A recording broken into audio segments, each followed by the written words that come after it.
show. If you come with me, I give you kicks for free. We put the pedal to the metal and go. Wow. Be sure to hold on to that feeling. Wow. There was something in the air tonight. Wow. We're going faster as we leave it. We don't ever wanna stop. Tonight's the night we're going out. Let the good times roll. Let the people know. Tonight's the night we don't want no fight. We just came to play some rock and roll. Tonight's the night we're going out. Let the good times roll. Let the people know. Tonight's the night we don't want no fight. We just came to play some rock and roll. You must have some money before you can manage it. But you do not fare badly on that score. You can sell your body. Don't. No. Let me show you. Will our mystery guest enter and sign in, please? Come on, boy. Jump on my stomach.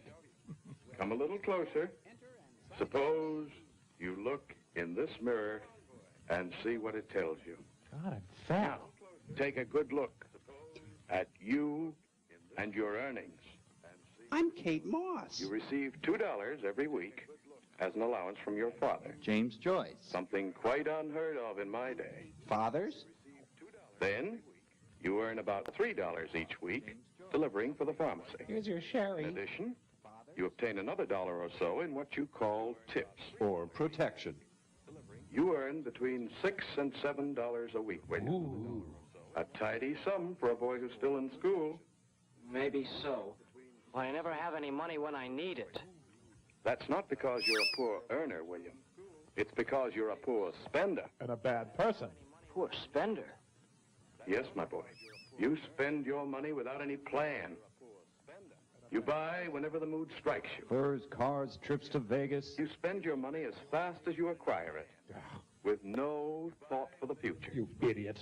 Then, when something comes along where you need money, you do not have it. On behalf of all girls, none of us are going to the dance with you. I guess you're right.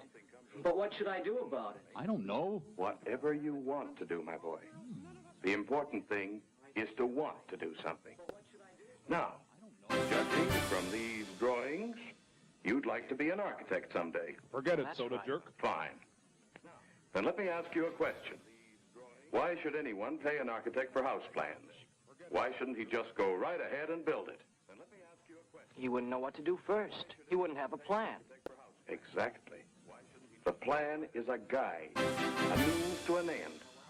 It enables a man to build the kind of house he wants for a price he can afford to pay. Oh, my gout. And the same thing, William, holds true in handling money. I hate you. You must decide what you want your money to do for you, and then plan your spending accordingly.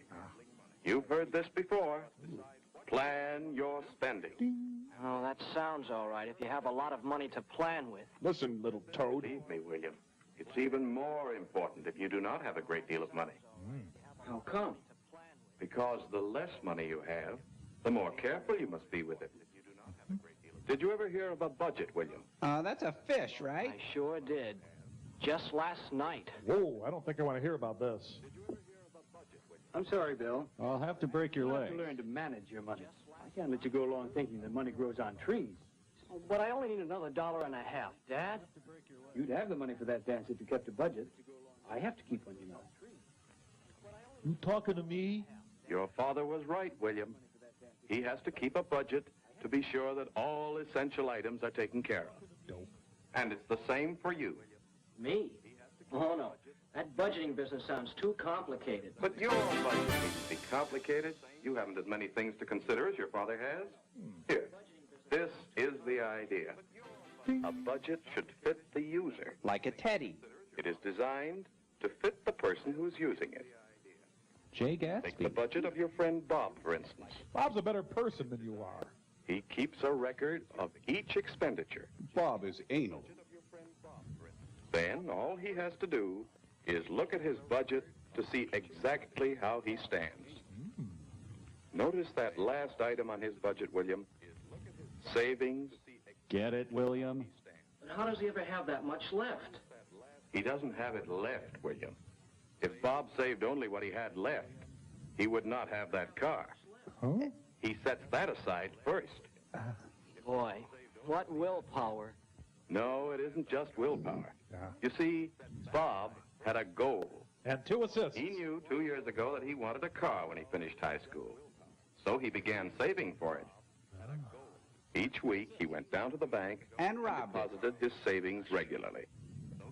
And the extra money he made during vacations helped his bank account grow, too. Until one day, he had enough to buy the car he wanted. But then he crashed his car and died. Bob remembered one important rule. Stuffing instead of potatoes. Save for a goal, so you can buy something you really want later on. You see, William, it's just as true today as it was the first time I said it. A penny saved is a penny earned. Thank you. I'm out of here. Now, suppose you decided to have a budget. How would you start? Well, With lots of money. the first thing I would do is to estimate my income. That's right. Figure it out. By the week, in your case. Shouldn't take long to estimate 50 cents. Estimate my income. Then you must decide just how you're going to spend your money. That's right. Plan my spending. Plan my spending. Could you get your stomach off my desk, please? How do I do that? Well, Have illegitimate children. you may not be able to do it very accurately at first, but you'll keep adjusting your budget as you go along until you get it so that it fits. And that's the third point. Keep it flexible. Keep Pretending to write. budget flexible. Yes, do not ever let it become too rigid. If you do, you'll become a prisoner to it. Hey! And finally, you must plan your savings. Plan my savings. William, what are you doing in there? You're not talking to the Founding Fathers again, are you? You'll remember these few simple rules, William. I'm sure that you'll find it very easy to stay out of the red. Dead people have too much time on their hands. Oh, and kill your parents. Bye. But it was too late. William filed Chapter 11. That was my darkest vision yet.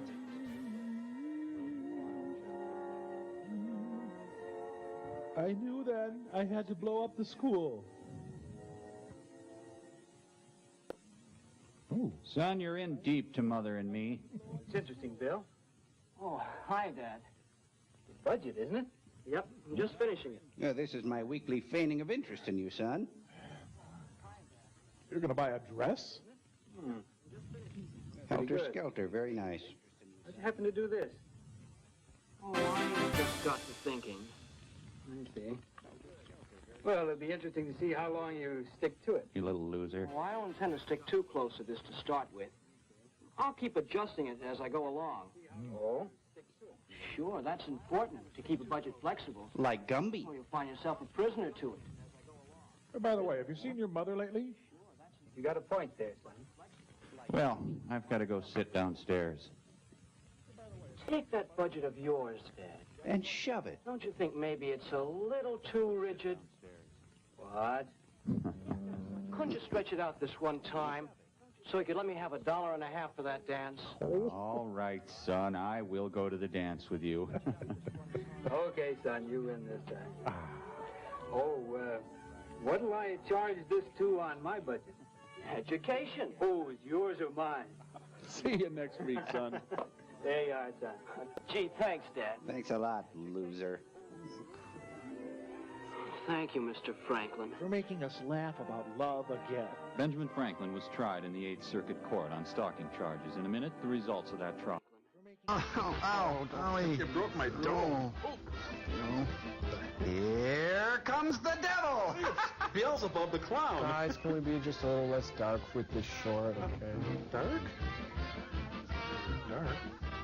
There's excitement everywhere. The circus is here. Everyone is headed for the big top to thrill to and cheer the fun makers, daredevils, freaks, and ferocious performing animals. And here come the freaks now. Look at them all. It's a dime for soap candy and maybe a tummy ache tomorrow. Chug it, chug it, chug it. Peanuts for the elephants. Now, folks, step right this way to the bigger, better, more exciting sideshow. Now, here's the deal. Just 4 years. Christmas present coming. Plenty of time to see it all. Get your red hot moms. To the lovely little lady on my right. She performs her own tracheotomy. She's full of the lighted neon tube. And she's cute, too. Mademoiselle Annette, the steak charmer extraordinary. On the inside. Now for the big show, the event that the kids and the grown-ups have been waiting for months. Nobody's going to tell a Navy man when he's had enough to drink. Brother Circus proudly presents the magnificent and gorgeous inaugural pageant in Kaleidoscope. It's Thomas Edison with his electric child. Support is drummed up for the Spanish-American War. Hey, wait a minute. Aren't the horses supposed to go behind the band? Oops.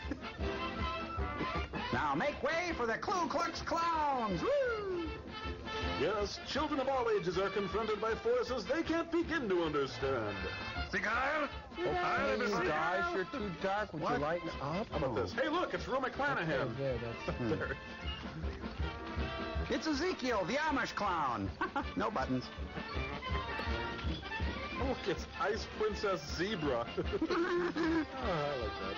Hey, it's Emma Kelly. Oh, that's good. No, it really is. Oh, yeah, whatever, Joe. That's really good.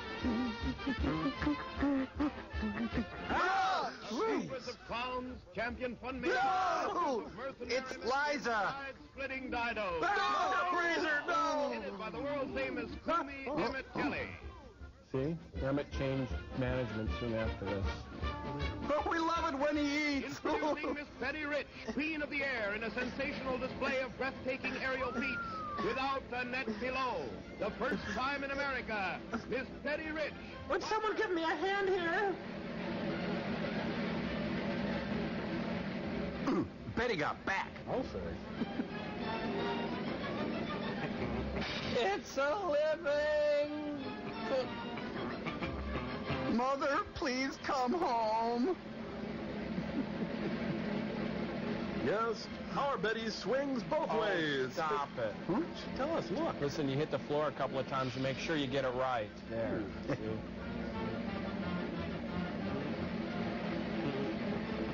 Ooh.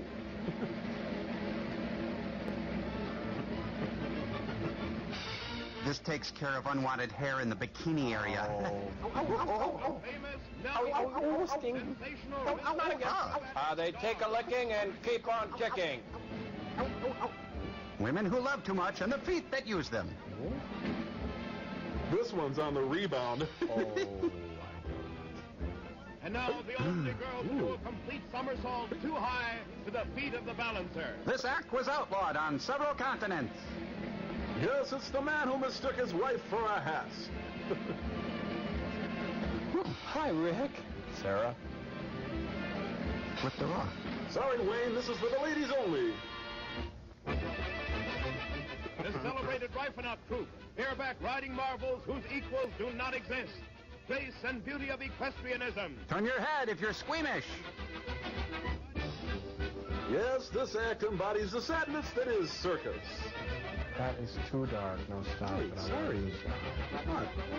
Is all he does is eat? It's funny. Good. What? The beautiful bareback riding ballerina, Miss Lucy. Could not be with us tonight, so we have this act. You're next up there. And now, ladies and gentlemen, we present the boys troupe. I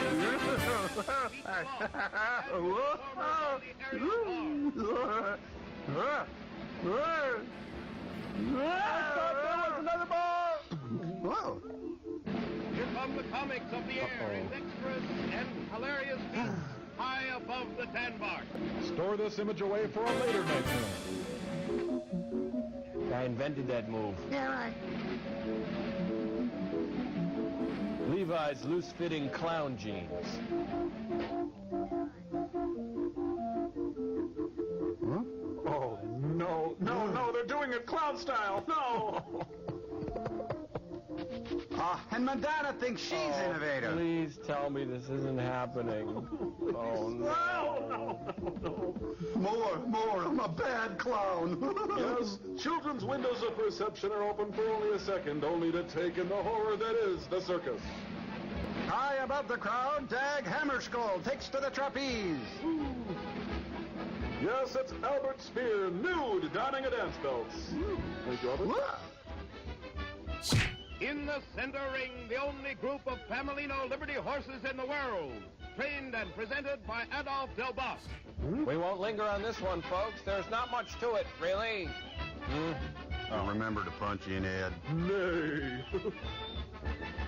Oh, that is Siegfried. Oh, we're here, Roy. Hello, Siegfried. Hello, Roy. Oh, yeah. This is a Freudian dream.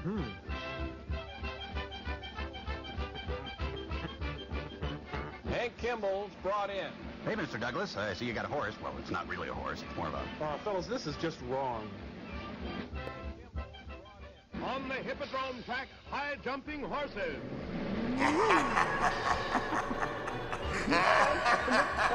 Still eating. It's still funny. The most daring rider in all the world, Miss Dorothy Herbert, blindfolded over a barrier of fire.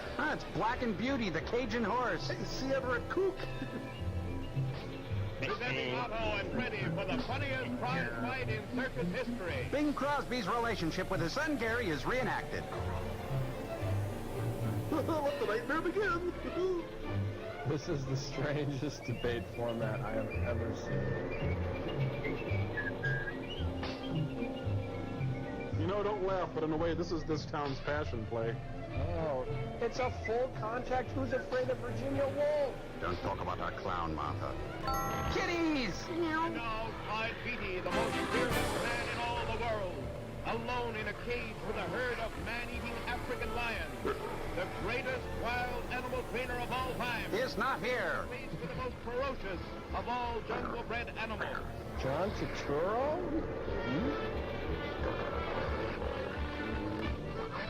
Stella! The six flying brothers daring midair marbles fly over the center ring. A troop of absolutely fearless and unrivaled. Looks like an ant farm. Fly through the air performing spectacular and hazardous feats. I know you're not going to complete 5th grade gym without doing this, right? Come on, let me hit you on the butt. No. How about just a light tap? Not now. Oh, come on, please, right now. But later, don't give much sweat for that. You're ruining it for me. Stop it. What?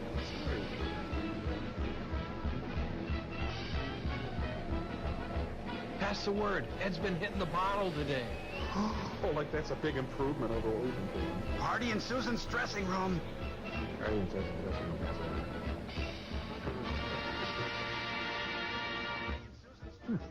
Uh-oh. Miss Jean Allen with a herd of ponderous pachyderms. Their trunks full of new tricks.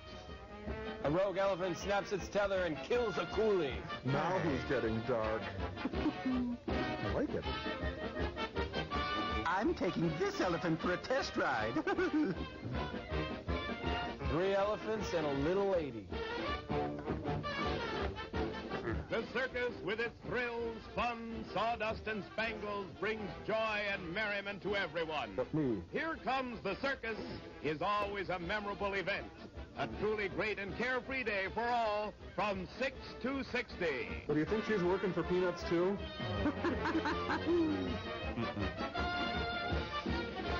She enjoys this a little too much. Don't blow any water right now. My favorite part of the circus. Avis Films, we try harder. I think he's still smoldering. Hey, it's Whistler's mother. I am Whistler's mother. The story you were about to see is true. No names were changed because no one was innocent.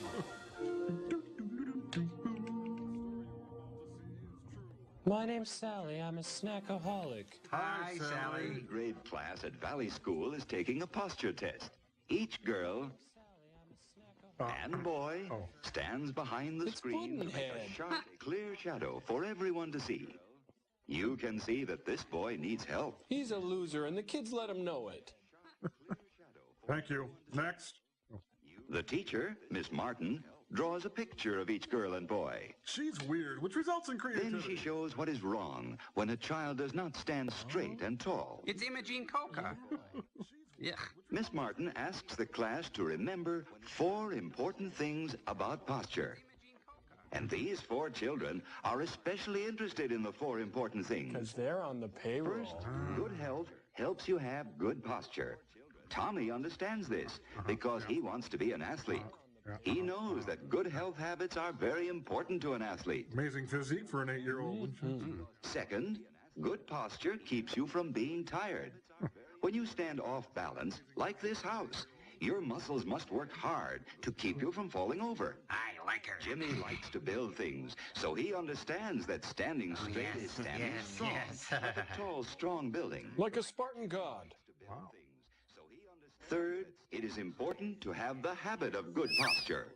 Your body is like a growing tree. With Dutch elm disease. Jane loves trees.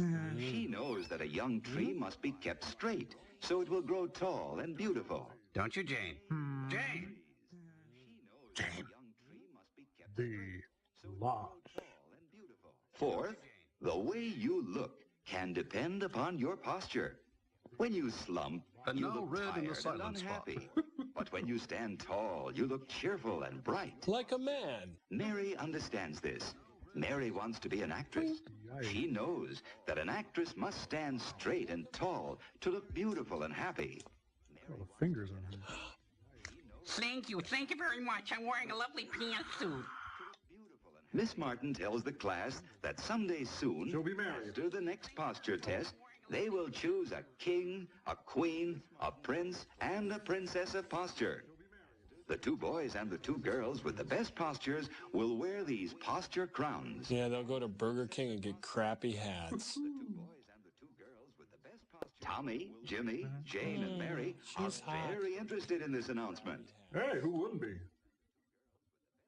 So, when class is over, they decide to take a close look at their posture drawings. Yikes. That's when the kids came up with a plan to blackmail Mrs. Reedy. But they are not happy with what they see.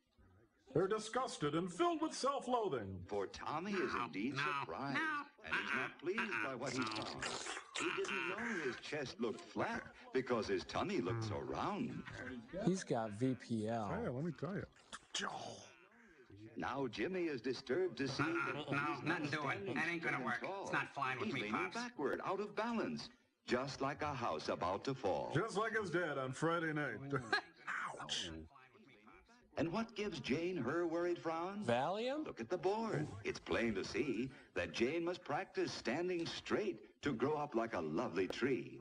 Oh, all of a sudden it's iambic pentameter here. Our Mary is a happy girl, so she is shocked to see instead a droopy girl drawn on the board with hollow chest and tired head. She should just go home to bed. Green eggs and ham. You, Sam, I am. Miss Martin sees that the children are especially interested, so she offers to help them improve their position. First, she shows them the importance of good foot position. Miss Martin has a little too much free time on her hands. Toes point straight forward. There's no like place like streetcar home. tracks. No place like home. Weight of the body is equally divided on the heel and ball of both feet.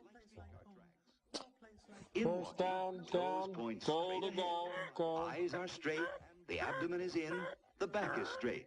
Arms swing easily at the sides. Here she reenacts her first DUI. Get up. Come up here. In a good standing position, back is straight, you stretch tall. Arms are easy at the sides. Eyes straight ahead, shoulders relaxed. And you truck like the Doodah Man. Ooh, got the chips cashed in. In good sitting position, both feet are flat on the floor. Assuming they reach the floor. Hips are well back against the chair. Head is high. Forearms and hands are relaxed on the desk. Pelvis, what about the pelvis? Pelvis. Miss Martin suggests that Tommy and Jimmy and Jane and Mary be posture pals to help one another. And she reminds them of the posture contest. The children do help one another. Jimmy helps Tommy to keep his tummy in. You have got to be kidding me, pile. Look at that gut. Tommy reminds Jimmy That's when you. Jimmy stands off balance. Tears of shame pour down Tommy's face. Miss Martin, Tommy drew a bong. Mary always reminds Jane when Jane forgets to stand straight and tall. Wait a minute. Spot for me, honey, will you? Yeah. A playground where apes evolve from men? And Jane reminds Mary when Mary slumps at her desk. Oh, they're going to take this for about a half hour before they end up killing each other. Yeah, I think so.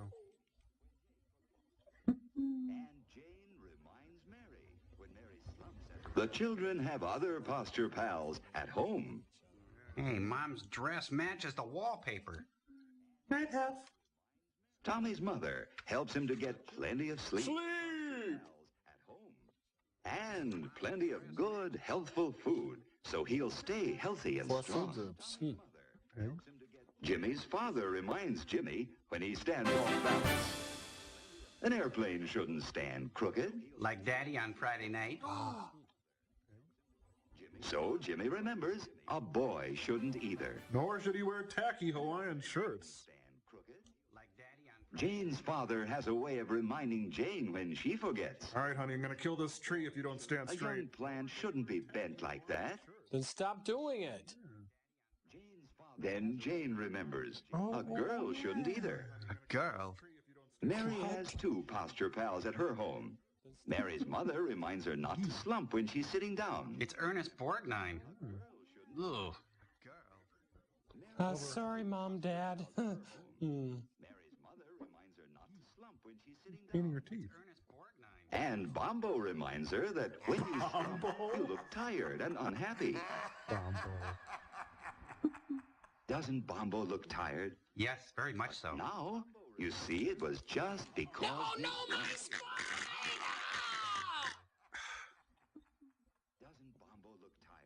At last, the big day has come. The class is taking their second posture test. It's Hitchcock. After Slim Fast. Miss Martin is counting votes to see who will be the king, queen, prince, and princess And of who posture. will have a silly posturepedic childhood? Who did this? Did you do this? Who did this? Who did this? It shouldn't be hard for you to guess who wins the votes. That's right. Mary is elected queen. Fix! It's a rig! Fix! Then Mary's head is lit on fire. And the other three children win the other posture crowns. Definitely a fix. Don't you agree that these four children deserve to win after trying so hard to improve their postures? No. Yes, Tommy is our posture king, while Jimmy is the prince, you see. Jane is now the Princess Fair, and Mary is our happy queen. They're the posture posse. These boys and girls won posture crowns by helping one another learn. They hope that you will learn from them and be a posture pal in turn. Their chances of being cool are ruined for life. Bye, kids. Next week, Posture Pope in color. The Woody Allen story. Hey, I like my family as a friend. All of who are orphans. Not our story. This boy and girl coming home from school look quite content with life. And why not? They're high. They're looking forward to an important date. Dinner at home with the family. Sylvia? What's the matter? There's a rabbit in there. Sound exciting to you? Well, to them, it's a special occasion, as it has been ever since they sat down to dinner in high chairs. Why should they feel that way about something you take so completely for granted? Look at them. Well, let's see if we can find out. We secretly switched their Folgers coffee. First of all, daughter has changed from school clothes to something more festive. Well, sort of. Dressing a little makes her feel and consequently look more charming. Even the table takes on a special air. Ah, and Madame Defarge waits in the Mother, living too, room. changes from her daytime clothes. Into Vampira. The women of this family seem to feel that they owe it to the men of the family to look relaxed, rested, and attractive at dinner time. So they're unsuspecting when they kill them. Brother is spending an hour before dinner Plagiarizing. catching up on his homework. He has plans evening. But I won't go into detail. Perhaps that explains the phone call. But he won't spend a lot of time on the phone either. He's mute. When there are several members of the family to be considered, it is not a good idea for one member to monopolize the phone. Yeah, double the bet. And it is never good to allow telephone conversations to interfere with studies. Even if it's the president. Hi, Mom. I'm pregnant. Is it that late? Dad will be here any minute. Better tell Mother she's needed in the kitchen. Where the postman eagerly awaits. 1 plus 1. Oh. Brother notices the time and realizes that he must put things in order and clean himself up in time for dinner. He's got to strip and replace the oil in his hair with summer weight. Hello there. Who are you? Junior is always in a hurry, particularly for dinner. But first there's a cleanup job to do on this young man. Brother runs a boy cleaning service on the side. Brother takes it upon himself to help share Junior's responsibility for keeping their room in good order and keeping Junior in good order. Hey, look at me. Look at me. Hair is combed and faces and hands scrubbed. Before they put it on the table so they won't delay the meal. Come on, it's time to scrub you. Are we all supposed to be scrubbing each other now? Now, mother and daughter put the finishing touches on the dinner. With strychnine. Salad needs more butter, Mother. A stranger enters. Father, too, looks forward to this date with the family. He has had a hard day at the office, and in his briefcase are some contracts which must be looked over tonight. Okay, buck up. Here we But go. in the meantime, he will relax at dinner with those he loves. But not these people. A simple centerpiece made from some flowers which grow in the backyard is another of daughter's contributions to the dinner. But it takes up a little too much room, so she moves it to the sideboard. What you are watching now should have been edited in the final version. My apologies. Come on, come over here. How much you earn today? Yeah, These come on, hand it boys over. greet their dad as though they are genuinely glad to see him. They're not, of course. As though they had really missed being away from him during the day and are anxious to talk to him. Pop cream. This is the time for pleasant discussion in a thoroughly relaxed mood. They don't pick this time of the day to spring unpleasant surprises on Dad. If they have disagreeable news, they'll postpone the discussion until another time. When he's asleep. This is no time to dun Father for a raise in your allowance, new clothes, or argue about other financial matters. Well, don't, son. Dinner time. Yes, Mother. Junior remembered to clean up. You emasculating bint. Hi, I'm Betty, and I'll be your wife tonight. Well, this certainly is pleasant. Brother seats Junior. Daughter obsesses with the flowers. Then helps Mother to her chair as he would his best girl. The less said about this, the better. Yeah. Got it. I got it. I got it, honey. God. Junior seats Dad, and Sister seats the dog. And Well, the dog... dinner date has begun, and they're all happy about it. Their stomachs knotted like fists. Dad, I'm dating a Negro. Anyone seen our waitress? Many families throughout the country observe the custom of saying grace at mealtime. Please, God, take me now. It is always treated with reverence and respect. Field Marshal Montgomery sits down to eat. Yes, it's smashing. It's a good day. Napkins on the lap, the family awaits service. They converse pleasantly while Dad serves. No, I'll just have I a said saltine. pleasantly, for that is the keynote at dinner time. It is not only good manners, but good sense. Emotions are for ethnic people. Pleasant, unemotional conversation helps digestion. I can't stress unemotional enough. Father serves Mother first, then daughter, Let's go to the flow chart for this. then the boys. Don't worry, fellas, you won't get left. And be sure to make a plate for the narrator. A violent argument erupts over whose day was more pleasant. Can I have chopsticks, please? Help cut your meat, Junior? Of course. Ow, that's my hand. Ow. Older children can teach younger ones good table manners. Remember, always cut the meat of the person to your left. You don't have to cut my mashed potatoes, too. Not the Jell-O. No one starts eating until Father has served himself. This means you. Always wait for the hostess, Just eat you. in this case Mother, to begin eating before you start. Father feigns eating, draws Junior out, then disowns Let him. father and mother guide the conversational trend if they desire. After all, they made all this possible, and they want to talk over their day with each other. I'm moving to Fire Island, dear. Tell mother how good the food is. Even as you gag on Maybe it. sis rates a compliment, too. This stinks. It makes them want to continue pleasing you. After all, that's why God put women on this green earth. Well, all this is good general advice, but there are some specific don'ts. Maybe the family will demonstrate for us. Don't monopolize the conversation and go on and on without stopping. Nothing destroys the charm of a meal more quickly. And having a personality. To say that the rest of the group is bored would be a gross understatement. Mother, do something.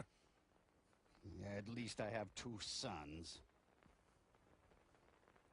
Don't discuss unpleasant topics such as gruesome sights or sounds. So then Sister Mary Patrick had him up against the or wall and unpleasant nailed him. occurrences. This is a time of pleasure, of charm, and relaxation, remember? I have no son. Don't make unkind comparisons about your stand of living. The dinner table is no place for discontent. It makes Dad and Mother uncomfortable and unhappy. And they already dislike you enough. Well, there it is. Spankings all around then. Oh, and she was a big nun with a mustache and this huge black habit. Don't insult your brother or sister with offensive remarks about friends. Arguments, harsh words mean tension and distress for everyone. Yeah, go piss up a rope. Sit and spin, you cruddy skank. Perhaps booze would alleviate this situation. Do remember simply this. Treat the other members of your family with the same respect and cordiality you would show your most treasured friend outside the family circle. So snap Dad's bra? This does not have to be stiff or formal. With your own family, you can relax. Be yourself. Just be sure it's your best self. And be sure no one knows the real This you. is better. Father does his ferret impression. Now things are on an even keel again. And everyone wants to flee the seething cauldron of Now angst. we're ready for dessert. Most families don't have maids. They have daughters. So Mother needs help with the serving from the kitchen. Son says Mother has done enough. Watch him play butler. In remains of the day. The removal of dishes from the main course and the serving of dessert set the stage for the conclusion of a thoroughly pleasant meal. Probably should have washed my hands after handling that dead woodchuck. Oh, well. More gin pop? Do you begin to see now how a date with your family can be a truly special occasion? Do you? Do you? Why brother and sister looked forward to the evening? Well, do you? Better say yes, damn it! When the dinner hour at home is treated with a certain amount of graciousness and ceremony, it can be memorable. There is no family so poor but that the evening meal can be eaten in an atmosphere of warmth and gentleness. And control and repression. There is no family so busy but that it can come together in the evening for a dinner date which will give its members something to look back upon with happiness all their days. Yeah, this makes me want to heat up a Libby Land dinner and eat in front of the TV. Now, enjoy some refreshments in the lobby. Oh, boy. Au smimel merveille religion. Oh, they want their little gold jacket back. What a narrow, dangerous freeway. These monorail designers, they have a one-track mind. What do you lash out with? I don't know. Oh, here comes my train. I gotta catch it. That's my train. I gotta catch it. Oh, never mind. Isn't it great there's only white people here? We're crushing pigeons. It's fun. Yes, Seattle, like a beautiful child growing up free and wild.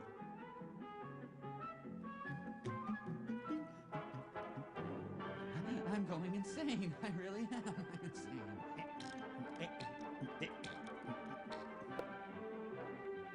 Look, there's Pearl Jam. A kid in a Jack Nicklaus cult or what?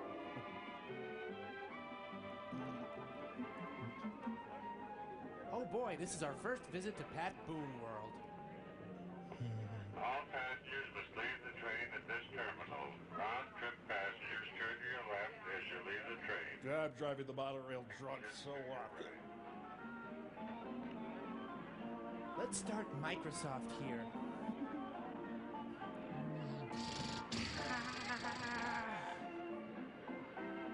only bathroom in the fair is up there. Well, I'm glad to know that the future has constant organ music. Oh. Into the snow on a horse and sleigh. They're eating Marge Simpson hair. Morrissey's Wild Mouse. Well, yeah, I guess. A young Mike Nelson visits the fair.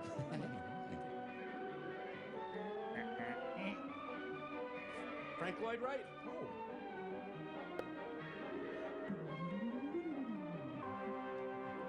Oh, look at that great. Gifts from Germany. What's that? Braunschweiger, cars with heaters that don't work, and identification papers. Yeah, probably. Okay, you pull. It'll symbolize our looming marriage. Hey, get your own mouse. That's okay. Just touch me wherever you want. That's fine. Oh, yeah, that's fine. yeah, that's my microphone. Come on, let's go grope that Eskimo.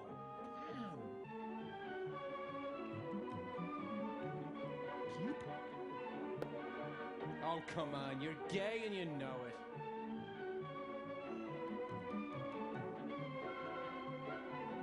Hi, you have a weird red spot on your head. The Church of Science. Leni Riefenstahl direct this? You know, I just think if we went back to the Peep Show for a few minutes, it could be really good. I mean, it's kind of science when you think about it, anatomy and stuff. I mean... Ren and Stimpy music. Polyester. How can it work for you? These are actual jello molecules. What a beautiful complex carbohydrate. It's a brand new 1962 double helix. It also goes round and round. Pretty.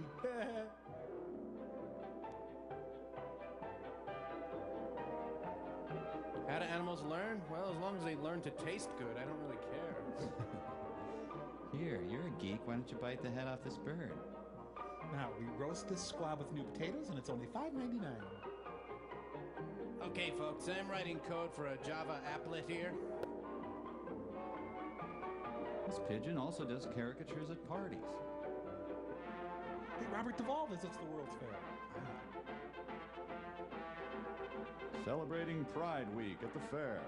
I'm gay! I feel good about me!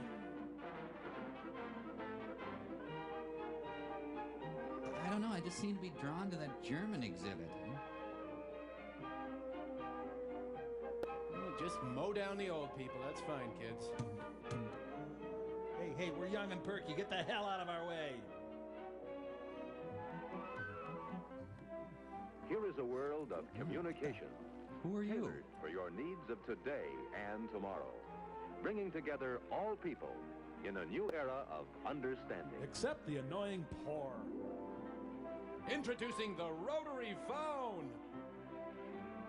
I'm in the phone pavilion, dear, and I'm wearing a fright wig. Keeping in touch by means of the amazing new Bell Boy is the Bell System's answer today for doctors, salesmen, delivery men, or anyone who must be available at all times in the fast-paced world of Century 21. When someone calls and you are out, you can be reached by dialing your Bell Boy code number. Of course, this assumes that anyone wants to call you. My pacemaker! When you get a signal on the Bell Boy, you can go to a phone to call your office at home and get the message. Call me later, Toots, okay? This is the automatic dialer. Just listen for dial tone, insert a number card, and press the start bar. Then run! The Bell System automatic dialer dials for you more quickly and easily than you can do it yourself.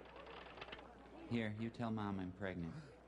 Numbers you call frequently can be punched on small plastic cards. Push button phoning! Thank you. Yeah, let's head over to the Steak and Martini Pavilion. Hi, this is the Bell System Telecom's new touch-tone dialing. With this indicator, you see how many seconds you saved the new way.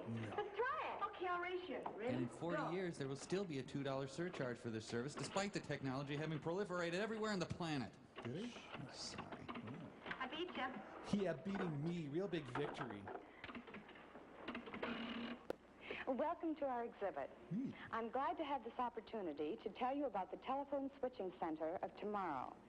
The electronic central office, which is made possible by the magic of the transistor and other tiny but amazing devices invented by the Bell Telephone Laboratory. I'm Sharon Lawrence. Imagine, if you can, an electronic brain operating at millionths of a second speed. No. I say brain because the new electronic central office will almost think for itself. It will not only carry out instructions you dial into it, it will also remember instructions you provided earlier. These memory features will offer many convenient services I'm sure you'll be delighted with. For one thing, you'll be able to reach frequently called numbers by dialing only 2 digits. All you'll have to do is give the telephone company a list of the numbers you dial most frequently. The electronic brain's memory will do the rest. The Fiora will like that. To see how it works, please watch the screen. Wait, that phone's hanging on the wall. What will they think of next? Is it time to phone Grandma? Now, let's see. No. All right. Now, let's say you want to call your mother, who lives in...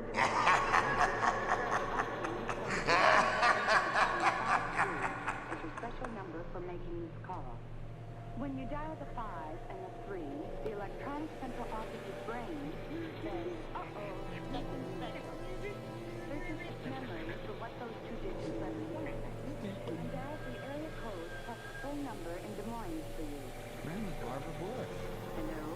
Hello, Grandma. Where's my money? Ever been invited out for an evening? No. And had to turn it down because you're expecting an unexpected call? No. Well, the electronic central office will solve that problem for you, too. When you do go out, it will be a simple matter to have your calls transferred. All you have to do is dial a special code, which tells the equipment's brain you want your calls transferred, and then dial the telephone number where you can be reached. The hit is horrible. Our amazing electronic central office will take it from there. Then you can go off with your drinking and pill popping. Wonderful time for you. That must be JFK. Hello? Diane? No, this isn't Diane. It's Linda. Linda? What gives? This is Jim Morton. I was calling Diane Brown. Oh, yes, she's here. She had her call transferred to my house. We're lovers now. Hi, Jim. And what about those times someone has tried to call you and your line is busy? Yeah. We thought of that, too. We're the best. Fine, Sarah, that's fine. I'll have the information for you at the meeting next Wednesday. When you hear the beep tones on your telephone, you know someone else is trying to reach you. Sarah, will you hold on just a minute? Someone else is trying to reach me. All you do is flex the switch hook to hold the first call while you take the second. Oh, hello, dear. I was just talking to Sarah. But I left her hanging. I love doing that. I see. Okay, dear, would you tell Fred next time he's in town he's to bring Helen, right? In a body bag. Bye, dear. You flick the button back and go on with your first call. Hello, Sarah? That was Bert calling. Easy as pie, isn't it? And here's another feature you're going to find handy. Now look. Sarah Jane knows a lot more about that than I do. Why don't we get her on the line and find out? Okay, just a minute. Want someone else on the line? No. That's easy, too. Flip the switch button, then dial a code number and the number you want. And presto. Well, on Dante, maybe. Soon you'll have all your friends hanging up on you and dreading your calls. Hello, Jane? This is Martha. Doesn't I have Sarah on the line, and we want to know what to do about... About what? As we look to the future, we see many extras for tomorrow's telephone users. One day, you may be able to call home and automatically turn off the oven. If you're dumb enough to have left it on. Or, from a public telephone a couple of 100 miles away... Tell your mistress you can't get away from your wife. Turn on your home air conditioner and have the house nice and cool when you return from your hot trip. It may even be possible to call and water the lawn during that dry spell when you are many miles away on vacation. Yeah, how do you like it when the lawn piddles on you? I called your blow comb, honey. Sounds fantastic, doesn't it?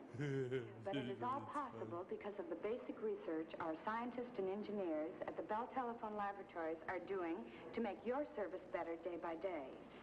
From their work has come breakthrough after breakthrough in science, providing the intricate devices that lie at the heart of your telephone service of tomorrow. Through the invention of better things, we are trying very hard to give you the kind of telephone service you want and need. And we think you'll agree, after seeing the many exhibits we have here, there is no end to telephone progress now or in Century 21. That evening, the oppressive cloud of the phone company hung heavy over the world. The phones! They're coming!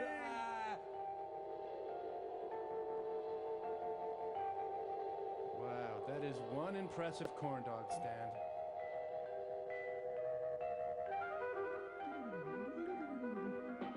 Oh, I like the giant bowl of soup exhibit here. It's a vicious gang of Air France stewardesses. Sounds like something from side 5 of Sand and Eve. You can look through the eye and you're seeing it all. At the Annie Sprinkles Show. Yes, you're seeing it all. As the present unfolds, what the future beholds, you're elated. But you can't escape death. Don't examine your soul, just get speed dialing. See the art shows, walk the thoroughfare, on the boulevards leading everywhere. Ride a rickshaw, dine on caviar, you can telephone a star. Someday you'll ache like I ache. Wonderful age on a beautiful stage, demonstrated for you. It's just phones, jeez. Been created for you. Where did we park? It's just a part. We died, we're in heaven. The thrilling start. You know, look, it's just a peep show. It's not like I want to cheat on you or anything. Jeez. For a written transcript of this program. Short, I don't want us getting too dark. Okay. Okay. I know, it's a new band from Seattle, right? I'm gonna get Joe Louis. Oh, Barbara Ann Scott, the white bomber, I suppose? Olsen and Johnson keeps baby soft. And Johnny, the wonder something or other. Arc to full retreat. Prozac at work in today's society. This is the story of Johnny. A sad story. It all happened the day Johnny and his mother and dad crossed the border to see the famous Canadian National Exhibition. Oh, that sounds great. It was Johnny's first real grown-up trip, and there were many things to see. This is the last you'll see Johnny happy. There were exhibits on radio, electricity, flowers, photography, a real land of wonders. Boring. And a whole Scottish band. Johnny even got to the Midway for a ride, but the fun didn't last nearly long enough. Johnny's car rolled and burned. There were displays from all over the world, from countries Johnny was just learning about. Fine porcelains from France, riches from the Orient, silks and pearls from India. Simulated culture like Disney World. It had been a busy morning, but Johnny's adventure really began just before lunchtime. A shot rang out. Having a good time, but it's hard to decide where to go next. How about home? Sure. Let's go back to the Midway, he says, pointing in the wrong direction. What, Johnny? No, Johnny, says Mom. We're going to the art gallery. And you'll like it. No, I don't want to go. Johnny? That's no fun. Let's see what a fella can find for himself. Johnny's negligent parents let him wander off. Haight-Ashbury, please. Johnny's parents still can't decide. At first, they don't miss him. Who would? Then, a feeling of elation. Where's Johnny? Where did that boy go? With 250,000 people here, how will we ever find him? Johnny's parents decide to move on and start their lives anew. Ah, thanks, Johnny. Ah, This is sweet more freedom. With 15 cents in his pocket and an afternoon ahead of him, Johnny puts his best foot forward. He isn't sure where he's going, but he's on his way. Girls! Run, Bud, run! Then Johnny hears a sound that starts him running. A baseball game. Oh, boy. But when he gets there, he finds the 5-year-old can't get close enough to see anything. Besides, the Mariners are playing, so who cares? Unless someone lifts you up and puts you on the lap of the undefeated champion of the world, Joe Louis. Joe hits Johnny up for 15 cents due to tax Good problems. see, Johnny? pain of having Peter's Red Goose shoes. Next stop, the horse show. Johnny loves horses. He's just in time, for the judges are about to award the prize. And it goes to Johnny. The winner is this white beauty. Oh, my ear! Seems to want her Blue Ribbon Award. Geez, the horse from Equus had it better than this. Then Johnny transmogrifies. He's a shapeshifter, and he breaks the fourth seal. He's a 5-day-old Shetland and was born right at the fair. He weighs all of 24 pounds and is just under 2 feet tall. His parents didn't abandon him like Johnny's. Oops, sorry, Dad. Johnny feels stark hands pressing him onward. The voices in his head get meaner. Johnny can't read the words Chemical Wonderland. Oh, we've all but there been are lots there. of people inside, so he thinks he'll check on things. A whiskery man hands him a small package. The first one's free, he says. And a little that, and lo and behold, before his very eyes, LSD. A rubber ball. Oh. Thank you. Johnny must have everything for himself. Johnny's off for more adventure. Gee whiz, I'll bet they don't have anything like this in the art gallery. Johnny distracts the tightrope walkers, and they fall to certain doom. And on bicycles, too. Boy, they're sure tough on drunk drivers in Canada.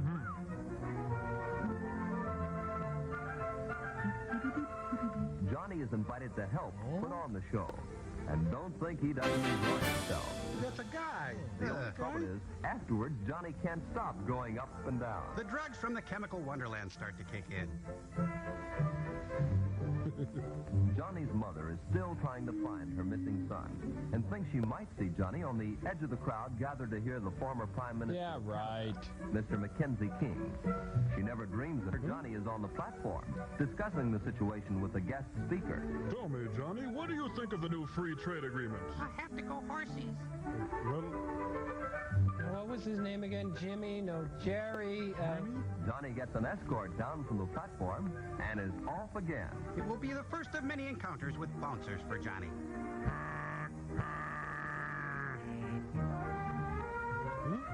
Oh boy, a helicopter airplane. What? Jiminy, thinks Johnny. If only I can get a ride in one of those. visions of the Mekong Delta flash before Johnny's eyes. What a day. You never know who a fellow will meet when he's looking for a helicopter. It's Barbara Ann Scott, the world's champion figure skater. She's the share of her time. Jiminy, thinks Johnny. If only I could get a ride in one of those. Johnny does find a real aeroplane and gets his ride. Johnny thinks Amelia Earhart seems like a nice They lady. take a spin on Lake Ontario to watch the start of the International Speedboat Race. Whoa, Johnny realizes this. He's in over his head. Johnny is irresponsibly put into a dangerous speedboat without a life jacket. For the first time in his young life, Johnny knows real fear. Johnny's hydroplane disintegrates on impact. Johnny's spirit is completely broken. By now, the spring in Johnny's step is nearly gone. No lunch either, except for a couple of ice cream. Tightrope walkers, world champions, and prime ministers are fine once in a while, but there's just so much a guy can take. Johnny realizes what a lie his life has been. Right now, Johnny wants his mother. Perhaps Olsen and Johnson, the Hells of Poppin' Boys, can cheer Johnny up. Yeah, but if you've seen their act, you know that's not likely. Johnny wants no part of them. Johnny's got taste. But there are tricks to every trade, and the Hells of Poppin' Boys are tough. Even a very tired and hungry Johnny is able to laugh. Laugh, laugh, it's funny, laugh! Finally, a friendly policeman takes Johnny to a building he hadn't planned on seeing. Let me out! Attica! Attica! There are 350 acres of ground in Exhibition Park, and Mom and Pop have covered every single acre looking for Johnny. Everywhere. Everywhere but one place. Their own hearts. He's about so high. Well, yes, there was a Mr. Barty here.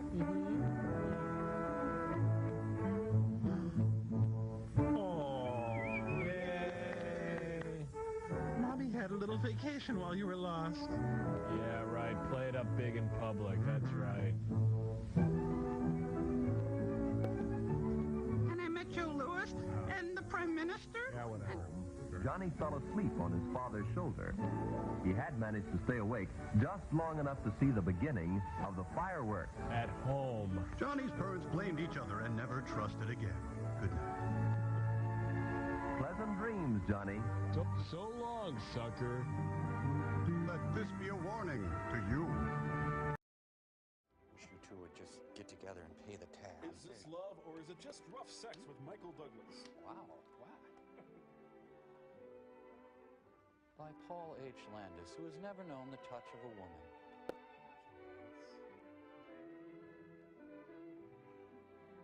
Collaborator Lillian Bilkey, who's single and lives in a furnished room with 6 cats. Lillian Bilkey. Bilkey. Well, except for Tom Hanks and Peter Scolari. Out of my way, I want to catch the end of Bobby Hackett's trumpet solo.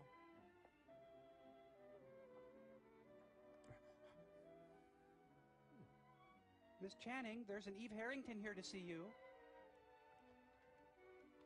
Looks like Van Gogh's room in Arl. Oh, Arl. So, where's Waldo? He's under the bed. Geez, how many times was she held back? Hi, Peg. Hi, Mom.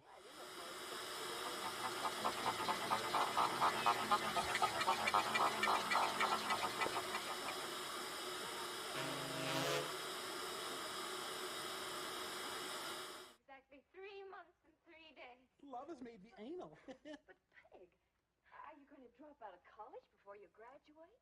I mean, you've only got another year to go. Oh, Liz, everyone isn't as slow as you and Andy. Besides, you're a Romulan. Get the cuffs. Joe's been told he has a good chance of getting a job on a pro football team this summer. As a water boy. Joe will make out. Are you going to phone your mom and dad about getting engaged? Actually, they're married already. Oh, I see. I'm scared stiff of what Mother will say. Sure. We'll raise the roof. I think I'll send a telegram instead. Don't be silly, Peg. You always talk as though your mother was an ogre or something. Well, I've known her for 50 years. Get too much. And Mother will be furious. Every so often she writes to ask if I've seen Pete Standish. You know, just because his father's a big-time real estate man and he's Mother's idea of a perfect catch. He just got the Glengarry account. Compared to Joe, Pete's so dull. Joe's so handsome. Handsome equals not dull. Honestly, Peg, I don't know how many times ever since we were in high school together I've heard you go on the same way about some man or other. Oh, but this is different, Liz. Really it is. He's anatomically correct and everything. It's the real thing. I remember when I first felt that way about Andy. At the turn of the I century. think about him all the time. Gosh, Peg, you just can't rush into marriage. Why not? Julia Roberts did. Liz, don't mind my saying this, but you and Andy seem so old-fashioned, I suppose you mean. No, just old. Well, you've been going together for a year and a half. Last month you finally became engaged. I'm not like that. I'm easy. Well, that's fine, but are you sure you'll always be in love like you are now? With somebody, sure. Liz, how can you say such a thing? Oh, wait a minute, Peg. Come here. Please don't get upset. All I mean is, are you sure you see eye to eye about things like... The trade deficit. Well, like money and children. Bogus. Or even what's right and what's wrong. How do you get along with each other's families? Boring. Suppose your parents won't approve. You have to think about these things, Peg. Look, can we get separate beds? As far as I'm concerned, you don't have to think that you found the right man.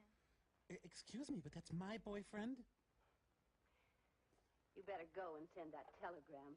I'm too much in love to send a telegram. Oh, I love his picture. Maybe someday I'll meet him in person. Let's see. If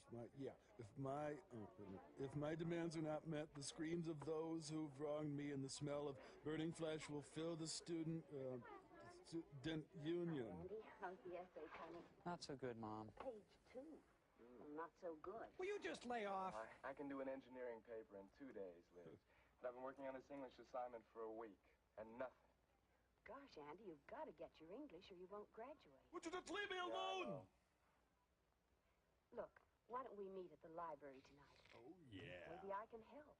Gee, thanks, Liz. That'd be swelling. Conformist without a cause. Hey, look. The lovebirds have arrived. And they're leaving their droppings all over the place. Nothing like advertising. They got engaged last night. And Peggy says they're getting married right after commencement. Married? It's immoral. Boy, Peggy thinks it's all hand-holding and gazing into each other's eyes. She doesn't know about the stench of ammonia from the piles of crap-filled diapers and... We were like that. And now a firm and hearty hand First clasp. dates were exciting. The more I got to know you, the more I liked what I knew. Though I suppose I was really intrigued by the things I didn't know about you. Like you're being a communist and all. We seemed to have lots in common, didn't we? There were so many things we could do together. What the hell was that for? Well, you were supposed to cover down the line. I told you. Come here, look at I that. wish I could argue with you there. But you've emasculated me. You really enjoy a good argument, don't you? I haven't forgotten the time the Dean's rule on drinking came out. I can quit anytime I want to. That was the day I found out we could argue like anything and somehow love each other more. I thought expulsion was too stiff a penalty. One small slip and some guy's whole life could be changed. Drinking in college? I've never heard of There's a lot that. to what you said then, Andy, but I couldn't entirely agree. Expelling somebody is a serious thing, of course, but so is drinking in a dorm. All those people living so close together. Look, will you just lay off for 10 seconds? Well, we didn't settle the issue, but it sure was fun trying. I wanted to convince you, and you tried to convince me. Though I guess we became most convinced about each other. We must have. Up until a month ago, that finger looked kind of bare. Remember? But that zirconia, you jerk. QVC, thank you. I figured if, like, we split it, the cost, we can afford it. Gifts given in dorms, punished by expulsion. You taste like Gene Kirkpatrick. Oh, I'm on fire. Enough. That's enough. Honey, I also got you a subscription to Modern Maturity.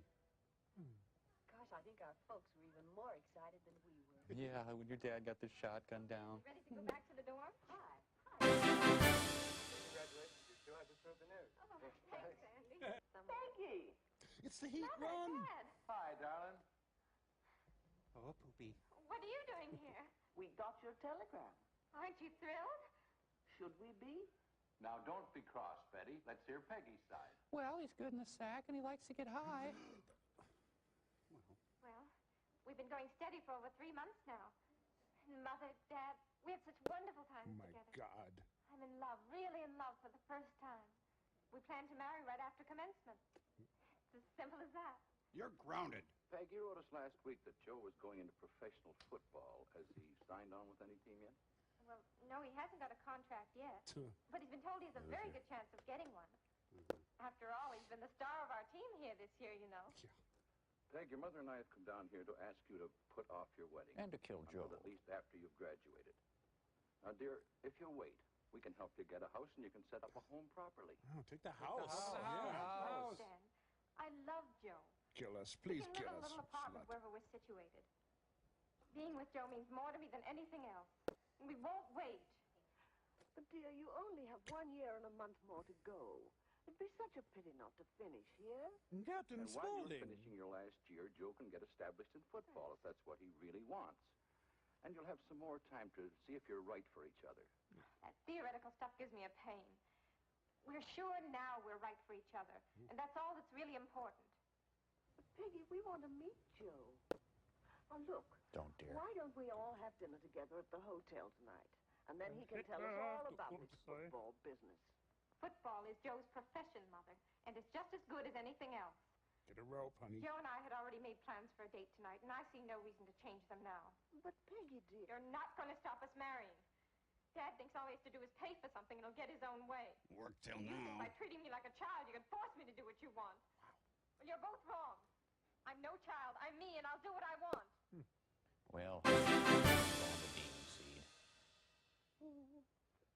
Don't worry, Betty. She'll get over it. Just a touch of hysterics, that's all. Why, by the time the end of the semester comes, she'll probably be madly in love with someone else. Come on, we'll see her again in the morning. Let's hit the bar. It's happy hour. Young Colonel Sanders.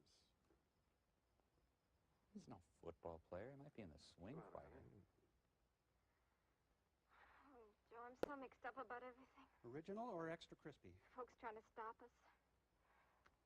They've always tried to run my life. I want you to run my life. Like when I wanted to go to a dance at a roadhouse. Hmm? Dad insisted that I stay at home. Just because Patrick Swayze was there. I was so mad I climbed out of a window and went to a girlfriend's house. That's kind of odd, honey. And the folks were frantic. They looked all over for me. They even called the police. Finally found me at that crack house. What a girl. I had so many brothers and sisters, nobody would have missed me if I'd left. Well, who cares about you? It would take a couple of days for anyone to realize I'd gone. Well, believe me, being an only child has its disadvantages. Hey, move it up there! Every move I've ever made. Being in college has been sheer heaven. Except for the classes. Joe, we've got to do something. They'll do anything to break us up. I wish I hadn't sent that telegram. Liz hadn't made me. Look, honey, I should tell you, I'm a woman. I love you. I want to marry you. But what is this crap? I love you too, Joe. I don't ever want to be away from you. We have a winner! Preliminary returns indicate love. He's at the 40, the 50. He might go all the way. Oh, you taste like Troy Donahue. You taste like Eleanor Donahue. Oh, I'm spent. That was incredible. We'll work something out. Watch out for snakes. Meanwhile, back in the cold, bitter, loveless life of her parents. Well, good morning, Liz. Good morning, Mr. Kramer. Good morning, Mrs. Kramer. Good morning, Liz. We inquired at the desk for Peggy, but they said she wasn't in, so we asked for you. We knew you'd be in. I don't really know, Mr. Kramer. She left the room very early this morning before I was awake. For some reason, she took her teddy. She left this note for me. Let's see here. Dear Dad, lose the mustache, you twisted old fruit. Dear Liz, I'm afraid Mother and Dad would try to stop us. So Joe and I left this morning to be married. Oh, Mr. Drysdale. Please break the news to the folks. Try to explain that this is something I had to do. I'm afraid they won't understand. Love, Peggy. There, look at it. Look at it! I'm sorry, Mrs. Kramer. Got the boogers again, eh, dear? Couldn't she have told us how she really felt? She only mentioned this boy twice in Look, letters. I'm the roommate. Lay off. I just thought it was another college crush. How could she do it? Well, see, the man lies next to the woman at... Oh. Even getting married at the end of the semester would have been better than eloping. Poor darling. Ah, let's make sweet love and have a new daughter. She may have so much to regret. She could end up like us. Sorry, I can't be your daughter. I already have parents. Bye-bye. Jeez, I don't blame Peggy. What a couple of wingnuts. All right, let's go talk about our superior relationship Liz again. and Andy, are they really in love? Can love transcend Going together gender? for a year and a half now. Is Peggy right in thinking that Andy and Liz are too old-fashioned? Is this going to be on the What about test? Peggy and Joe? They appear to be in love. They're not. They obviously are physically attracted to one another. Whoa. Right now, they're radiant with excitement and the thrill of taking matters into their own hands. Yes, yes. When this excitement of the moment settles down, what will remain? A big visa bill. Will they be companions as well as lovers? Willing and able to share the realities and responsibilities of having a home, bringing up children, and making a living. Hey, you're bringing me down, man. There's really no one and only for any of us, until we make it so by our own choice. And when we do choose, we have to know, will this love stand the test of time? You make the call. How would you answer this question for Liz and Andy, Peggy and Joe? Bob and Carol, and How Ted can and you Alice. tell? Is this love? You have 10 minutes to answer the questions starting now. And now stay tuned for the Clarence Thomas Anita Hill hearings. No animals were hurt during the filming of this movie. How much affection? When should I marry? Know your ointments. What's that down there? When he wants it rough. Procreation, not recreation. Oh no, pleasure. McClintock. Ah, how many times Michael Jackson and Lisa Marie had sex?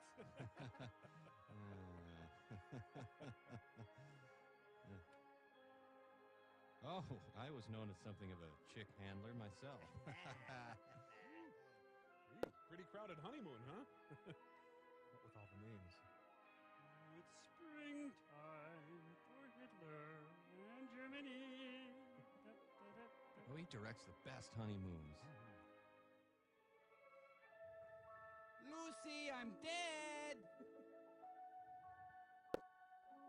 Once upon a time, or maybe it should be twice upon a time, because this story begins where most stories end, there was a bit of excitement up on Cloud 7. On this particular morning, the head angel had called a conference to talk about Jeff and Mary.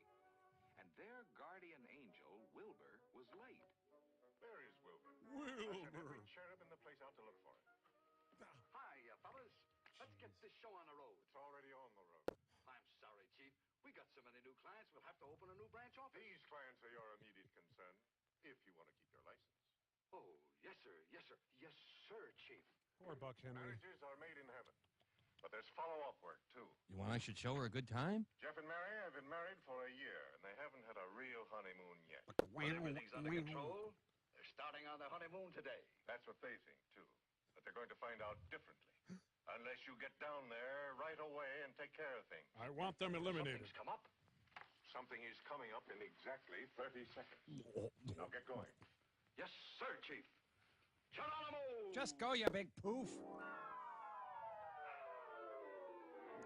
Oh, Wilbur! Dear God, I hate theater people. Sir, should we get on to wars or starvation or anything? Or... Oh, Mrs. Muir. I love it when I get a call in my pants. Stands from a hairdryer here.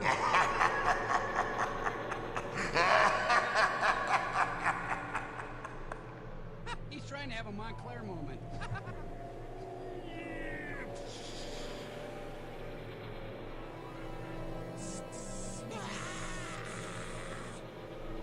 Hey, now they'll get immaculate reception. You know, I had an angel talking to the gym. I'm sorry, Chief. I've got to get organized. Besides, no one can see me up here. I'm down off the road. Uh-huh. Look, there's a frisbee in the gutter.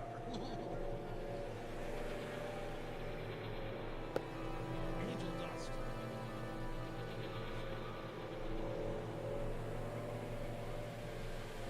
Dollhouse. You know, they should fire Grandma as detective.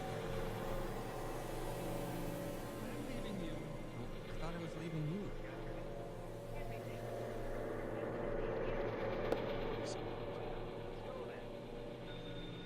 The Pope about the one sexual position. Around to us.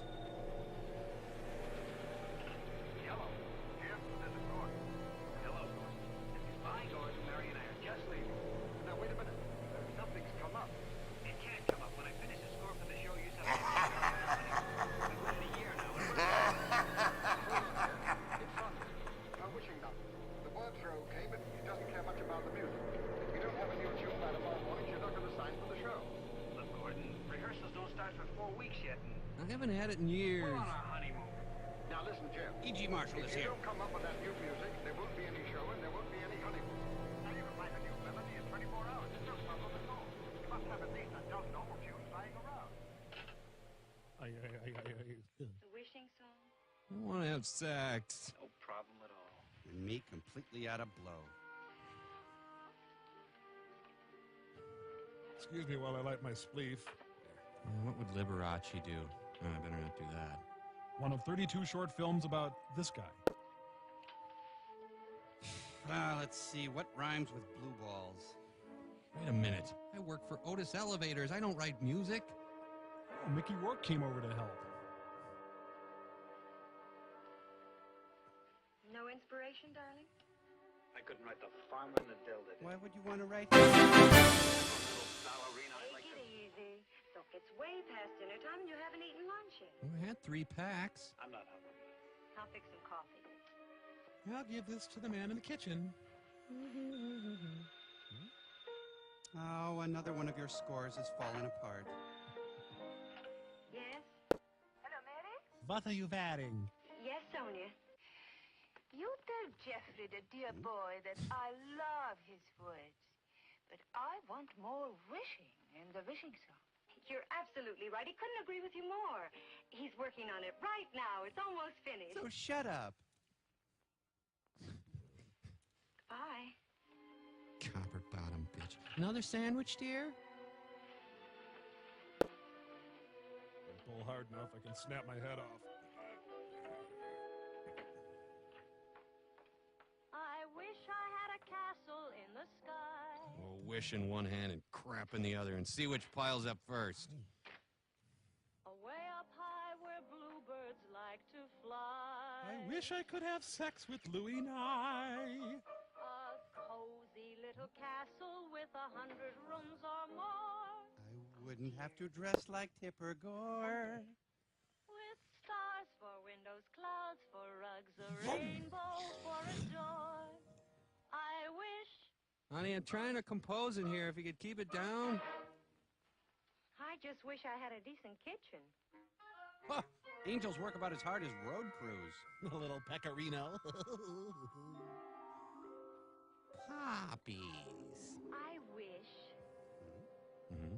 I wish the faucet wouldn't drip all day. Aim high, sister!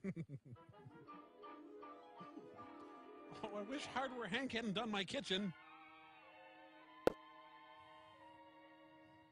I wish that refrigerator door would close and stay closed.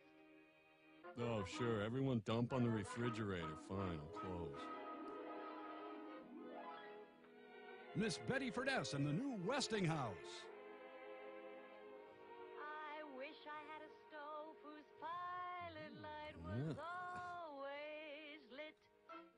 Well, don't look for it now. It's only available in the year 2000. Furthermore, a kitchen phone at hand when friends call up to chat a bit.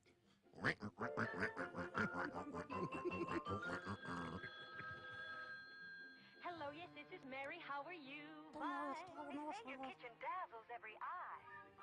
A brand new sink, a built-in oven, refrigerator, and Get out of the house. It's a terrible accident. kitchen phone. Oh, it's a hospital. Red phone. But you know, Gotta go, goodbye, there's blood and everything. The nuclear reactor exploded. I'll call you later.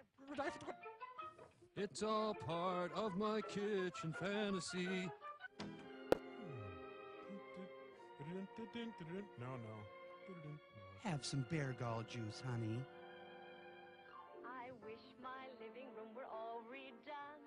I think owning a newspaper would be fun. Drapes, new rugs, oh, this is fun. My God, honey, what have you done to our lives?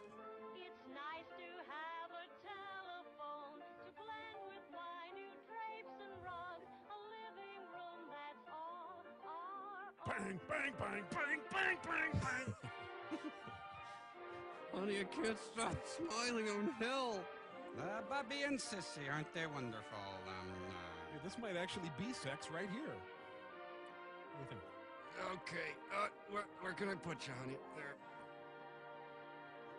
I wrote this one for Scott Thorson. Meanwhile, soldiers are dying in the mud in North Korea. Ah, who cares? That's her come with her look. The bedroom should be changed completely too. Yeah, hang a parachute, put up the beer can collection. Perhaps a color scheme of gold and blue. Furniture and lots of room for all my clothes. On second thought, I might try Dusty Road. One bed's for them, the other one's for little grandma. Well, Jeff and I were going to get the racing car beds, but we decided on these. A lady likes to have a chance to change her mind. No, none of that. Like a yellow room with turquoise and white, and maybe a telephone that lights up at night. I wish I may. I wish Might. might. Ah, sort of a westerny, ginghamy, oriental, Danish, modern-esque prairie school sort of thing, huh?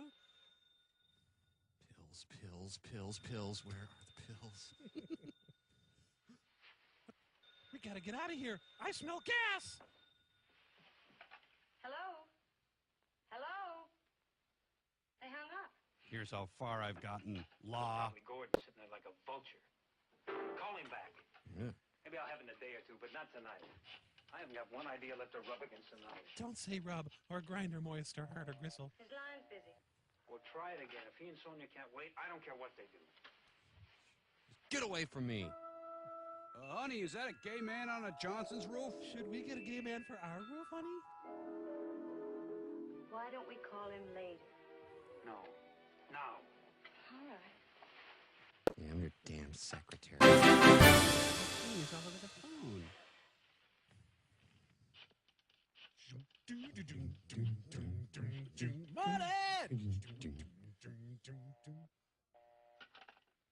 Wait a minute. Do that again. Yeah, okay, now rustle your skirt. Now flap your arms and run the vacuum. Yeah. Why not? I'll call someone to write this song. Again. Do it again.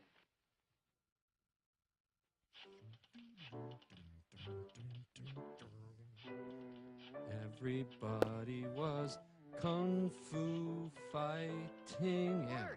Sure, for a tuneless sort of thing. Don't worry about my carpal tunnel syndrome or anything.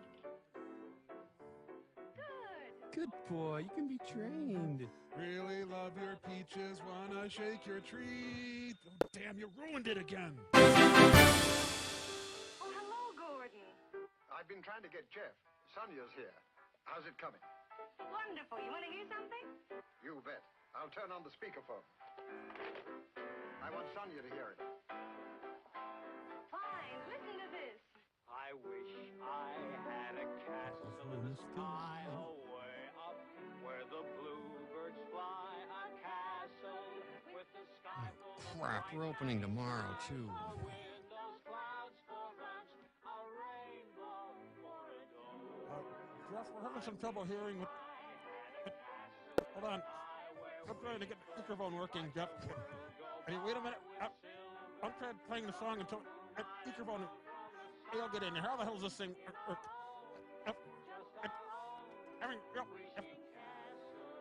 Aren't the songs from the beginning? We can't... microphone... Hey, leave room for the Holy Ghost.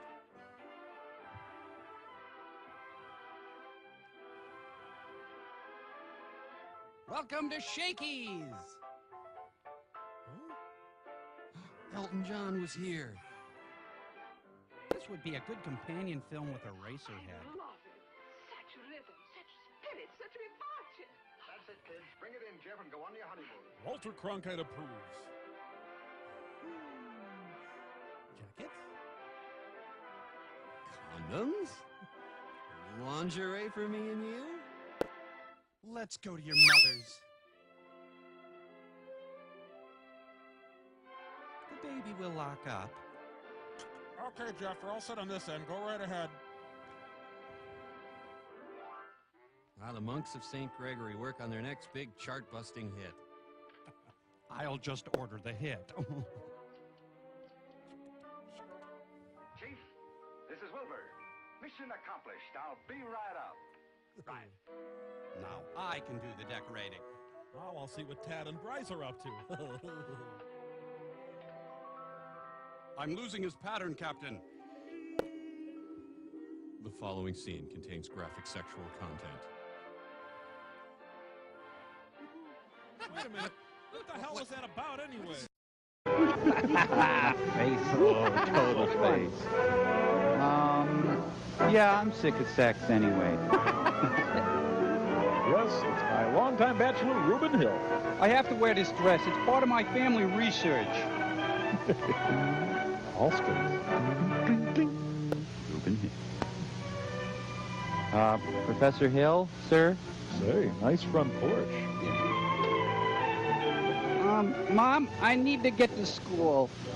The tepid embrace tells me they're ready for marriage. Welcome to as far as you're gonna get. Oh, you're so suitable. Happy trails to you. Good night, darling. I touched your Vitalis. I'm gonna go wash my hands. There. Isn't it exciting about our getting married? What? Yeah. What? Oh, could you grab me a cold shower while you're in there? Thank you. You still didn't pay your grit bill, ma'am. I hope Leopold doesn't find out about this. Well, I'm pretty sure this is my house, but, you know. Walking on a big cloud. So I asked her last night at her graduation prom, and she said yes. We're going to be married. In August. Wow, married?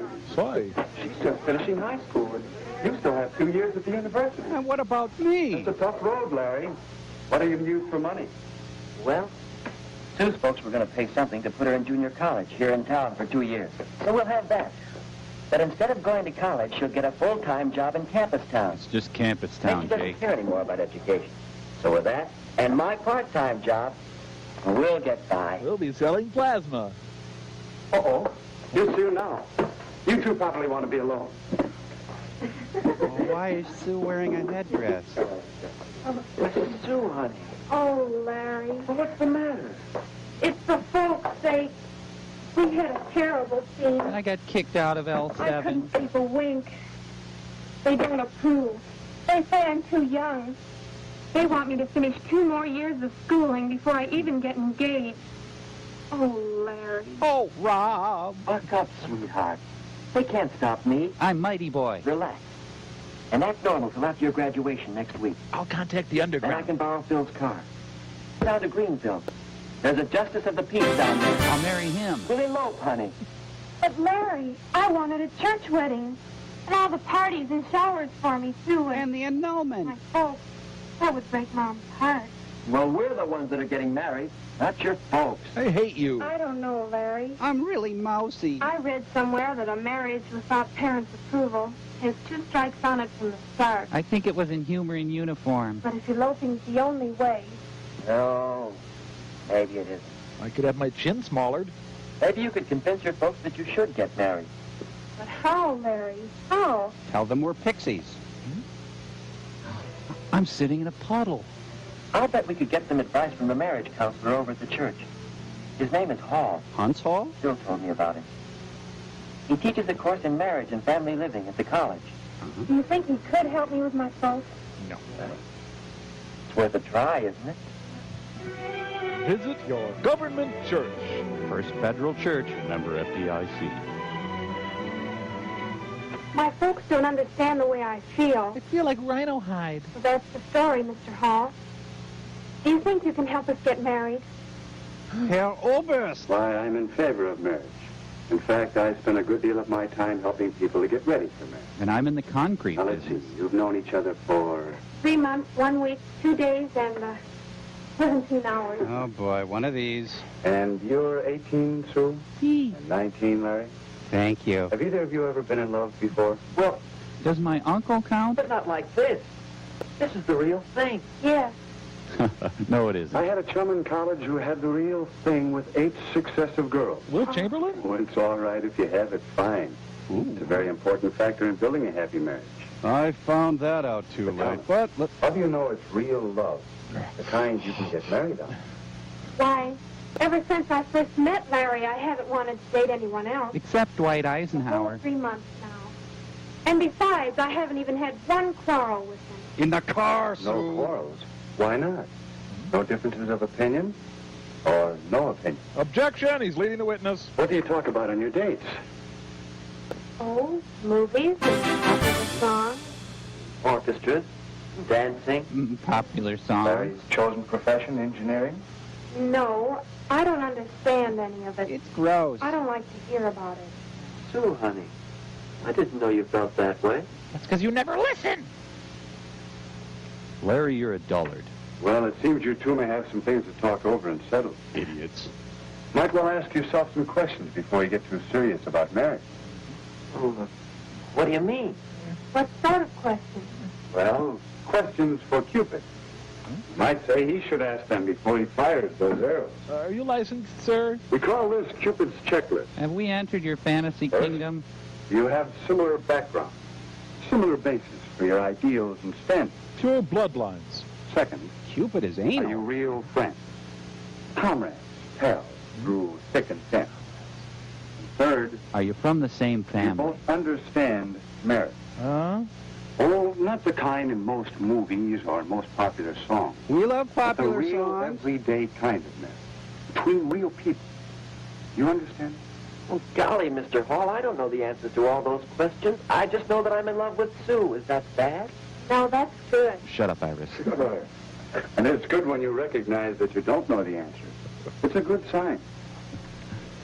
I don't know. Anything. I think we're friends.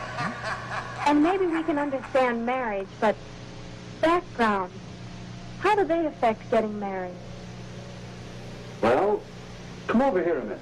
Perhaps I can show you what I mean. Put these on. What's that?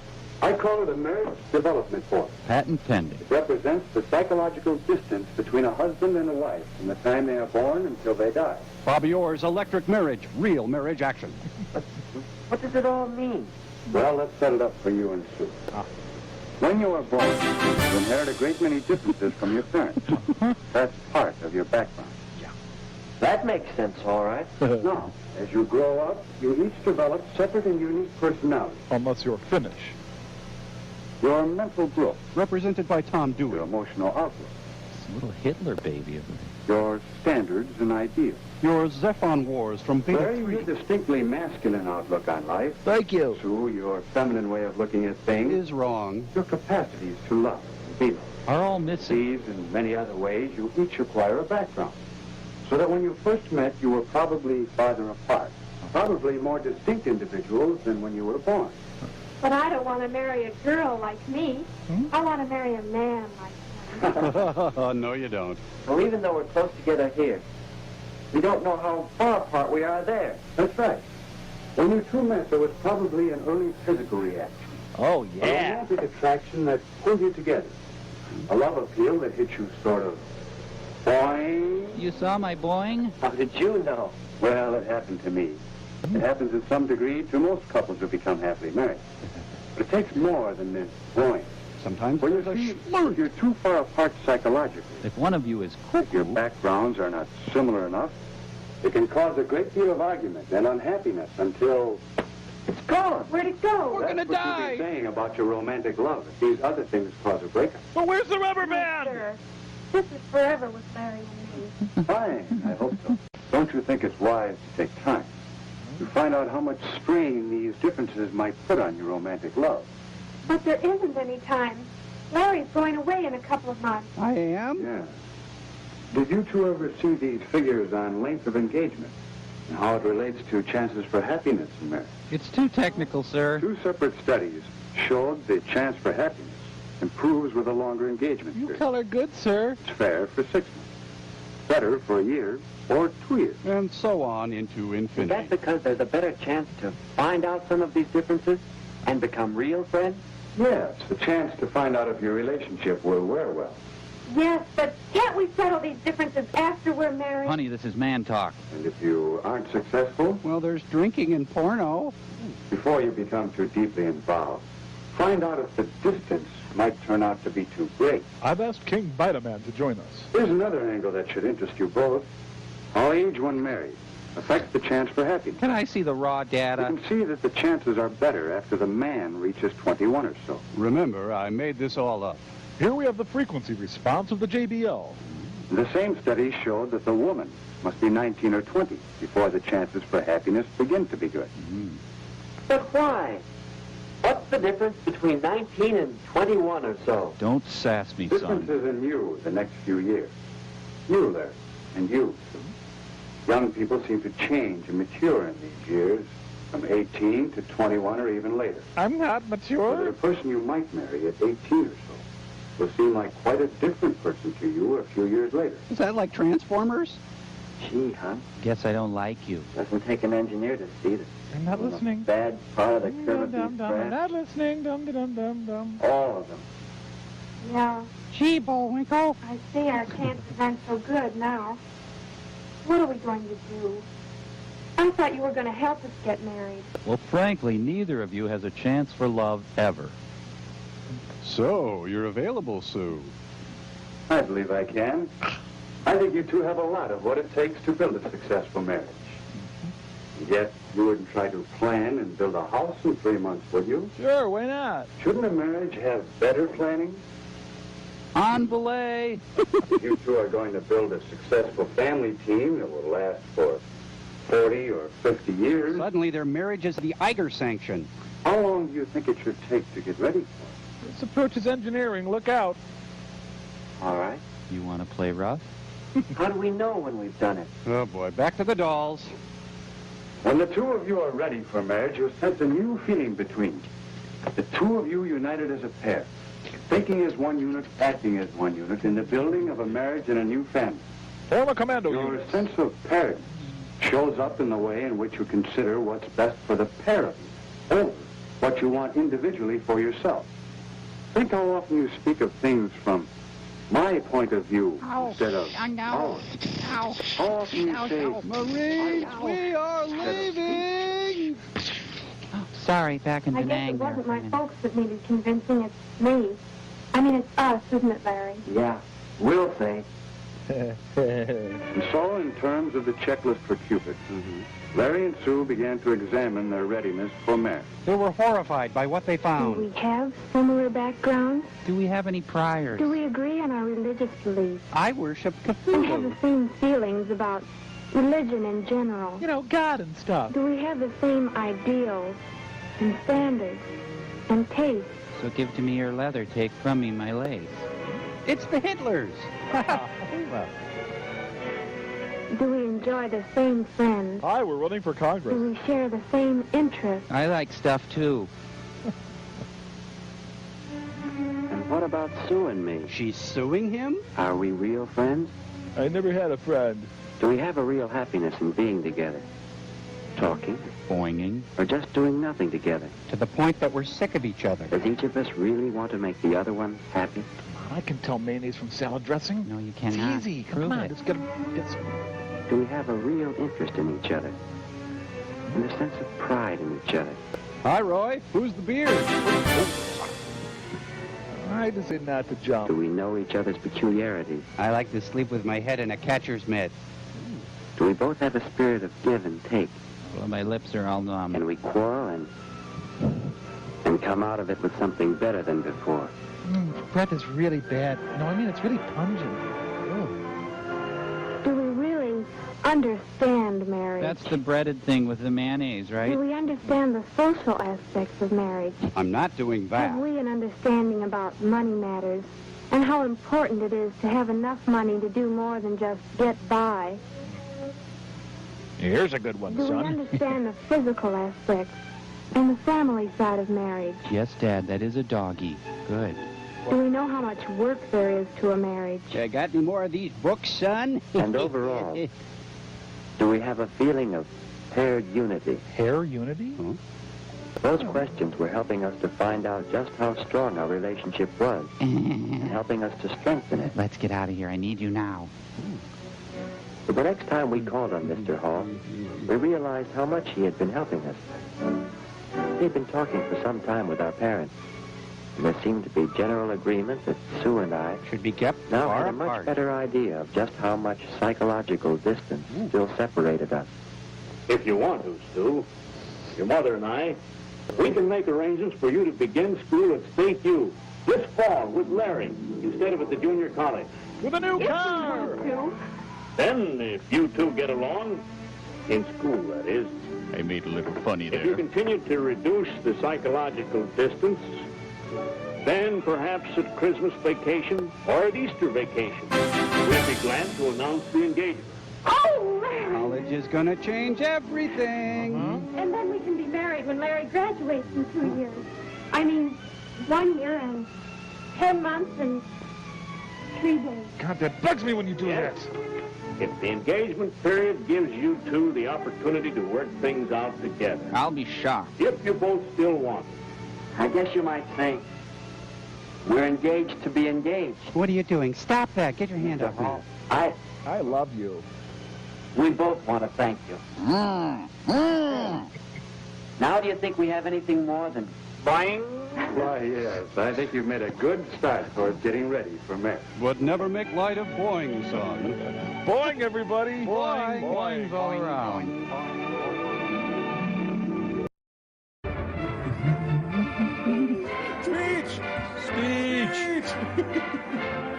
Hey, Posture Pals was the definitive last word on posture. Did ancient Toastmasters make this film? Professor Bueller's Day Off. There were a lot of forensics going on in Kansas in the 50s. The ear is the human organ the public speaker is most likely to try to impress as he makes a speech. After the human nipple. But did you ever think of the importance of the eye? The importance of what the listener sees as well as hears? The eyes of Kenneth Mars. Now just suppose you were a beautiful doll with rosy cheeks and big blue eyes. Okay. A doll that never talked. Just do what he says. Or a tree that basked in the warm sunshine and rustled in the breeze. A tree that never spoke. Now you're a can opener, metal and shiny and taciturn. Or suppose you were a spring flower, contrasting your gay colors with the blue sky. I'm not a flower. You know how you would be judged? You'd be judged mostly by your appearance, by the way you look. By the kind of car you drive. Appearance is the basis upon which a little girl chooses a new doll. I like this one because it's whiter. A man's prosperity is often judged by the appearance of his home, and thus is man himself judged. Yes, that's Eisenhower's America. Yes, appearance is important. There. I said it. I'd say it again if I had to. Appearance is a powerful factor. I learned that the hard way. Appearance is something you can control. Remember, appearance has a pear in it. In public speaking, your appearance may make the difference between a good speech and a poor one. Your appearance may help convince your audience you know what you're talking about. Or it may convince them you don't know what you're talking about. Of course, I don't know what I'm talking about. A good appearance is something that everyone should strive for. Something everyone can accomplish. Let me just get my notes here. I know I had something else. It begins with the feet. Seems strange, but having your shoes shined will help you make a better speech. It will help your general appearance and make you feel better. Plus, the polish gets you high. Then you should have your suit cleaned and pressed, just for your talk. This will help you look successful. Hey, honey, you're supposed to take the paper off. Be sure to wear a clean shirt. Be sure to get a brand new chin. And your favorite tie. Now you're ready to rub out Sonny Corleone. Be sure your hair is neat and clean, and you're all ready to go. Make sure your part is gouged into your skull. Yes, sir, you're all dressed up and you're ready to go. You feel great, but wait a minute. There's a lot more to appearance than just having your necktie straight. Why? Because we like you. Because your audience thinks about what they see as well as what they hear. It's the village of the damned. If your posture is poor, your audience thinks, this poor fellow isn't sharp. He's weary and confused. He doesn't care about us, and he probably doesn't know what he's talking about. And you are puzzled. Why has your speech failed? Ever seen a one-eared elephant? Mister, you don't look good, that's why. What your audience sees is so bad they can't hear what you're saying. He's got Patty Duke's dad in his contact lens. Now, good platform posture can be accomplished by anyone with a little effort and concentration. Good posture is first a physical matter. The body should be held erect and tall, with the head up. Secondly, good posture is a matter of the mind, your mind. In your thinking, you must convince yourself you will think tall, talk tall, stand tall, and walk tall. Shave tall, jump tall, and crouch tall. Remember that you must think tall, talk tall, stand tall, and walk tall. This will help you with your posture and your speech. What if you're Robert Reich? Now, good posture serves more of a purpose than just making you look better. It helps you to be comfortable because it keeps you well balanced on the platform. America first! Poor balance, along with poor posture, causes some of the characteristic types of speakers you have seen. This type knows his subject and has good control of his voice. But look at him. He looks almost too tired to stand up. Women be different than men. Word. He balances first on one leg, then on the other. That's really very good. He's the tired farm horse type. He's an energetic city girl. Can they get along in the suburbs? Then there's Miss Prim, the speaker who stands straight, tall, and rigid. She seems to be afraid she'll break, and she looks frightened and excessively formal. And yet startlingly erotic. Wouldn't it be lovely? She keeps her feet clamped tightly together. Enough said. We know her as the telephone pole type. Next we have the He-Man athletic type. Grandpa? You've often seen him. He stands with his shoulders back and his stomach out, and his feet wide apart. He looks undignified, and soon his awkward posture tires him. And he rocks back and forth for relief. The lion senses weakness and closes in, chewing at his hamstrings. He's the rocking horse type. She's a straight-back chair type. Can they get along? Lastly, we come to the type who leans. He leans on the table, back of a chair, or anything handy. In trying to be nonchalant and at ease, he makes himself thoroughly uncomfortable. The belching doesn't help either. Yeah, plus, he's leaning on the people in the front row. He is the turtle type. All four common types look awkward, partially because they're off balance. Good balance results from having the bodily weight well distributed on both feet, and in having the feet just the right distance apart for comfort. You can determine this distance by making the knee test. I will not make the knee test. Place the palms of your hands on both knees.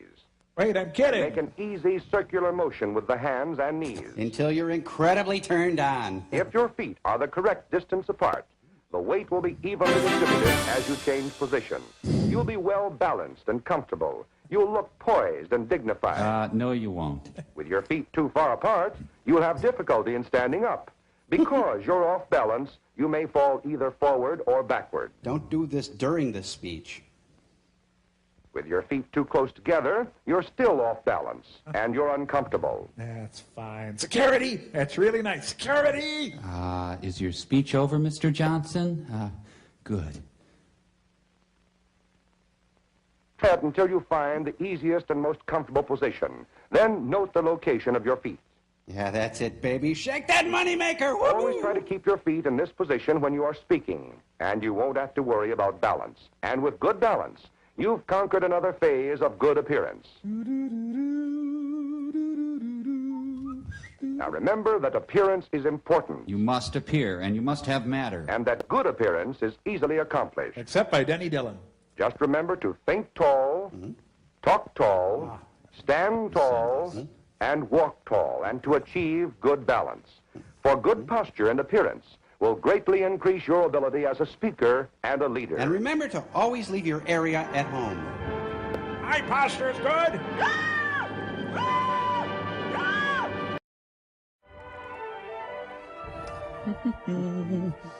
Wendell Yo, the cleanest man in Boston. Are these sold door to door? Join us. Join us. Class from the 8th grade.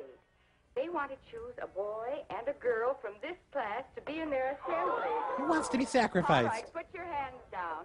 They'll have to choose. The 8th graders called the herd. Whomever John and Arlene choose, you can be sure of one thing.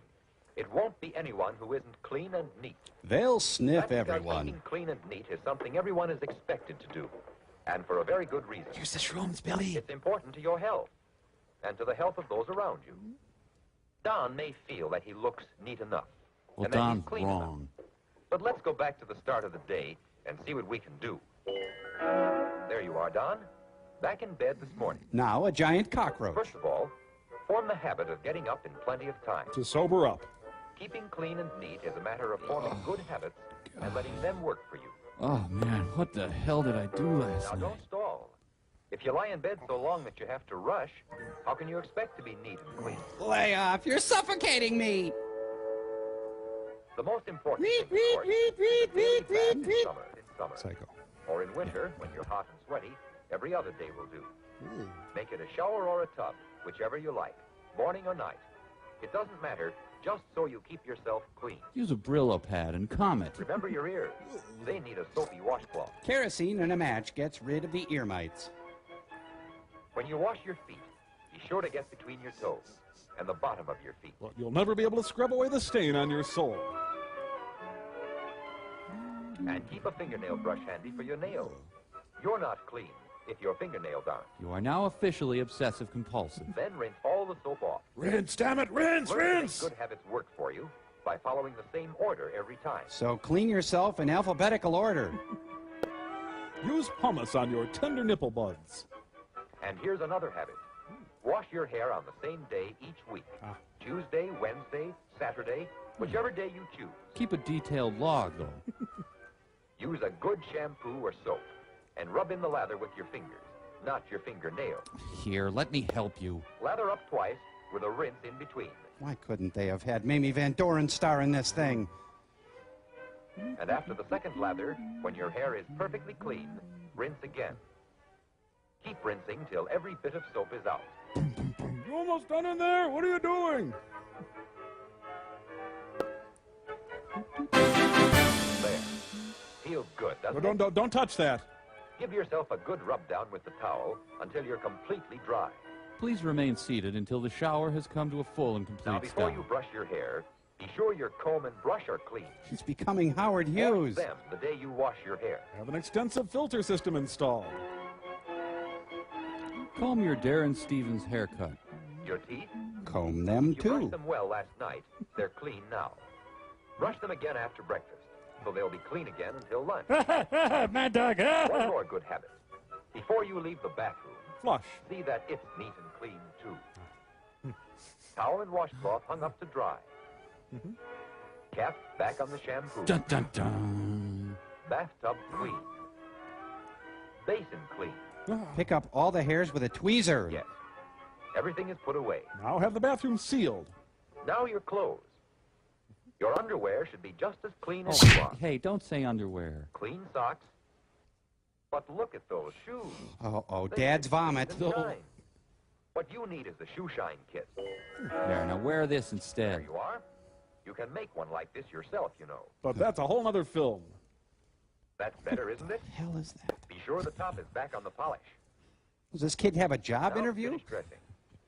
Uh-oh. That's no way to treat your clothes. But that's how they treat me. If they're clean enough to wear again, hang them up. Or just have your mom do it. Fold the trousers neatly over a hanger. There, that's it. Work it now. There you go. It's about 3 in the afternoon by now. Put the shirts on hangers, too. Hang them up in your closet. Look at that closet. Before you do another thing, get busy and straighten it out. Ah, shift into another time dimension if it helps. Uh-oh, now your hands are filthy again. Hard work, isn't it? But if you learn the habit of keeping it neat, you'll never have to go through anything like this. Now, time for bed. Now then, a clean shirt, and you're ready to take a look at yourself. You despise what you see. Hair combed, Hey. face, ears, and neck, all clean. And hot waxed. Cuffs buttoned. Clean hands. It's the stigmata. Nails clean and Oh, the trimmed. things those hands will do. Shirt buttoned and tucked in. Belt through all the loops. Trousers buttoned or zipped. Or not. Socks pulled up. Shoes shined. And shoelaces tied. Now, to get pantsed and dragged around the track. Not bad. Not bad at all. Ugh, he's got fangs. Quite a bit better than the way you looked in class this morning. I'll say. Now, how about you, Mildred? Let's see what habits will help you keep neat and clean. You need a weekly Mother shampoo, Teresa. too, of course. Girls have to wash their hair in the afternoon or evening, so there's time to put it up. Don't go to bed with wet hair. Or a first date. Putting up your hair is something you have to learn, and everyone does it differently. It depends on how you wear it. Take the ribbon from my hair. You may still need to get help from your mother on this. She's getting ready for a date with Jerry Seinfeld. This is a good time to trim your fingernails. Make a habit of doing it the day you wash your hair. Every leap year. Boys like to use fingernail clippers, but girls can shape them better with an emery board. Are you supposed to file open sores with an emery board? And see that little sore place where you pulled away the skin? Oh, honey. Next time, ask your mother to cut it, and you won't have a sore place like that. Or just amputate that finger. Wait a minute, only 9? Don't forget your toenails.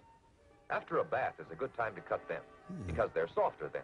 Yeah, he knows a lot about women's Cut them straight toenails. across, and not rounded like fingernails. Better yet, cut 'em pointy. Get a pinking shear. Oh, Mildred. Look at your clothes. Why, that's as bad as Don was. Don was the producer? Things that are dirty should go into the laundry. Things that are clean enough to wear again should be folded and put away. Really? Make sure there are no wrinkles in it when you fold it. What about the fold? And that dresser drawer. I've rummaged through it. Better straighten it out this very minute. Why can't a woman be more like a man? In the 50s, people responded well to authoritative, disembodied voices. Ha ha! The fun never stops when you're clean and tidy.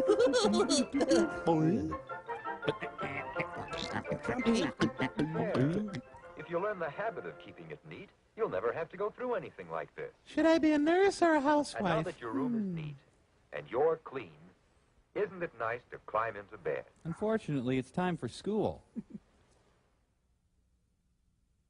Good night, Neely O'Hara. In the morning, give yourself plenty of time. Say 6 You can't hours. Brush and be neat. Be sure your underthings are clean. Don't say under things. Well, are they?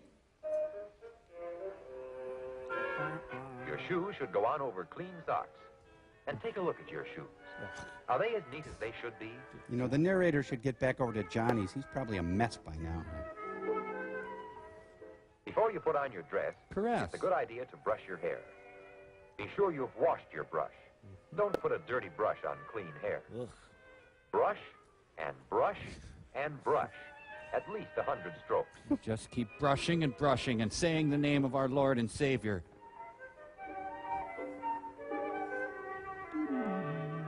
There. Look how it shines. You did get all the soap out last night, didn't you? Tail and mane really works. And now, The weather. what dress to wear? Your dress has to be suited to the occasion. No, that one's just fine. Do that. Let's go. What is my purpose in this world? No, that's a lovely party dress, but it's too dressy for school. Don't go trampling yourself up like that. There. That's more like it. Oh, I love that on you. But would another color look better?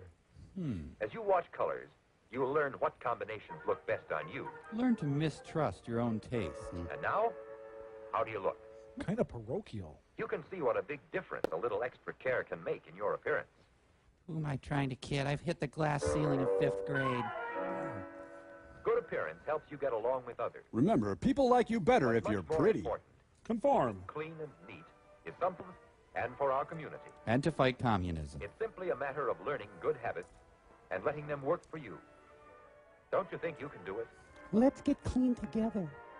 Can I carry your soap home from school? And now back to the drudgery that is your life. Thank you, thank you, thank you. Cheating. How to make it work for you at home and on the job.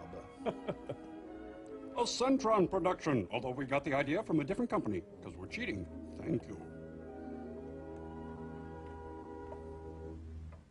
The Drop Penny Program.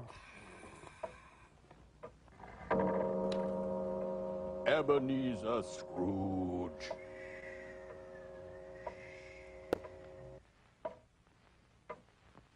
Well, why don't they call? Because they don't like you. They've had plenty of time to decide. A young Franz Kafka awaits his fate. I think I'll go write some nocturnes. For depressing focus, 1-900 alfalfa. Oh, the Foley guy must be calling. Yes, this is John. I saw what you did. Yes, I know why you're calling. They did. Oh, they did. They found the body, huh? No. I guess that's it then. Thanks anyway. And his parents officially cut ties. Good thing I have my Paxil. Geez, this kid could freak out Jamie Gum. You know what this room needs? A plant.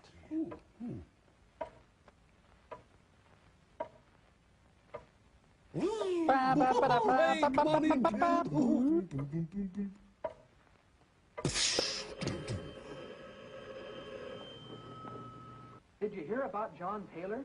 They voted him out as student council representative because he was caught John cheating. Taylor. Who? What's the story? Morning glory. What's the word? Hummingbird. Did you kiss him and cry? You a cheat, John? John, what have you done? Mother Teresa called. She hates him. Remember how it all started? The day you went over to Mary's house to study a test. Remember? There are not enough bell towers in the world for All right, Johnny. John, now look. The problem is to factor x squared minus 9x plus 20. Now, how do you do it? Now, let's just cheat. X squared minus 9x plus 20. You take the x squared minus the 9x and... Nobody home, Oh, huh? you subtract x from x squared, and then you... John, this is geography. Oh, golly, Mary, I don't know anything about this factoring business. John, you do too. Ooh. Now, the answer is the quantity x minus 5 x minus 4. Now, do you see how I got it? Yeah, I guess I do. But golly, Mary, this stuff's awful. I just don't get most of it.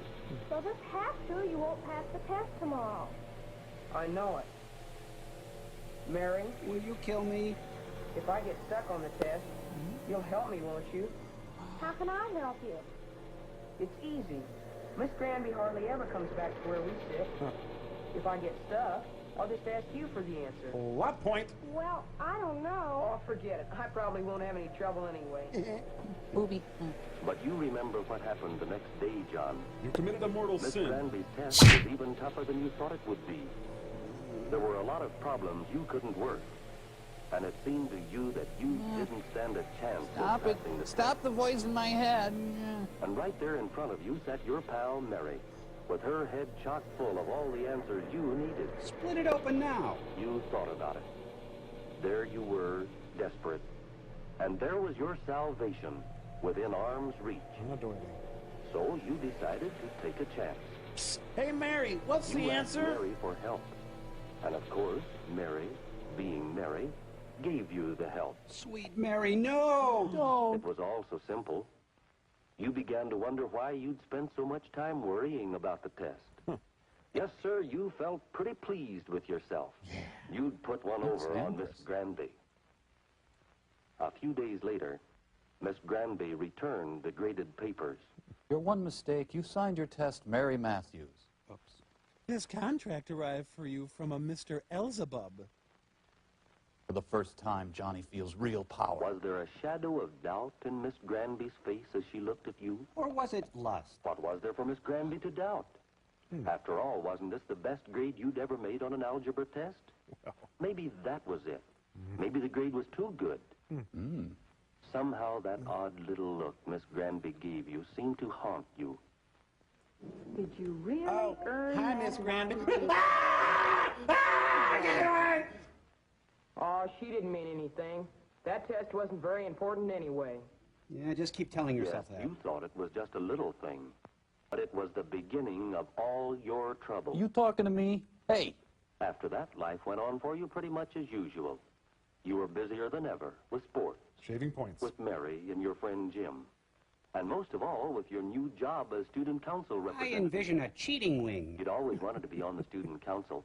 And you were really proud of yourself the day you were elected to take Jack Martin's place when he moved out of town. Under mysterious circumstances. But now, with the honor of the job, went the necessity of keeping your grades up. And your enemies And down. that was your problem. Dear Joe McGinnis, I admire... Maybe you'd do better if he had parents. Yeah. Hello? This is Jim. In the next Let's room? go down to Sam's and get a hamburger. I can't, Jim. I've got homework to do. Oh, don't worry about it. You got plenty of time. I will bring you down, Johnny. Okay, let's go get a hamburger. I'll see you in a minute. Now, was this Ingmar Bergman's first American film? I think. The big clock in the hall went on ticking off its even measure of time. And you went on as before. Eating hamburgers while the world You and Mary were still the best of friends. But Mary had assumed greater importance to you. You came to depend upon her more and more in your schoolwork, although you scarcely realized it. You worked her like a punch It press, wasn't that Johnny. Mary was any smarter than you were. It was just, well, that she seemed to find more time to study. And you were student council representative and a very busy fellow. You gotta help me. What's the answer to number 9? I smell a big commie rats. John, bring it up here, please. Ding, ding, ding, ding, ding. Put your pencil down and step away from your desk. Fortunately, your mob ties will get you off, Johnny. Give me that. Wow, that's Randy. I'm afraid I'll have to give you both 0 on the test. Jawohl, mein Führer. And both of you are to report to me after school, please. And so Data Plato's career began. So you were caught, John. You were exposed in front of the class. And what's more, Mary was involved too. Mary, who was only trying to help. Mary will have to take the fall now. And then what happened? Spare some change? Your classmates seemed to treat you a little coldly. Perhaps it was because they had studied and worked hard for their grades. Yeah. Maybe they felt that your cheating gave you an unfair advantage. I belong in hell. And their thoughts about you were reflected in another way. Hey, what's up? Meeting of the student council. They're hanging you in effigy. That's funny. My name isn't on there. I'm on the student council. I don't think you'd want to come to this meeting. It's about you. Me? That's what I hear. By the way, have you seen my rib cage? Say, would you mind calling me after the meeting's over and let me know how it comes out? No, I wouldn't mind. We really should be talking through our lawyers. No, I don't say that what John did was right, but I do think we ought to give him another chance. You mean you think we ought to let him go on being in the student council? I think we should. Will the senator yield? He's a good representative. That's right, but I don't think anyone that cheats should hold an office. That's right. I think we should elect a new representative. Oh, no, give him another chance. All right, wait a minute. Wait a minute. We won't get anywhere by all talking at once. Are we ready to take a vote now? Margaret Chase Smith. All in favor of giving John another chance, hold up your hand. Whoa. All who think we should elect a new student council representative, hold up your hand. Oh, holy cow. Well, I guess most of us feel the same way about it. Who's going to tell John? I'll tell him. I said I'd call him when the meeting was over. I'll call him as soon as I get home. If you want, I could turn him into furniture. John, I guess you know why I'm calling. We had that meeting about you a little while ago. They decided to elect a new student council representative. You made some powerful enemies, son. I'm sorry, Johnny, but I guess you know why. That you, student counselor? Yes, John knew why it was. He'd been caught in a trap of his own making, and had involved his friends, too. He now found himself looked down on by friends and classmates. I have to bathe Mother. But did John really intend to be dishonest? Or is he just pure evil? Should Mary share any of the blame? Sure. Was it fair for John to use Mary as he did? Yeah, she was there. And what about his classmates? Did John's cheating hurt them in any way? Give us Barabbas! Barabbas! What do you think? Riddle me this, Batman! The end for Johnny, at least, you poor dope. Titles by Fredericks of Hollywood. Iowa State College, the high school after high school.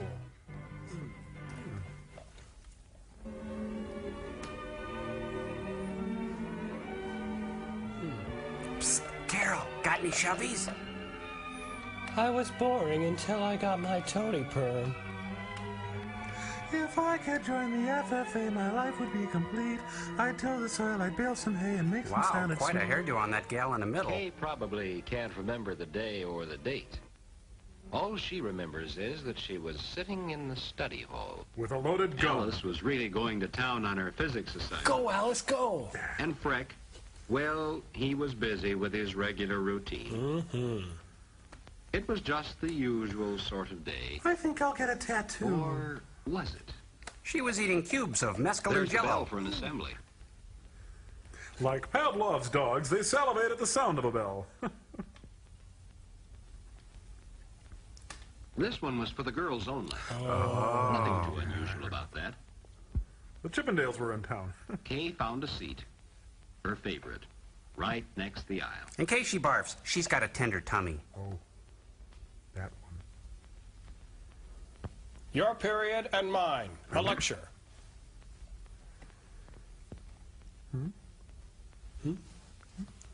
Hello, am I on? Is this thing on? You want to look at that, Helen? Today, I'd like to tell you about several girls I know very well. And why I'm being fired. Not I too took long several heavy ago, blows to the these cheeks girls with a were lead wondering, pipe. just as you are, what they would do after completing high school. Let's start with Evelyn, who went on to college where she took a course in home economics. Now she's a tea room manager, and thousands of people who eat out are her daily customers. You might see her talking to the hostess and never guess she's really the boss. Shut up, Grandma. You're lucky to have a job. Behind the scene, she's the one who makes the final check and adds that extra touch. Of salmonella.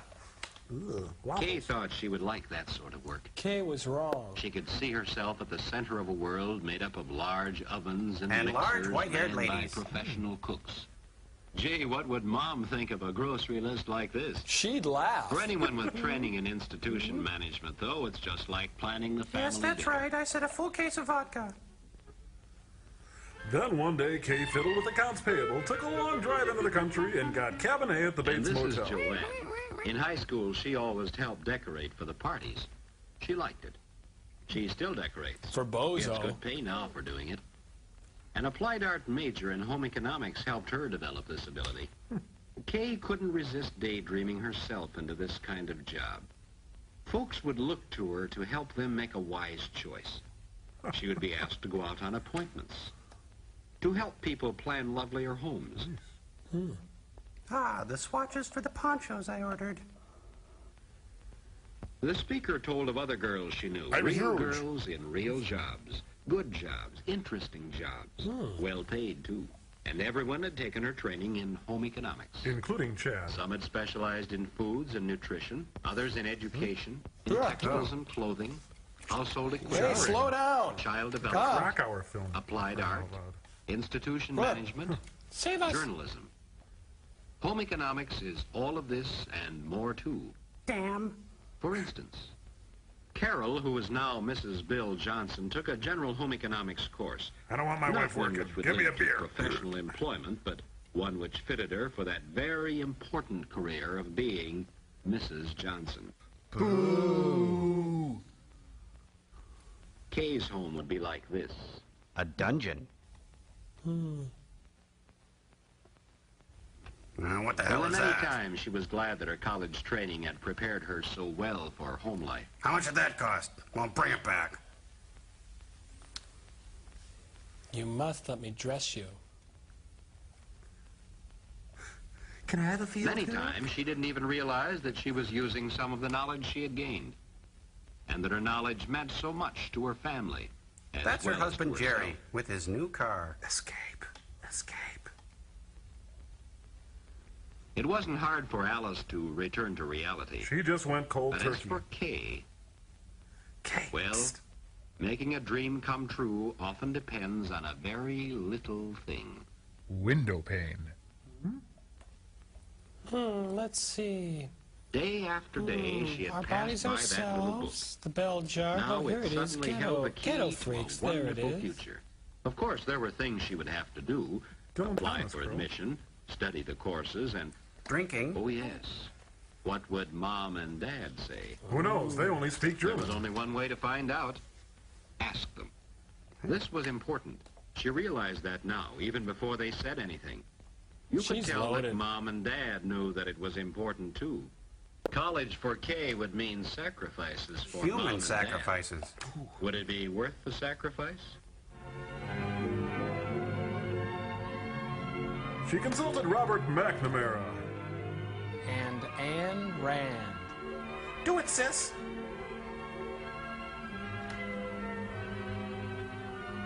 Dear Dean Johnson, I couldn't really So begin this to... was the important day in Kay's life, and it was late at night when she finally recopied the letter for I the quitter last at the time. touch of your... She got a real thrill out of dropping that letter in the box. Now be cool, be cool. Come on, be cool. Just... Oh, it's good.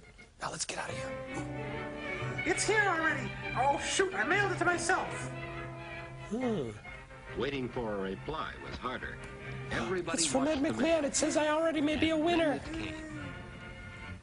She You'd had have months thought to Kay was go, leaving but she for just couldn't college wait to the get out next of that day. stifling home life. Dear, why are you packing your father's things? So this is college. So this is Pine Later City it will have Votac. a homey look. Now it was a bit bewildering. Wonder where the tennis courts are. Where would her room be? Who would be her friends? Who would be her blood enemies? Wonder if she'd ever know her way around. What secret societies would she join? Wonder what her Would she smoke thin black cigarettes and reject the triune god? Well, here's the dorm mother, affectionately known as Horseface. You lost the draw. You'll be rooming with the ice queen. At first it looks bare and not very friendly. Who, her roommate? Smells like high-grade weed in here. Well, we'll make a loft out of some railroad ties under the bed, a special export light in the window, and a... But with new curtains and bedspread, it doesn't take long to give it a homey feeling and a bit of college atmosphere. I've got a feeling Mom majored in home economics at Iowa State. Before you know it, it's time for the folks to leave. In all her dreams about college, Kay had never included the moment when Dad and Mom said goodbye, when she would be on her own. Yeah, see you in 4 years. Don't call. A friend always. Love, Dad. Thank God there was no physical contact. Mom, Dad, no. Well, just leave then. Forget you. I never loved you. Poor kid. Now she'll race down to the Jean-Luc Godard Festival at the Campus Theater. I'm so alone, I don't know what to do. I look at you and I go out of focus. Why does she have a picture of John Carradine in her nightstand? Oh, that's Mom. Oh, will you ever accept my Marxist ways? Arrived just when she did. Well, hi, They how chatted you like doing? old friends. We're gonna have a great time. What We're about gonna it? be pals. The usual things. And while they were talking, Two of the ripest tomatoes in town strolled in. Hi, you get a bong? 4 girls, Kay and Jean, Helen and Louise. The group. For the next 4 years, they will see a lot of each other. Come on, they just met. Most of their experiences will be shared with each other. Kegs will be tapped. Men will be used. They're strangely drawn to this That mystic first fountain. stroll with its first impressions. Thank goodness for Head and Shoulders. They stopped at the same places. 3 coins and a They fountain. looked at the same scenes. They did the same things that many had done before. There was a Here's sameness. college with its new friendships, its old traditions. By the end of freshman week, they'd begun to feel that this college was their very own. And they started by taking over the administration building. Off the pigs, off the pigs. How do you solve a problem like a college girl? Early October, headed for an 8 o'clock class in Home Ec Hall. Tragedy struck. A Just lone apart the gunman. crowd. The 8 Here's a o'clock young was Judy class in Chicago. applied art. It helped to build up a knowledge of the beauty Don't of sit design down. and color. Surprising how everyone could make such interesting, original designs. While Kay struggles with basic motor skills. And this study of design and color wasn't all theory. Jean and Helen learned to apply it in their class on costume design and selection. Is that a real poncho or a Sears poncho? Watch those All huskies. the classes seemed to fit together. I love this one. Even the Watch this. physics class was what a girl would like. Watson, come in here. I need It you. was about physics in the home. This course helps you to understand just what makes things run. Then in household equipment, you could study the practical side. The use of an appliance. Being treated like an appliance. In turn, there were courses in foods and nutrition where you also learned the why. This is phlegm. Hey, it's the Woodstock of the 50s. Vic Davone's on next. Play whip and post. Woo! Delta Saturday afternoon, football time. I'm a Q-tip. What are you? You were there with all the spirit What you are had they spelling? for your high school team Look, and maybe a little look more. at my crotch. Look at my crotch. Look at my crotch. Look at my crotch. Look at my crotch. Look at my crotch. And afterwards, you met the gang. And you really got slammed and apologized all day Monday. Hey, there's Neil Cassidy. I didn't know he went to college. Only for chicks. Hiya, Tank.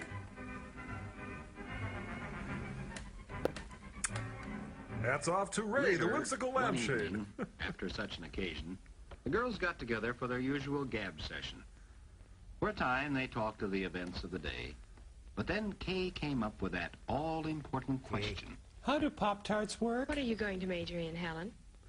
Oh, you know me. Best cook to come out of Foods 204. I'm going to take Foods and Nutrition. Really, I am. Yeah, and I'm gonna I marry want a to be a lighthouse dietitian. You're right, you're going to be a short order cook for truckers in 2 years. Wish I could make up my mind that easy. What are you going to take, Jean? I'm going to take Bob for everything he's got. I like to work with fabrics, beautiful clothes. Hey, look, and it's Lou Costello in drag. Department stores. I'd like to go along with you, but I don't know yet whether I want to work for a household appliance company or whether go on with my artwork. Oh, these are the kind of problems you'll want to have. Do you know what I'm going to do? I'm going to teach. Because I can't do. Kay went to chat with her advisor. She learned about a world of opportunities, things she'd never thought of before. Teaching. Listen to the flowers. Yes, it was They a will big tell you profession. sweet secrets. High school teaching, nursery school work for those who like very small children. And for medium-sized kids, go and to a middle extension school. teaching with farm families. Would teaching be her career? Or would it be the business world with its glamorous commercial jobs? And low-paying temp jobs. Would it be public service field, perhaps a hospital dietitian? Or research with its look to the future? Academia. Yes, there would be all sorts of interesting careers, and best Hey, of look, all, it's Prince. when you made a home of your own. That's his real badness when he all was that still you a would chubby learn little would be white kid. See him up there? In purple? Oh, that's a reach. Sorry. College is a timeless period. 1 year passes into another very quickly. Soon you die. It's good to be back. At the beginning of your junior year, things seem pretty much the same. But this is the year The National that you Guardsmen were on specialize campus. in your chosen field. Helen, learning to be a hospital dietitian, must be able to plan and serve inviting meals. Plenty of butter, pile it on. Plan Good them well hospital enough food. to fit a doctor's orders, and serve them attractively Oh, to please pep up don't eat the lagging appetite. daisies. Square eggs. She'll also have the problem of feeding large numbers of people. And her fat That brother-in-law. calls for quantity cookery, so you'll find her in classes in institution management. For quality cookery, use the Makery Bakery. Louise, who has her eye on a commercial career in household equipment, is rapidly becoming a technician in her own field. Wiring bombs. The technical comparisons which she is making now Are completely will enable her off to give base. first-hand advice on the selection of home appliances. Her knowledge of efficient operation will be passed along. She could never be an engineer. Don't make me laugh. Now cough. Jean was just as busy in textiles and clothing. Oh, very attractive awning. The world of fabrics and of fashions will be hers. Here she designs pants for Chuckles the clown. Perhaps you'll be designing the clothing you see pictured in fashion magazines. Oh, I don't know. Perhaps you'll be the person who has thought up the patterns you will buy at the store. It's possible. Perhaps she will show you how you can create beautiful clothes for yourself, or help you choose them at the store.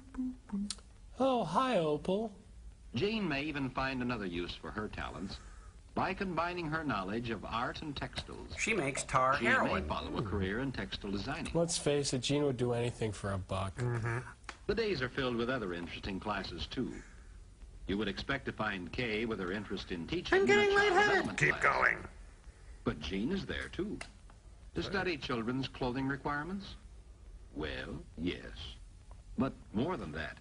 Home economics means much more than a career. We have to be subjugated to men? It's a study of everything that makes up a home, including those who live there. The girls learn a lot from the children. Are in the nursery kids learning school. anything? How habits and attitudes learned at this age are so important in later life. They learn how much depends on It's getting along calamari. with others. For after all, we live in a world where people are more important than things. Oh, I don't know.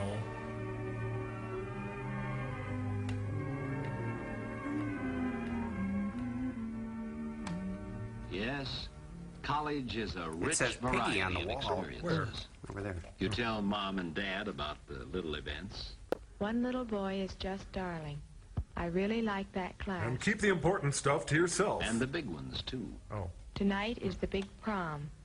I'm wearing my new Everyone will formal. die. I will dump pig's blood on Carrie. You know, she's gonna look like an unmade bed in that dress. Each good time that you had, mingled with the memories of other good times. And makes a delicious gravy. You'll never forget them. They were the glittering threads woven through the varied pattern of college life. Here, a little sample of each of her victims. There's Bob, and Carl, and Steve. Being a senior wasn't much different from being a junior. Student teaching was in line for Kay. But Kay was out of line with student teaching. And Jean was busier than ever in her advanced courses in textiles and clothing. She hasn't left this room in years. Helen was deep in studies on food buymanship. Getting her Grocery money shopping. worth, that is.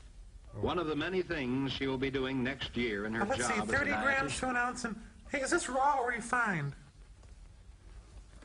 And Louise, wouldn't you know she'd be in a household equipment laboratory? No, don't give up. Home Economics, starring Ephraim Zimbalist Jr. What is home economics? Why, you'd think they would have told us by now. Is it the technical knowledge of the equipment in a home? I don't think so. Or the understanding of how to create beautiful clothes and No, more attractive no, homes? that's not it. Is it the skill to prepare an attractive, nourishing meal? Maybe. Or the ability to teach others these many things? Is it for all time, this feeling Yes, of joy? home economics is all these and more, too. To put it another way, each girl has been It's Abbey preparing for Road. 2 careers. Boy, you're going to carry that One, weight. her chosen specialty. The other is a career in homemaking. Here we come, walking down the street. And so, as a special part of their training, the senior girls actually There are only share- 6 seniors? First of all, the girls met their advisor and decided how they were going to take turns at managing all the household tasks. Here, Carol Bly explains her principles. This was no make-believe situation. With 8 hungry persons to feed, Jean would have to draw on the knowledge she gained in basic courses and in equipment. She had to steal from every grocery store in town. Who's part of her hazing? As for planning an attractive meal and Forget a pretty it. cake, that should be easy for a girl with special talent in color and design. But no, not for this woman. Kay, too, would draw on her knowledge of household equipment and Kay, the too, the textiles mountain. to take care of her turn in the laundry. Oh, no, you put the laundry in the composting toilet. Louise, for a few days, would have the most envied task in the house. Sooner or later, everything and anything you had learned in your home economics courses would prove useful. Oh, that's a good one. And then she said, you're soaking in it. Let me call you sweetheart. Life in the home management house is very homey.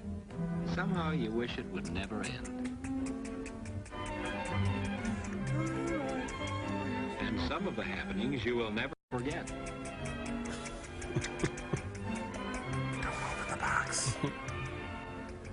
The 5-pound party that Beth had to announce her 5-pound party? She had a big breakfast, didn't guess she? so. My goodness. It's a wonderful world when you're married, when you have a family. The days roll by, and even before school is out, you have a new topic of conversation. Getting your first job through the placement office. Meeting with Helen Gurley Brown. Well, yes, Kay. The teacher placement office tells me they're getting requests every day. Gene, I think this job in a She's a quick department change store will be artist. very interesting to you. The letter has just come in telling us that you've been accepted for your hospital internship. You'll be emptying bedpans soon. Yes, Bingo. Louise will be happy to accept the position. Hey, keep up. Graduation. Hot and saucy, Texas style. Mom and Dad were there, of course. They didn't say much, but you knew they were pleased. That's as just Kiefer. Dad made some remark about he sure had earned his diploma. Dad just doesn't get it. Jean and Louise were leaving at once for their jobs in the city. So you all drove down to the train to see them all. And to reenact the last scene from Anna Karenina. As you stood there on the platform, wishing each other the very best of good fortune. You know you didn't mean Somehow the talk got around to that very Speaking of first wishing meeting. farewell, let's roll. And then you sensed that this was the end of one chapter in your life. Chapters the editors Chapter wrote so and spiced fine, up a you bit. wanted to see the end. I'm coming. A chapter you wouldn't have missed.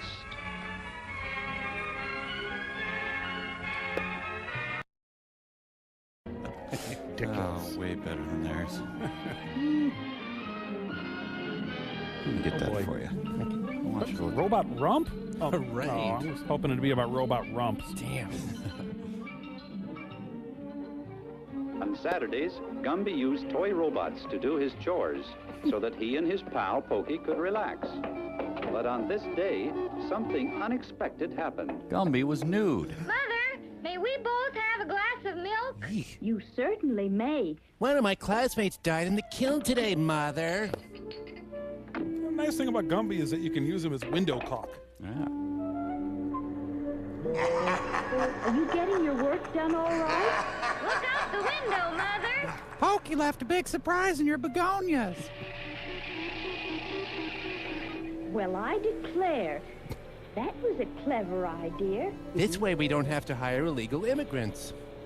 But remember to return the robots when you're through with them. Sure, Mother. Don't you worry your squishy little head about it. Hey, don't! That's Wallace and Gromit's yard. Hey, that's old growth clay. Habitat against humanity. 16 tons more to get. Clay figures go home.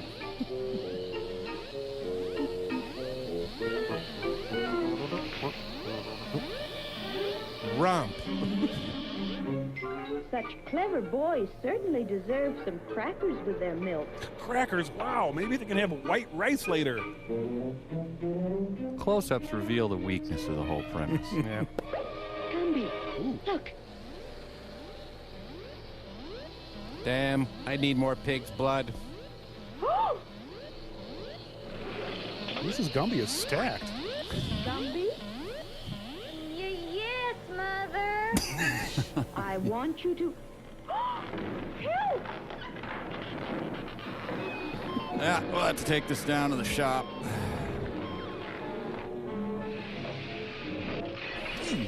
Well, you use one of those older Philips analog chips in your robot, you're gonna get this. Oh. Gumbo! So he just goes to work Starkers? Fire department. Oh, right away, dear. I'll use the company car. Right away, dear. What is this? It's a fair to partly cottony day. Gumbo's sentenced to wear permanent bell-bottoms. Are you all right, dear? You came just in time. What the? Yeah, you're kind of slacking off on the house shaking here, Ron.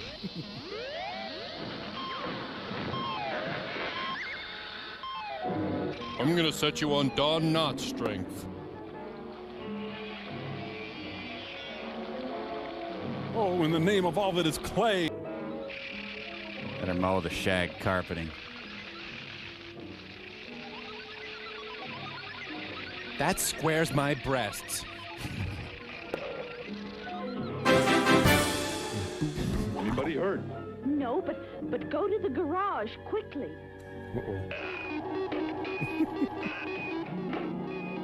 Mom threatened to make me into a ball. Look, Gumby, your father didn't stop that one. Wonder why the Gumbies never had any other children. Good question. Uh-oh. My tail is lifting. Gotta move this body back upstate. Oh, Gumbo, look at my flower bed. I'm gonna glaze your backside, young man. Oop, bad move. Robots do not fight clean. You know that, Mike. Oh, yeah. See? That's what you get. Oh, thank goodness for the internal genitalia.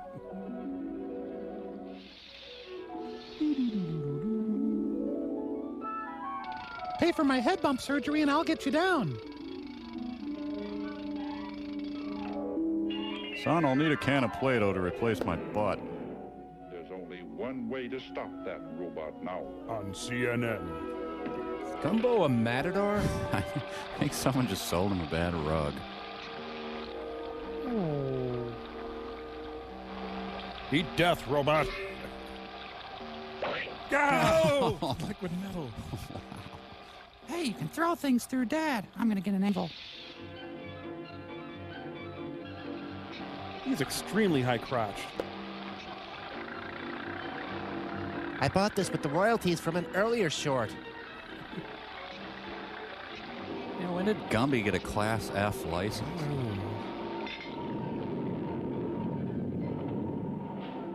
Oh, look at that robot. Oh, that's disgusting. Oh. Davy and Goliath are moving in next door. There goes the neighborhood. She's got a sweater wrapped onto her head. Oh, I pooped again. My 7th day with no food or water. Please have mercy. Ah, they hung his head. Oh. Now I'm ready for years of powerful Adlerian therapy, Mike. They hung his head. Oh, this is worse than 7. Hey, his bump is on the other side. Horrible. Amniotic lizards? What's aquatic lizards? Hey, it's the Go-Go's. Pretty girls make a pretty picture. Skiing ostriches. But where sky and water meet, you'll find water tournaments, All right, keep 'em up. contests, Give me your money. festivals, and ski ballets. Together, these spell aquatic wizardry. Oh, that would never work in Scrabble. And here at Cypress Gardens, Florida, ski Young schools Nazis are start at led any to. age, but the younger the better. The only requirement is ability to swim. In 4-inch heels. This part of the curricula is called the ground school. Oh, sign me up for that. Our skielings learn proper posture and balance. Good, you know it's good. All this in school, too? But don't get me wrong, these ski school marms not only teach water skiing, but are proficient in swimming, modeling, and acting. And they really want to direct. The first water test is always exciting. There are no ringers here. This is positively the first try on water for this bunch. So you know they're bound to fail. Wait, I lost my trunks. Where Math instruction works best because the kids have less tendency to allow their feet to spread. Huh? Here's the teacher, Chad Slabbody. Hello, Chad. Watch the faces take on confidence as the kids gain experience. Water skiing is not difficult. Almost anybody from 6 to 60 can learn to do this well after a 1-hour lesson. Happy landings are easy, too. You simply drop the rope and glide for shallow water until your momentum runs out. What's momentum? A rough house is good for young water skiers. It inspires relaxation, regardless That's of a how you bad get tossed touch, about. Chad. Forget about life jackets. Water This is skiing the plays 50s. no favorites. The girls do equally as well as the boys. All right. And here is Chad's girlfriend, Connie Slabbody. They'll be wed someday. Gee, I hope I'm skiing pretty. Gee, I hope I get a boyfriend. Gee, I hope I don't get acne. I'm having so much fun now. Hey, that's my mom. Now let's watch a senior girls class make a practice run. What well-rounded lives these girls must lead. It's the water skiing version of 7 Brides for 7 Brothers. Our cameraman insists it's easier to ski downhill, but we straightened him out. Yeah, he's got a new career now, pumping sour cream on 39-cent Doritos and Coral Gables. Hey, it's red bottoms. Nice pins on them, huh? See you later, girls. Miles from the dock, and they can't swim. I love that Girls show. just start skiing on their own. That's hard to say. But here's a 9-year-old outboard skipper towing a 7-year-old skier. He's just a beginner. But with this kind of concentration, he'll develop surprising skill. This has got litigation written all over it. And the incentive to stay up is crocodiles. As soon as they learn to stay on the boards, next step is tricks. The pyramid makes a good starter in this department. That would be the department of putting things on top of other things. Thanks. Feel free to dig your heel into my groin. Jimmy gets ahead by stepping on his friends. Is this okay? Shut up, Jimmy. Follow the 10 bullet. feet underwater, this scholar will demonstrate the art of It looks easy, but actually they are prone to catching edges, which would cause a spill. Greater speed is needed for this stunt. Man, imagine what he could do with a full set, full size, huh? Here is Alfredo Mendoza, one of the greats in water skiing. I know his stepping skis. lightly I'm gonna off the snuff boards at myself. 38 miles per hour. He doesn't need skis. His bare feet will do nicely. Oh, he's got webbed He toes. says it's easy if you don't wiggle your toes. Am I a clown? Do you find me amusing? There's only one way to stop. Just let go. Of your sensibility and dress like a girl. You know you want to. This young lady is showing us the type of ski used for the single ski technique. It's Alfredo camping it up. Next station or two ski type. It has less depth to the fin on the bottom. And she has less depth as well. Oops. And the third is wider with no fin. She looks fine to me. For turning and jumping. Hey, fellas, are you listening? No, it's the way she touches that board. It's. The single ski technique, while different, is just as easy to perform. It has more grace and style. I can see allows the skier to operate in wider angles. It's just a whole lot better, okay? Trust me. We're sold. Let's watch Willa McGuire. Let's watch Willa Cather doing her baby Schnooks impression. Many years. Her artistry and skill have no equal on the aquatic hickory. Hickory? Oh, it's Leona Helmsley. Taxes are for the little people. Harry, come get me a...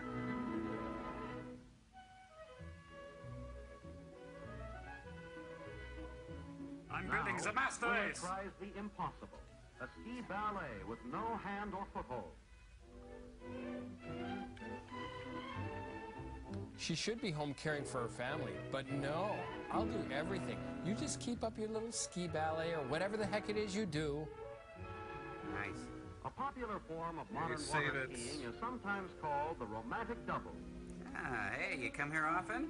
Hey, kick those skis off. Give me a foot. There you go. Yeah, plenty of room up on top. Here you go. You are friendly, aren't you? Yeah, just throw that stuff at the back. I kind of live off my shoulders.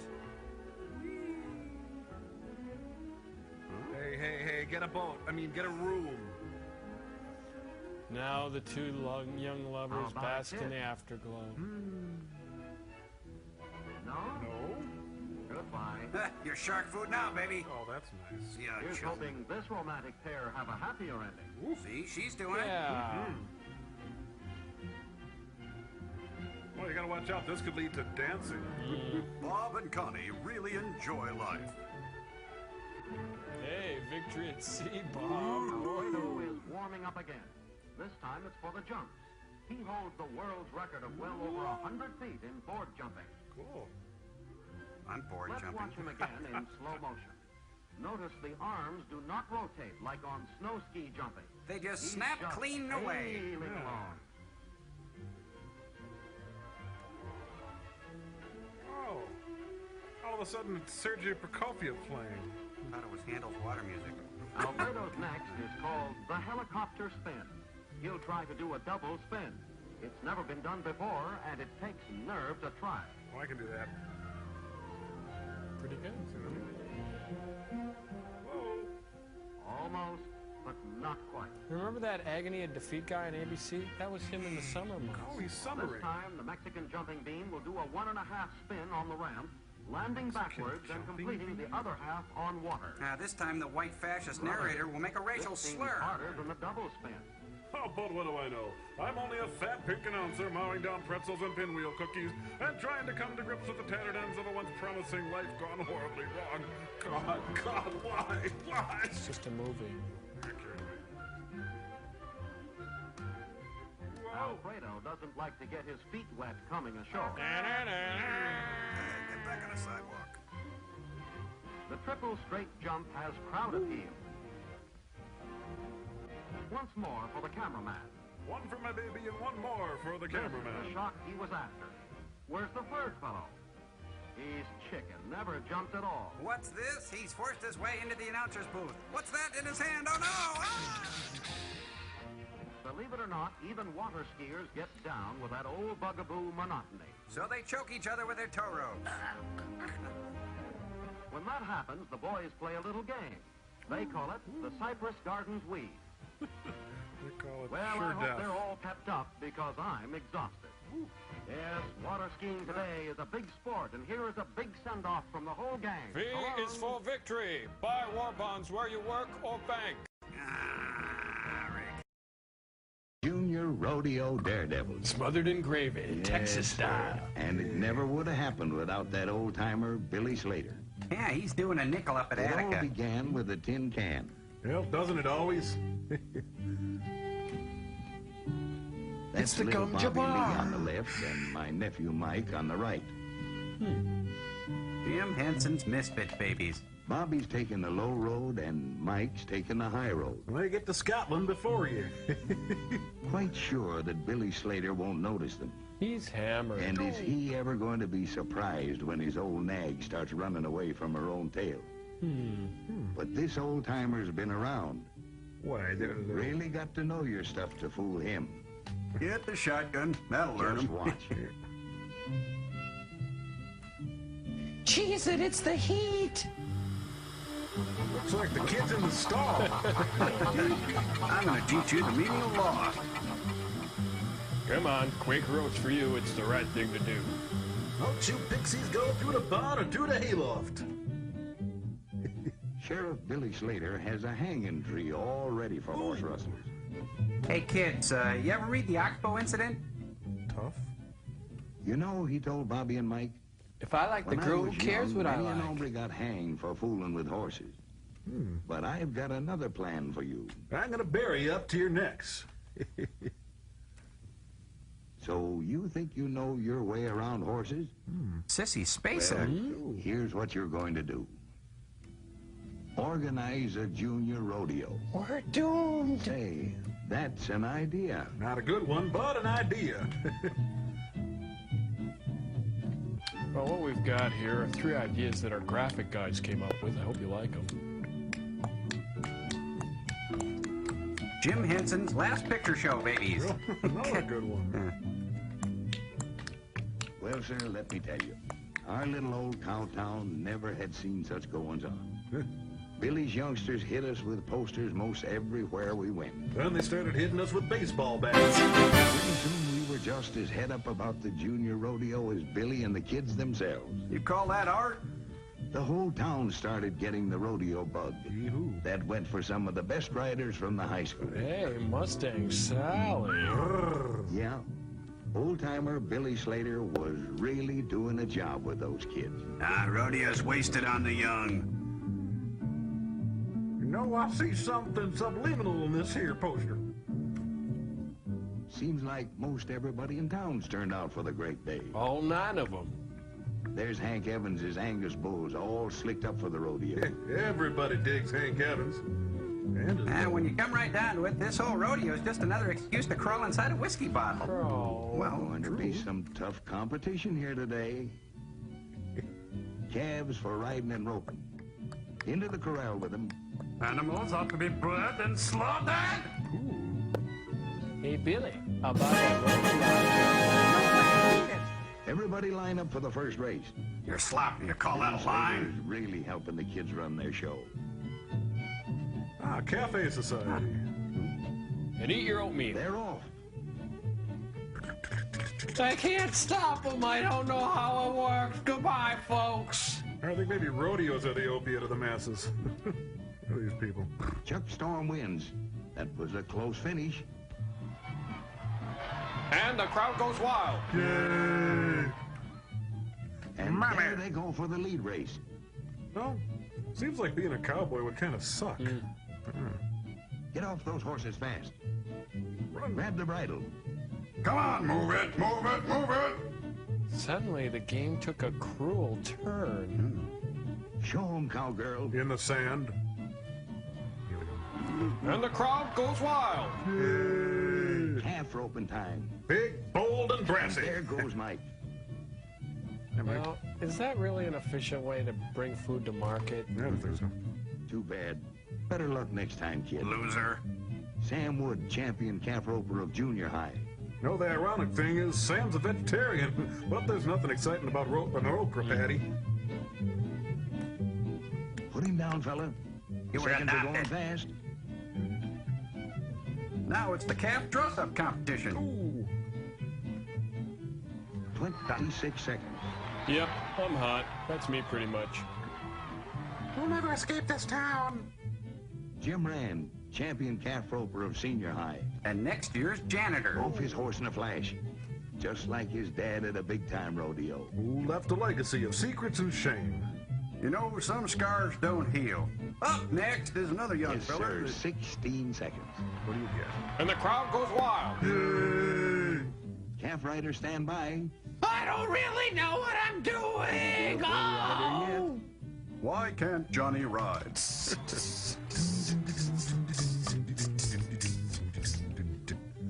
Here comes Bobby. And there he goes. Fortunately, Bobby didn't need his spine. The girls aren't bashful either. Like my friend Geeky said, that which does not kill you makes you stronger.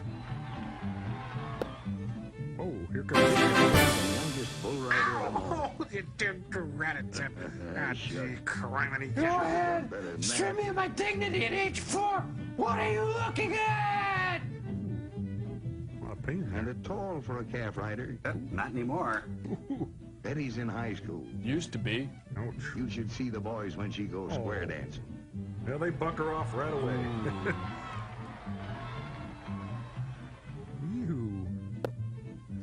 If I ever saw one. Woof. And here's a nose dive. Oh, she can't take it there. Anybody get a license number? It's all the same for Mary Lou. Beauty contest or calf riding. Oatmeal's she done. Can win them both. Yes, sir. Yes, yes. Hey, honey, wanna come to my pen for drinks later? Thank you. And the crowd goes wild. Senior high bull riding. Fresh off the grill. This Angus bull is no hobby horse. Now it's garbage. He's a movable feast. Say. Will you look at that bull? He's really mad. Take the rope off my groin. Oh, really?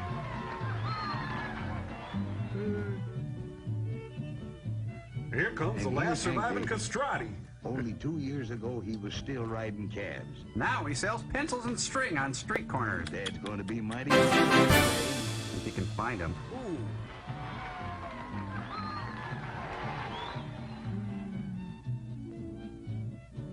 Oh no! Oh no! This is wrong. I signed up for debate. Just 6 seconds. Over Tokyo. And here's Slash Bar K's meanest bronc. That horse has got Air Jordans on. Clyde Burst sits him like he was glued to the saddle. I am. Hey, you're crowding my lane. And the crowd goes wild. Hey, Glenn, get out there and show him how to do it. Or don't come home tonight. I am not an animal. Yeah? Watch out, that ground's awful hard. Life is awful hard. Yeah, we sure had us a junior rodeo. Next week, geriatric rodeo. And then it came prize giving time. First prize, Brown's cow chips. Prizes for winning. Even George S. Kaufman won a prize. Prizes for trying. In other words, bitter failure. It's Haley Mills. I sure loved you in The Parent Trap. Yes, sirree. The junior rodeo is here to stay. Yep. And nobody's happier about it than old-timer Billy Slater. It's sad, really. And the guys are not clowning all day.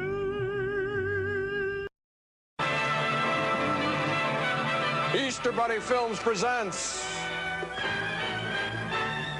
Truck Farmer, the special edition. Includes scenes the studio originally thought too graphic for audiences. Wonder if they sold this film door to door.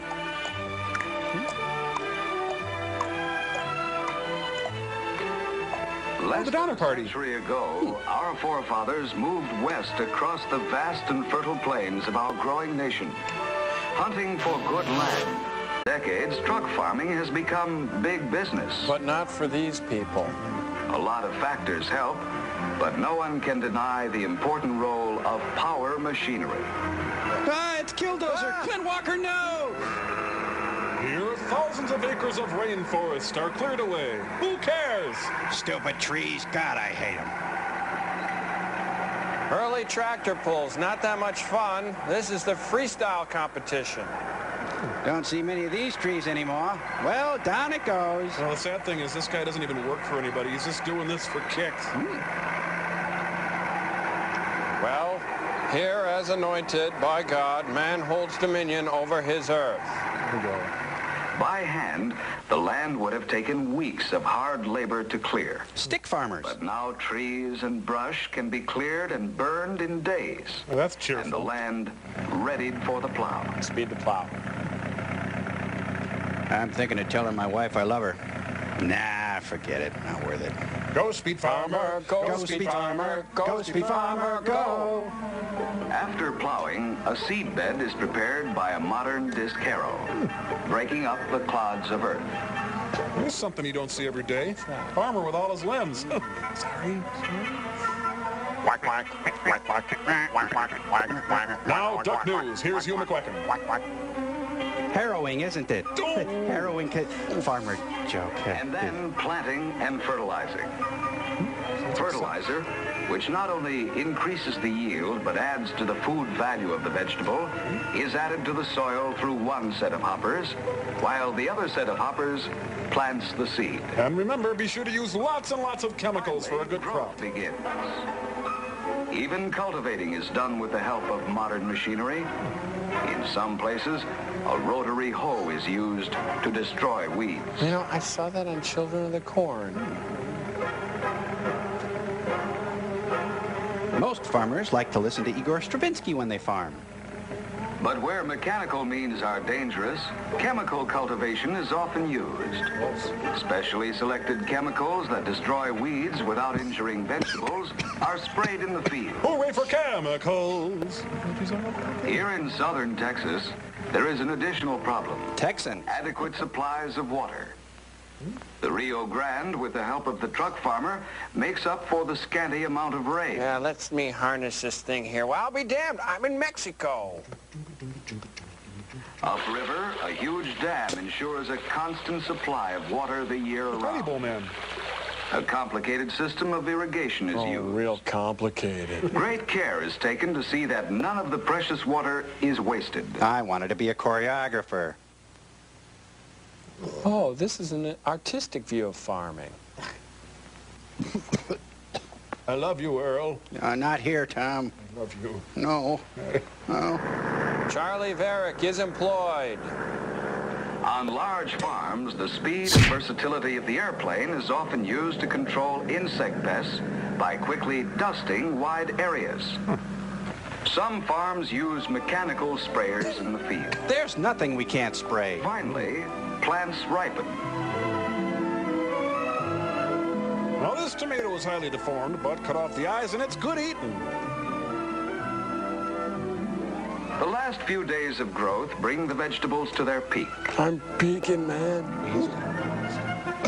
The fields fill with people, and a complex system of harvesting goes into high gear. Lyndon Johnson. Here. Ripening tomatoes are carefully picked by experienced hands. 1, 2, 3, 4, 5. Farm income from the sale of peas and other vegetables averages more than $1.5 billion a year. But he'll see none of it. Income goes to truck farmers who raise winter vegetables. So happy. Annual farm income produced by vegetables alone is nearly as great as yearly farm income produced by the sale of bread grains. Come on, work, damn it, work. You got a bean in your pocket, I know it. Oh, take your time, Al. Many truck crops, like carrots, are harvested by hand labor. Cheap, abused, and labor. Here in the Rio Grande Delta, Mexican citizens who cross the border on temporary work permits help. They make it sound so nice. I'm from Canada. What am I doing here? A preteen is put to work. Her beauty will soon fade. While some carrots are topped in the field and sent to market in pliofilm bags, many are harvested and processed intact. Oh, the great Hank gets to work on the truck. A layoff. I'm sick today. Let's see, what am I going to have for dinner tonight? No, not The carrots. job has now become a race against time. Well, hey, I'm stacking them as fast as I can. Carrots are taken to a packing plant where a highly mechanized process of preparation for market begins. Here they are interrogated. It's organized along factory lines. The carrots are washed first. They're made flavorless so people will buy steak. When they are topped in the field, the process is rapid. Rabbit? Some, of course, are canned. And turned into carrot paints. Some carrots are frozen. Some carrots are humiliated publicly. Untopped carrots are packed with chipped ice to ensure freshness. High energy prop comic Carrot Top's also packed. Soylent Green is made from people. Hey, can I borrow your finger a second, Len? Good. Despite the speed and efficiency of the process, great care is taken with the vegetables. Varied skills are applied at all stages of the process. I love my rubber apron. An automatic machine puts a top on the crate, and the finished box is passed along on a series of rollers directly to a refrigerated railroad car, where it is loaded immediately. Then sent back to the farm and put back into the ground. It actually makes no sense whatsoever. More ice is poured into the refrigerator car to make sure that the carrots are kept fresh. Refrigeration, like the development of powered farm machinery, is vital for large-scale truck farming. Later, this device is used to beat back the workers. Just as important is rapid transportation. The race to market enters the final stages. We haven't worked out all the kinks yet. All over the northern part of the nation, in the cities and towns, the delivery of these products is now taken for granted. Yes, the South starves while the North eats healthily. Truck farming is a big business, vital to the health of our nation. Wait a minute, has anybody seen a truck yet? Without it, the balanced diet so necessary for our well-being would be difficult indeed to achieve during the winter months. J. Edgar Hoover goes shopping. Let's see. Well, it isn't meat, but I suppose I better buy some of these just for appearances. Because of our truck farmers, the vitamins and minerals to be found in fresh vegetables are poisoned. Are now readily available all year long in all parts of our vigorous nation. Praise the truck farmer. Bow down before him. Worship the truck farmer at the church of your choice. Offer burnt sacrifices to the almighty truck farmer. Hail, truck farmer. Hail, truck farmer. Cheese phone. Who would have thought? So stupid. Look. D.C. Bueller must be his day off.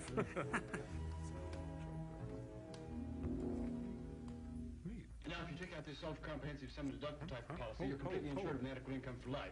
That is provided you don't fire before the policy does. Now, would you mind going over that again? I don't quite understand about certainly. You see, it's really very simple. You It's pay called this small Herbalife. premium once a month for 20 years. At the end of which time you're completely covered for life. Now, isn't that simple? Well, it sounds reasonable. It's a deal. Knucklehead Smith makes a sale. Well, no. The proposition sounds interesting, but I don't like. I'll think it over for a few days. Thanks for coming over. Well, I'll call in a couple days. All right.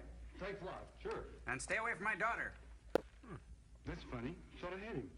Wonder what I did wrong. Guess I shouldn't have spit on his rug. Hey. I'm sorry. Seemed like a nice guy. At What are you talking about? Hey, Do H.L. you Mencken. know that every day someone loses a sale or an arm or creates a misunderstanding just because he does not speak intelligibly? In the next few minutes, we're It's going Andy to give you Rooney's some godfather. examples of good and bad speech and show you the main faults of most speakers. We'll show you some things to do and some things not to do.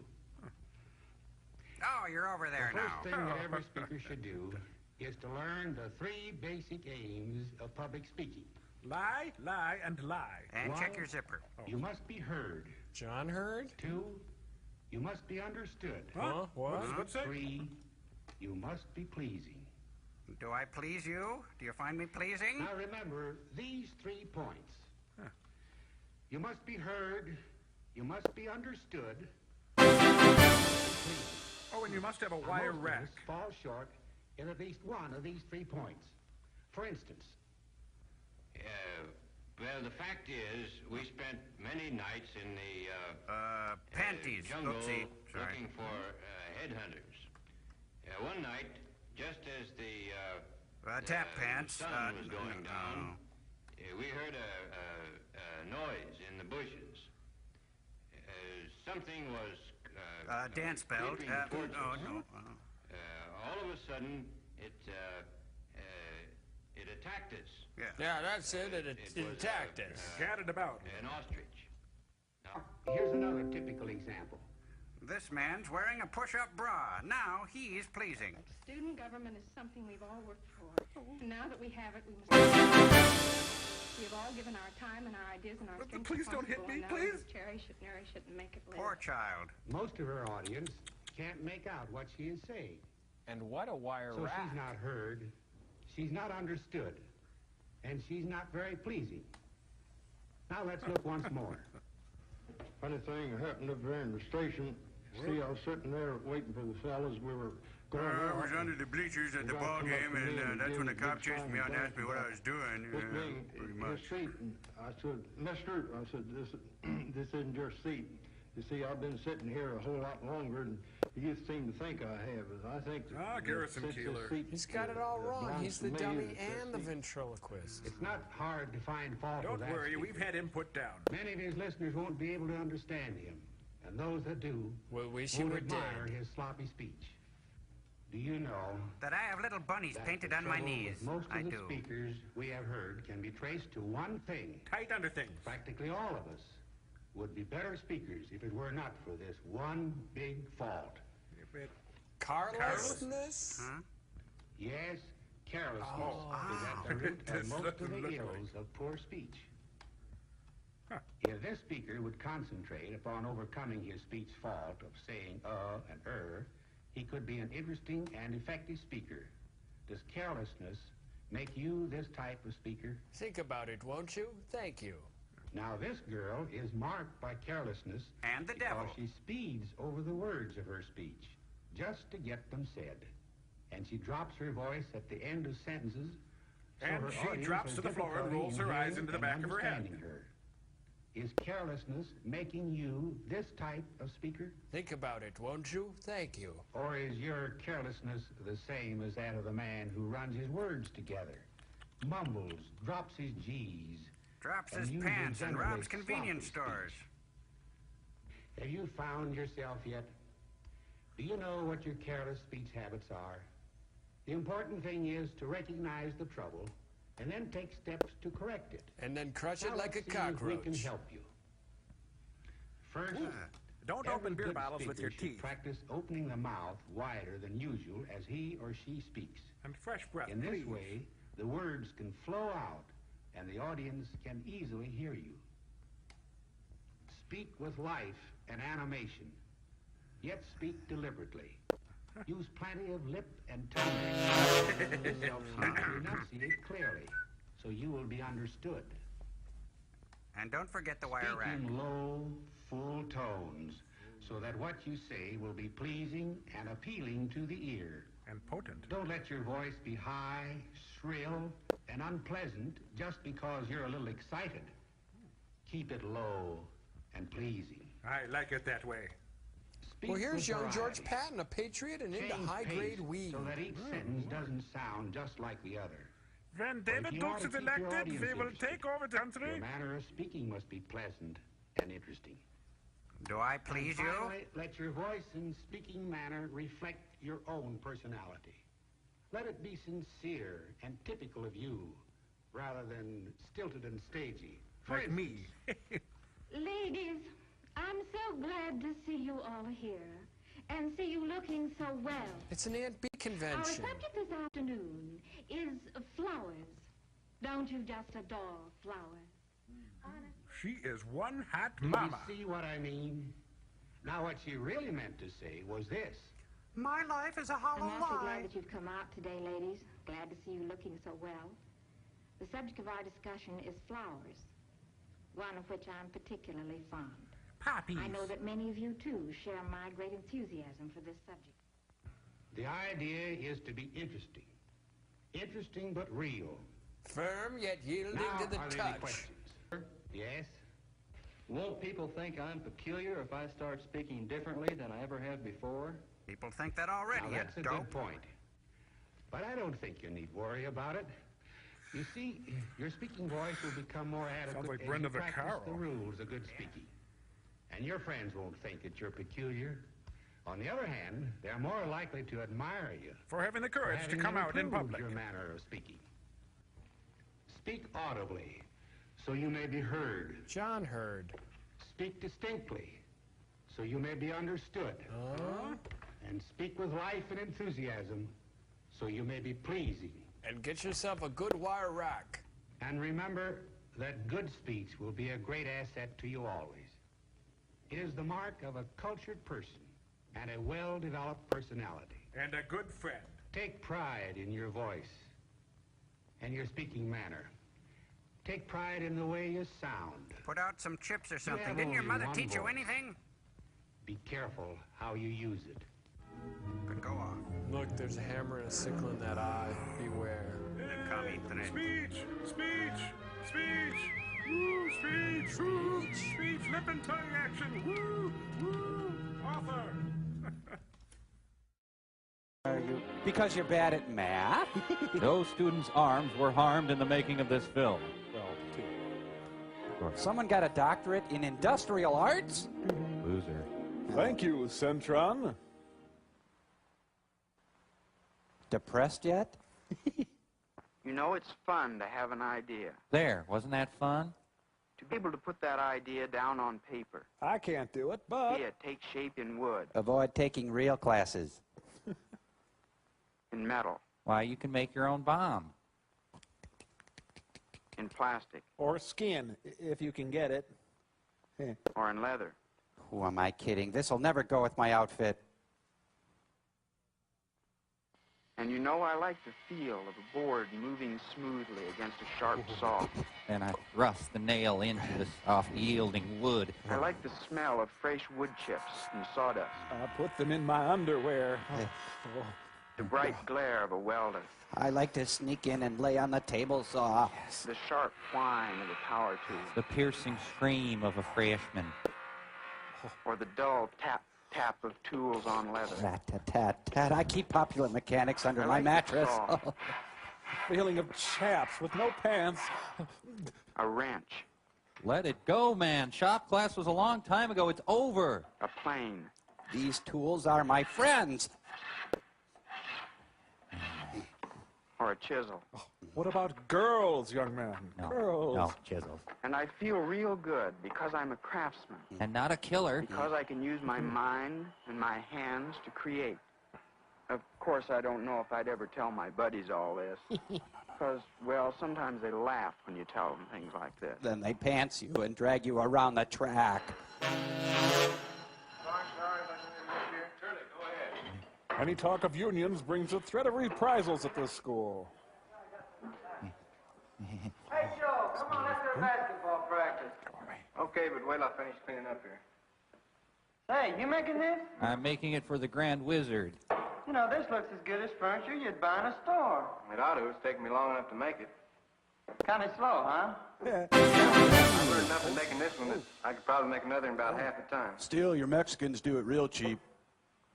Hey, you like this shop course, Joe? I like it swell. Why? Could you staple my ears Well, back? didn't you ever wonder what good you'd get out of a course like this? Yeah, I did. As a matter of fact, I went to Mr. Barnes, the shop teacher, and asked him about it. He said that with the large amount of construction work that goes on... With the large amount of construction work that's taking place in our country's expansion, we need many more young men who are trained to design our future. We'll need architects, We'll take hair from the back of your head and we plug it into the top. designers, A newfangled bong. draftsmen. Extruded plastic dingus. And Joe, we'll need scores of men who can translate and build those ideas on paper into the actual homes, churches, schools, and factories of the future. I don't trust my wife. Made phone call for her. Carpenters, We'll need actors, people who can read lines with and interact with steel others. workers, Crazy glue spokesman. Got it. Wow, hot, whoa. and plumbers.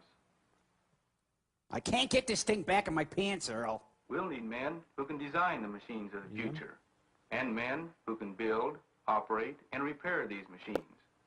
We'll need electrical engineers, Yes, one of these in every home. pattern makers, But why the hat? Why not a kicky beret? foundry men, Oh, you never would believe where those Keebler cookies come from. Tool operators. Tool operators. Tool And mechanics. This came out of me. What do you make of it? And Joe, these are just a few of the occupations I could name. That's right. All of these jobs pay well and afford challenges and chances of advancement to the individual. I want to be a hairdresser. But Mr. Barnes, the courses I take here won't actually prepare me for one of these jobs when I graduate, will they?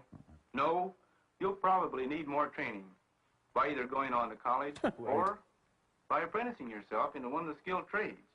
But believe me, Joe, the basic training you get in these courses now will give you an age of the fellow who hasn't had such experiences. Looks like he made his shirt out of wood.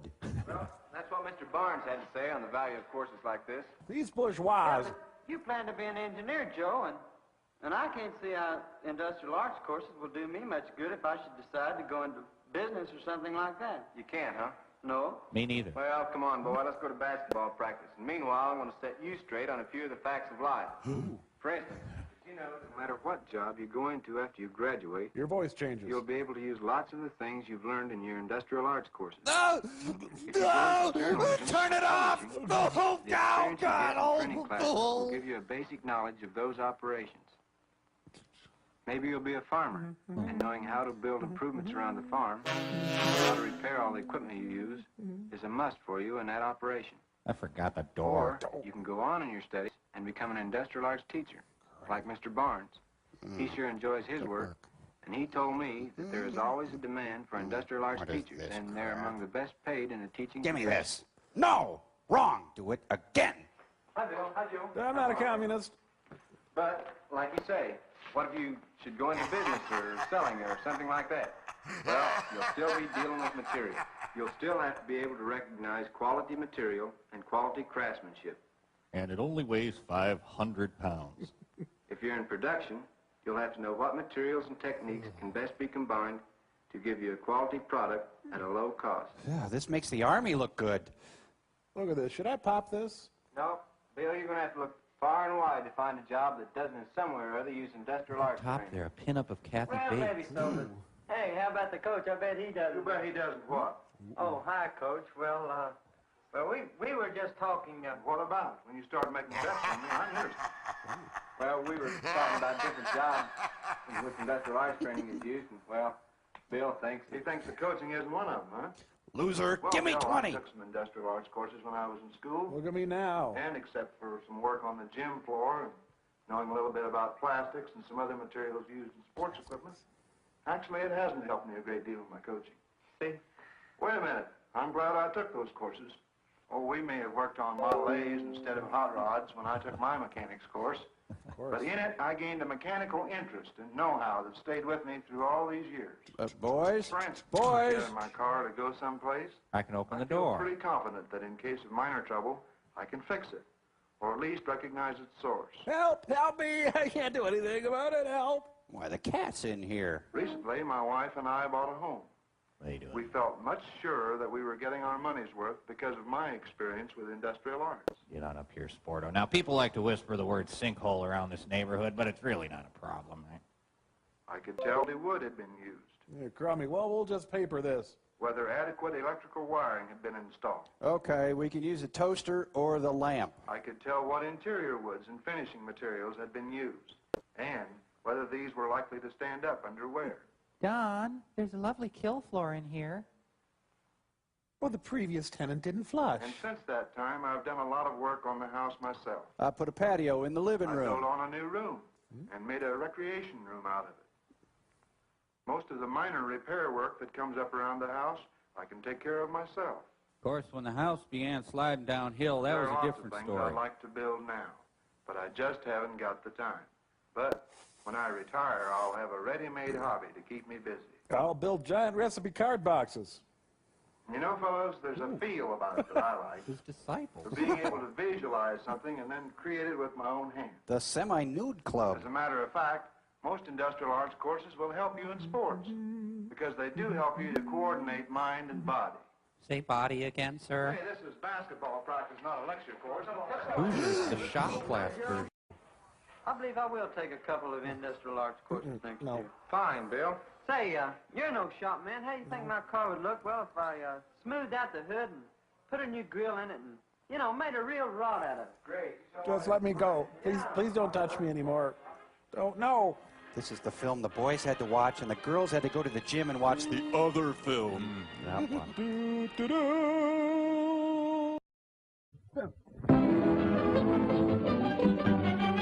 Hey, Reuben Hill, you still walk the fertile fields of my mind. Professor in family life. That's an easy major. This is the story of a boy named Tommy and how he learned all Mother do for him.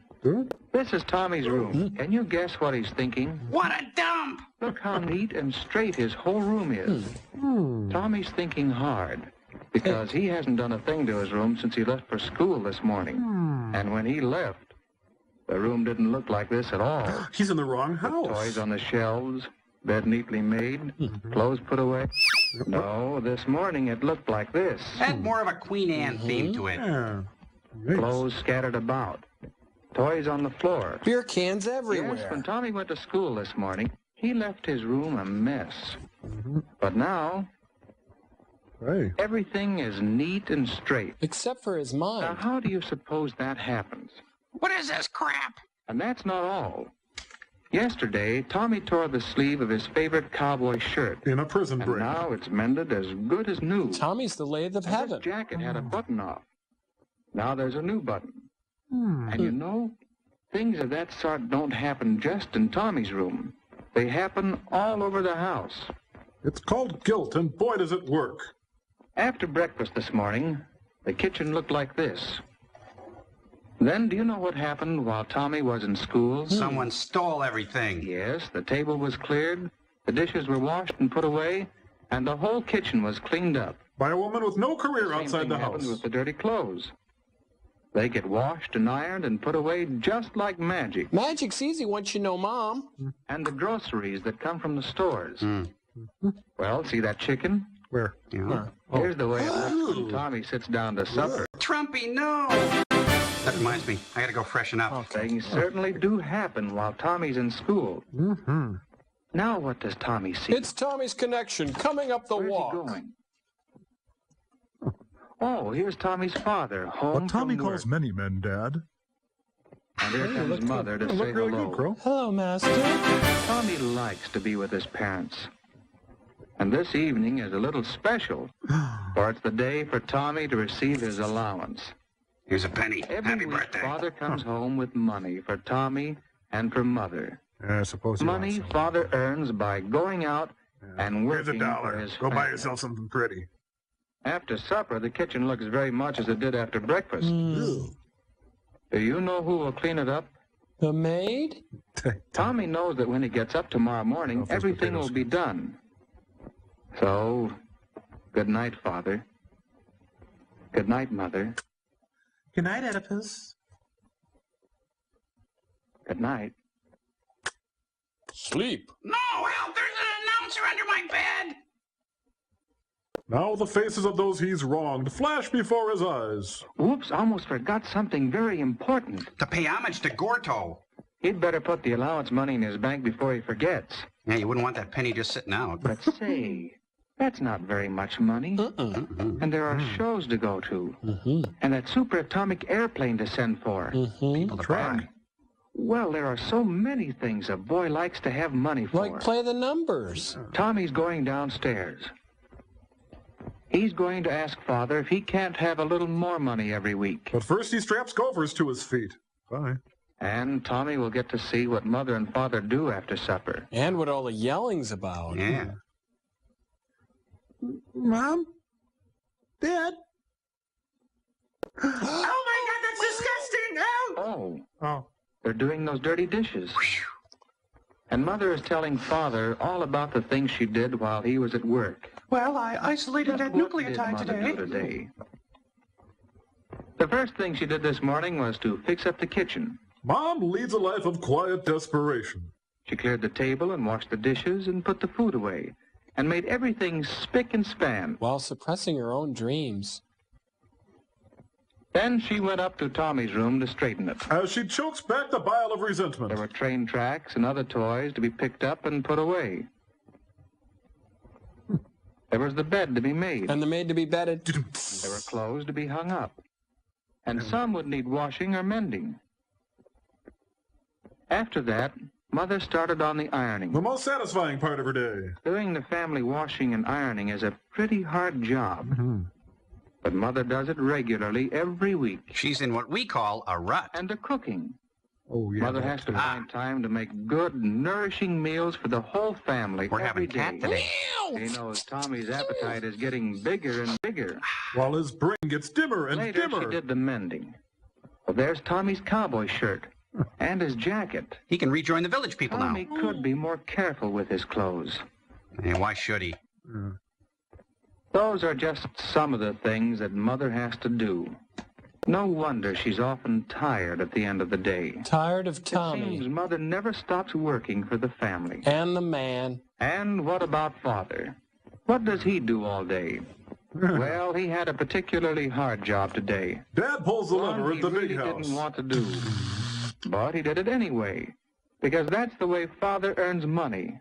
By doing the job. A lousy job. You see, it is the time he gives, the work he does, that he gets money for. Here. And this We gotta is let the you money go. the Here's your family pink slip. has to Be out of pay the building for by 5. home and food. Thanks a lot. And give Tommy his allowance, too. In a way, the money is Father's work. At home, before supper, Father worked on the family budget. Oh, man, we're in trouble. It isn't easy to figure out how best to spend the money. Because there are always so many bills to pay. And so many things the family wants to buy. Luxuries like shoes and After food. supper, Father repaired a broken chair. Fixing things instead of buying new ones is a good way to save money. Yes, sir, Father and Mother do a good job of working together. Given their limited capabilities. Like a team. As for Tommy, he's a slacker. They do so many things for the whole family. And that's something Tommy hadn't thought about before. A team. I've got it. I'm resolved now. That's what a family is. A family is a team that works together. A losing team, but still, you know, Tommy would like to be on that team. So he punts a football He through the thinks it's window. something like a football team. Yes, Tommy likes to play on a team. And he knows that to have a good game, you must all work together. And take steroids. And every member of the team must do his share. Or have a rich dad. Now Tommy wants to do his share for the family team.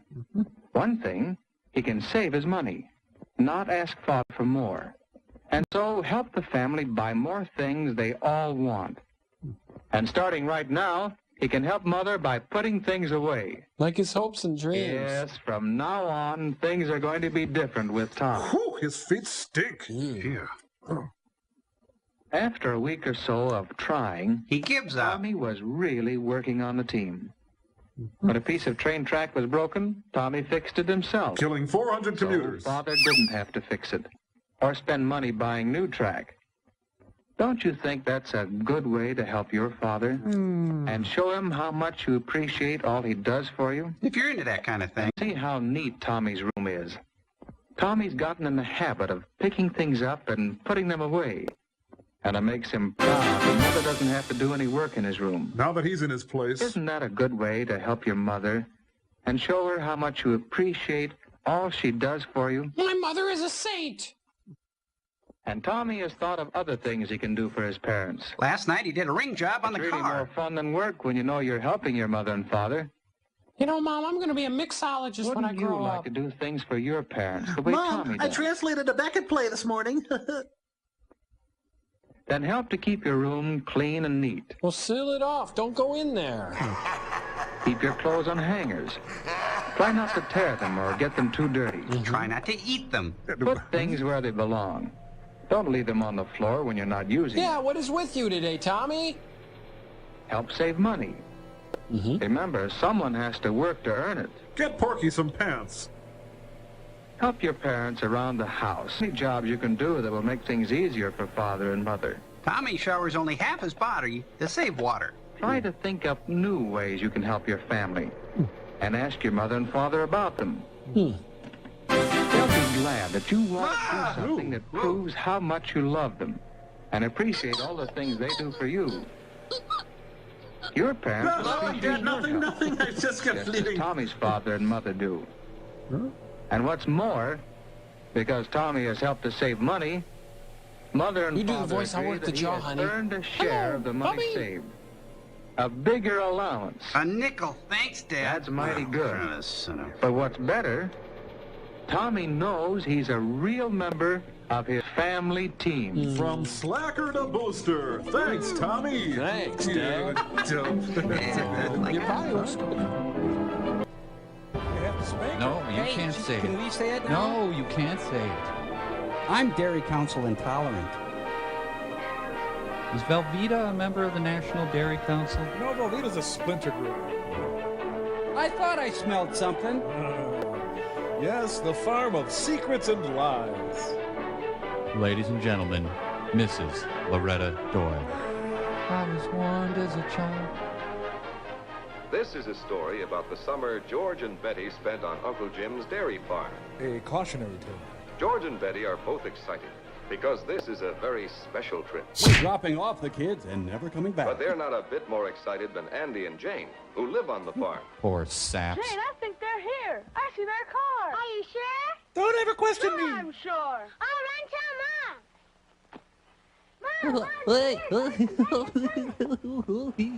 Here in frame 54, Mr. Connolly is struck by the No bullet. wonder they're all so excited. After Uncle Fred and Aunt Alice go back to the city, George and Betty are going to stay to spend a whole summer on the farm with Jane and Andy. Where's Uncle Jim? Dad's out in the field. Come on, and they'll let you ring the bell to call him. Okay. Let's go tip some cattle. Go ahead, Betty. You ring it. Ah, yes, the bell signals a nuclear attack in these parts. Well, now they have nothing to look forward to. I never want this day to end. Well, what do you know? Someone fell in the thresher again. Already the children have disturbed Uncle Jim. Uncle Jim is an edgy man who should not be riled. Gotch, Betty? The grown-ups have things to talk about, but Andy and Jane have their plans all set. The first thing to do is to show their city cousins some new things around the farm. Their throats tighten with And apprehension. because it is a dairy farm, the first thing they show off Oh, is nothing. their We're not brand doing new anything. milking parlor, where their older brother Bill has started the milking. How are you? We're fine. Mine is clean in here. That's right, Betty. All dairy farms want to keep their barns clean, and their cows, too. You want to see the cow? Every morning and evening, George, just before they're milked. This is one way we help to make sure the milk is always pure and wholesome, and good tasting, too. Go on, taste her. See those pipes up there? The milk runs from the cow through those pipes to the big cooler in the milk room. Yeah, it keeps cold and fresh. Excuse me, back here. I need some help back here. I got something caught in the... Uncle Jim, how do cows make milk? Oh, they make it out of what they eat. Yes, but what do they eat? Well, come on. I'll show you. The kids feign interest so as not to rile Uncle Jim. See? We dump this stuff in the creek and the government pays us for it. I just saw a finger. Can we go home? Now, this is what the cows eat at milking time. Pure, uncut. First one's free, kid. Why, that looks like some of our breakfast cereal. Well, that's pretty much what it is, Betty. As a matter of fact, cows are a lot like people. They're sinners. Now, this feed is a special mixture of ground grain with the extra vitamins and minerals that cows must eat to stay healthy. Of course, they eat grass and hay and silage, too. They eat all different kinds of good food, plenty of good, clean water, and a clean, comfortable place to live. That way, they grow to be strong and healthy. When we I better slaughter go over there them. and help your brother Bill with the milking. You know, Andy, I think that maybe Betty and George would like to see the hayloft. What do you think? Not really. Is there anything on TV? Now Junior Samples and Lulu Bill make their appearance. On my spine! I don't think, because my doctor, I'm frail and I have allergy, but if you really want me to... Oh, I found the pitchfork, Ivor! All the commotion provokes a bull snake nesting in the hay. I gotta be careful of my new jeans because I got them at Pomida. Tonight on ESPN2, Hayloft rope swinging. You'd better watch because it might happen. This is when you get that tingly feeling. It's easier when a stagehand helps.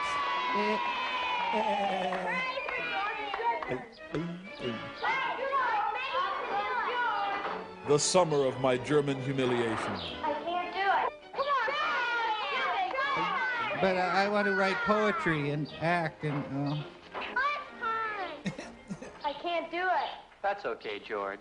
You can't do it now, but the bigger and stronger you get, and the more you practice, the more things you can do.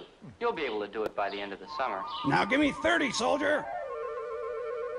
George and Betty soon discovered that on a farm, everybody has work to do. Why, Miss Guernsey does the typing.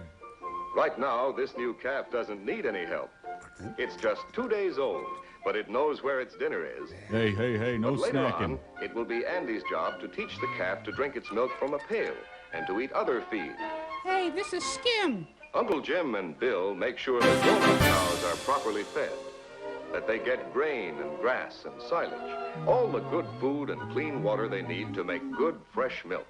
Well, you'll pay one day, hayseed. You'll get what's coming, farmer. There was plenty for everybody to do.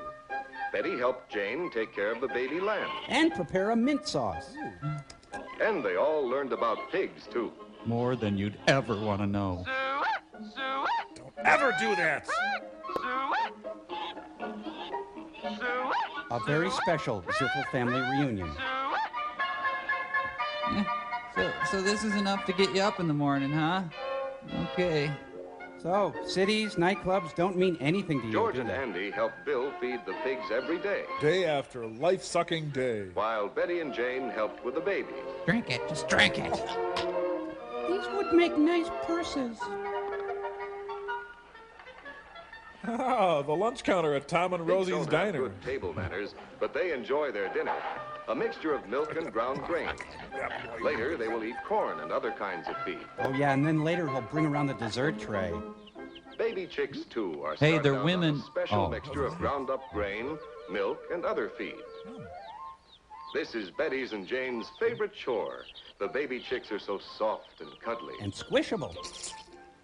On the farm, a big dog has plenty of room to run and play. But he is more than a pet. He also protects the family. From rival farm gangs. But all the puppies have to do is eat and play and sleep and grow up strong and healthy.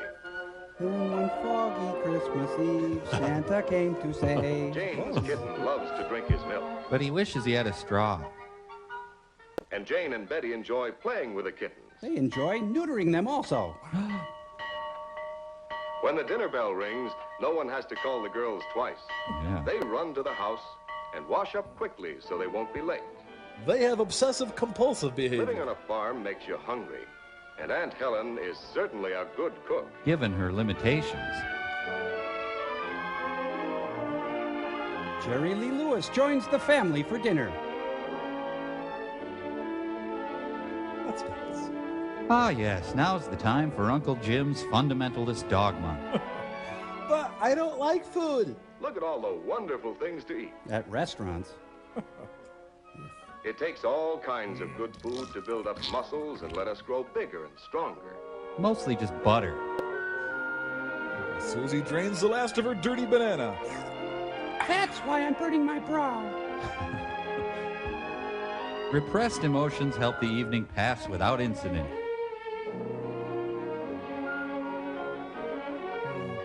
Man, your dad goes on. The children are ready for bed after a busy day on the farm. Day one is over at long last. She's dreaming of Midtown Manhattan. 3 hours later, it's up again. Back home, a Hershey's truck is overturned and everyone is getting all the free chocolate they want. Uncle Jim's out of control. We frag him today. This is the way the summer went. Play, work, and rest. The children helped with the chores, Let my people go! while Bill helped in the cornfield. Despair was the bumper crop. Andy and George kept the vegetable garden clear of weeds. I remember ringing the bell. Jane and Betty brought in fresh eggs each day. Given by disgruntled chickens. And helped Aunt Helen with the housework. I was rhubarb queen of the 5-state area in '48, so many gentlemen callers I had in my day. It was fun, too, especially riding the horses. Why, it's a wonder cities even exist. Whenever they were hungry in the middle of the afternoon, Too bad. there were snacks under the shady trees in the big yard. They had to graze just like the animals. Pig's knuckles. Uncle Jim's sick again. Good white hearty white bread for white people. Sis takes to the comfort of cream items. And twice a week, letters from home in the big mailbox beside the highway. Thank you for your request to come pick you up. We are sorry to inform you that we cannot.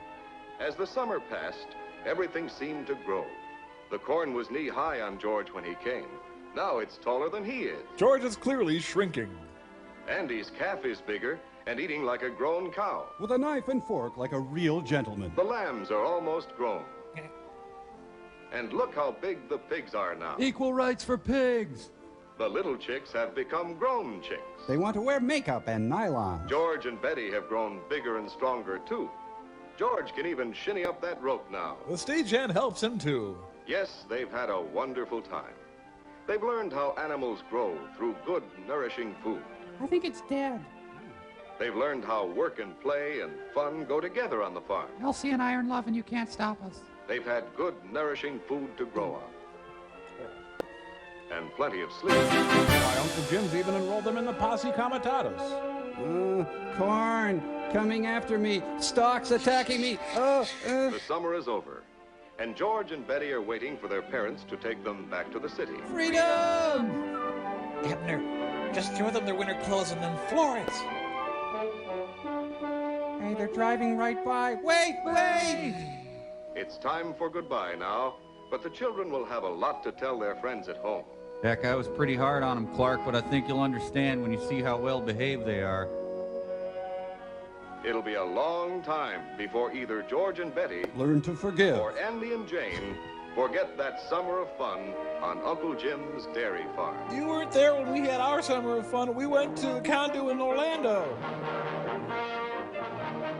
Goodbye! We'll send you that arm if we find it. So long, you corn-shucking suckers! My Jim handy. I just thought it would be funny to have a shell walk there. It was cute. Hey, order me a dozen sliders there. Hal Roach presents an Our Gang comedy. It's the parade of shame and wasted lives. I did it for the kicks, man. Yeah. Snow thrills everywhere. All right, Hardcastle and McCormick. It's a great show.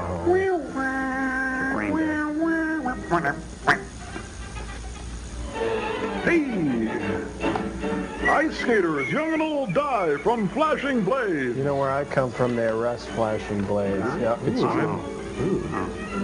Hey! Jack Frost is master of ceremonies. And I thought he was fictional. Popular of winter sport. We're up in Newburgh, New York, watching hot competition on a very cold Get out of the way, old man. Hot. You know, there's nothing quite as pretty on a summer day as arterial spray on the white snow. Oh, I know what you mean. It's It's really makes me back. Yep. Get out! Two show amazing speed on skates. Watch them hit it up. We don't approve of fast girls, do we? Hit it up? What's this? The Crows come down to pluck the bones of the fallen skaters. Better luck next time, Mr. Crow. Way to go, kid. Sprite, please. Oh! There's a monkey Park, New York.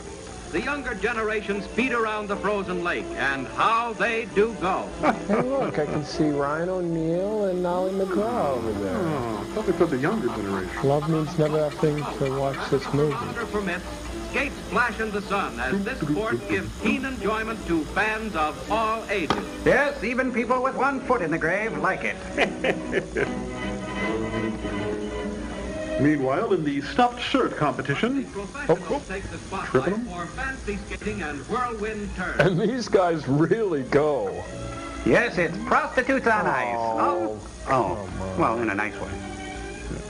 Beauty, grace, and rhythm. You won't find them here. Oh. Let's find out what these lovelies had for lunch. Mom, get off the ice. Dad, would you make her get off the ice? Look at her. Mother, get off the ice. Here, Gertrude Stein shows her moves. A modern whirling dervish on steel and ice. Neat. You mean she's going to skate till she dies? Yep. No, this film is just an exercise in adjectives. Winter wind still bulging sails to flash. 4th of July in Minnesota. Thrills galore in this winter sport. Are darn hard to come by. Fast work and speedy, too, with a cold wind blowing the sturdy craft over the frozen water. People can be thrown as far as 50 feet from the craft, and it's fun.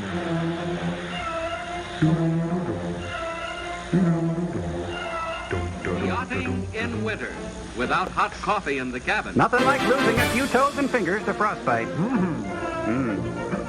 Mush, mush. I'm hungry for cream of wheat for some reason. Please, Porridge would be nice.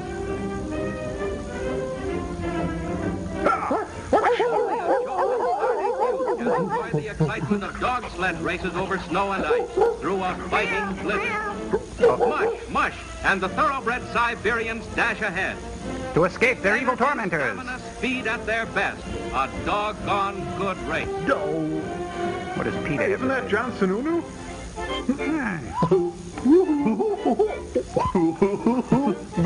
It's the goofy guys. What? Now Jack Frost introduces the human polar bears. They claim it's great, but we have our doubts. Get in, old man. You've seen enough. No better, but there's no stopping them. They just must have their cold bath. Some fun, eh? Well, we'll take a hot shower if you don't mind. Let's talk about shrinkage, shall we? Come on, everybody, we're gonna go skiing. We're gonna have a heck of a lot of fun. We're gonna go and die on the slopes. Fast becoming one of the most popular of winter sports is skiing. And skiing is the correct pronunciation, they tell us. Yeah, well, you're Little full of skiers skit. getting those late whistles in trim for later years, when they'll be able to glide down hills and through the valleys. Yes, it's never too early to fuse your spinal cord together. In a few years, these children will be addicted to painkillers. But for now, little Billy is paralyzed. Cross-country skiing amid schemes of winter magnificence in Canada's snow-covered playground. Thank you. I gotta take them seriously. Woohoo! They're coming down the mountain. And When the they snow-covered come. mountains of Europe and Canada afford ideal natural arenas for this sport. Hey, come back here, Jerry. Give me my flask. Soda bag with spiced wine. Look, James Bond's being chased by enemy agents. At the bottom, they fish through the ice for dinner. Oops, seems some of the Polar Bear Club didn't make it out of the hole. Now let's watch some ski thrills. Sheep thrills? Oh, well, to each his own. Inmates from death row were subjected to horrible experiments. And boy, are they stupid. The high jump is the high spot of skiing. Here, balance counts, especially after you clear the chute. There's Grandma! Grandma! What is she doing? I think this was sponsored by Prudential. Oh, see what I mean? Look at him go. To hell. In a handbasket. Oh. It's the Agony of Defeat audition. Whoa, what a fall. It's public humiliation on a grand scale. Collect the parts, then back to the top.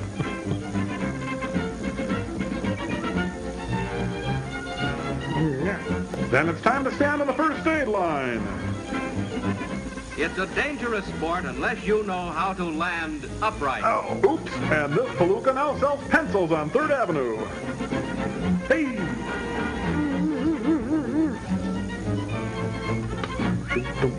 It's the biggest one-man thrill in Jack Frost Show. I know a better one. Yeah. Forget I said that. I'm sorry.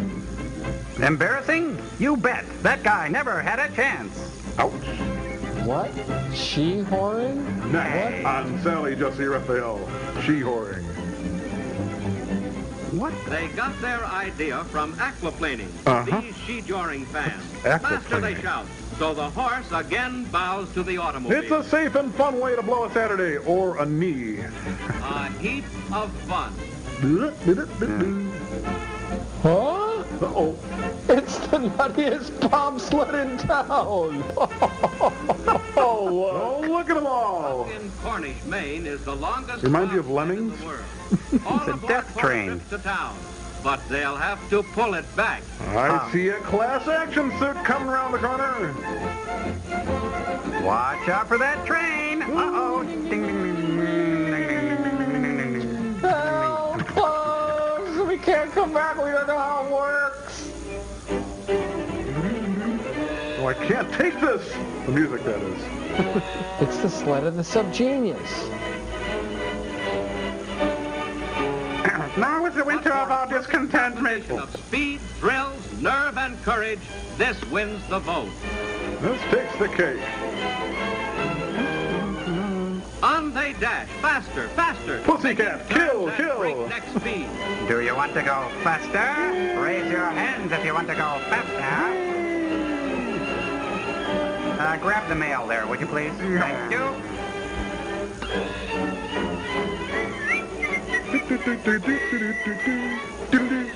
Boy, all this just to get to talk to Jim McKay.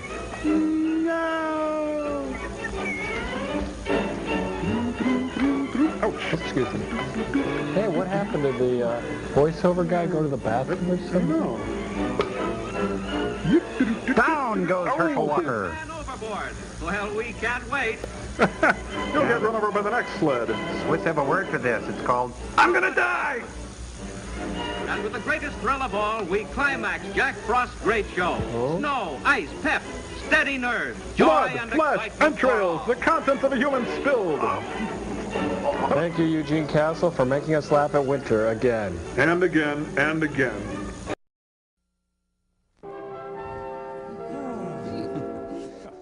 Hey, aloha. Oh. I want Venezuela on my desk by Friday morning. That is one big-ass Stairmaster. Soundmaster, screaming man at sound. I got steps if anybody needs them. Steps here. Music by Mel Bay. Now return to your regularly scheduled program. Yes, Venezuela, proud jewel of the Adriatic. Our man in Venezuela, Pee Wee Herman. Well, they're all done with Venezuela. They don't need me to do it. Oh, shoot, they brought me to Maracaibo, not Venezuela.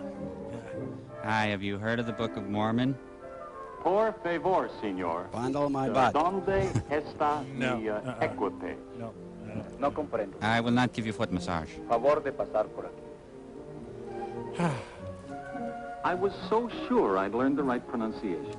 But when I tried my phrase book Spanish at Maracaibo Airport, nobody could understand a word. In fact, I was kneed in the groin and then thrown in jail. It brought home what I was told in the briefing sessions by Creole. I'm starting work in a foreign country for an American oil company. Yep. And I'll have to learn its ways, just as Creole has. We each represent the United States here, in the eyes of the Venezuelans. He works for Creole Lady Marmalade. My baggage was at customs, as I should have known, and my English got me through. They thought I was Meyer Lansky. Then the language problem ended for the moment. Creole had sent another American engineer up from the oil fields to meet me and show me around before I report at the engineering office. He was even scrawnier than I was. Ray and I drove into the hot night. His hand found my thigh and He gave me a regular guided tour of Maracaibo. Know what I mean? Everything looked just as tropical as I had expected. And only 10 degrees north of the equator, it was just as hot as I had expected. I sweat right through my trousers. The first thing that surprised me on that ride was being sucked through a time portal. In other residential areas, I saw houses built in the old Spanish tradition. Why, here's Aranzio Spelling's house.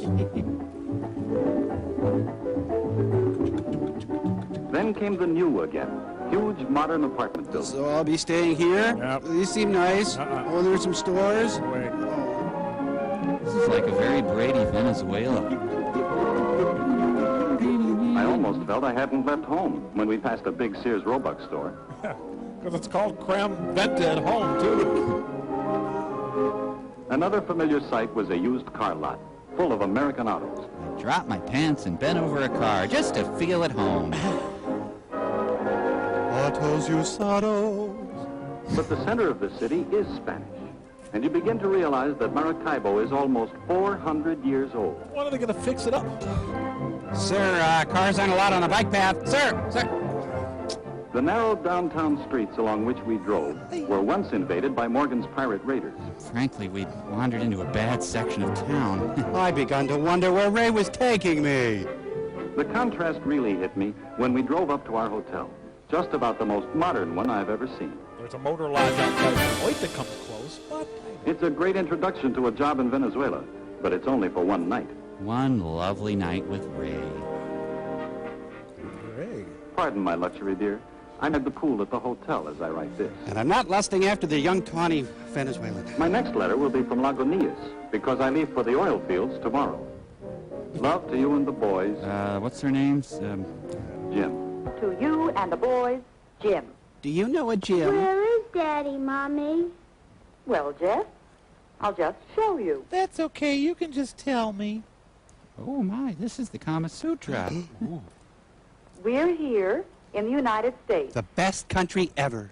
And Daddy is down here in Venezuela. Screwing around. Let's go to illustration B. Ding. He wrote the letter from Maracaibo. Where he cheats on us with the brown-skinned beauties. But by now, he's down here where the Lake Maracaibo oil fields are. Can I go outside? That's where Daddy is working, Jeff. And when he finds a place for us to live, we're going down there, too. So where's Daddy? No!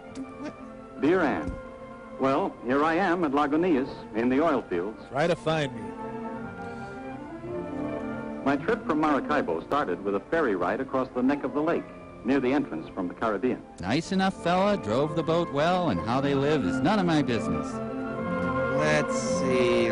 What else can I tell you about myself? Lake Maracaibo seemed narrow here, but it's actually 60 miles wide at one point and about 120 miles long. Well, I felt like a complete ass for mistaking it as narrow. I've taken this opportunity to reassess my views of all inland bodies of water. I wanted nothing more than to throw myself on my hotel bed and cry. After leaving the ferry, the drive to Lagunitas took about an hour.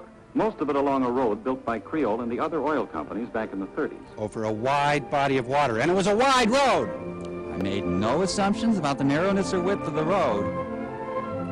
The offshore wells run along the edge of Lake Maracaibo for more than 40 miles, sometimes reaching beyond the horizon. It's quite a sight. Made me proud to be an American. But the most thrilling sight to me was my first view of our new home, Lagunitas, right on the lake shore. It's both a community and an industrial center. Well, it's mostly an industrial center. Boy, you can smell the oil oozing from every pore of the land. Well, that building is really nothing. No. Part of my work will be in the office here, and part out on the lake, helping with supervision and planning for this portion of the oil field. Damn it, why did I have to estimate how wide that river was? I played it over again and again in my mind. It's just like Levittown, honey, only better. Well, if it isn't Mr. Pig Lake. I started meeting people the moment we arrived. People don't take to me very well, honey. It's time you learn that. You can let go now. My first stop was at the administration building where I checked in at my office. It's a narrow building. My Creole office building. My Creole office building. Hey, it's Lake Man, everybody. Sure you can wedge into our narrow office, Mr. Big Lake? My boss, the district petroleum engineer, is a young fellow.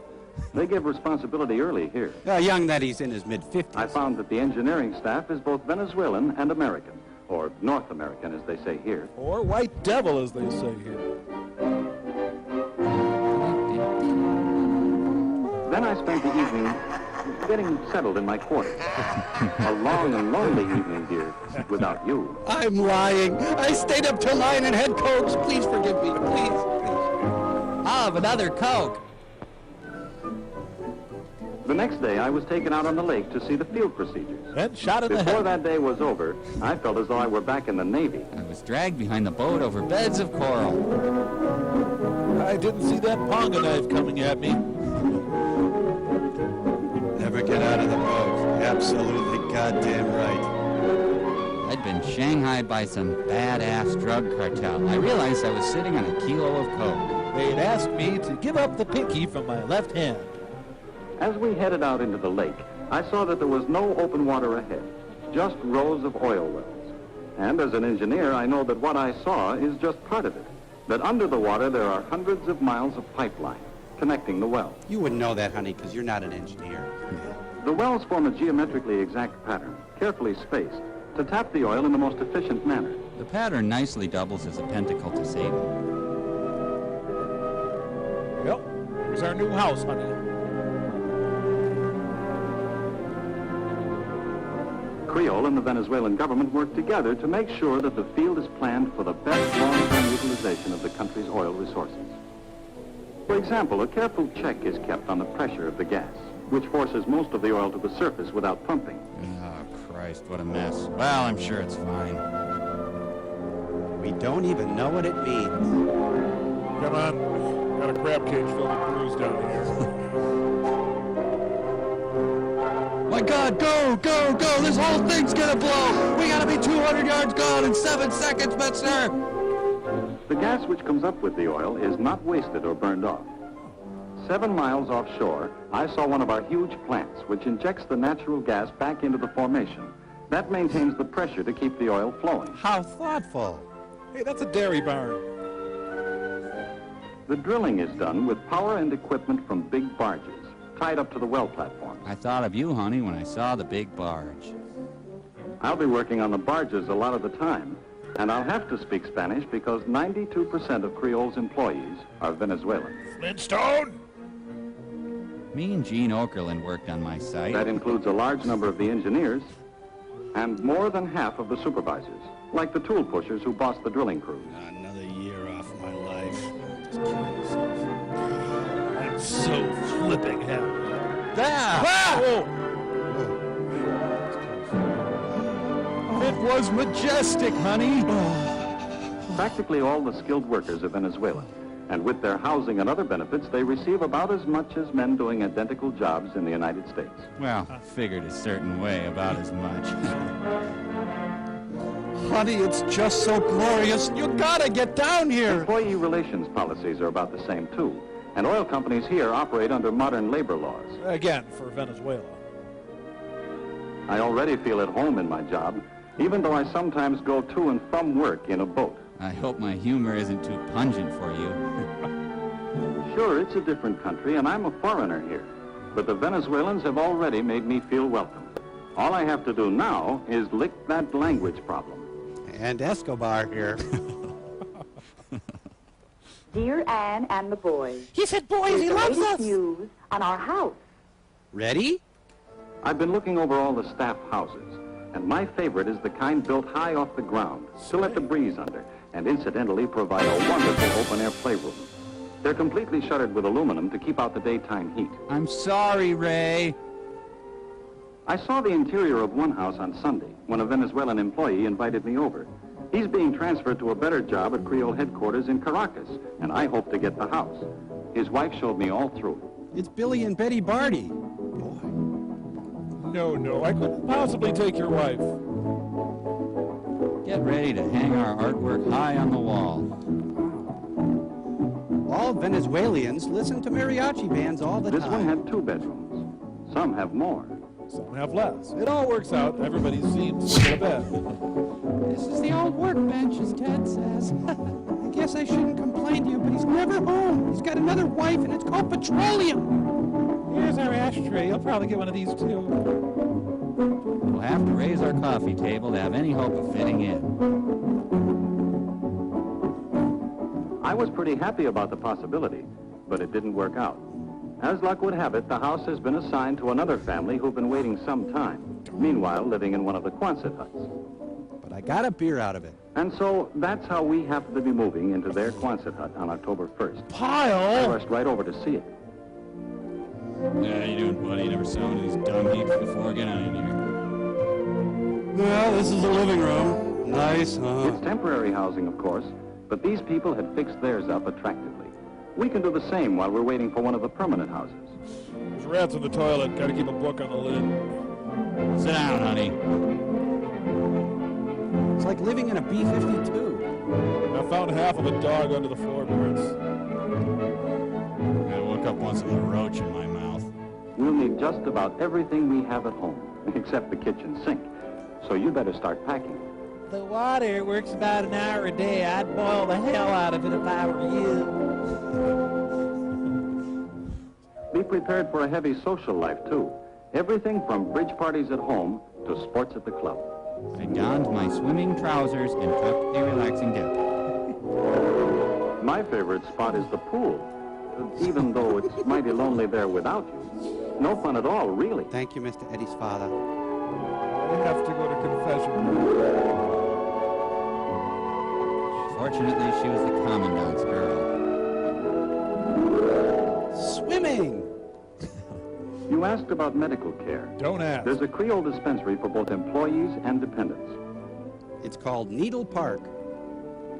Do your worst. Spock! I've looked over the school, too. It's also maintained by the company. The principal is a North American, but education is in both English and Spanish. They try to make all the children bilingual. And Jeff will start learning Spanish in the 1st grade. It is Jeff, isn't it? Mike. Sí, comandante. ¿Qué hacen los niños? Los niños juegan. ¿Dónde juegan los niños? Los niños juegan en el patio. Yeah, thanks, Howdy Doody. Shirley, ¿con quién juegan los niños?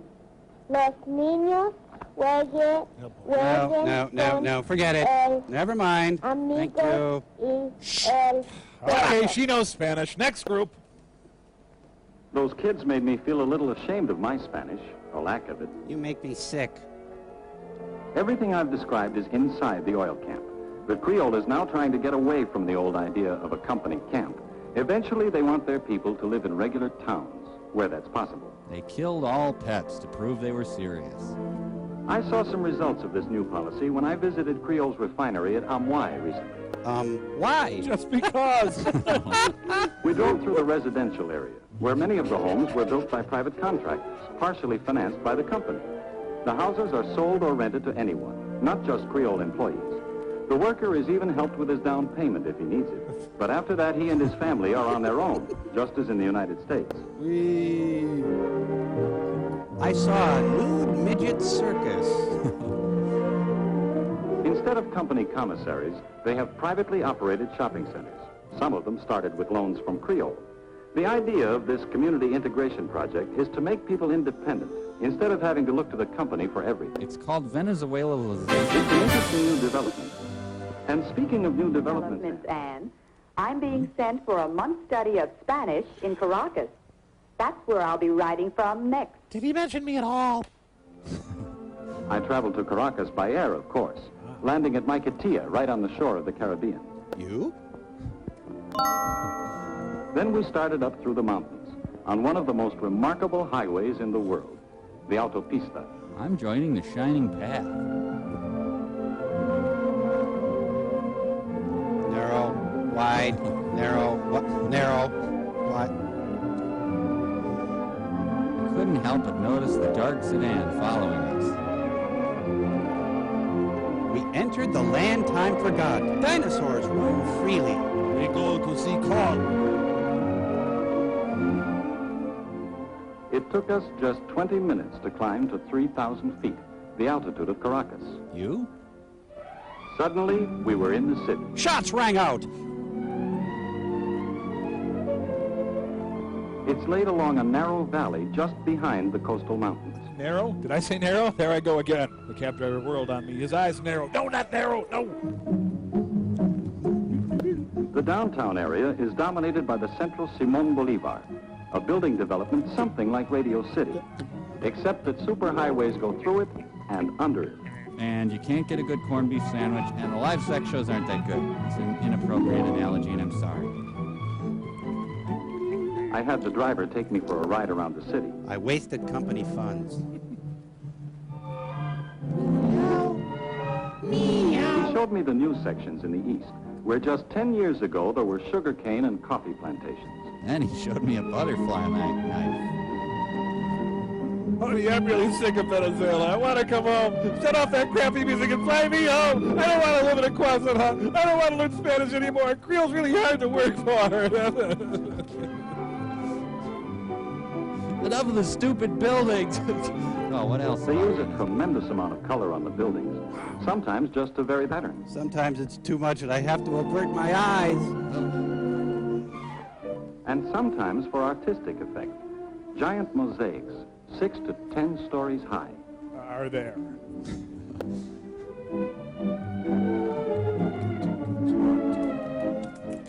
Some of the residential areas are almost futuristic. But they're not, because you realize it's not the future.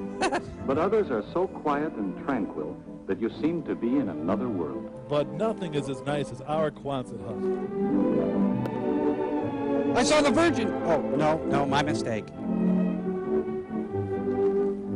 Klingon language camp is hard. Since that first day, I've spent most of my time studying Spanish. I'm even writing this letter between classes. But tomorrow is Sunday, and I expect to see more of the city. Maybe I'll have another Coke. I've told you how modern much of Caracas is. Well, scratch that. Well, if the rest of the place is modern, they'll have to coin a new word for University City. Believe me, this is no ivy-covered campus. So just wipe that thought out of your stupid brain. University City is one of the impressive sights of Caracas. Another example of the prosperity oil has helped to bring to Venezuela. Oil is a loving god. Hey, nice parking job. Let's just key that car. The sculpture Anteater with Onion Ring is located in the plaza. Crazy South American art. The university isn't tucked away by itself. It's part of the city. And it provides the city with many things, from medical care to a beautiful stadium for soccer and track, and another for baseball. And one for parts. The Caraqueños are especially proud of their low-rent housing projects. Huge apartment buildings in clusters on the hillsides. We have nothing like them at home. Oh, wait, yes we do. But some things are just like home. The new business sections. New tempo sections. The shop windows filled with goods purchased in the United States. Strewn haphazardly in the window. Just buy the gun, lady. Just buy the gun. And the familiar look of all the American cars. Not to mention the traffic. But I'm teasing Caracas. So anyway, darling, me and some guys decided never to go to that cockamamie class. I've also seen some of the historic spots of Caracas, like Plaza Bolivar, the old Spanish square with the statue to the liberator, who led 6 South American nations to freedom. I think it was Zorro or something. And Casa Natal, the birthplace and home of Simon Bolivar. The old colonial house is now a museum of Venezuelan history. Ah, this is called Jesuits with Nudes. Hey, Padre's doing all right for himself.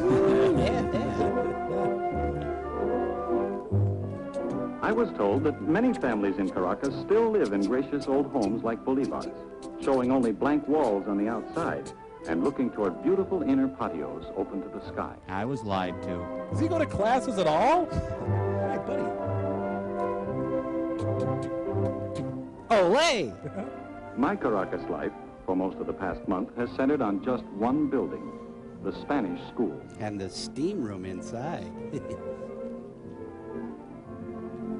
We Norte Americanos study Spanish 8 hours a day, 5.5 days a week. It's been hard work, but it's been worthwhile. Although I've made no progress. Señor Moore, ¿dónde trabaja usted? Yo trabajo en Lagunillas con la Creole Petroleum Corporation. Perfectamente bien, señor Moore. Get it right. I'm really learning the language now. Just wait until you hear me when you reach Maracaibo next week. My mouth will be filthy. was supposed to be here 3 days ago. Atención, por favor. La línea aeropostal venezolana anuncia la llegada del vuelo número 2. What the hell are you saying? What? LAV, Venezuelan airline announces the arrival of flight 201 from Miami. Will never happen due to a gruesome crash. Well, maybe she'll have a heart attack and die in the way. Su atención, por favor. Después de cumplir requisitos de inmigración y aduana, los pasajeros saldrán por la salida este del edificio. Following immigration and customs clearance, passengers will exit at the...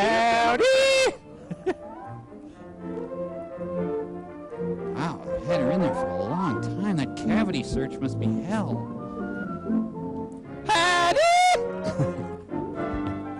Daddy, it was terrible. The man was scarred. He smelled like whiskey. It was terrible.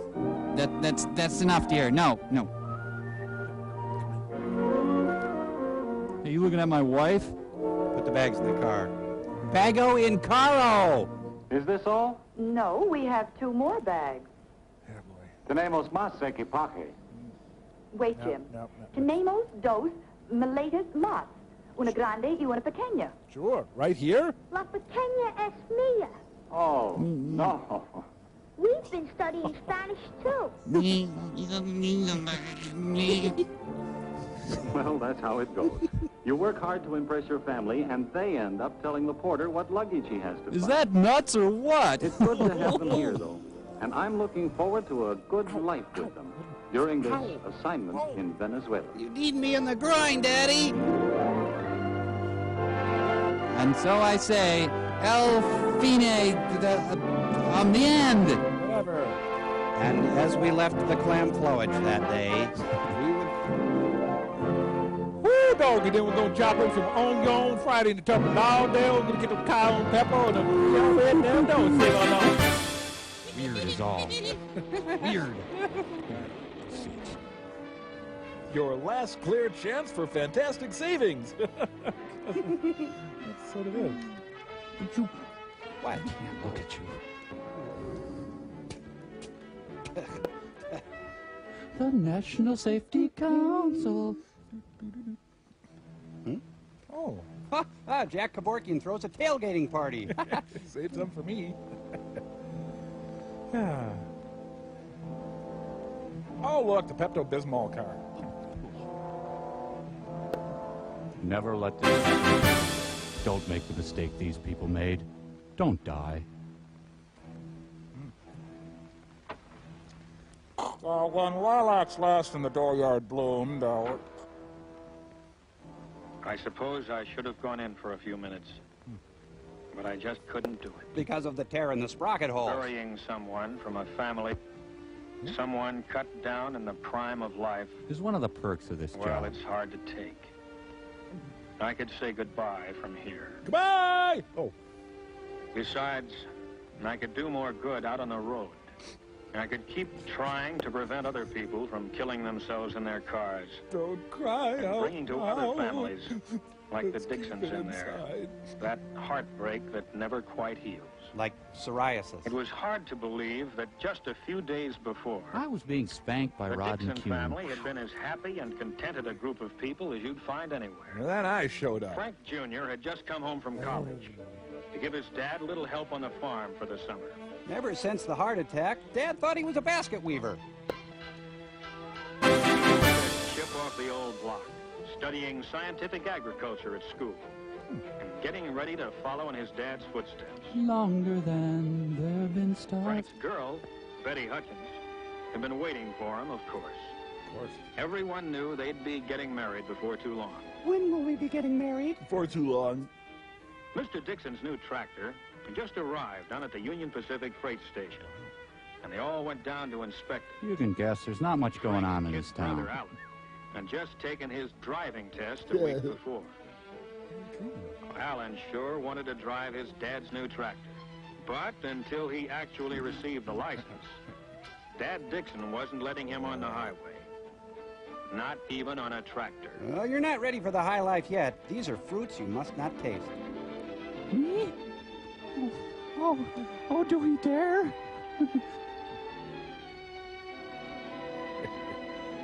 I feel so free. He's off the ramp. Air blowing in the wind. The UP station agent had reminded Frank that the 411 streamliner was due any minute. And of course, with Betty there, he wasn't taking chances anyway. Of course, when he's with Cindy, he don't care. That careful all the time. Well, a lot of people in the cemeteries would be alive today. That's all I'm saying. Hey, my advocate is here. It was the next Monday that Alan Dixon's first driver's license arrived in a noon mail delivery. Boy, was he proud of that license. He couldn't wait to show it to his brother. My arm's caught. Be right there. First license is sort of a milestone. It means all the roads are now open to you.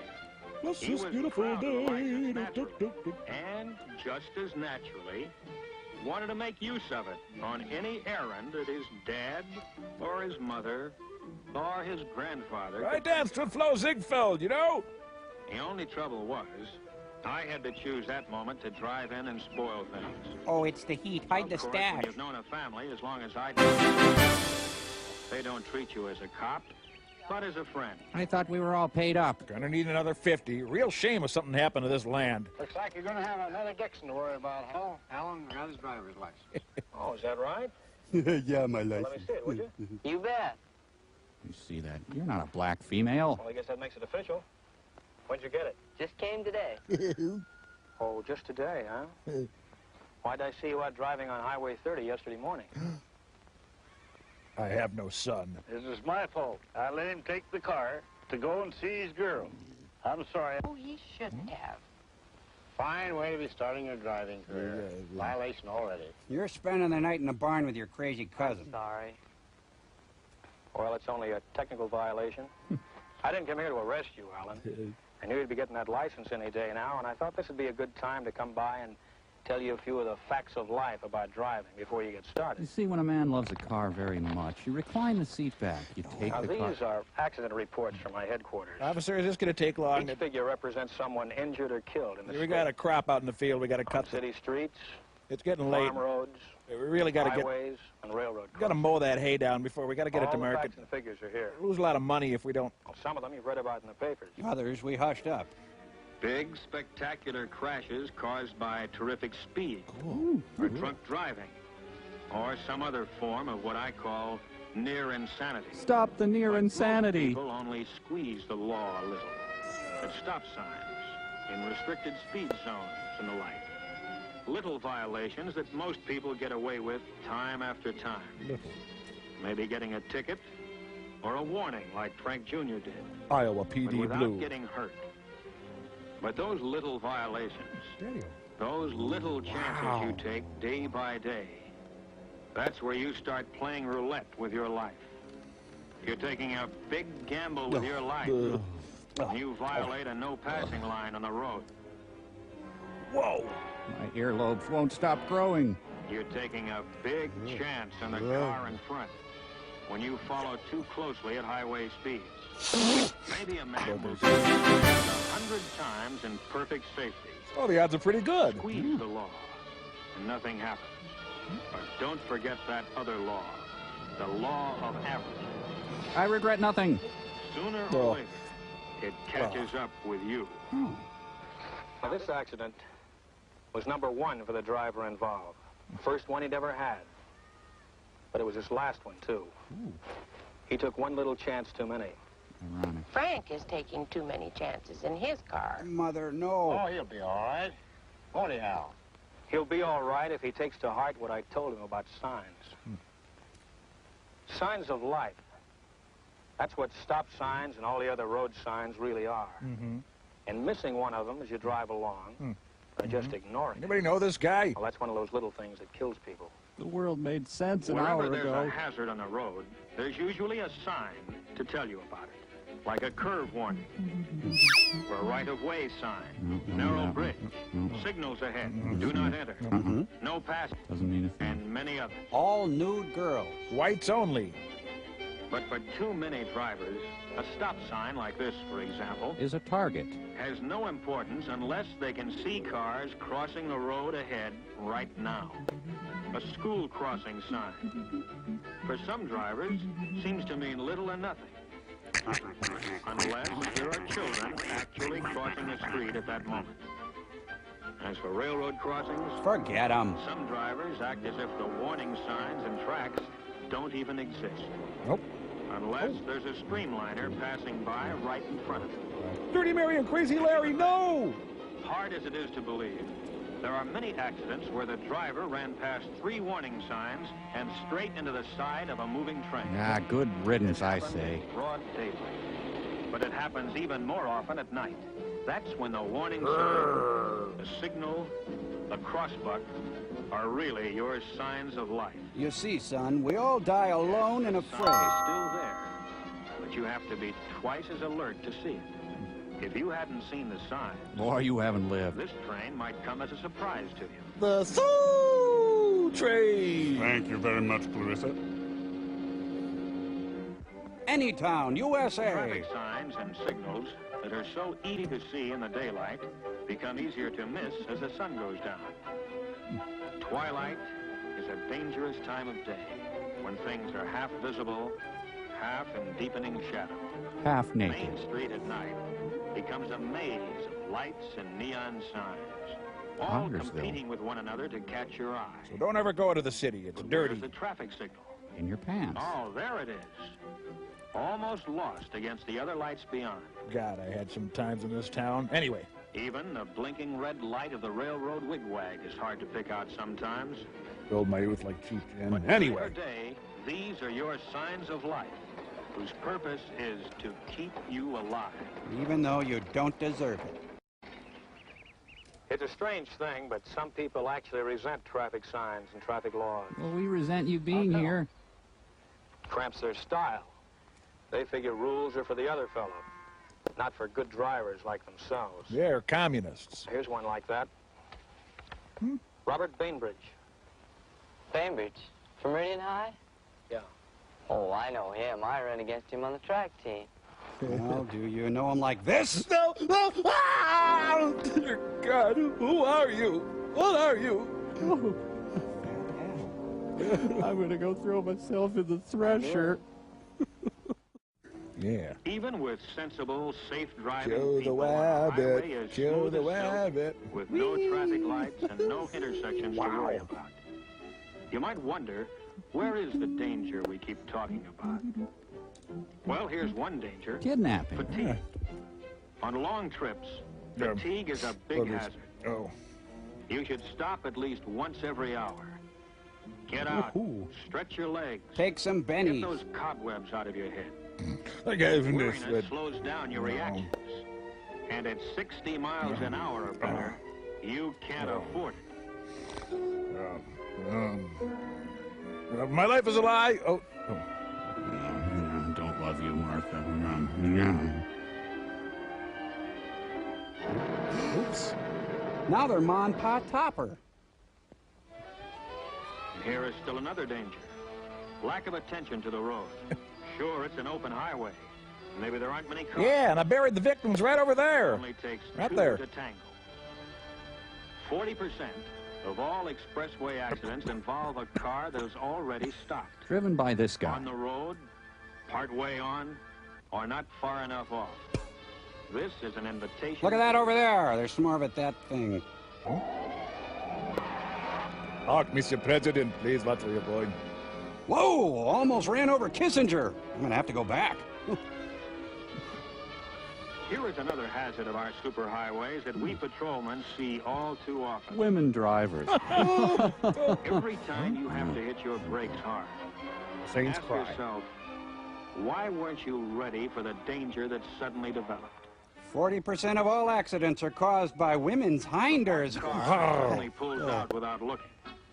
It's always sudden, of course, and always surprising. But never dull. A man who decides at the last moment to make a Grandma, no!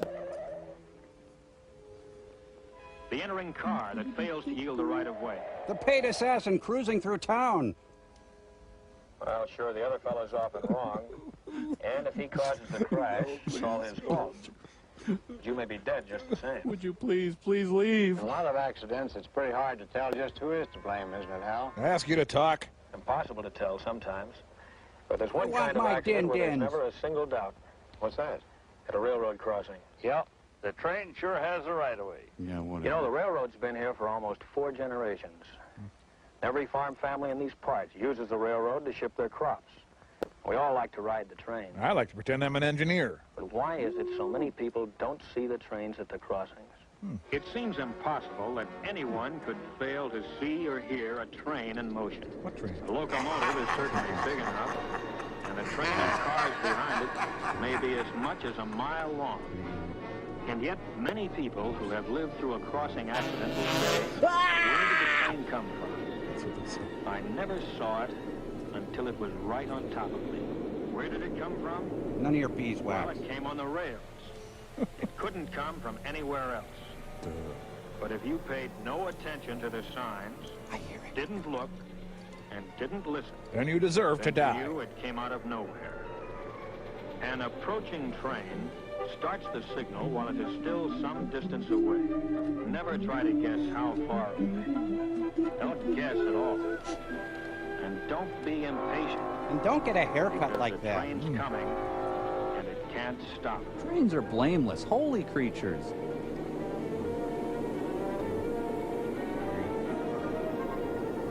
I have no feelings for you. What? This is a loveless relationship. I want out. What? I'm repulsed by your touch. What? Let me out right here. I hate you. Ding, ding, ding, ding, ding, ding, ding, ding. Signal in action. But the next one may be a fast break, eyeballing to the coast on a tight schedule. It has no time to stop for you corn-shucking crackers. Remember that many freight trains today are faster than passenger trains of 15 years ago. Wow! Many crossings have more than one set of tracks, each one a separate hazard. When you cross, floss. Make sure all tracks are clear. Don't trust anyone. Turn your back on hope and love. Yes, don't let a double track double-cross you. Ha ha ha, little train joke. Stop, look, and listen, the crossbuck says. All right? Stop and roll. Let's listen. Okay, As now this stop. train approaches, let's see how close it comes before we hear it. I think it would go something like this. Wait for it. Any moment. Mm-hmm. And? Oh. I'm the impish officer of death. Now, where did that train come from? The station. Where does any train come from? Comes on the rails, of course. Durhay. And who gets killed at the crossing? We all do. Someone who's crossed that same track at the same place 1,000 times before. What's in my pants? One time is all it takes. Quit kissing up. Send for help. The cop won't leave. It's Big Daddy's birthday. I've got life in me, Big Daddy. Please speak to Frank about his driving. It worries me. Okay, I will. I'll do it tonight. This is the prequel to In Cold Blood. Cluttered. I surrender, Hal. I give up. What's the charge? Manslaughter. Frank. I'm just giving Alan some free advice now that he's a licensed driver. Boy, I remember that advice you gave me the other day at the stop sign. Well, you keep it in mind. I will. Dad, can I take the car into town now? Okay, Alan, go ahead. But take it easy. Well, I'll be real careful. Goodbye. He'll be all right. Look at the guy going. Hey, maybe we better go along with him, make sure he gets there all right. Okay, buy me soda. Okay, fine. Goodbye, everybody. Bye. Doesn't anybody do any chores on this farm? Self-running. So, there went Alan with his new driver's license, and Frank and Betty right behind, on as nice a summer day as you could wish for. It's a good day to die. Hi, clouds. Hi, trees. Say, you're a pretty cute road sign. Hi. You know, I've got a feeling that one of these characters is about to see their own intestines. Hey, look, that's my brother in that truck. What are the chances of that happening? Hi, brother. Hey, the cop never said anything about doing intensely stupid things. Never wave while driving. Never look backwards while driving forward. Never under any circumstances drive with your butt cheeks. My plan's working. You will die. Keep going. Back at you. Can I have your room? Well, live and learn. Huh. Say, nice butt. Toro. I'm kidding. Well, I'd tuck you in, but you're dead. Gee, lady, sorry about your boyfriend. So, you want to have a drink? Maybe at the bar car over there. Oh, I suppose train joke is inappropriate. Sorry about that. You know, son, 40% of all Oh, accidents... shut up, will ya? Would you identify this bucket full of your brother? Why don't they look, Ralph? Tell me. Why don't they look? You're deep, Ernie. No, I didn't go in. Burying someone like young Frank Dixon is too hard to take. Besides, I hate to shovel.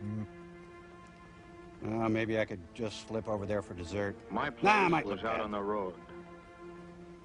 Out on the road, I could at least try to keep other people from killing themselves in their cars. Oh, you're doing a great job. So if the next car I stop happens to be yours... Set a place for me at your dinner table. Don't tell me you were only speeding a little. Only breaking the law a little. Only doing something a little bit wrong. Save that for somebody else, brother. Oh my God, he Because I've snapped! seen too many little follies. He's a bad cop on the loose! Someone a little bit dead. Now I'm going to grab a little bit of lunch. Folks, we disavow anything to do with that officer. In fact, he was fired years ago. That's right. Since his reign of terror, we've instituted a strict policy. Any officer appearing unannounced at a farmer's house will be severely reprimanded. Gargantuan cop.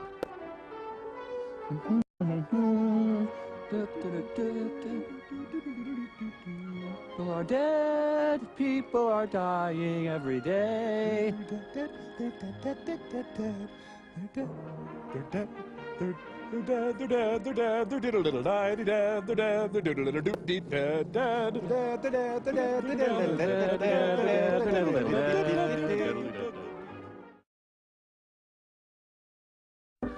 Come along with me, baby, then you'll see my harnesses and my nets. Hey, catching trouble, you and me. Catching trouble, baby, you can't see. Catching trouble, baby, a kiss or three. Catching trouble. Hello, everybody. This is Ted Husing, and I'm very happy to again present Sportlight's good friend, Ross Allen. Hi, Florida's Ross. modern Tarzan. Oh, he's going Leaving golfing. his headquarters headed for the mysterious and fascinating Everglades, where he will pick up his faithful Seminole Indian guide to aid him in catching a bag of trouble. Ross also plays the part of Little Abner in Summer Theater. Well, he's a Foley artist in the off-season. In a log dugout canoe, they head into the swamp country. Do not bring your evil His here. daily job is catching live animals and reptiles for the zoos. But at night he does You've seen him Streisand at the snap Bubble Room on panthers and wrestle Captiva. alligators and whatnot. Well, this is a different assignment, and a true depiction of actually filling an order he recently received. It Kill read, Colonel "Rush Kurtz." immediately 1 live bobcat, 2 cub black bears, and 3 6-foot diamondback rattlers. And 2 hard-boiled a nice eggs. letter to get in the morning Make that 3 mail. hard-boiled eggs. They leave the dugout and go into the glades afoot. With Emo Phillips in a dress. I was wondering if maybe I could follow you into the woods and maybe we could use some animals. Now, folks, this has all been leveled and turned into a golf course. Wildcat, you go that way. Wildcat, I think I love you, but I want to know for sure. Well, the cat's away. Whoa. A lens problem there. High and dry, but not as safe as an alley cat. It's a little joke from me, Ted Husing, in the booth. Steady there, Wildcat. You'll soon be coming down. Ross is no actor, Well, as you Bob can see. is coming down. Talk him down, Emo. Whoops. That's one tree he won't climb again. He lands on all 4 feet and goes to town. But Ross keeps his eye on him, and he's right on his heels. Bye. You know Ross is no stranger to raping the land. Hey, Mr. Cat, you can't do that. Don't you know Or voting twice. Up he goes, and so goes Ross. That's a bad limb. Hop to the next one, pussy. Hey! Just talking about the Well, this cat. is where my boyfriend knows his stuff. Hey, If Ted, you think you don't trying have to say juggle a anything mean more, Ted. fighting 35-pound wildcat into a flour bag as you balance yourself on a limb is child's play, oh, you've got another guest coming. Oh boy, yeah, yowza. Yes, Watch sir. it, Ross. What am I Atta do? boy. Ho, You've ho, got him. 23 skidoo. Oh. Well, he's in the bag. And so am I, Ted Husing. He's Yes, out go of the for bag. it. Yes. The cat escapes north through the Underground Railroad. And he just ripped a hunk of skin off his inner thigh. Say, you made a mistake picking that tree. I'm afraid you're out of luck this time. Ah, bite me. I will prevail. Mine is a noble race. Put some salt on his tail, Mr. Allen, and don't take any more feline back talk. Well, that's nice. Gee. Well, it's in the bag, and so Ross Allen fills 1/3 of his day's orders. What's next? Hurting the people you know and love? Chasing rabbits on a mini bike until their hearts explode? Order number 2 was soon at hand, and he was ready. Shh, wait, I hear something living. Bear cubs can't mess you up much, but they can scratch with feeling or take off a couple of fingers if you're not careful. So beat him and savagely. While Ross approaches the young Bruin, old Sourpuss keeps his eyes peeled for trouble. Now, if he can catch him by that loose skin on the back, he's okay.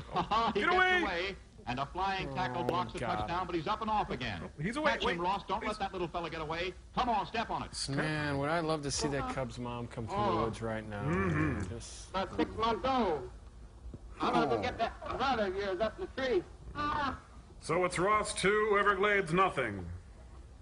Throw him down a few times, Ross. What are you, scared? Come on, beat him up. I got him. Hey, look, it's Alice B. Toklas. There's another one back there. Gotta go get him. I take him on in. Hey, and crack a window in the canoe, Emo. Now, my advice as a big game hunter is for one of you to get out of that tree.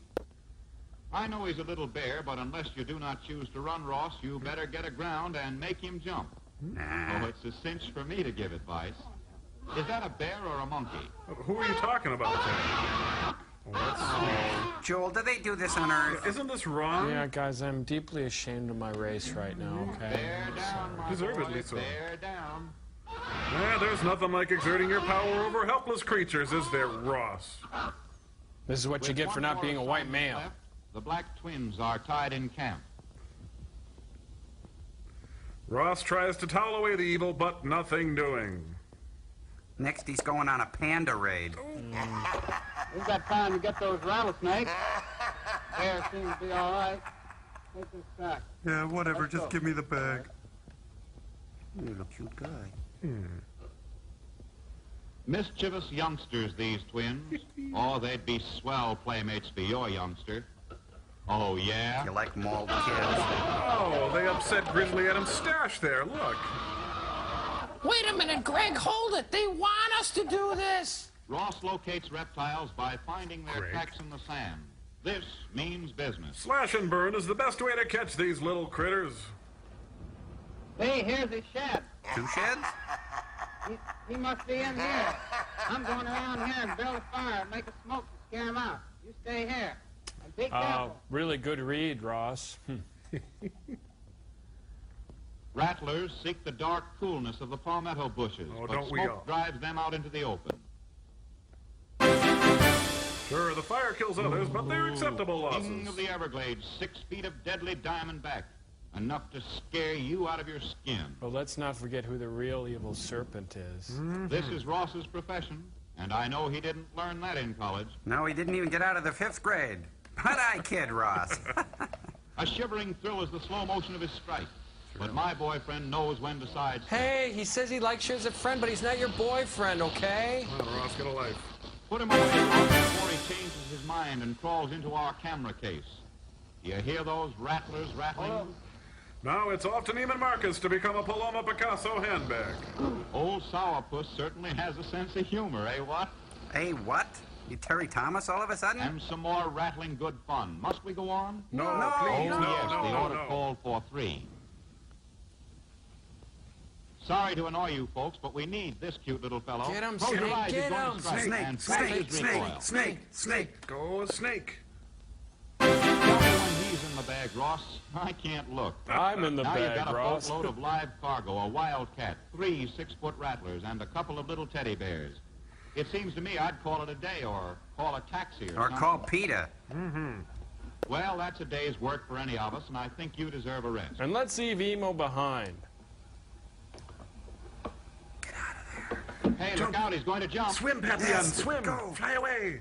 Sorry I spoke. I thought you were all finished. Well, it's easy to pick catching a bear underwater. Oh, there just happened to be a camera under the water. Come on, Ross, drown him. He won't try it again. That little rascal is a swimming fool.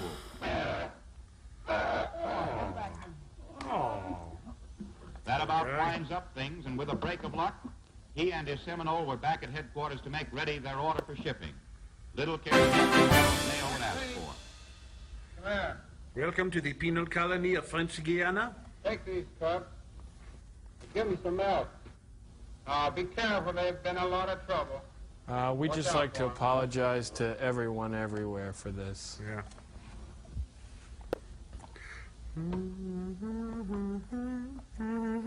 Be it ever so humble, there's no place like home. Any animal caught in the wild spends a night in the box. Oh, here we watch. Ross, put a jimmy stick under its nails.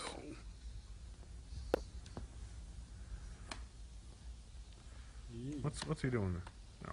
Why couldn't he just throw in the bag of snakes in there? Oh, hurry up, Ross. I'll be dreaming of those cute, darling, coy, lovable little playmates of yours all night. And the snakes, too. Please feed us. Oh, thank you. Hey, I hear you, friends. Well, Ross, you can catch more trouble than any man I Well, know. Ross, we're out of here, personally. We're disgusted. We'd like to I see you am soon again. offended deeply. I know.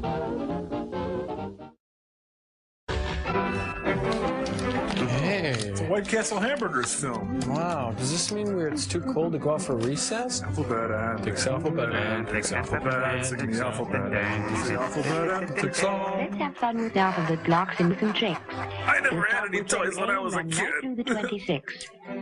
A is for airplanes that fly in Oh, the blue. great. I just know I'm going to sit next to one of those people. And cows that say moo. Must be coach class. And sometimes a cute little piggy or two. Ah, but now you have to call them flight attendants. I'd like to fly in them, wouldn't you? Yes, the modern aircraft, unsurpassed in its service to livestock. B is for boat. A boat that can float. A boat full of guys dressed up like goats.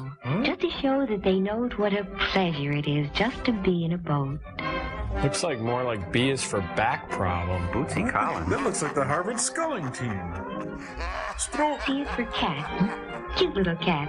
Tortured Cutest cats. little kitten's ever seen. Kitty. A cat can wear a funny hat.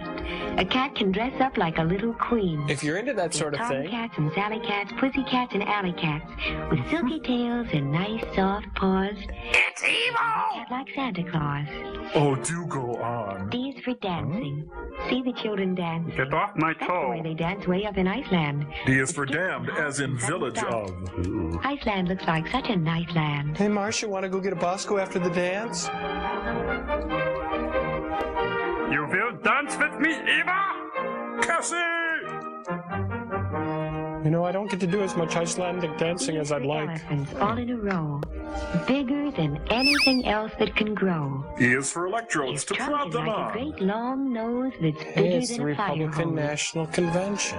Elephants have babies too, but even the babies are bigger than you. Okay, now cough.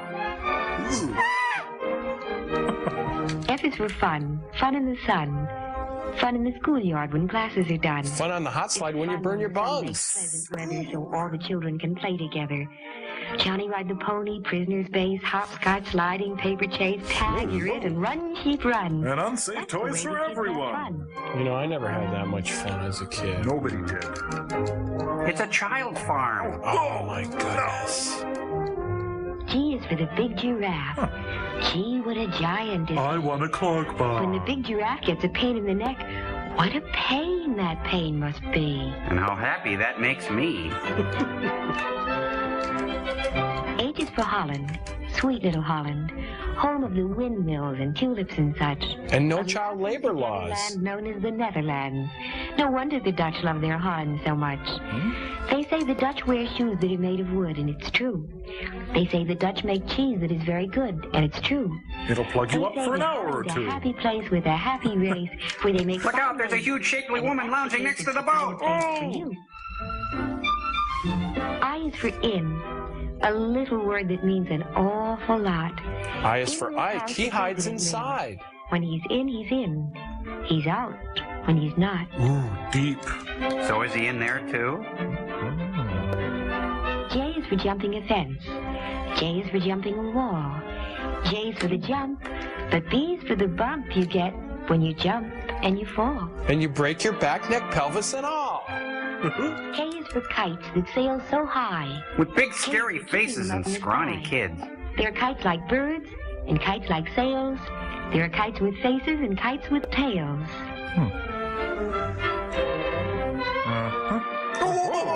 K is for kids who love to fly them. And here is a papa who loves to buy them. That kid is huge. L is for large. The large balloons. Elvis has ordered an ice cream cone. Like a pup. They're nice to see, especially when you don't have to blow them up. And there's Elvis now. Looks like Charles Durning. And here comes Louis Anderson. M is for the marching men in uniform and braid. M is for the military machine. Many kids who cheer them on parade. When you put your hand in a bunch of goo that a moment before was your best friend's face, you'll know what to do. N is for nursery stories and N is for float. told to the children at sleepyhead time. You hear them at night when you're drowsy and yawning. And then... Hey, there's a woozle and his name is Peanut. It's morning. Hey, it's David Dukes atop that goose. O is for one. Once? O is for once? What was it, a writer's strike? To pull the farmer's plow. So he was whipped and beaten and battered about. I'm beat. I can't put up a fight anymore. The elephant showed him how. O is for the obscene treatment of animals. The camel showed him how. It's a normal plow animal. P is for PETA, who's boycotting this. Never learned how. And this, and this. See how the farmer is chasing him now. P is for the pool that makes you very cool when you're a hot hippopotamus. It's Tom and Roseanne. Floats as a rule on the top of the pool, but he also can rest on the bottomless. Hey, buddy. Hey, buddy. I'm gonna go get a beer. Q is for the queer pelican, whose beak can hold more than his bellycan. P is for plagiarism from Ogden Nash. It is true, he probably thinks the same of you. Yeah, but he's got a brain like a chickpea. R is for ribbons. Ribbons that deck the maypole, rippling, floating, free and clear. These are all boys. They're so nice it should come twice instead of once in every year. Hey, there's Jack Klugman and Tony Randall. S is for squirrels drinking milk. And biting the heads off shrews. Fur like silk. Diseases like rabies. Ooh, that's good stuff. T is for trying terribly hard to drink from the clothesline in the yard. T is for tormented, tortured, and teased. Hey, what do you have to do to get a drink around here? Dress like a bear and stand on your hind legs? Ha! U is for up. Balloons go up, and planes go up, and so do kites. U is for upchuck that comes from balloons. Why stairs go up, and Boy, is she ever high. V is for vegetables. Corn and squash, peppers and beans and succotash. Carrots, celery, and tomatoes. Also, naturally, mashed potatoes. Hey, Boo Radley. I have to pee. Hey. Well, he In your is. garden, plant a seed. Carefully hunt out every weed. It's the Georgia Juvenile Correction System. You will find a vegetable plate. Get out of here, I'm working. W is for walking 2 by 2. Trees can't walk and stones can't walk, but little children do. And every day to school you go to learn the things you ought to know. But please, dear children, don't forget you already know I the hate my alphabet. job. I hate my job. Then after walking, you advance to learning how to do a dance. Help us! X is for Xmas. Merry Christmas. X is for Day. existential When Santa dilemma. Claus comes in his big red sleigh, bringing lots of games and toys to good little. Good night, everybody. Enjoy the buffet. boys. Make it great. Y is for young, and Y is for you. At a wonderful age when the world is new, and every sky is clear and blue, and the summer days are never through. Y is for young, so Y is for you. Get it? Yeah, well, Y is for Yanni as far as I'm concerned.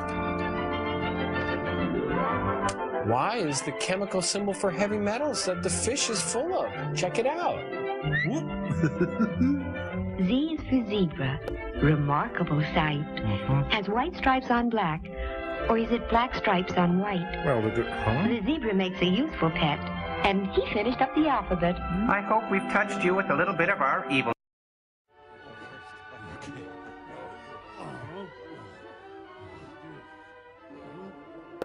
Hey, he treated her. Is the devil wearing satin tap pants?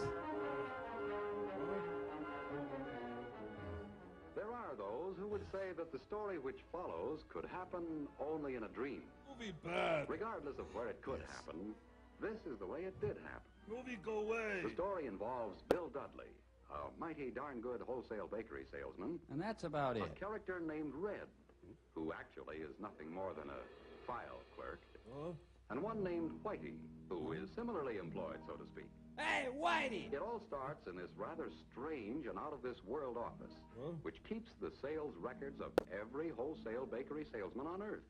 Or so the story goes. Well, it's your story. Whitey is entrusted with the records of good salesmen. Hate movie! Red, the other kind. The fugitive kind. Now, it seems that Red and Whitey never see eye to eye on this. What are you doing? This leads to many arguments. Our story opens in the midst of one. Oh. Must you beat on that confounded thing you all okay? the time? Yeah, guess it kind of wore off. I am not beating. I'm playing. Well, whatever it is, it sounds awful. You just peeved because another breadfruit salesman has been transferred from your record to mine. Bill Dudley! Tony! I'll get him back on my records again. Looks like it's casual day at 3 a.m. He's my kind of a salesman, that boy. Down, down, down. You're a burning ring of fire. Marvelous record. But what about this? Which, of course, is the reason he's now in my ledger. No fair. There was a war. Strictly a temporary condition. I'll win a Tony one day. Why, at the slightest excuse, he'll slip back into his old habit of taking life easy. The way a smart salesman should. You're talking through your horns again. Wouldn't want to make a little bet on that now, would you? Like what? Oh, say... $1. A new set of asbestos points for my pitchfork against... You'd think hell would just provide those. A new set of strings for that thing. On the level? Strictly on the level. Of course, if you're afraid... I'll become Dr. Smith. I don't frighten easily. Go on. Talent's turning blue. Could we have some heat, please? Now, suppose an attractive rides the roof with this Bill Dudley. Say she's a magazine writer and is after material for an article. Say she makes fun of the way he works. Say I'm starring in Forever Class. That's all it'd take to get him back into my way of selling again. You think so, huh? I'm willing to bet on it. So I guess. But how could we up here fix it so that a magazine writer down there... Has my dance belt shifted? Oh, no. No, not me. Why not? The trip will do you good. I'll cover your phones. Of course, I haven't been down there in a long time. He has a receding hairline. Even on business. That's the way to talk. And perhaps, as a little added distraction from his work... I'll do community theater. I'll make you bigger, stronger. But perhaps something a little more... Mamie Eisenhower-y? Never let the devil dress you. Or perhaps even... Oh, no, don't you dare. No magic and no miracles. It's against the rules. If I go, I'll go like this. Undercover angel. Oh, all right. Is it a bet? They're operating under a different theology. All right, it's a bet. I'll put this Bill Dudley to the test.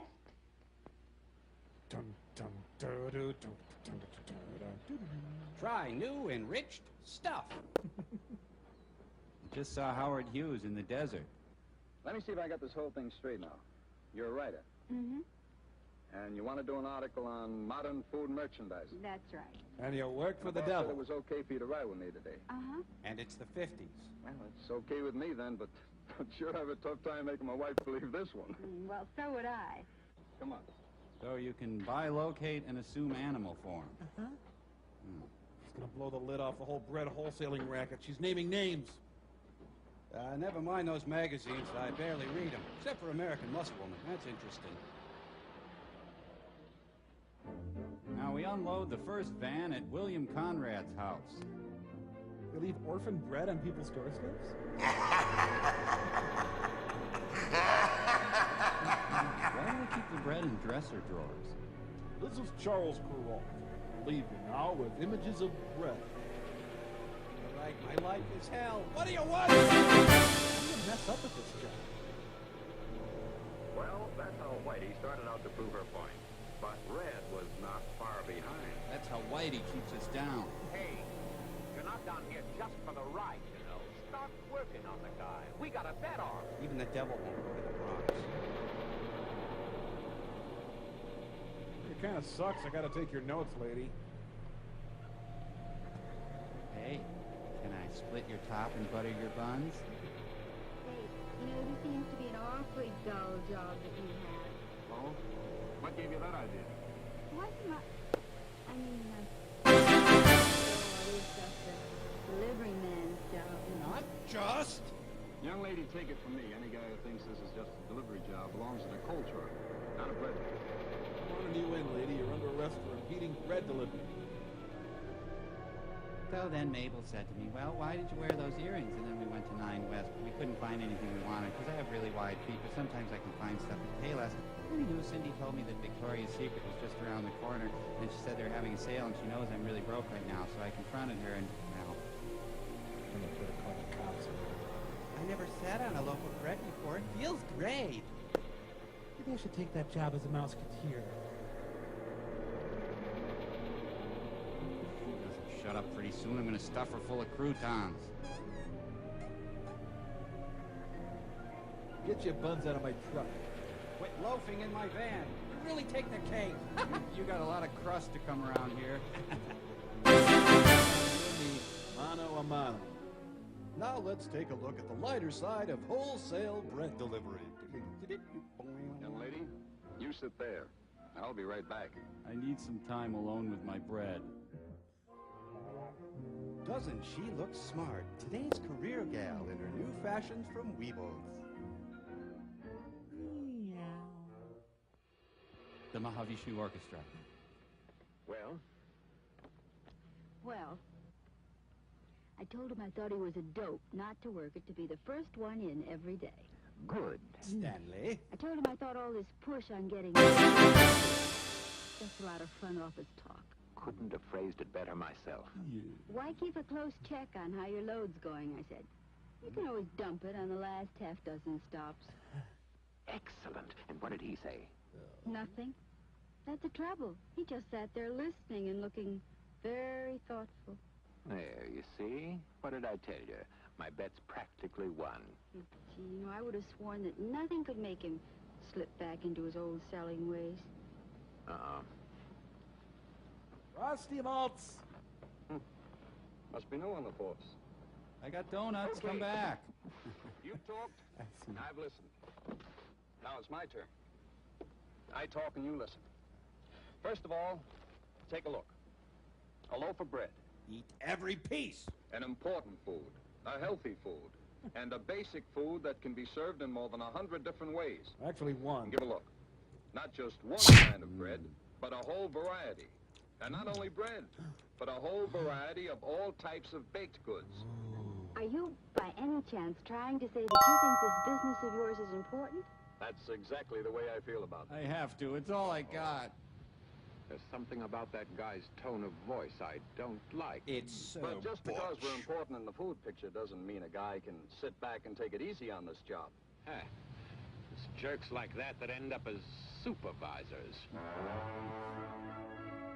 It's the circus of the devil! No, thanks. I use toilet paper. If you're going to tempt a guy, don't send Claire Booth loose. Please observe silence while visiting the bread memorial. You know, sausage. When I first started on the route, I acted like it was nothing more than a delivery job. I don't care. Take this grocer goodwill business. There's not an article you know, I in used this. to go after that. I used to go into stores and slam doors. Hey, Dr. Giggles. Hey, Duffy, old boy. How's the old miser today? Counting your gold again, huh? I had a Brooklyn accent and a different personality. When bread wholesalers terrorize the community. Everybody down, the bread man is here. I'll do anything you say. Let the reign of terror end. That's Christine Jorgensen. Sorry, Duff. Not the Happy's Ripple So Chips. I'm done, huh? See you again, Duff. It must have been awful. Well, maybe it wasn't quite that bad. Anyway, today I go after a grocer's goodwill a little different. I'll show you. Watch me come on to a grocer. Morning, Marco. Come on. Just putting the salmon balls away. Mr. Marco, you want my coffee ring today? Sure be a shame if something bad happened to your store here. How are you today? I'm feel lousy. No, I'm sorry to hear that. Because I like you, Mr. Marco. Hey, something new. Be a shame if this ran over your kid. Hey, these are pretty slick. You noticed that, eh? Sure did. I bet your customers will go for them, too. With my customers, maybe yes and maybe no. We'll see. Go on, you know doggone well they will. Okay, they will. Don't hurt Be right me. back. I played it nice this time, see? You see, I want every grocer on my route thinking, what a moron. That Bill Dudley is okay. Never slams doors. Always seems friendly, always got a smile. What's he on? Always interested in my store, treats my place with respect. What does he want from Never me? slams his trays around or makes a nuisance of himself. Why can't he leave me alone? I like to do business with salesmen like that. But his bread sucks. believe me, building up goodwill is important. Without it, you get nowhere in selling today. Look, why don't you stay here and rest a minute while I go in and check the sales. Don't run off now. Oh, I wouldn't think of it. Devil's gonna show up as a hooker now. Mahavishnu Orchestra. I don't like the way that guy's yakking. You? You would. You're a girl. If you want my opinion, he's in a rut. Oh, well, if you want mine, he's in the groove. Huh. Thanks for the match, lady. What, Matt? Oh, yes, you're welcome. Haven't I seen that guy before somewhere? Beer wine. Wine made from fresh beer. Now, I was going to tell you about the second bullseye of mine. Plus volume. One way to go after it is to use this and this. A hat and a pad. That, my young lady, is my business Bible. I've got a complete and up-to-date picture on every stop on my route. Measurements of every woman on my route. I know exactly what sells in each store and what doesn't. I know what new items I've tried in each stop. How each one is done. No guesswork. The facts are all there, and they're up to date. You're reaching out, aren't you? Well, team up these facts with a little bit of this, and you can go after plus volume without the risk of getting stuck with a lot of returns. So a guy gets returns. So what? Let the boss worry about him. Going over to Al Lewis's house. But why does the strip club need bread? Here's something else a fella can do to get plus volume. Watch me in here. Oh no, run! I can't believe I had to waste him. You didn't have to shoot him in the face. Oop, forgot the bread. Say, Mr. O'Connor. I don't live with my mother. Bill, I'm putting in a half a dozen of these new sweet doughs. They went over so good last year, we're running them again. You telling me how to run my Since store? It's a good profit item. I'm sure you want to keep an eye on them, see how they're going. Look, I got a restraining order on Here's you. a sample. See for yourself how good they are. No, thanks, Bill. Take it out of the wrapper first. You see, talking it up is another key to getting plus volume. You can get in a good plug when you introduce a new package, a new product, or a special. Yeah, that's how it works. The more you talk it up, the better chance of getting him to push it. Then the kids will buy it. But what was all this mumbo-jumbo business with so many of this at so much and so many of that at so much? At the last... That's something I always do before I put the stuff on the shelves. Avoids mix-ups later on. Thanks for the And carousel. this is especially important in big bakery departments.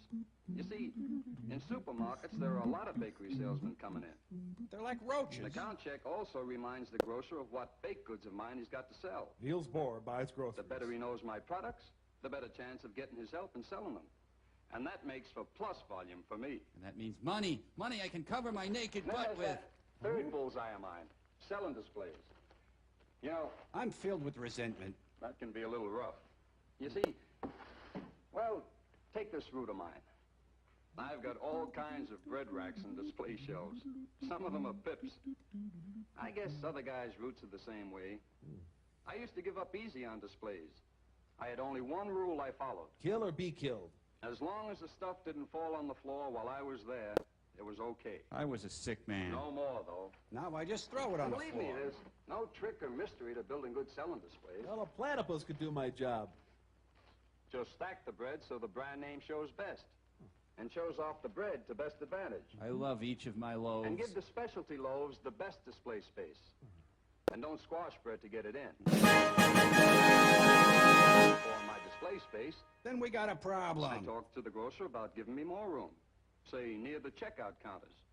Or on the counter next to the register. Maybe I rough him up. Maybe I bust his chops. Now, baked goods are impulse items, too. So I always display them as near eye level as I can.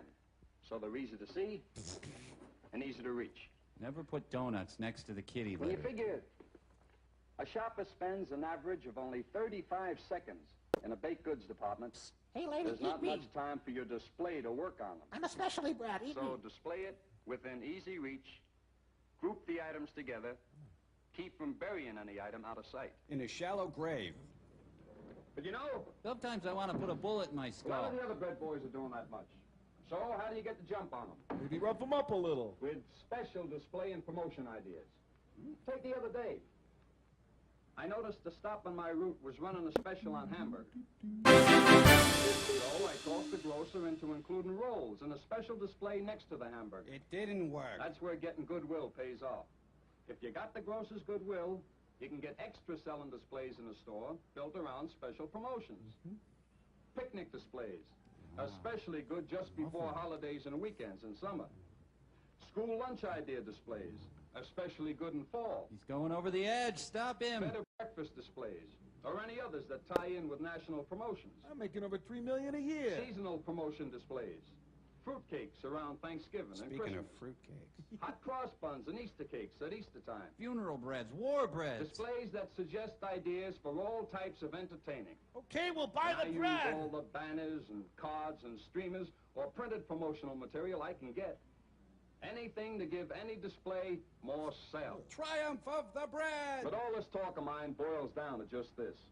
This is a tough business, a mighty competitive business. I've been shot But twice. for the guy who aims for grosser goodwill, plus volume, and selling displays, Divided by it 4. can be a darn good one, too. Well, now, that was quite a speech. Oh, I'm sorry if I bored you. Bored me? Oh, no, quite the opposite. You terrified me. Tell me, how in the world do you get all of those things done? Oh, the whole secret to that is taking it in small chunks. And uppers, dexies, speed. Maybe 1 week I'm shooting for special displays in 10 of my best stops. Next week, 10 more, and so on. After all, that's only 2 a day.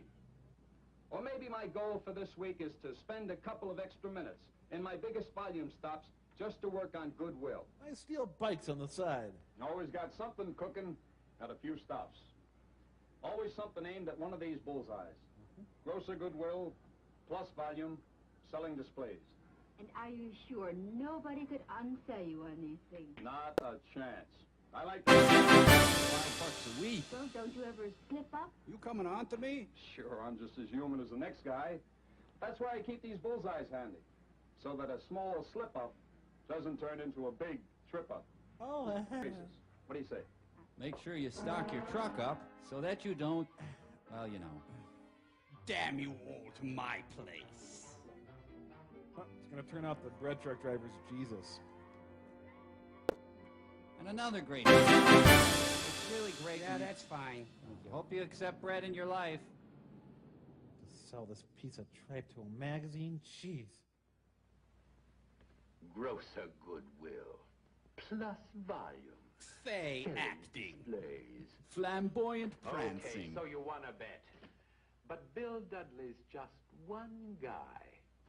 Oh, well, maybe I better drop down and see some of the other fellows on your list. Oh, no, you don't. I just waxed that. After all, that was only a bet.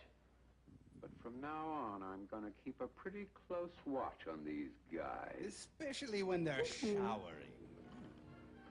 And so will I. Smoke on the water.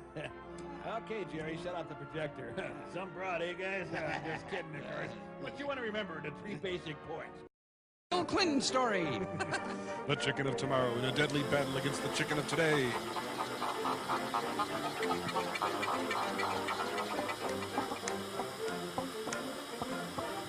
Oh, no. Wait. Dedicated to the chickens who lost their lives in the Great Chicken War. Wait a minute. Men and women breeding better poultry? What kind of sick experiment is going on here? You know, this music helps chickens breed. It's kind of like the Luther Vandross of chickens here. Buck baby. Chickens are dining in front of a Susan Rothstein mural. After all these years, whether the chicken or the egg came first is still the subject of a lot of good-natured debate. No, it isn't. But one thing there's no argument about. Chickens and eggs are the most widely grown farm products in the country. There's not a single county in the United States that doesn't raise them. Daddy, must you sit in dinner? Years, this poultry business has become a moneymaker for farmers. $3 billion a year. And it's second only to dairying and beef cattle raising. Woohoo! We're going on a trip. Hey, where are we going? Chickens are shipped to the set of Oklahoma.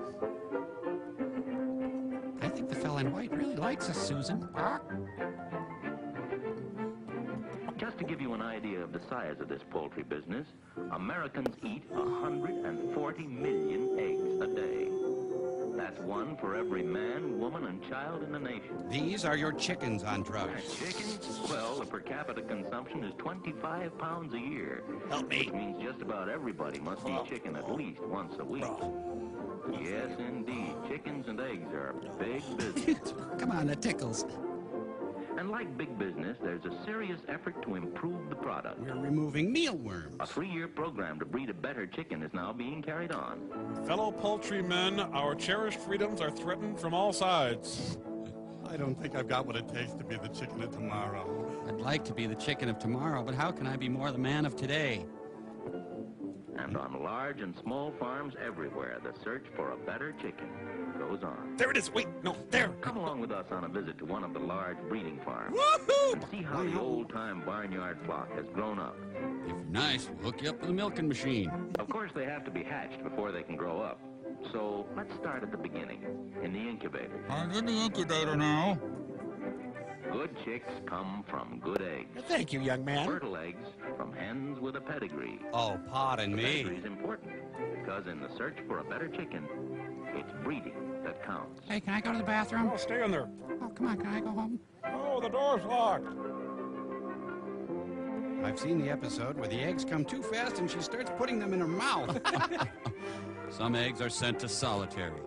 It's a far cry from the warm breast of a broody hen to a modern incubator, but actually the conditions are very much the same.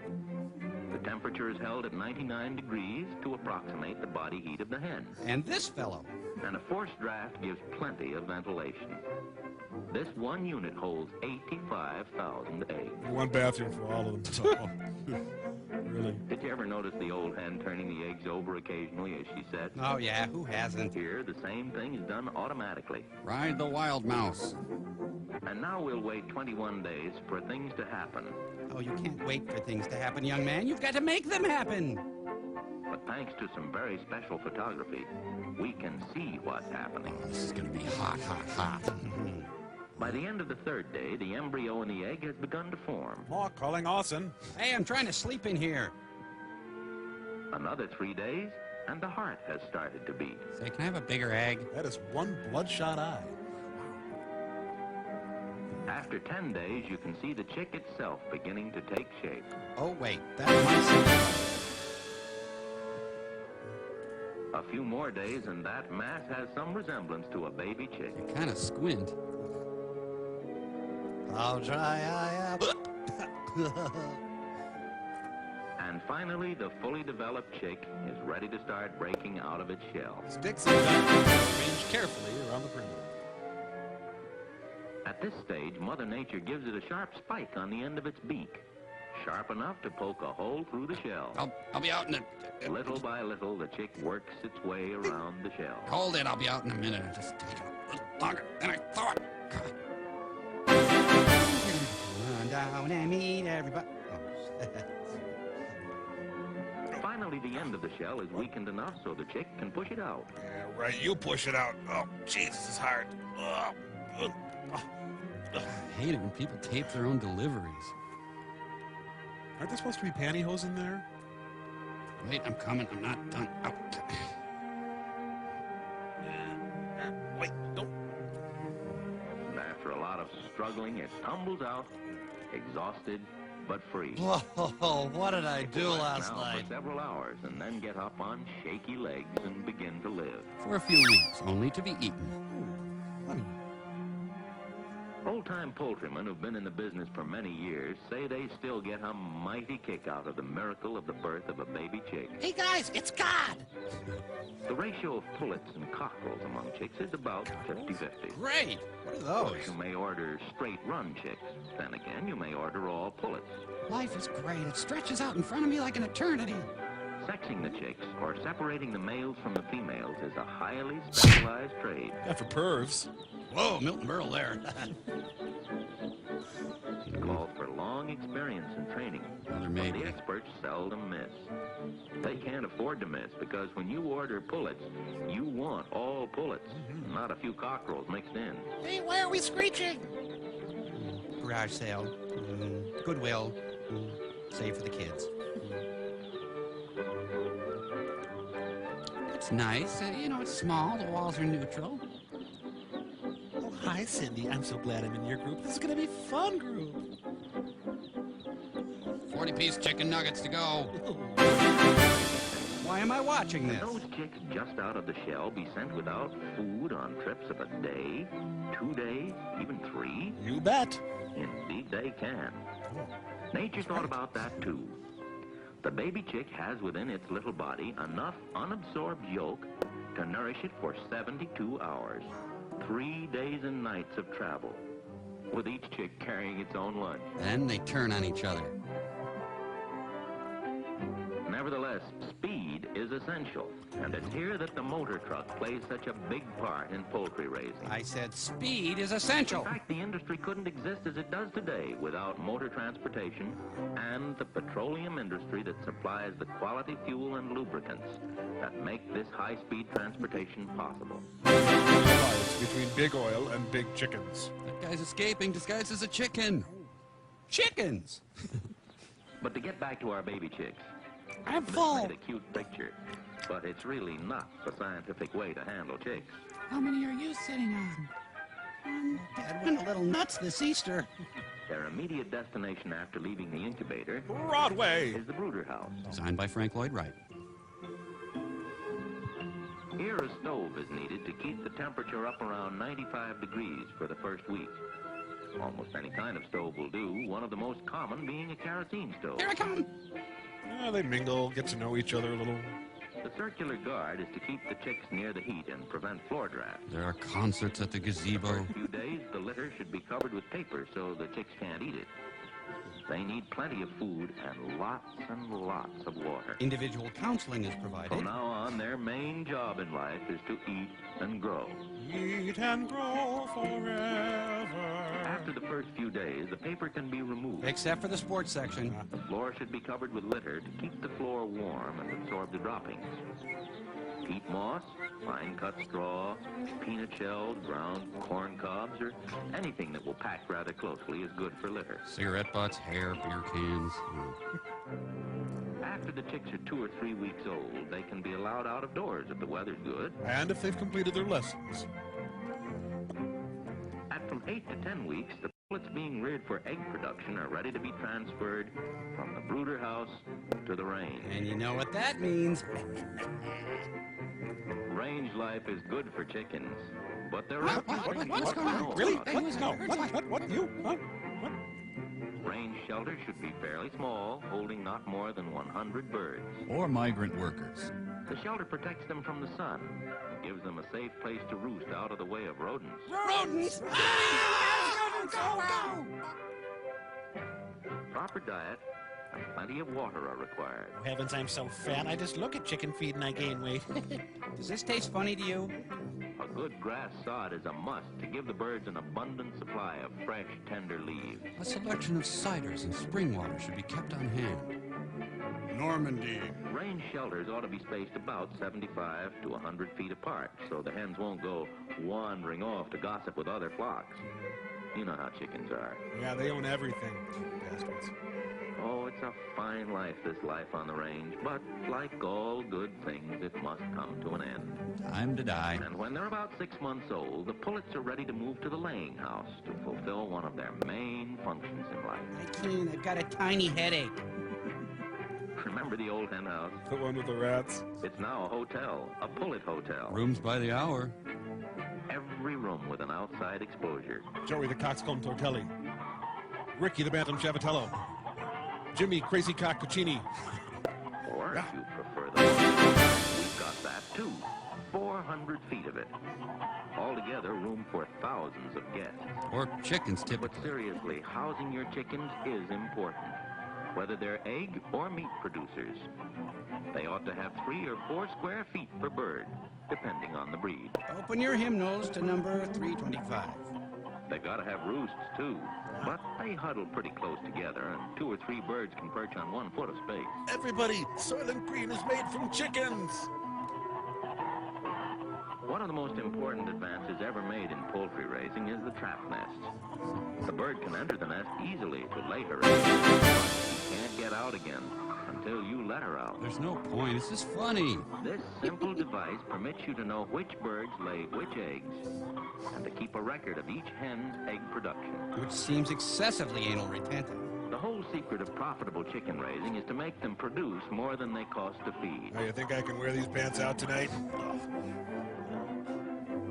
A hen that lays 210 eggs a year and eats 70 pounds of feed is giving you 3 eggs for every pound you feed her. She will live.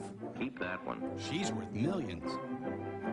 But if she eats 70 pounds of feed and only lays 70 eggs a year, you better send her to the market or to your dinner table. Or put a warning slip on her desk.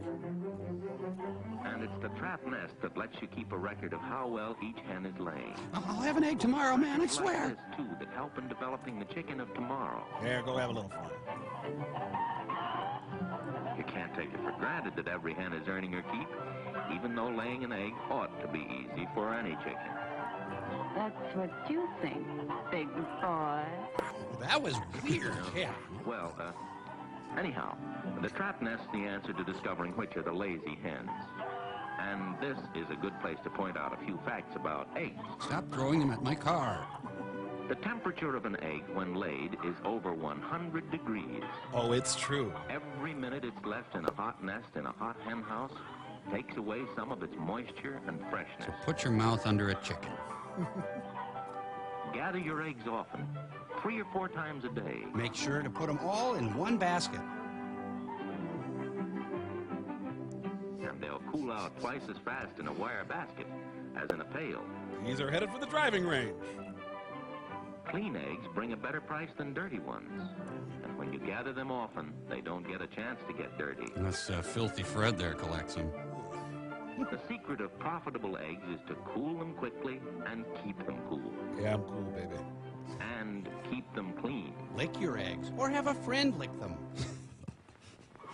When you've got as many birds to look after as this hatchery, you're pretty receptive to labor-saving devices. Like wagons. And this carrier system is one of the best.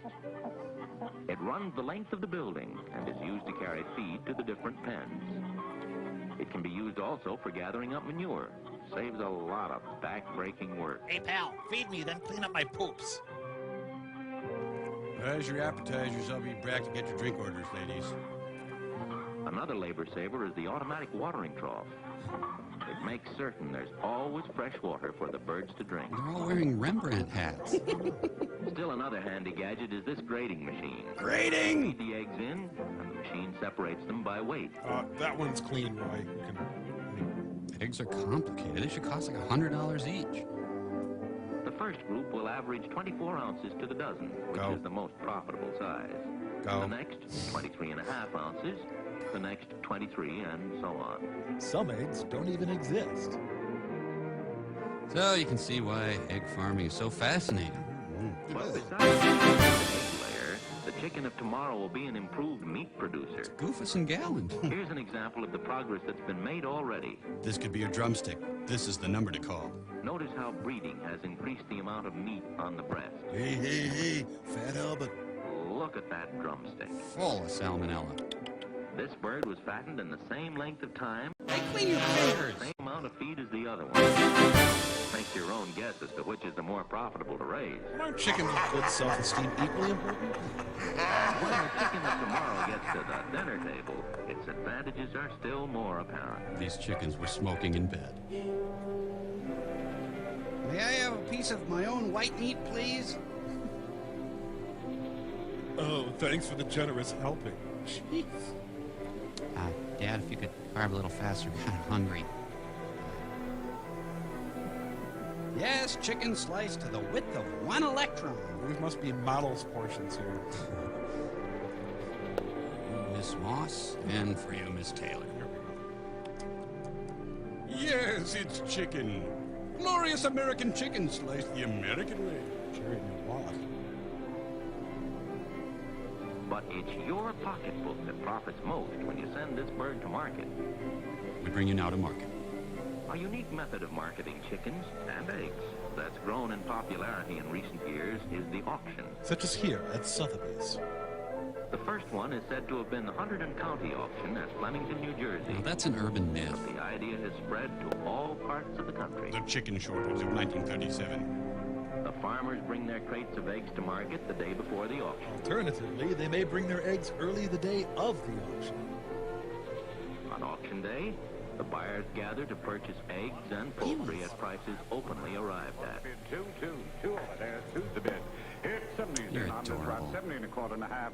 It's 70 and a half. Three was the bid. One's the bid, and 1 and a quarter. Believe me, I have a 1 and a half. 3 quarters the bid. Two's the bid, and 2 and a quarter.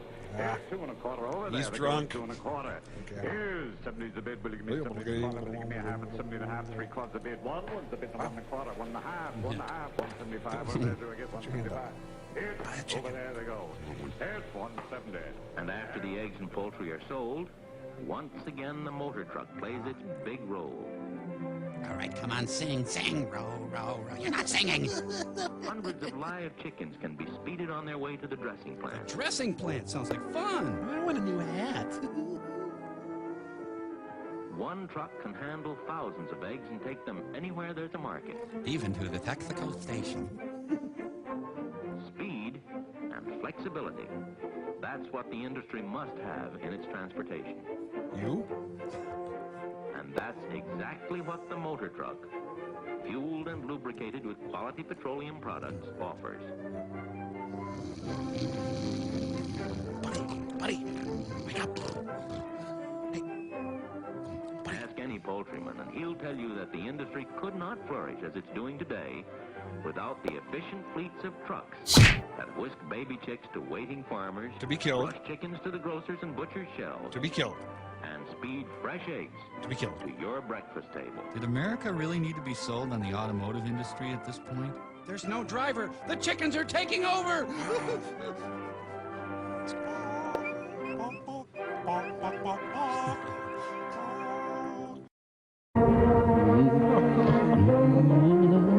Young man's fancy crinkle-cut potatoes. That little character was in Cats, wasn't he?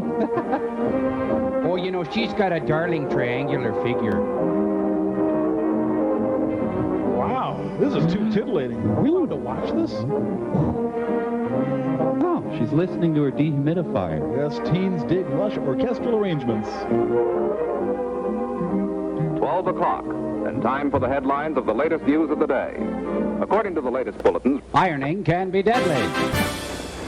Now the sandwich is coming, Mom. Almost ready. They're so easy to do, even your dad can put them together and do a dandy broiling job on them. Dad kind of fancies himself quite a cook since we got our electric range, doesn't he? Mm-hmm, and he's pretty good at it, too. Let's have cocoa today. It'll just take a few seconds to heat up, you know. Okay, I'll be finished in half a sec. Mother, the space curve. Wouldn't it be slick if we had an electric ironer, like Sally's mother has? Of course it would. And I'm looking forward to having an electric dryer, too. Is she blind? Just think.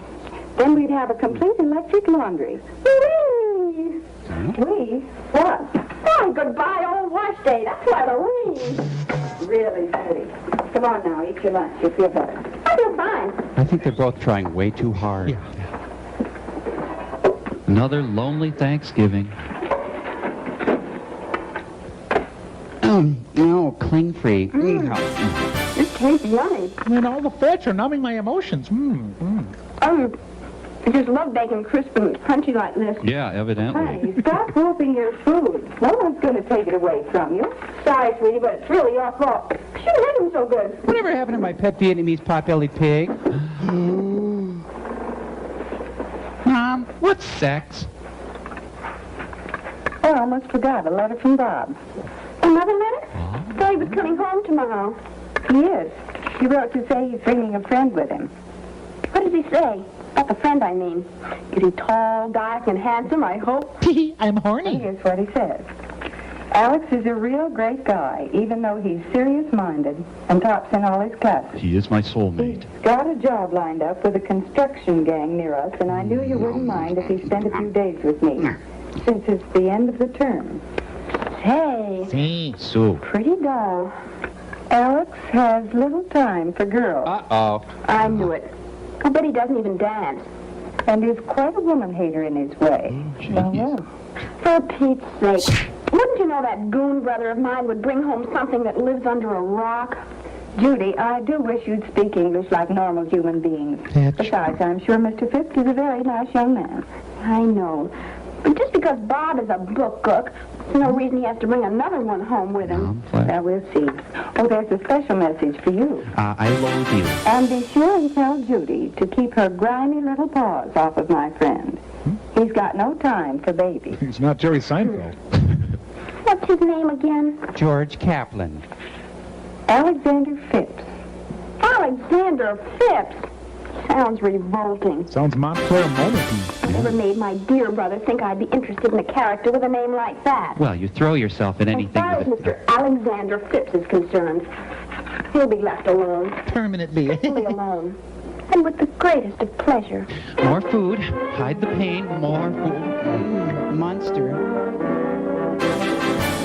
But Patty only sees the sights a girl can see from Brooklyn Heights. Hey, what a crazy... Hey, the young Millie Helper Chronicles. Judy, is it about time you got dressed, dear? A dress? Well, that's a matter of opinion. Go put on a dress before they get here. Ask for him? Okay, but nobody named Alexander Phipps would ever notice what I had on. Yeah, if you're named Alexander Phipps, it's just over for you. Wow, the bacon truck is here. Cool. Really cool. Tonight's the night, Mom. Right. Mother, they're here. Hey, look at me. I'm a mess. Well, what do you care? Remember? His name is Alexander Phipps. Oh, wait till I get that brother of mine alone. Jesus, Chip and Dale. Would you just get in the door? Hi, Mom. I'm back from the 20s. Oh, gee, it's good to be home. And to be Robert McNamara. Mom, this is Alex. Hello, Alex. We're very happy to have you with us. Oh, thank you, Mrs. Adams. It's nice of you to have me. It's nice to be had. Wait a minute. Don't tell me. You're the twin without the Tony. Go sit on a carrot, you crummy.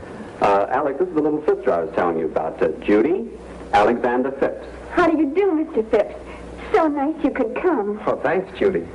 And the name is Alex. Xander Phipps. Did you boys have your lunch? Oh, no.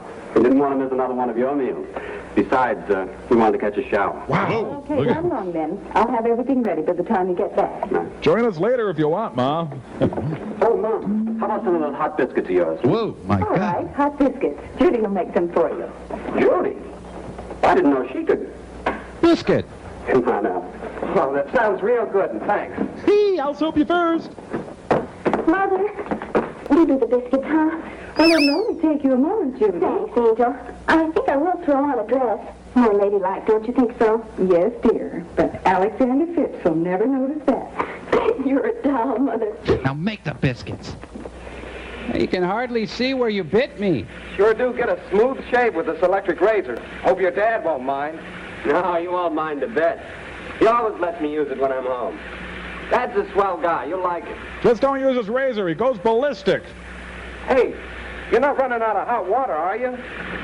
What? I said, you're not running out of hot water, are you? I stayed under quite a long time. Wow. Oh, don't worry about that. Wait till you see the electric water heater Dad got it. We're loaded now. We have plenty of hot water all the time. Well, sounds fun. I gotta get out of here. Hey, Bob. Yeah? I thought you said your sister was just a little kid. She must be 40. Don't let her fool you. She's still a little monster. And I'm the Beastmaster. There. Now I look like Mom. Oh, thank goodness for my electric dress. Hey, where's the fire extinguisher? He'll never touch you, Terry. You're dirt. Hey, you look mighty pretty. In a Thelma Ritter sort of way. How about that food? Food? Is that all you can think of at a time like this? You mean lunchtime? Don't change the subject. I ought to wring your smug little neck. What's the matter now? What have I done? Studious, serious-minded. What are you talking about? Tops in all his classes. Point, counterpoint. Now, Judy, Alex is really a guy who... Well, has little time for girls. Now, wait a minute. Let me explain. And a woman-hater to boot. I think you're a stinker. No, don't. Girls have to have brothers. I love you, too. Now, simmer down, sis. It's the truth. Alex really has no time for girls. Especially you. Flattery will get you nowhere. Just watch, Junior. I hate women. Oh, hi. Hi, Alex. I know you're hungry. You'll be eating in a jiffy. Oh, my new kidney. Oh, one of them incinerators. Everything's ready, Judy. Come and get it. Hey, make with the chop, Rod. Come on, Alec, make yourself at home. Sorry to put you to all this trouble, Mrs. Adams, but it does smell good. No trouble at all, Alice. Everything's so easy with an electric range. Possibly I'm prejudiced, but see, the food tastes better, too. Say, I hate to be corny, beautiful, but what's cooking? Stew. Beef stew. Oh. Mom knows how you love it. Wonderful. It's my favorite dish. Well, it used to be my favorite dish. Jesus. You got a claw hammer or something I can work on this with? Hot biscuits. Mother made them. Hey, the electric phone. I'll get it, Mom. Throw some of these tomatoes out. Thanks. Dad's calling from Chippendales. He got 2 shows. He won't be home. More Similac, dear? Did he arrive? Man, he's positively frantic. He runs around screaming. Real cool Jonah. Tall, good-looking. Nothing at all like the trips around school. If you'd like to make a call, please hang up at that. Uh-huh. And he drives a real shafty convertible. He really has it. And I want it. Oh, when he looks at me, I get, squishy. Oh, that's nice, ma'am. I just tried to sell my magazine. Is that to him? Oh, that's a wonderful idea. Have my way with it? Okay. Bye. Well, that stew was really a production, Mrs. Adams. Can we help with the dishes? No KP duty around here, Sergeant. We got dames to do that. Strictly automatic. See? Found the smell. You're all ready, Mom. That's all right, dear. Just put them in with the others. Why, what are all these gin bottles doing in here? Oh, wait a minute, Bob. Why not do it the easy way? You're suffocating me! Excuse me, Mom. It's Pepperidge Farm. That used to be my job at home. Washing the dishes, I mean. Oh, Bob and Judy got their share, too. But thank heaven, no more washing and wiping dishes around here. God, your hair smells terrific. And the dishwasher uses such hot water, you couldn't possibly put your hands in it. Sure. That makes the dishes hygienically clean. I'll put the beef well cooker in when I do the next load. I've never felt so comfortable with a woman, Mrs. Adams. Alexander, please. Do you want to have breakfast sometime? Don't do this to me, Alexander. See? Nothing to it, is it? And it's quiet, too. What? Eleanor, I'm busy down here at the White House. Okay, beautiful. And now don't forget to call me, will you? Right. Goodbye, Eleanor. Sally phoned and asked me to go for a swim. Thought you might like to come along and bring Alex. Oh, thanks. But I think Alex is going to be busy. Busy doing what? Now look, small fry, don't give me any trouble. All I know is he's seeing a man at the Northwest Machine Works on a matter of hydraulics. Say. Why don't you ask him yourself? Thanks. I will. I'm squishy and I need to move on it. And the circulating air completely dries them. Please stop, I'm You vulnerable. certainly know all about dishwashers. Oh, not all. But to tell the truth, Mrs. Adams, anything of mechanical or electrical nature interests me. Fits in with a hobby of mine. Dishwashers? Not exactly. Time study. Figuring out how to do things better in less time and with less work. Time study. Sounds interesting. Does going for a swim sound interesting, Alex? It's a swell day for us. Oh, it is at that, Judy, and it'd be great, but... I find you We'll repulsive. make it some other time. I have an appointment this afternoon with an engineer. As a matter of fact, that's one of the reasons I came home with Bob. One of the reasons. Hey, and I'd better hurry, too. Thanks for the lunch, Mrs. Adams. Just please Have go. a good swim, Judy. Sure I will. Homo. A lecture about mushrooms. You're dating There Timothy must be Leary? some mechanical problem connected with the lecture. If Alex wants to go. God, I wish he'd go home. Cockroach, sorry. Growing mushrooms under artificial conditions. Well, after all, the lecture may be very interesting. Yes, Mother. We should leave the house sometime, too. Mechanical problem. Mom? Time study. Earth to Mom. What did you say, Mother? Judy, I've an idea. Yes? I remember your father. Vaguely. The trouble I had with him. He was a thumbsucker. Seemed as if nothing I did would interest him until Until what, Mother? I got my Until I tattoo. discovered how much he enjoyed good food. Oh, the way to a man's heart, Judy. Oh, Mother, that's corny.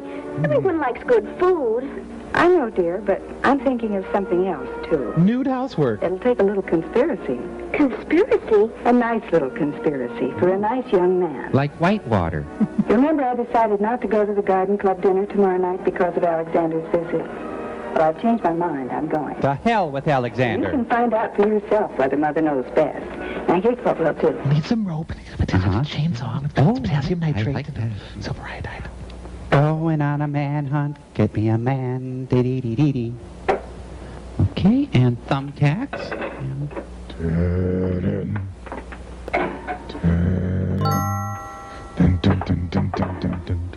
Why I'm baking my panties, but that's what Mom suggested. I'll turn it on now, but I'll light it later. Here you go, Daddy. Thanks, kitten. Need anything before I leave, Judy? I don't think so, Mother. Now, how long did you say it would take this dinner to cook? Let's see. Your dinner should cook for an hour and a half at 350 degrees. Wait a sec, sweetie. Let me make with the mathematics. I'm going to dash over to Sally. She's going to set my hair. It's almost 3 o'clock now. You'll eat at 6:30, and your dinner takes an hour and a half to cook. The Nazis will be on you by then. That's the timer. Timing bombs will be tripped by the wires when we drive through. And to cook for an hour and a I half. think they forgot to stop filming. Then I flip the set switch, so it'll go on automatically. Turn the temperature dial to I think this is cool. 50, and I'm off to Sally's. Okay? Absolutely right. Oh, glad I remembered to take the ham out of the freezer this morning. Is Mom and the Guardian Angels? I wish you weren't going out. Do you think everything will be all right? Of course, darling. It'll be lovely. Now, don't you worry. This isn't the first meal you've cooked, you know.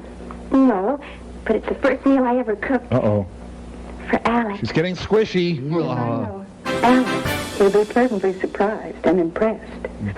I have to hurry, dear. I have things to do. And what's a 4-letter word for nuisance? Standard sitcom joke landing on runway 7. Oh, that's easy. J-U-D-Y. Yeah. Well, I'm off. Where you going, Mom? Can we give you a lift, Mrs. Adams? No, thanks, boys. I don't know just what time I'll be back tonight, so I'm taking the car. Tonight? What about dinner? Oh, Judy's taking care of that. Judy? Why, Judy can't even boil water without burning. Hey, maybe we'd better go down to Hamburger Harry's. At least we'll get something to eat. Go right ahead, but you'll be sorry. Why, I wouldn't think of missing one of Judy's dinners. Thank you, Alex. Let's get in the car. Let's go quick. You shouldn't tease her so, dear. Oh, Mom, I was only needling her. Well, don't overdo it. You'll give her the reds. What? She's squishy. She's got the reds. What's going on around here? Your mother's a freak. Hash brownies look good. A young Mrs. Lockhorn prepares dinner.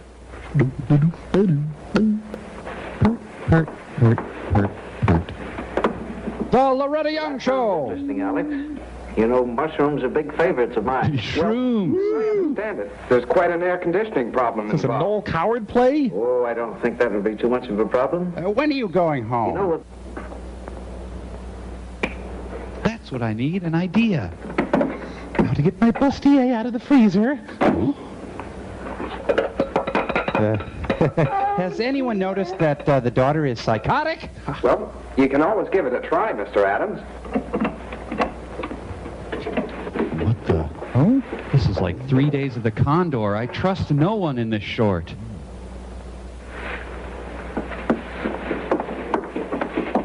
Oh, dear! Did I call that? Shut up! The men are talking in here.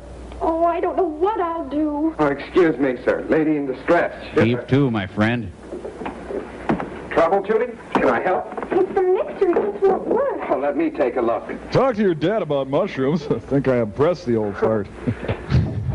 There we are. God, you're dumb. Slipped out. That's all. How do you suppose that happened? Just one of those things.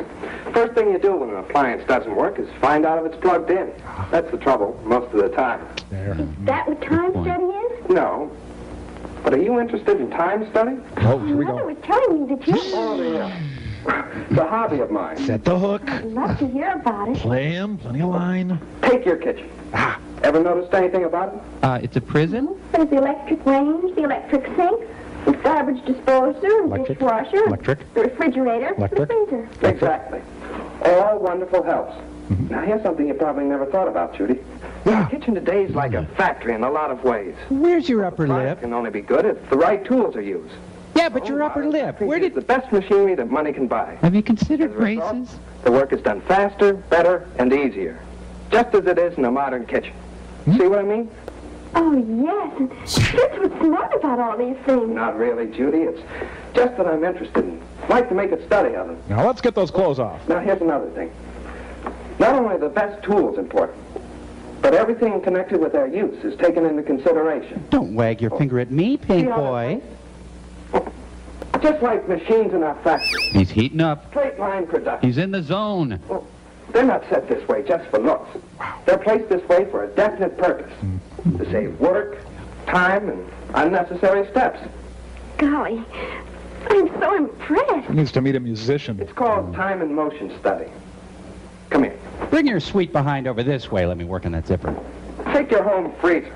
Get in. Full of fresh frozen foods. Well, there's a definite saving of time and money. And you want to study this? And right next to it, Don't tell me. I know. the refrigerator.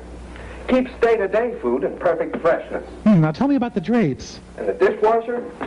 Now there's a machine that does away with a chore that everybody hates. I did not know that. And right next to it, the garbage disposal. Put your arm in there. Very convenient. Bring your buns over here, sweet cheeks. The electric range. Automatic cook, right? And only a few steps from where the food is kept. So it's like a normal kitchen. Notice how it all adds up to one important thing? What? Love. Consideration for the housewife. How does someone become, how you say, a Even housewife? that mixer's a big work saver. Oh, golly, my whipped cream. Now, just pour that in there. That's right. That's good. That's a bowl, you know. Imagine having to do that the hard way, by hand. Judy, beyond thunder squishy. Ah, Thanks, I hope you meatloaf, brought honey. your appetite with you. Oh, I certainly did, sir. The table looks beautiful, Judy. Yes, sir. Alex. Beautiful. When are you leaving, Alex? Here's to Judy. To Judy. Judy. Well, I brought along my appetite, too, so let's sample it. That's for me, sir. How about you, Bob? Oh, but quick. Just a small piece for the boy at the end. Well, I'll try to get through. Perfect dinner, Judy. That's what you should have cooked. She couldn't boil water without burning it. You're a damned liar. Pineapple juice, chilled just right. And that ham steak, oh, brother. Take me. Creamy potatoes, buttered lima beans, and that wonderful cherry pie with whipped cream. All right. I think we ought to make him eat all his meals at Hamburger Harry's for that. I'm not kidding. This is really exciting to me. Judy, and I'm very proud of you. Yep, Judy, you did all right. Thanks, but I can't take all the credit. Our kitchen does everything but talk. Oh, delightful. Now, about that lecture. Oh, I don't know. After such a wonderful meal, I'd fall asleep at a lecture. Oh, boy, here it comes. I thought maybe. How'd you like to go dancing? Oh, Alice, how dreamy. Okay. Well, let's get going on the dishes. And, Bob, you can take in the lecture if you want. No, thanks. I'm weird. I'm going to watch TV tonight. A lot of good shows. Don't you young folks worry about the dishes. There's no trouble around here, you know. Oh, Dad, you're a doll. Actually, I'm being indicted, but... See you later. Night. Double bag it, son. Here, let me give you a hand with these, Dad. Okay, son. Oh, I don't know, just strap on some heels and a wig the way I've been emasculated. My mother's clipped me like a gelding, for God's sake. Oh, hello there. Nice to see you. How'd it go? Big success? Tremendous success. We've got quite a girl there, Mother. Quite a girl. Oh, my lockjaw's back. What are those? Nothing. Oh. Want to go with me? Alex left them. Something about growing mushrooms under artificial conditions. And avoiding the narcs. I might find out how to grow them in the basement. Say, I could move your laundry. Oh, no, you don't. Really, Harry, this is the end. This film is brought to you by the Nerd Council. Support your local nerd. And a generous grant from the Mom Corporation, the incredible power of mom.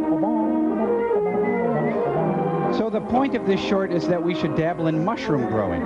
Susan slept here.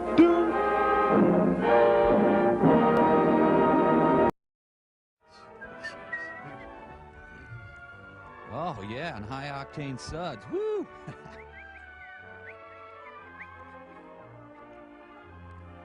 Hi, the name's Merlin, and I would love to see you in this Camaro. Living in a material world. You, the ice cream manufacturer. Up against the wall, spread 'em! You, the frozen food distributor. Ben and Jerry before Woodstock. And you, the food retailer. These three people will Stand square off today again. in the midst of a selling revolution. The selling revolution will not be For today, televised. You're in a merchandising era of self-service. So dig in. Where display and accessibility are the key to successful merchandising. Man, that looks good. Yes, today's problem is merchandising. Over 3 kinds of vanilla. To sell in high volume for high profits. For high Frozen people. products are impulse items. I'll take it, I'll take it. Impulse buying is primarily Women's fault. an emotional decision.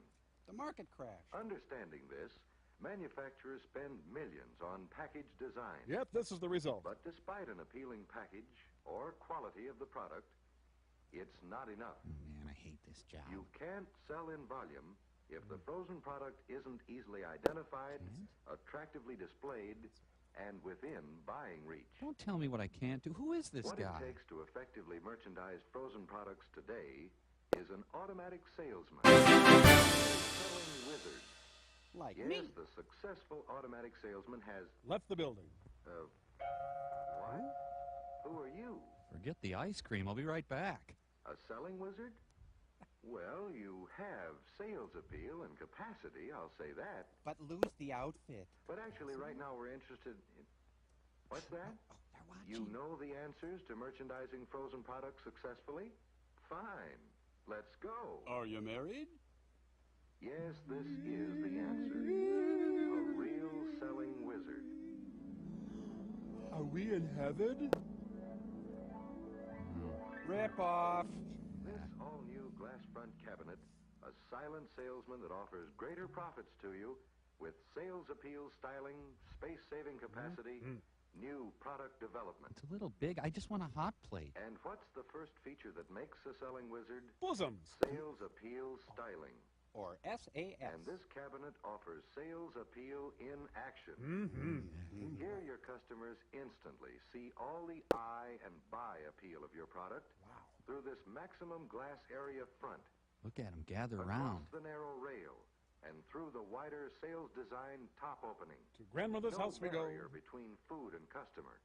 An open invitation to buy. I dare you not to buy this. Still another advantage of this easy eye view, you can inventory your stock in a matter of seconds. One glance, and you know if the cabinet requires filling. Just one glance, don't look back. In addition, this cabinet automatically bills plus profits for you. What's this, frozen cotton? Surveys show that sales of high-profit impulse items, such as ice cream, or smack, score consistently higher turnover, averaging 53% greater sales without any special price inducements or selling campaigns. First one's free, When kid. cabinets were kept orderly and kept full. That's when men were men. Then picture for yourself the sales turnover possibilities with this easy-to-see, easy-to-reach display working for you. I'll take it, I want it. Gimme. And notice how these convenient horizontal wire shelves put your product always within buying range. Give it to me. They may be removed entirely for loading to full cabinet capacity. But don't put your tongue on it. And this extra storage space means you can offer wider variety, cut rush period shortages, reduce delivery. If you're into that. And this stainless steel shelf superstructure, an integral part of the cabinet, gives you valuable tie-in display space. Barbecue Yet sauce? allows a clear view of the She's got a big scab on her knee. Gentlemen, if you please. You filthy degenerates. Thank you. No, thank you. This attention to getting superstructure with its eye appeal display is designed to fit over the stainless steel shelf-type cabinet top. You can't look away, can you? The pictures may be removed if more shelf space is necessary to boost the sale of high-profit tie-in items. Where do I sign? I want it now. Name your price. Speaking of attention getters, notice this direct fluorescent light.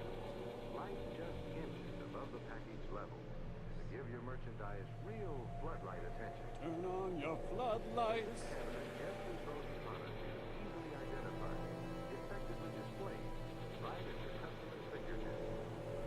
Yes, on every count. Guilty. Anheuser-Busch automatic salesman scores high on sales appeal styling. Next up, to the grocery store. And here's the next outstanding feature. Real space-saving capacity. She seems almost lifeless. 14 cubic feet capacity. 17 cubic feet capacity. A million cubic feet 21 capacity. cubic feet capacity. 3 glass front merchandising cabinets to fit your individual needs. If I need love.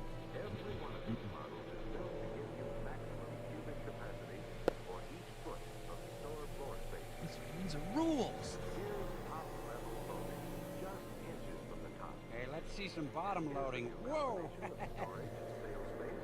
Foot for foot of length and width. Anheuser-Busch offers more cubic foot capacity. Than all of mankind. And the kind of design that fits naturally. It adds to the quality appearance of any store. And it's a hide-a-bed. Speaking of beauty, what's our next? Ah, yes. My. Product development. Starts at age 12. Anheuser-Busch pioneered in the refrigeration field to solve their own refrigeration and merchandising problems. With a typewriter? This refrigeration experience was combined with years of merchandising know-how to offer you 3 all-new glass front models. Seymour freezers. And now, here is a 4th.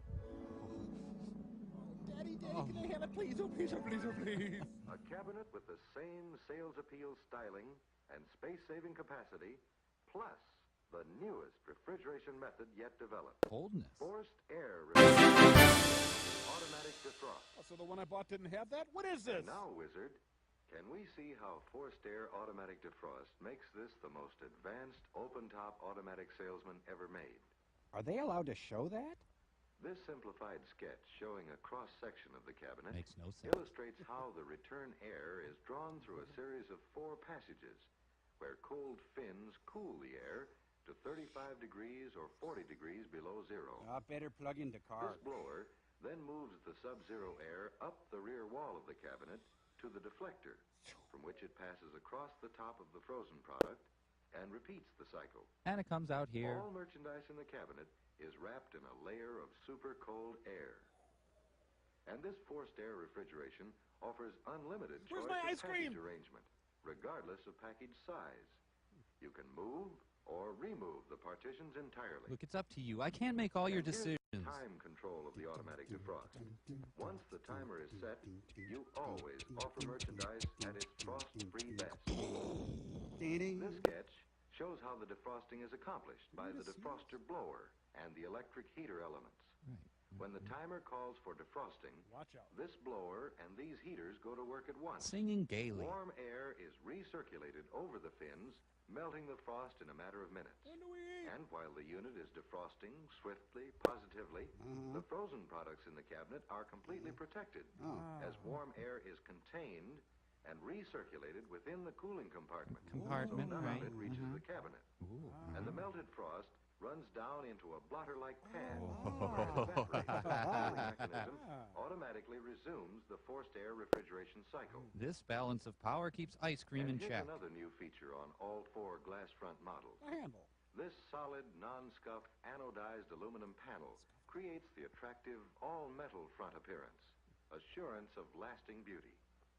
In addition, the front panel serves as a convenient, easy-to-use night cover. To make hot love on. Built-in feature, a stainless steel bumper guard for greater protection of your cabinet. Yes, the development of these features is the result of refrigeration experience combined with personal merchandising knowledge. Well, not too personal. Every cabinet designed with your needs in mind. But I need a stove. The pizza dominatrix. Oh, you want to show us the complete line of cabinets. A model to fit every retailer's individual need. Wow, that was close. She was mad.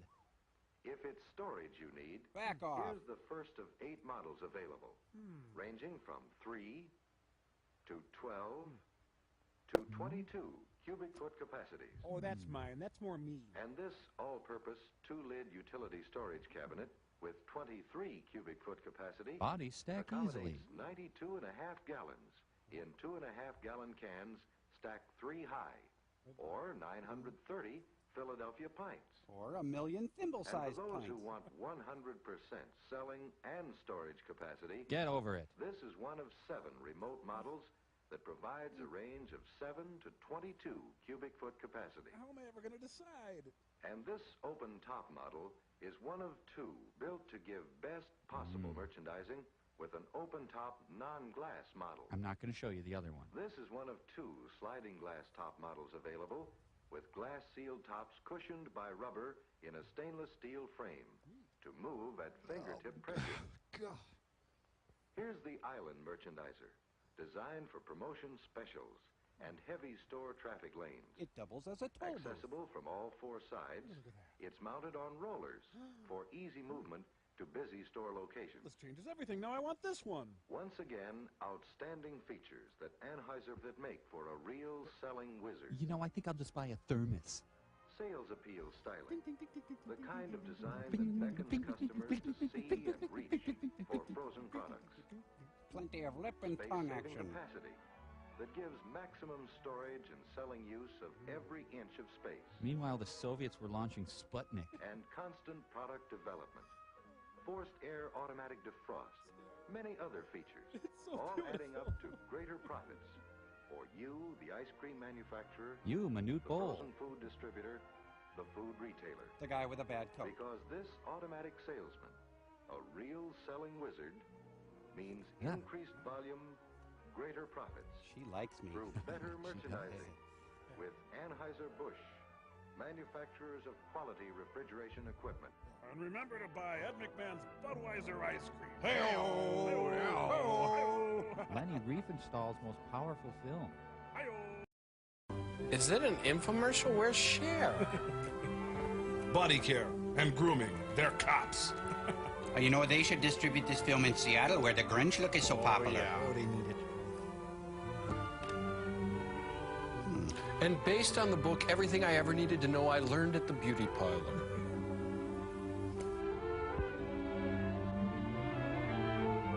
It was the cleanest of times, it was the dirtiest of times.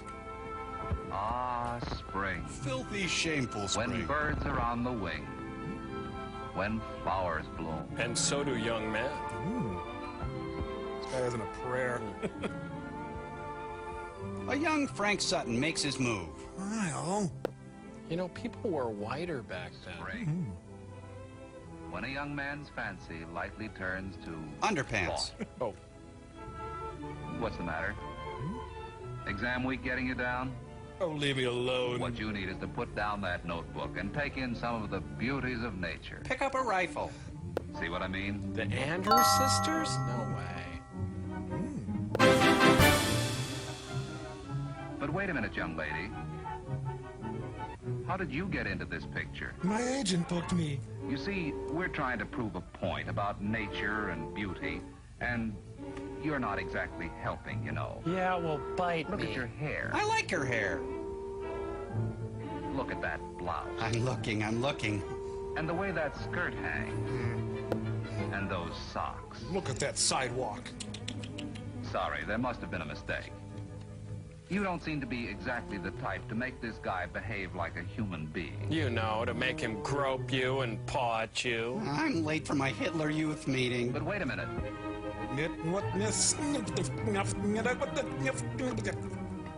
Let's start all over again. And find new ways to shame her. Oh, brother. The hell? Oh, brother is right. Look at that hair, that skin, that mouth.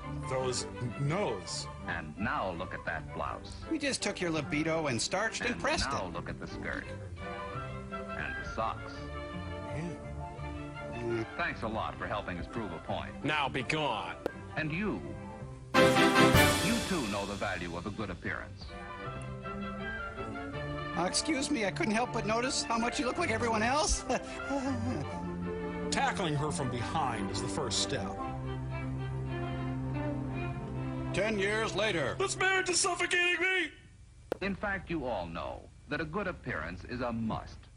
Not only to your college life now, but to your business and professional lives here. But good appearance is more than dressing up like a fashion plate. It's looking like Bruno Hauptmann. Anyone will make a good appearance if, no matter what his style of clothing. Even Larry Hogan. Clothes are important.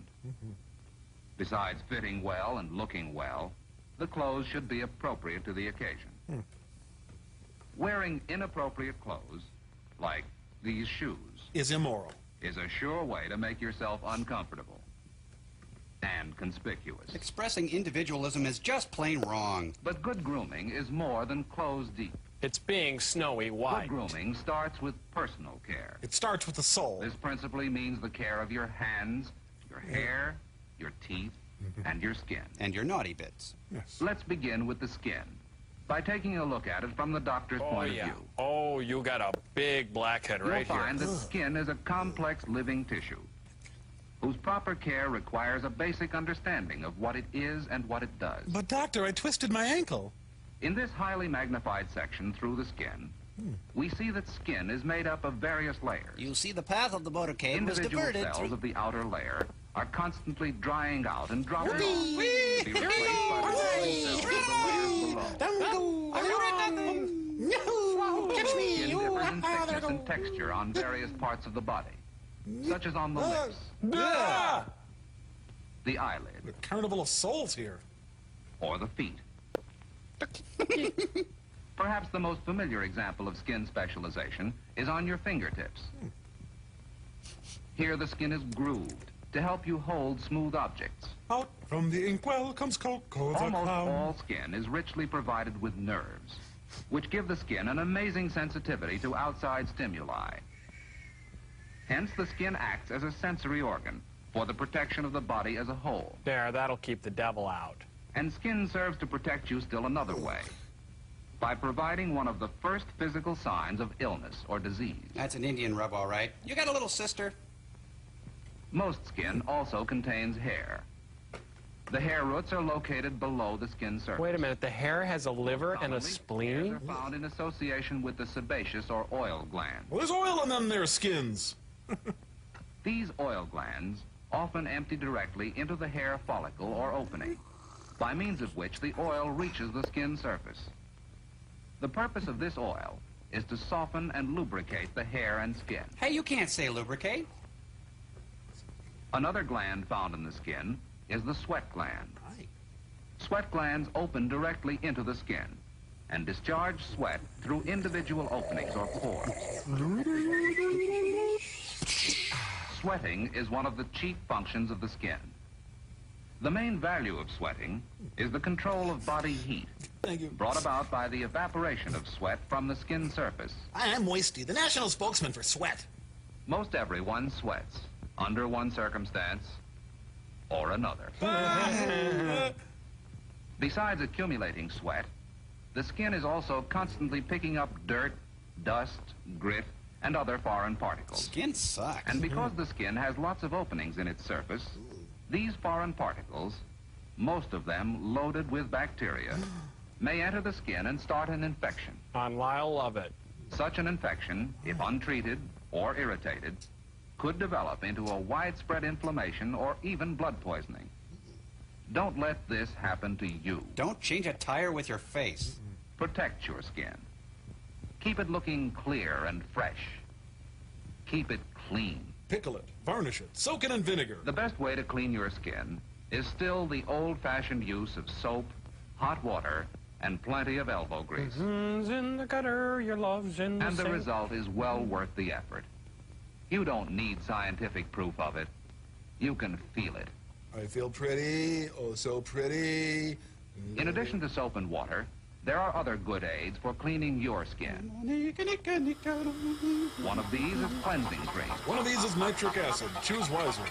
Many girls find this helpful in removing cosmetics. Many are just plain wrong. However, nothing can take the place of your daily bath or shower.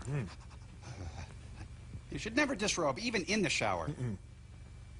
I'm so nutty, nutty I am. This is the time to give your skin a good, invigorating workout. If there is no visible dirt to wash off, there are body odors to be eliminated by cleansing your skin of dried sweat, skin scales, and dust, which accumulate constantly. We just used that on the bowl, dear. Oh, never mind.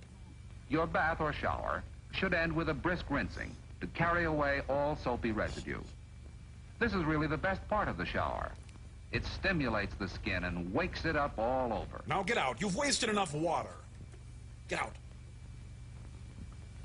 Bathing and toilet articles should be kept for your own personal use. Grooming is between you and the Lord God. Don't share them with others. Don't trust people. They'll only hurt you.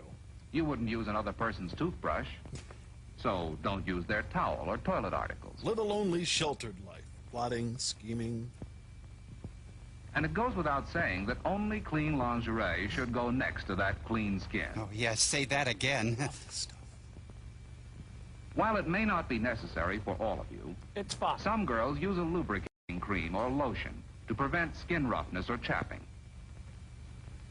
Expensive creams and powders, however, aren't necessary. Could you get out of my room, A healthy skin can be kept attractive with only a few simple preparations. And so, the end of a perfect day. An entire day spent grooming. A few minutes in the morning and evening, and occasional checkups during the day are all you need to establish and keep up good grooming habits. Thus ends a day in the life of Ivan Denisovich. And you, Jezebel. By following these simple rules of body care and grooming, you too will have that quality of appearance, that feeling of well-being, so important to make your dreams of happiness come true. And remember, when you touch yourself, the saints cry. Good night. Keep watching the medicine cabinets. Keep watching the medicine cabinets. You're next. Oh, let's not forget these guys. Hey, you got your circus on my ice. You got your ice on my circus. Two bad things that go worse together. I'd like a slow gin circus. I'd like my circus straight up. Now you can have both. Wait, is this a Max Fleischer cartoon? Looks that way. Sparling and Darling. Based on the actual case files of the Toronto Skating Club. Oh, gee, I've seen him in my nightmares. Right up for the newest thing in show business. Karaoke. Circus on ice. Today's glittering ice carnivals have come a long way from the annual masquerades, which once wound up Toronto's skating season. Yet still today, they are the result of months of practice as typists and housewives, students and stockbrokers glide from their workaday world into the make-believe wonderland of the theater. But they are soon returned to their lives of quiet desperation. Every branch of show business is their inspiration. Even the brassy excitement of the circus.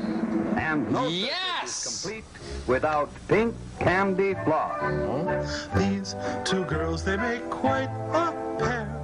They both come from your worst nightmare. They will haunt your soul forever. And now, when you see pink, you're gonna think we're doomed. They are agents of Satan. Candy on ice. That's nice. Oh, Mama, you make it sound so good. But here comes a herd of performing zebras. There's probably nothing quite like them this side of Africa. Each one has been trained to precise teamwork at the crack of their driver's whip. Well, we're getting into a whole weird area here. Yes, it's sexist male fantasies on ice.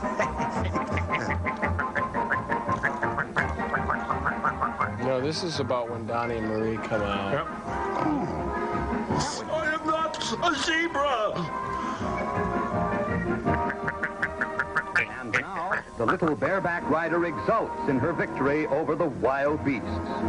Incidentally, shows Olympic skating form as she does so. I can do that. Well, she can do this because she feels fresh.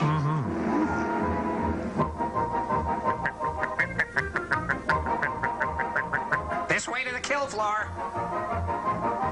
In their galloping finale, the sprightly creatures show their pride in being the only troupe of trained zebras on ice. Yes, it's dehumanized, objectified circus on ice. Changes as Jacqueline de Bierre takes the spotlight. Jacqueline? One of the world's great figure skaters, the girl from Paris tells the story of a fawn's fight for life. What's she fawn doing? plays happily in the dim forest without a care. Prelude to the afternoon of a murder. You know, you guys, there's nothing sadder than a gut-shot fawn. On ice. Especially. Please, she's an artist. Do not throw pennies at her. Hunters approach. Frantically, the fawn tries to escape. Suddenly, she darts across the highway. At last, the hunters close in. There is no escape. Unshaven, stinky, and boozed up on rumplements, the hunters spray bullets into the woods. Oh, Mom, I don't want to lead the circus on ice anymore. I want to go home. Shut up and watch the deer get slaughtered. It's fun.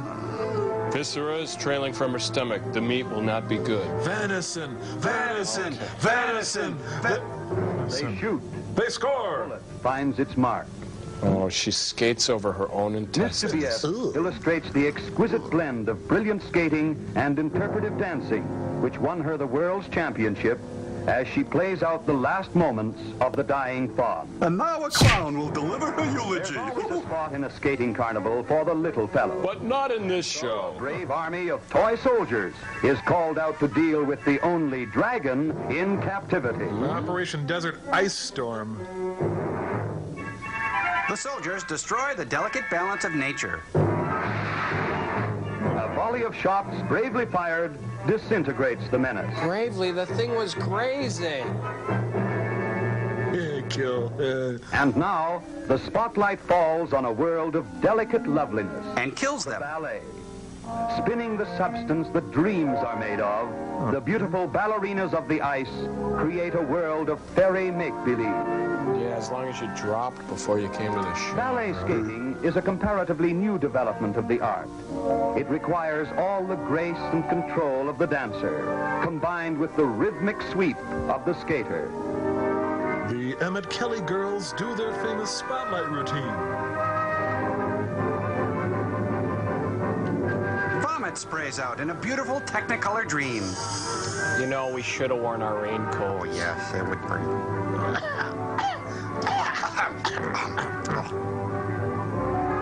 The girls with the bruised legs have to wear the long dresses. This little number is named Always a Bridesmaid, Never a Bride. Individual artistry is blended into brilliant choreography. On Broadway, but not here. Etches its delicate patterns on the glassy stage to interpret a moonlight concerto on ice. With a filbert nut. Every circus has its acrobats. Except this one. A thrill a second in their breathtaking routine. And when it's all done on skates, these daring young performers are accomplishing feats even more difficult than many an aerialist in a real circus. You know, even my mom would be bored at this. Torn between two skaters. Oh! Yes, it's Jules and Jim on ice. As they perform their death-defying spin, the girls' heads barely miss the ice. Women are pulled apart like fresh bread.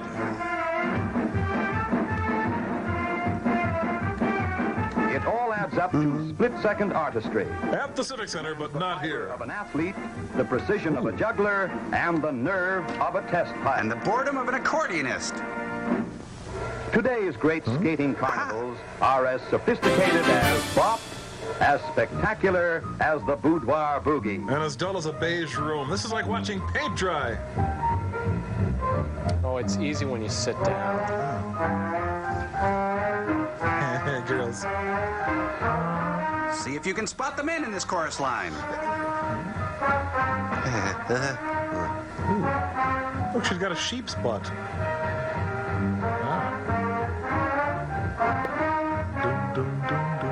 Suddenly, mitosis takes place. The DNA strand separates in a dazzling display of color. Hi, prophase. Hi, anaphase. I'm putting a stop to this. Style in skating, of form as well as acrobatic. Too bad it isn't the age of talent. Wow, really swinging, man. Hey, she's got a saggy diaper that leaks. Can you imagine if you were the kind of person who enjoyed this?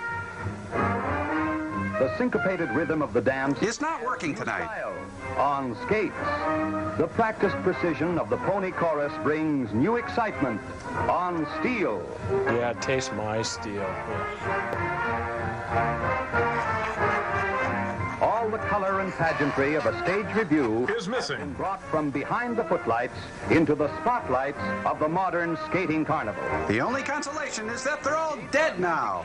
For men and women from every walk of life who come together each year for the fun of building a newer and more dazzling spectacle. As the flashing blades whirl to a dizzy climax, the skaters bring to an end no ordinary circus, but truly a circus on ice. By Federico Fellini. We say goodbye to the vibrating circus train.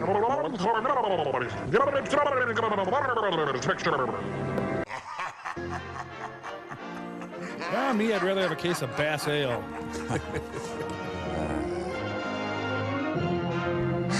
People read slowly back then. No, I'm sorry, but Gilbert won't be able to play with you boys till later this afternoon. I want to play, but I can't. He's doing some work for me. Look how it fell on me. Springs. I hope I never see another spring as long as I live. I anticipated your complaint. So, you never want to see another spring, eh? Okay, mister, I'll fix it so you get that wish. In hell. Who are you? The name's Coily. Coily the Spring Sprite, they call me. Coily? Ew. I heard your wish, and, well, you're going to get it. No more springs for you from now on.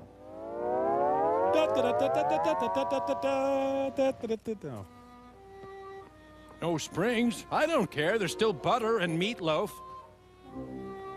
Hey, how'd I get so old? My Tamagotchi seems okay. He parted his hair with a bandsaw. This Edgar Kennedy one-man show's going good. No springs. I love Coily.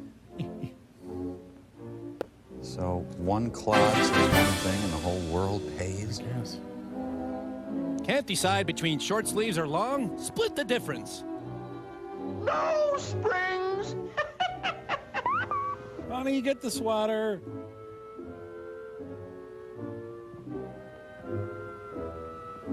Well, it's not as bad as the time I said no muscle tone. Never recovered from that.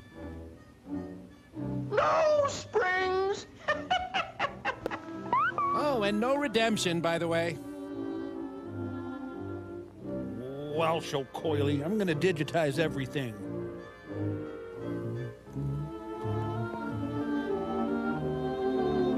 I gotta widen my windows. I've been putting that off. Hey! The door! I own your ass, fat boy. Get back here.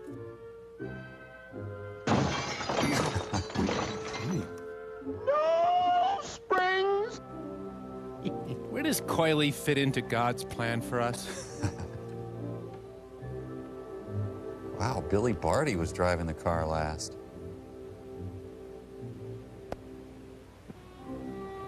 No springs, my friend! No springs! We are friends, aren't we, Coily?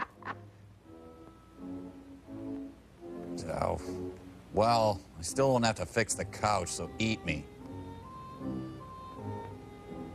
Yeah, try it 8 more times. Maybe it'll work.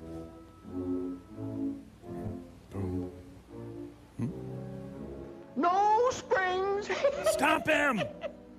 Oh, No. gee, Coily, I didn't realize what I was wishing. Man. I'm sorry for everything I said.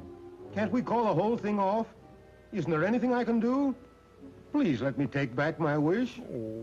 Well... No! Okay, I'll do it just this once. But next time, be careful. Don't ever make that wish again.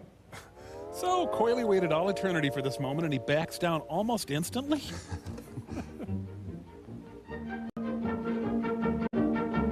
Merry Christmas, you wonderful old couch!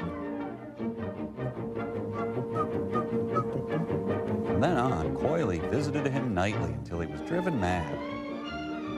Why the music? Are tumblers coming into the room? It looks like Eleanor Roosevelt. Sufficient springs! You see, fellows, the scientific principle of a spring is to absorb energy and then to release it. That's all there is to it. Well, you just about nailed me in the crotch there, Steve. Welcome to Divot Hills. Too bad, Joe. Yeah. But if you didn't hate springs so much, that wouldn't have happened. Rip, tear, expose, horrify friends.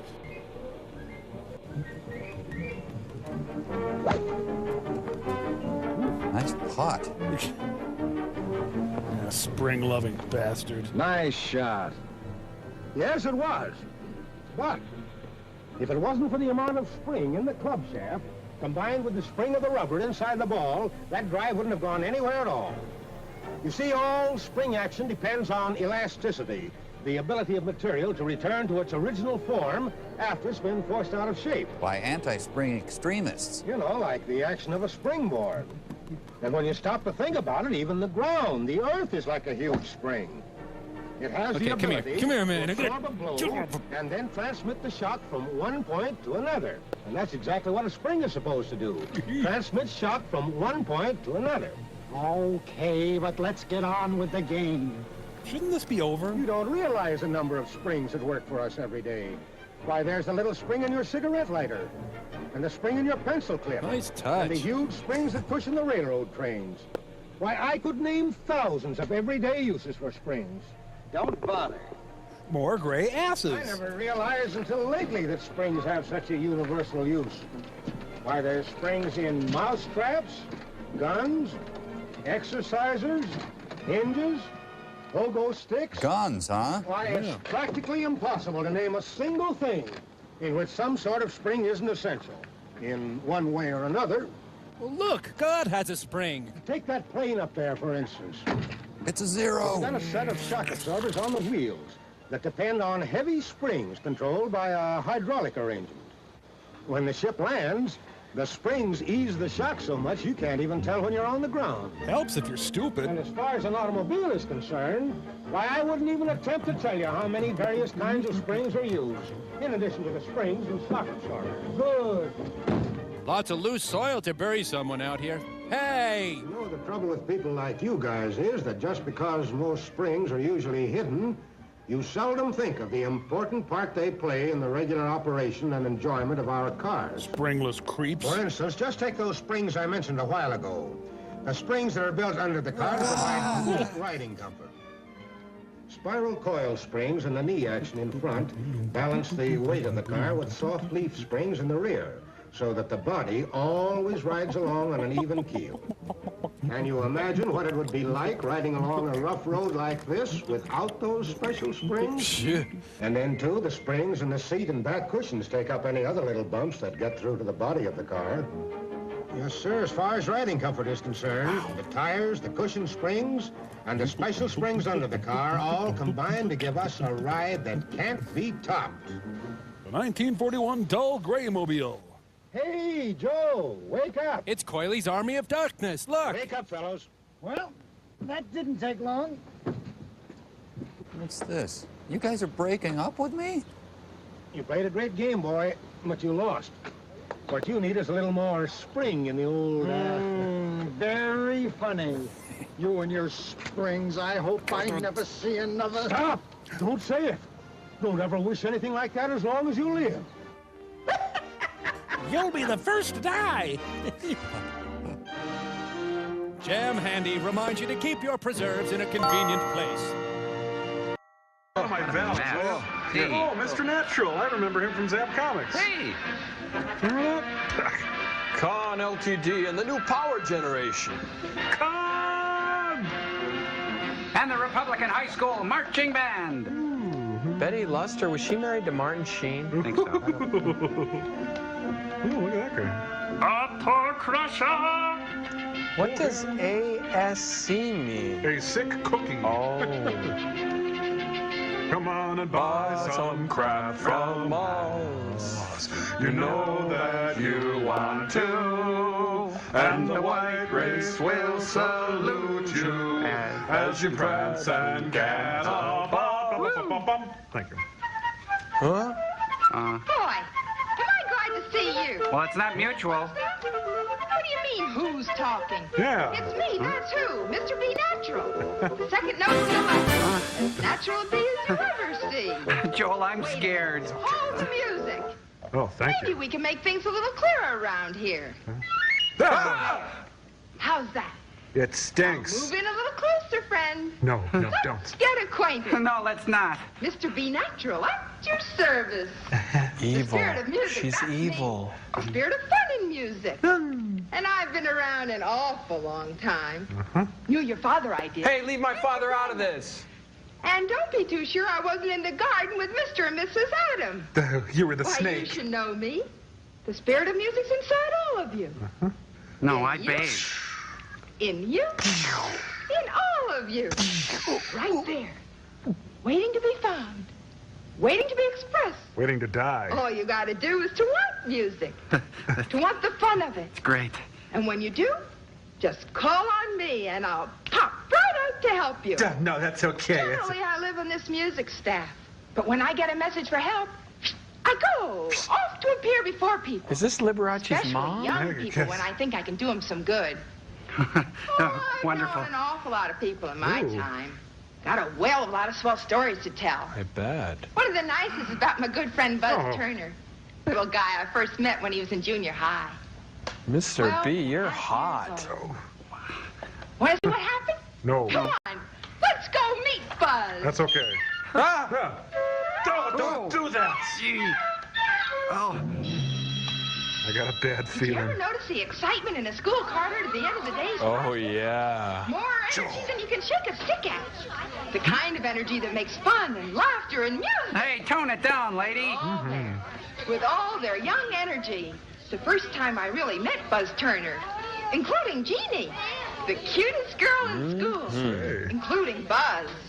Nothing much wrong with Buzz. Except his a good hair. 12-year-old kid with a lot of normal 12-year-old problems. Buzz was a slacker. Just a little shy, maybe. Wondering what it takes to become part of the group. To really belong. Conform. Buzz was searching. Conform. Kid is searching for the right answers. It hurts a little. Hurts, don't it? Clarinet, Jim. Hey. Oh, let's see, Fran. Got it from the Franklin Mint. You should hear the tone. Wow. Hey, Peg, Want to see the step I was telling you about? Oh, sure. It's a goose step. Makes the music, huh? All right, let's go. Thanks, bye. That's not how you play it. Oh, to be like, He's got a gun! Oh, no. Hey,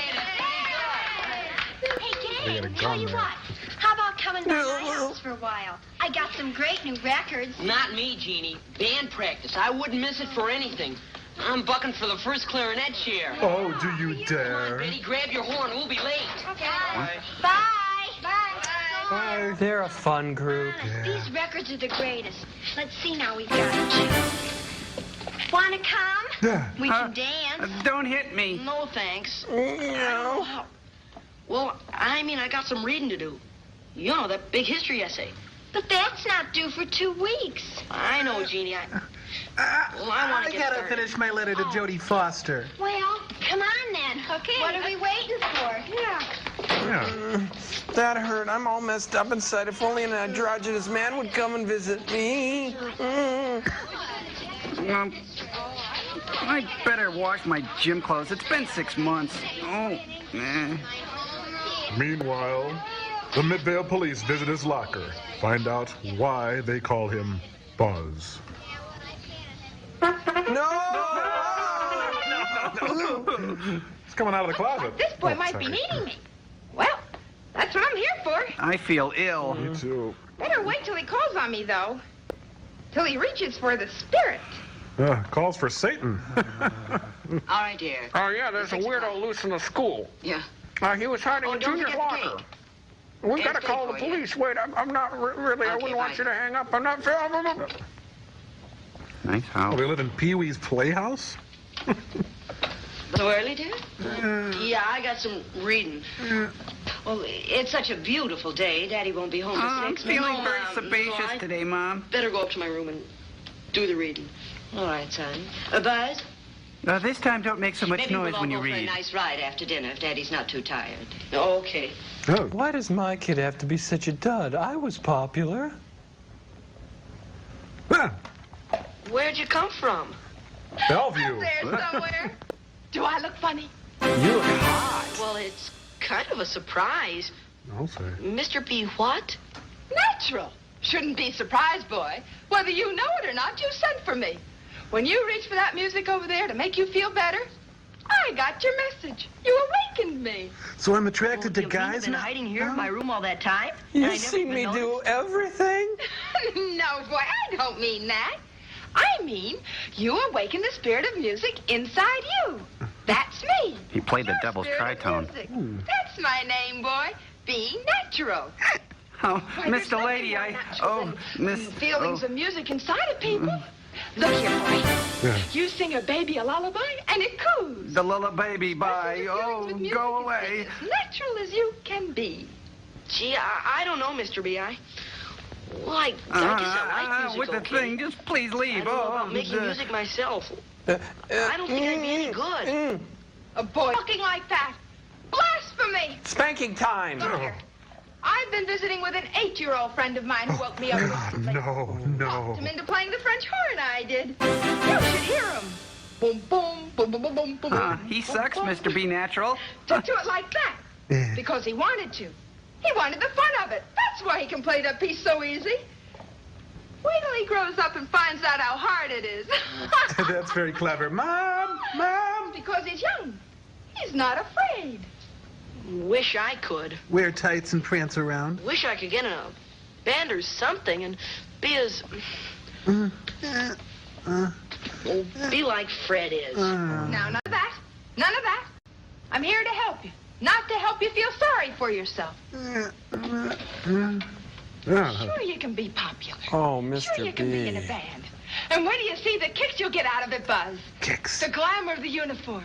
The thrill of traveling for band competitions. The all-night coke jags and cheap hotels. Just like being a member of a football team. And most of all, Buzz, fun. That's nice. Mom! If you want me to, if you'll keep me awake, inside there. Bad touch. Are you a musician, Mr. B? Do you play any instruments? No, I'm in marketing. They're members of my family, boy. I love them all. Watch. Presto.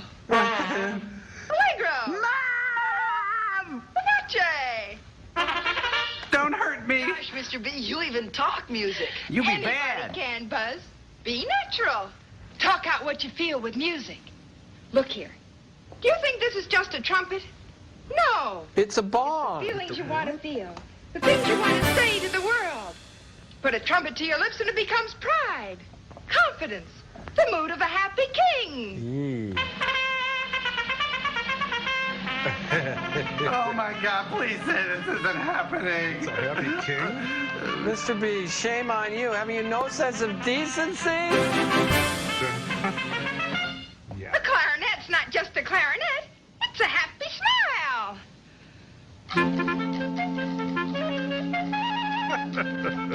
He's so perky. Killer. See, Buzz, it's really fun to be psychotic. A trombone can let you show the world a big laugh.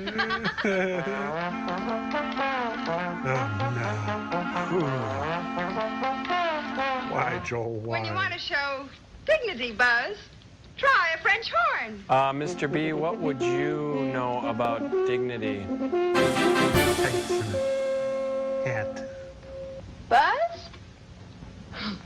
When you want to feel as big as a giant, blow a sousaphone. Now you're living in your own fantasy world. We're in a whole weird area here. Put them all together, Buzz, and you have any mood you want. You have fun. I'll talk. Don't hurt me. You know, I think Oscar Wilde only wished he was this gay, you know? Ladies and gentlemen, please accept our sincere apology for all of this. Please. Forget music, I want to dance. You like music? Sure sounds like fun, and I'd like to have some of it too, if I can. Don't touch me. Big step, boy. You want it? Oh, wound up he was. Your Told him boy? all the bandmaster told him. How a boy could learn discipline and coordination and confidence through music and make a personality grow. He said my face was practically made for trumpet. I want to learn, Dad. Honestly. I want to wear leotards and a Peter Pan hat, Mom, Dad. Seems like you really do it that, son. If you don't think there's a family headed for the music store, It's David Bowie. then you don't know parents who understand what it takes to make a child happy. You missed your Here you are, last Donna. payments, A half Pops. dozen new reeds for your saxophone. By the way, how are you doing in the 5th grade band in school? Oh, swell. I got first chair. Congratulations. That's fine, young lady. Goodbye. Don't patronize me, old man. Hello? You want to Can I ask help you some Yes, I believe questions? so. The boy here would like to start on the trumpet.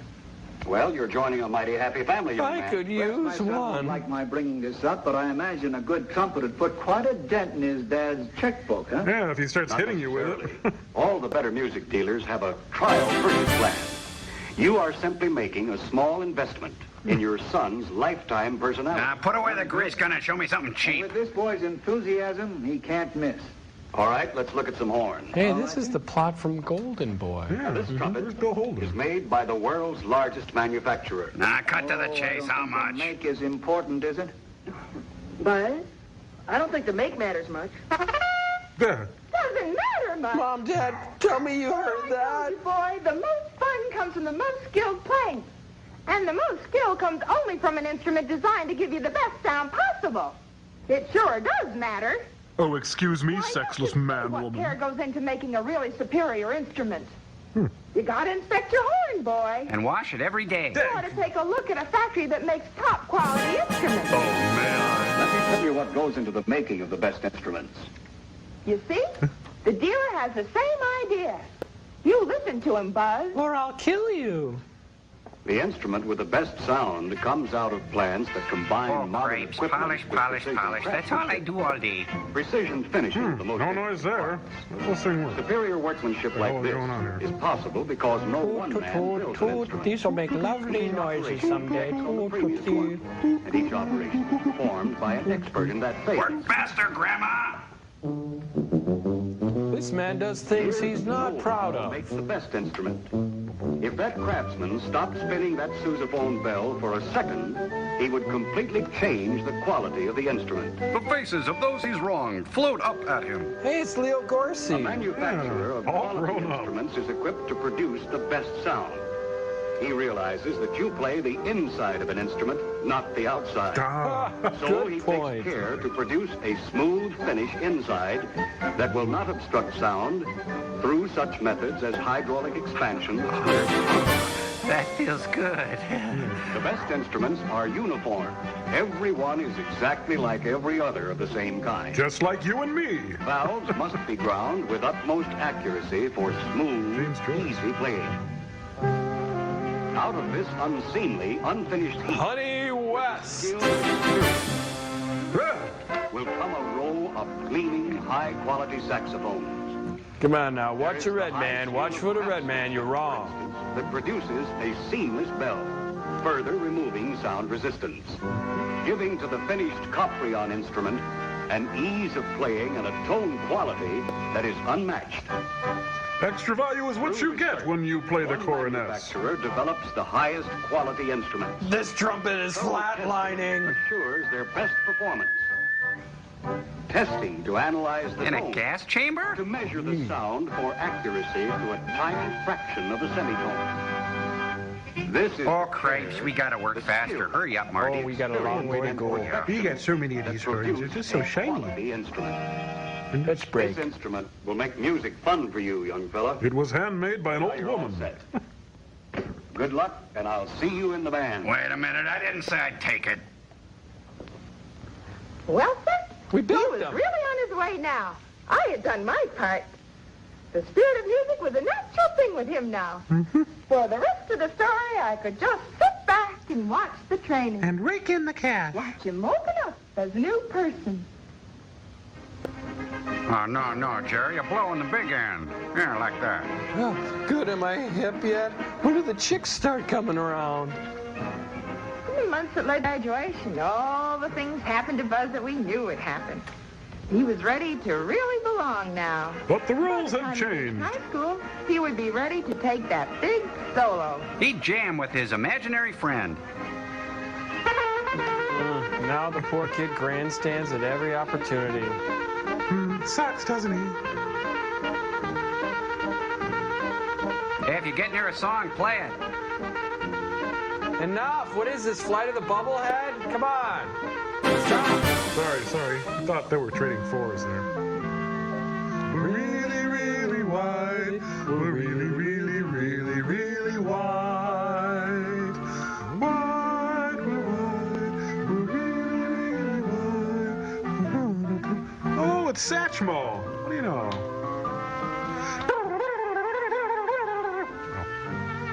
Say, that guy's got a way with a ballad. Let me tell you. Well, the old clock on the wall says that that's all from the Stridex Medicated Band Hour. Sound a little like Leigh Cameron there. This was before his collaboration with Gil Evans. Thank you. It stinks!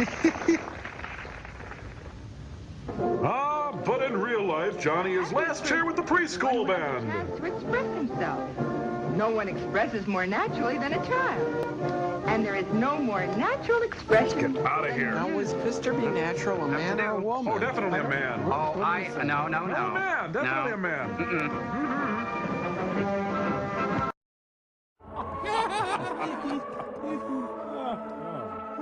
Union Pacific makes the best movies. Shh, you guys, this is my story. Is that a lung? The best cast that Union Pacific has to offer. If there's a reverend in it, you know it's got to be good. Amen. Quite a coup getting Francois Poulenc to do the music. Herman Boxer and Joseph Anson were the Babalu Mandel and Lowell Gans of their time. Woo! Whiter shade of pale! Go in peace to love and serve Union Pacific. So we have 70 days in each year? We're going to have to go a long way to get back to train safety. Our car is kind of a downer tonight. It's up with Brakeman. Stradi's greatest hits. But let's visit Sister Bertrille. It is written in the Old Testament, To each of us, this allotment of years, 70. I sure tore through mine. And in these years, there is the time of man. Yeah, shame he died, huh? Time to fulfill his destiny. To work together with his fellow man in the wonderfully complex pattern of everyday life. Well, they really capture the complexity. A time to be born. Oh, And a time to grow.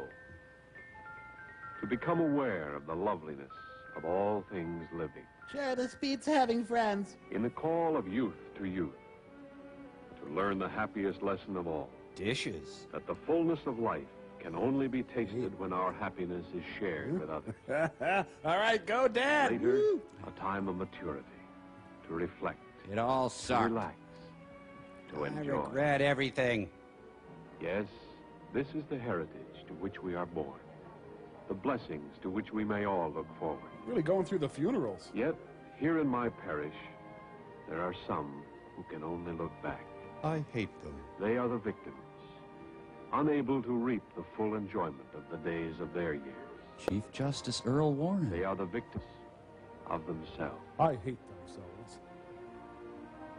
My church is in a railroad town, not far from a big freight terminal and repair shop. All mine. In my congregation are railroad people in every capacity. Well, he thinks loud. And not one who isn't safety conscious. Not one who isn't drunk. Accident haters, all of us. Hating the waste, the pain, the needlessness. The filth that is humanity. Yet, try as we may, do what we will, there comes a time. I'm bigger than Jesus. Oh no, the Reverend is killed again. Ironically, the ambulance driver hit 4 people on the way there.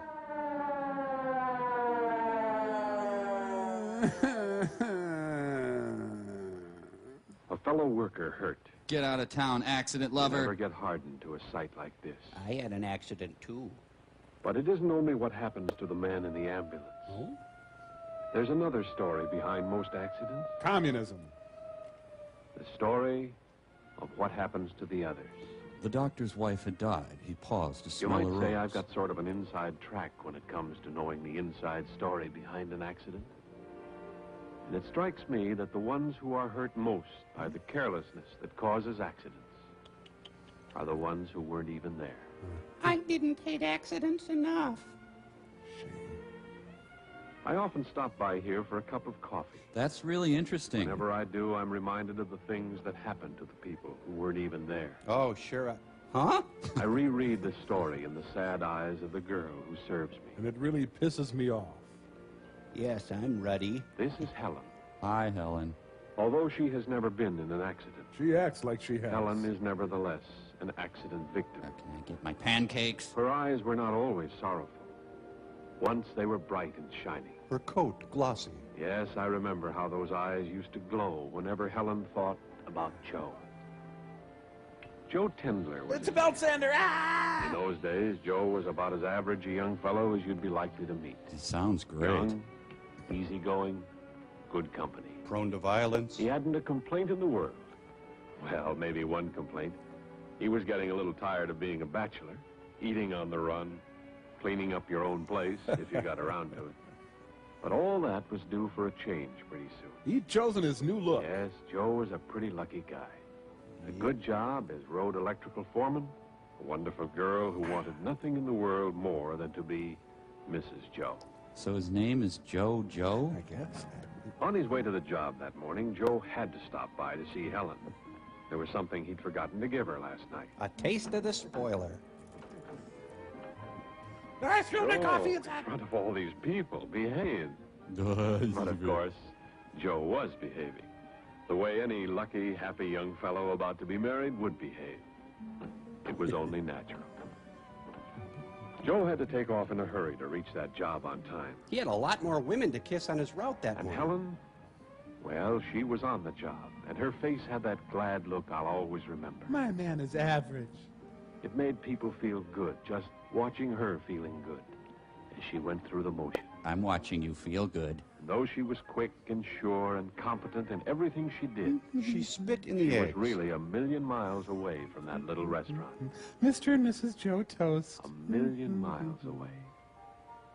in a dream world all her own. Come over to this side. Obey the toaster. That dream world had everything. A church, complete with ministers saying the proper words. You are getting sleepy. I was flattered to be a part of Helen's dream. There was a ring in it. And, of course, a beautiful dress and veil. For Joe. And a handsome groom. And me, of course. And when the ceremony was over, there was the first of many, many kisses. In my version, things went a lot further. Yes, this was Helen's very own dream. And she was going to make it worth dreaming. Well, I gotta get back to my shift, honey. She wasn't skimping on anything. She dreamed of tract housing. There was that perfectly scrumptious model house she'd been wanting for all these years. Squalor contemporary. Here it was, exactly as she'd imagined. And here they were. And what was the sense in waiting? Plan 5 from outer space. So, the fastest sail on record. And while she was dreaming, she'd furnished that house that very afternoon. So Joe could read his evening paper on that pretty couch. Where's my damn dinner? So she could take that paper away and cuddle close. Ooh. She dreamed of everything any dreamy young girl had ever dreamed before. They're in hell! Of crackling fires, of dimmed lights, of love. They should have had a train scene And here. even in her dreams, Helen missed Joe when he was gone. That was so incredibly average. She was a clever dreamer. So she arranged for little Joe to be there to keep her from getting lonesome when Daddy was away. Speaking of The accidents. beginning of a new life, but the end of a dream. Yeah, okay, diaper the toast and butter the baby.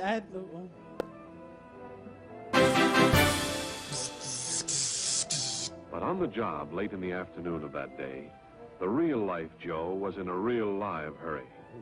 He hadn't seen his Helen since early that morning. Wichita lineman. Come on, you guys. Get a move on.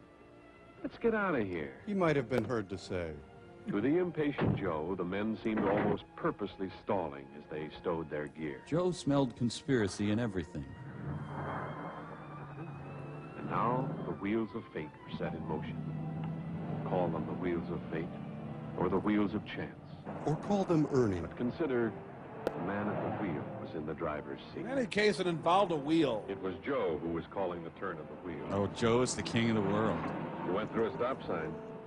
Better take it easy, Joe. Get out of my head, Reverend. Joe's thirst for danger seems quite reasonable. The others, they were along for the ride, whether they liked it or not. Liked it, they hated it. Flag on the moon. What could they do? They were trapped. Yes, Joe had a ticket, and he just couldn't get there fast enough. For those 2 scoops of raisins. Oh, not again, Joe. That's your standard crash phone. Now it was payoff time. 1, still able to move. 2, still able to move. They had escaped the trap. It was an average accident. Their 70 were still before them. Give or take a score. But the trap had sprung on Joe. Serve you right. Yes. Now it was payoff time. Such are the wages of sex. Easy-going Joe Tendler Was trapped in his own juicer. Joe became an avant-garde composer. After a year in that neck brace, Joe wasn't quite such good company as he used to be.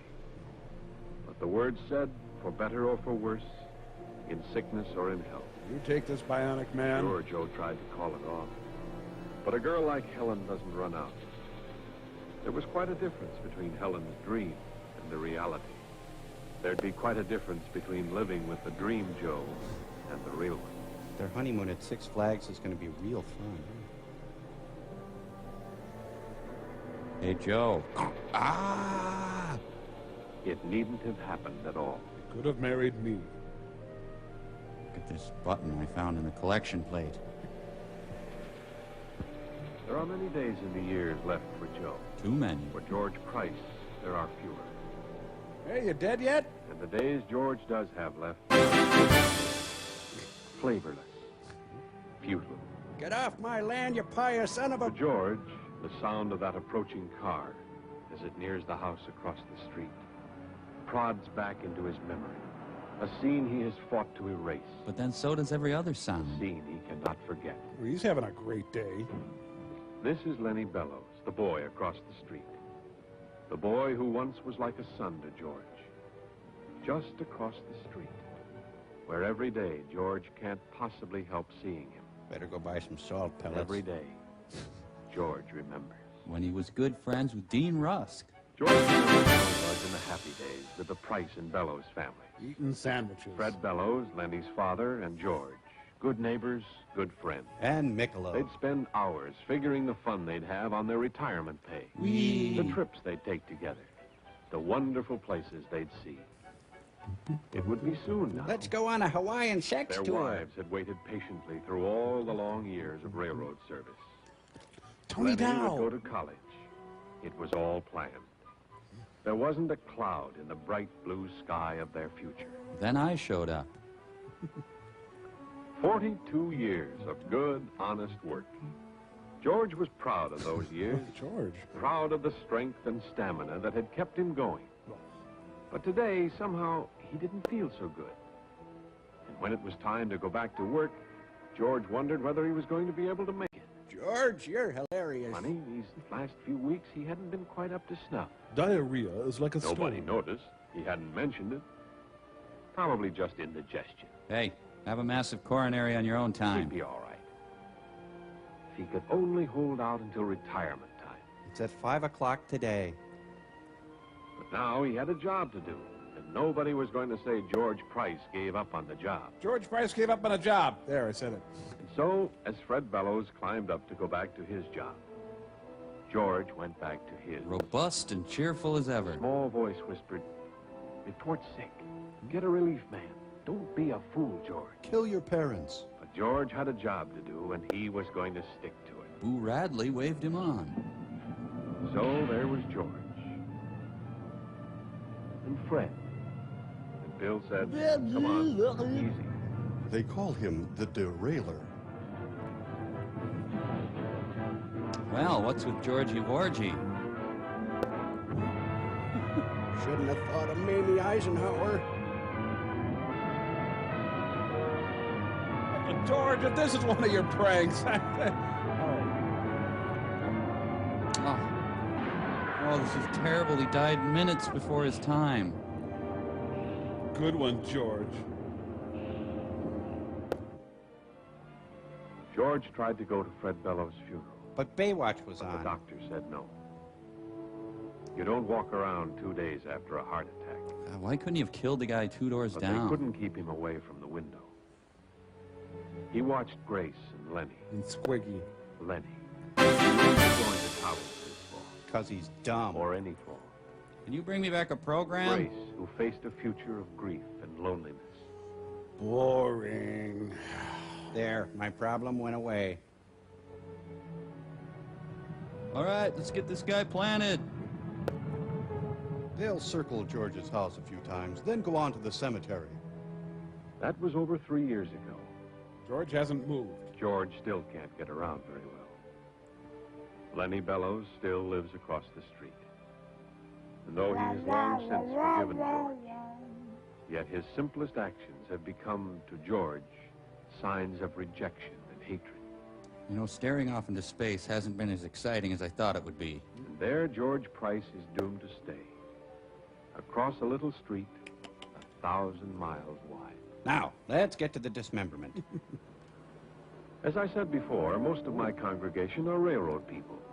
I know the road does everything in its power to prevent accidents, to see that equipment and working procedures in the shops are as safe as it's possible to make them. And by constant reminders to keep the men aware of the life and death importance of observing safety rules. See our elaborate safety system? Yet, still they come. This is Needle The Park. ones who forget, even for the barest fraction of a second, that with safety, there are no second chances. Oh, well, who needs fingers? Not all trips to the hospital, though, are necessarily disastrous. Just mine. For example, there was the trip Charlie O'Neill made with his wife. That was about the happiest trip Charlie ever took. He and Sue had been looking forward to it for years, waiting, hoping. For a pap smear? Finally, it happened. There'd be a new little O'Neill along any minute now. Charlie was so happy he forgot everything else. Well, almost everything. He almost forgot his ventriloquial figure. He didn't quite believe them a little later when they told him it might take a while, and he might as well go back to work. This has nothing to do with you. Go on. On the way to the shop, he remembered something. He had to go kiss Helen. It was just about the last thing he did remember that day. Cigar. He was going to Ernie Kovac's house. They weren't going to catch Charlie off base when the big news came. Charlie was close now. You could smell him. He hoped it wouldn't be too long before he could break them out. So he disrobed. There was a phone call coming, he told the foreman. A big one. Please get it to him fast when it came. Yeah, get back to work. Charlie did remember one more thing that day. To take proper care getting Bill's attention. Gentle pressure on the shoulder so as not to startle her. And a soft kiss on the neck. That hissing open flame is deadlier than any snake. Charlie knew it. Every man who works a torch knows it. When you come near him, you come up smooth. You don't make any sudden motion. I have no idea what I'm doing. Picasso's woman looks like a baboon. This was it. Phone call. Charlie, does fur run in your family? Someone brought donuts. Yes? Yes? A boy. 9 pounds. Wow. I've got great sperm. You can forgive Charlie for being excited. Who wouldn't be? A newborn father is one of the most excitable people in the whole world. Other than the father at the time of conception. You can forgive Charlie for passing out cigars during work hours. Sure. Even though he knew he should have waited till lunch. He should have waited till lunch. Absolvo. You can even forgive Charlie for what happened. For that one instant of final, fatal forgetting. Alan Arkin. Why am I welding? Why would I be welding at this? I don't know. Understand. You don't have to hold it there. Not the film. Wow. Well, now he's T-Bone You Burnett. can forgive Charlie for everything. And you can understand how it happened. Yet I want him punished. But one thing you cannot do. Put your elbow in your ear. You cannot change it. It is done. And there is nothing you can say to Charlie. Except gentle He pressure. has said it all to himself many times. You're a nice puppy. Here we go. He has said that he was careless, that it could have been avoided, that he knew better, Here's your bottle. that he only forgot for a second. One tiny second. And in every case, Charlie is right. But still, the thing is done. I'm over the fence, man. I'm out Charlie of has here. never seen his baby son. Or the 5 Mrs. Buchanans. Charlie never will. So the leading causes of accidents are joy, sex, and old age? It is written in the Old Testament, to each of us, this allotment of years, 70.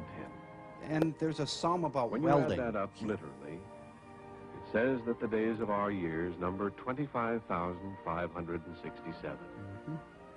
A trivial accident might take away 1 or 2 of those days. A serious one might take away 100 or 1,000. A disastrous one would be cool to watch. Suddenly, there might be no days left at all. America's favorite deacon of death. Hey, we're trying to film here. The Lord has allotted them. Let not man, by his thoughtlessness, diminish the blessings of the Lord. Ironically, the Reverend was maimed and crippled giving communion. Reverend, I'm having a crisis of faith. What should I do? Get safety goggles, my son. Remember to worship at the railroad of your choice. I'm having a freak out up to 10 years later. An American democracy. Would be really great. Island of old world elegance. Guam?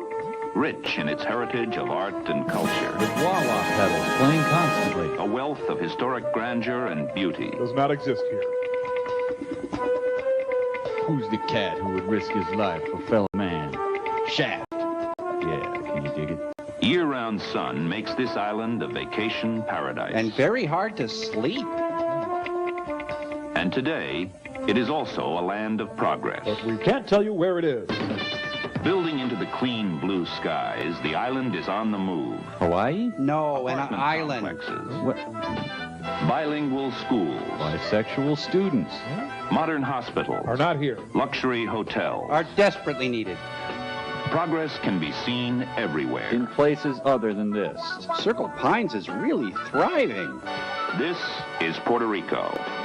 Progress Island, USA. Oh, when did they change the name? A Quinn Martin production.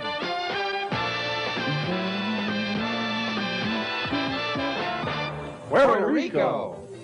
Puerto Rico, 1,000 miles southeast of Florida, where the Atlantic meets the Caribbean. And they really hit it off. A land the size of Rhode Island, it is just as American in its way of life. So you might as well just stay where you are. Indigenous cuisine. With this and this and that. Here, money is exchanged for coconuts. Puerto Rico is permanently associated with the United States. Its 3 million people are U.S. citizens, and like other Americans, enjoy a representative form of government. Feel the glory of the royal scam.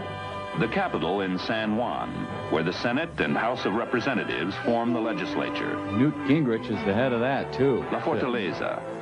Built by the Spanish in 1540, it is the oldest governor's mansion in the Western Hemisphere. And it shows.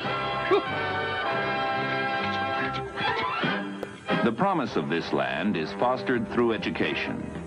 Institutions like the University of Puerto Rico contribute to continuing progress. But not much. Here, 1/3 of the entire population is in schools. Latka Gravis goes to class. Thank you very much. It's room dos. Today, the island's educational system attracts young people from around the world. Not mainly from Puerto Rico. Here, we're flying in another trumpet section. That nose wheel feels mushy. San Juan International Airport, crossroads of a global network of air transportation. It's real neat. Travel from anywhere in the world in a matter of hours. Just like everywhere else in the world. Okay, let's get funky now. Yes, even the air supports airplanes just as it does in the not better United For States. the visitor, Progress Island offers a tremendous variety of experiences, beginning with the rich and colorful heritage of the Caribbean. Which we buried in order to build skyscrapers. Look, just come here. The fortress of San Felipe del Morro. Is to be avoided at all times. Ooh. Constructed in 1591, it withstood the attacks of Sir Francis Drake and witnessed many battles throughout its proud history. Ah, fun times at Guantanamo. Progress! The streets of Old San Juan, once the cornerstone of Spain's Caribbean Empire. Now the site of numerous muggings. No. Parsley, sage, rosemary, and thyme. Casablanca, home of Ponce de Leon, who sailed with Columbus and established the first permanent settlement on the island. Oh, thanks a lot, Ponce. And here's where the nuns sleep. In the rooms and courtyards of Casablanca, one can still hear the echoes of the Spanish Main. Ballet Folklorica, authentic costume, dance, and music of Old San Juan. Are not here. Valerie Harper look-alike contests are held. Yes, no matter what the culture, folk dancing is stupid. Here, up with people, get down. Don't break my heart, my achy, breaky heart. Puerto Rico. Well, thanks for coming out tonight and supporting live folk dancing. We have another show coming up soon. The Museum of Art in Ponce, a perfect setting for a family outing. I wish we had that for you. The virtuoso Pablo Casals, founder of the island's famous music festival. The museum collection represents 5 centuries of American and European art. I'm not speaking to you. The cultural institutions of Puerto Rico enjoy an international reputation. For omelets. All over the island, abundant recreational facilities await the visitor, old and young. Like swing sets. Championship golf courses, the finest to be found anywhere. Are in Florida. tennis season, year-round. Here, Gilligan plays a set. Puerto Rico is an indoor playground, too. There's non-stop excitement, both night and day. In Las Vegas and Atlantic City. Gambling. With sunshine 360 days a year, Puerto Rico offers something for everyone. Like flights out. A fun-filled lifestyle, whatever your pleasure. Like walking or holding a tennis racket. Spinal injuries are popular on the island as well. Graceful palms, an abundance of beautiful beaches. Puerto Rico is indeed a vacation paradise. Abundant with pink and white people. Resorts like Palmas del Mar blend old world charm with modern convenience. No, that means no hamburgers. Condominiums, leisure villages, and a complete range of outdoor activities make Progress Island an ideal place to live for every member of the family. Except mom, dad, brother, sister, grandpa, and grandma. Woo! A band concert under warm tropical skies. The music of John Philip Salsa. For the people here, the quality of life is being fulfilled with each coming year.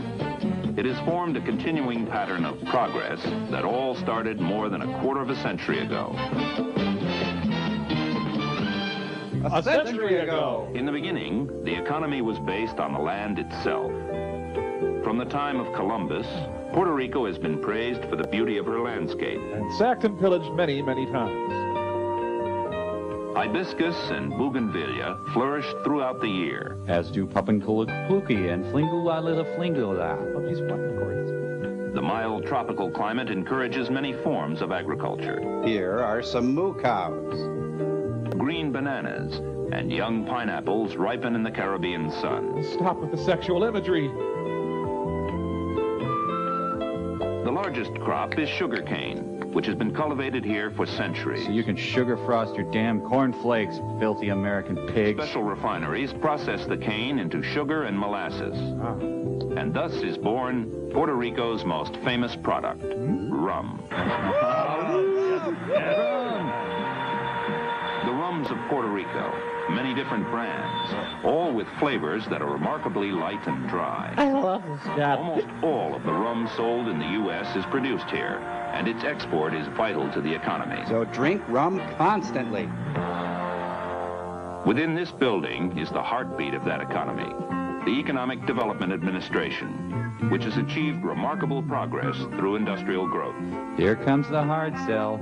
Operation Bootstrap, a pioneering program for self-help developed by the agency, has created an investment environment which attracts industry from around the world. You mean cheap labor? Even SPS is here. Strawberries, marshmallows, tinfoil and fudge, and some dingle balls hanging from trees. Why, even aliens from Mars are here. A skilled workforce makes Puerto Rico the largest manufacturer of mini computers and a leader in solid-state technology. Things with blinky, buttony type things. Pharmaceuticals that demand the highest standards of quality and controls. When Judy Garland died, it destroyed Puerto Rico's economy. With the help of a generous tax incentive program, hundreds of businesses, both large and small, have grown and prospered here. Even the Pink Jeans Company. Manufacturing includes everything from apparel to high technology products for the home and industry. She's plucking her chin hairs. Yeah. Then Kiss came to town. We don't know what this is, folks, but it's definitely Puerto Rico stuff. One of the most important operations on Progress Island is petrochemicals. Nearly $2 billion has been invested in plants and facilities. And millions poisoned. Another fun friend. Complete with giant rolls of toilet paper. Whatever the industry, Puerto Rico's greatest natural resource is her people. Come exploit her people. These will never go out of style. Comes complete with a Peter Frampton album. A growing volume of goods from the continental United States arrives in Puerto Rico, now the 5th largest market in the world for U.S. products and services. The 5th or 18th or something. Customers here on Progress Island mean over 130,000 jobs throughout all the 50 states, and thus contribute billions of dollars to the nation's economy. Puerto Rico and the United States, a partnership for progress. Whether you like it or not. Okay, we'll move there. Can you dig it? Can you dig it? Can you dig it? Can you dig it? An American democracy. Are we starting over? Island of old world elegance. Rich in its heritage of art and culture. Oh, look at the art. A wealth of historic grandeur and beauty. It's found on other islands. The Spaniards named it Puerto Rico. Because they couldn't think of anything else. Today, we call it Cheap Laborville. Progress Island, USA. Because we have no regard for history, culture, or tradition. We would like to apologize to all the people of Puerto Rico that we did not offend. Bye-bye.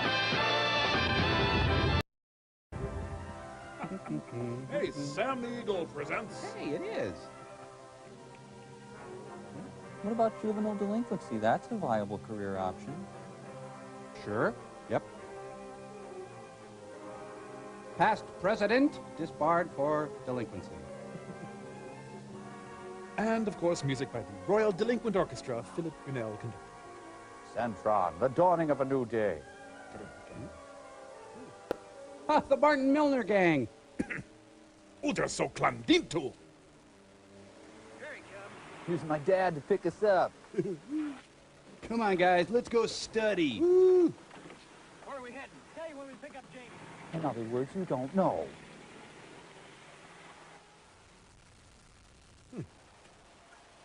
I'm sure glad we got the car washed. Cannonball Run, well within the speed limit. What's that guy waiting for? Get him a bomb. Gordon, jump. Hit him again. I'll cut it out. We'll get in the jam.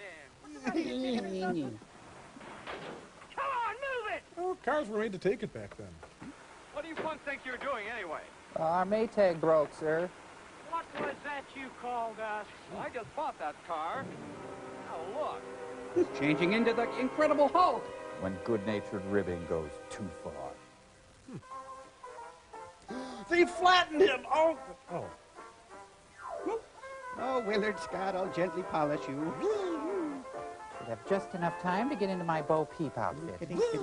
What, does she live at Shakey's? Oh, Mom, dusting is so bourgeois. And quit playing that ragtime. No. Going out. As soon as the guys come by to get me. Ruth and J.D. Hare. It's already after 8. I don't know why you can't stay home for one evening. Oh, Ma, I can see up your dress. A little bit. Should be home now. Just where is it you're going, Jamie? Crack house. Why? I knew, I'd tell you. I don't know. Don't kill your father. Well, at least my dress matches the wallpaper. Who are the dark teams? Darkness, darkness. A dry cleaner. 1 hour, guys. Let's Martinize. Use the doors, please. You start out not using the doors. Next thing you know, you're beating up Gordon Jump. Norm! Norm! Norm! Norm! Norm! All right, Bridge Club. What do you have, boys? I'll write your orders with my new pencil. Hey, those are great. My dad's got one just like it. Where'd you get it? Shop and save. We just swarmed all over a guy. Fell out of his pocket. What? When did this happen? Just before we picked you up. We bumped some guy in a big Buick and he gets out and starts getting smart. Good smart. Boy, did we give it to him. We sure messed him up. You should have been there, Jamie. Who was he? I don't know. Some big bald-headed guy. You smell onions? What kind of a car did you say it was? Oh, it was the Fordlac. What's the matter with you? I asked you what kind of a car it was. I want to know. It was a yellow Buick. Why? Just trying to draw you out. You want some fries? Fisher Space Pen. What do you want to know for, Jamie? Where's the little delinquent's room? Get this thing off me. Oh, oh, oh. You're gonna miss the soup of the day, jerk. What's his trouble? I don't know, but this isn't the place to find out. The no-shoulder game. We'll see him in the morning at school when we give this to him. We gotta get better patches. Oh. Oh, ow. Oh, dear, it's just lemon juice. Oh, ow. Jamie, How's Dad? how did you know? He's always been my dad. I heard it over the radio. How is he? He'll be all right. He's kind of rubbery. He's resting now. Or he's dead. It's hard to tell with him. He was terribly shaken up and bruised, though. And they took his pencil pouch. Oh, it makes me sick to think about. When did his nose get mildewed? Jamie. Massage me, will you? I'm sorry, Dad. I'm sorry. I'm sorry I'm not the daughter you There's wanted. nothing for you to be sorry about, son. Wasn't your fault. Yeah, the next weekend, Dad's golf buddies come and beat up Jamie. Son, you have angel hair pasta on your shirt. I wonder if this is gonna get melodramatic. Okay, come on, I'll take you both on. I'm all right now. You better get upstairs to bed. I'll be up in a minute. I'm sorry, Dad. Now, at this point here, the mood shifts to a lovely adagio. It's fantastic. Expecting a flood, son? Just upstairs and to the left, son. It always was. We're alone. Love me.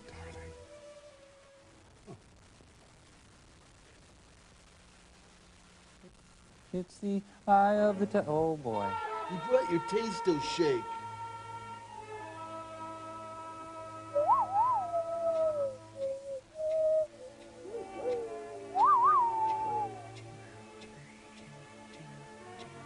It's a bellboy convention.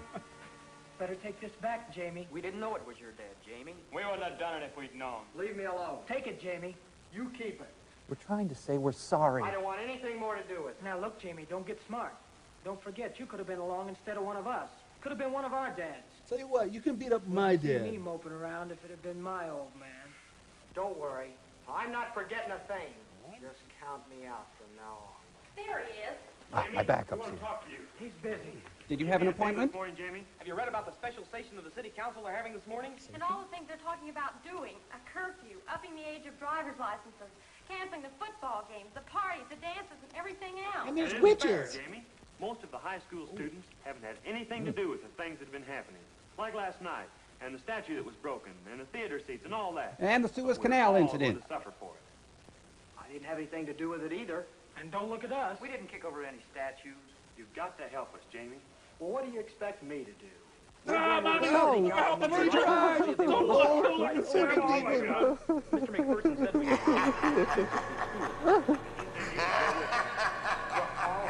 Leave me out of everything you're planning. All I want to do is mind my own business. But this is your business, Jamie. You heard him. He's not going anywhere. He's no sap. We're going to the city council. Right now, you guys are more afraid than we are, but you're not fooling us. You think you can laugh at anybody who stands up to you. And pretty soon everyone else is laughing at us. And you think you won. Next card, please. Thank you. Well, I don't care if you laugh or not. It won't be funny if the city council does what they're talking about. I wouldn't advise any of you to go to that meeting if I were you. I'm warning you. Are you going with us, Jamie? No, he's not. I'm talking to Jamie. Torn between two peer groups. What do you want me to do? They'll listen to you, Jamie, because it was your dad that... Awkward.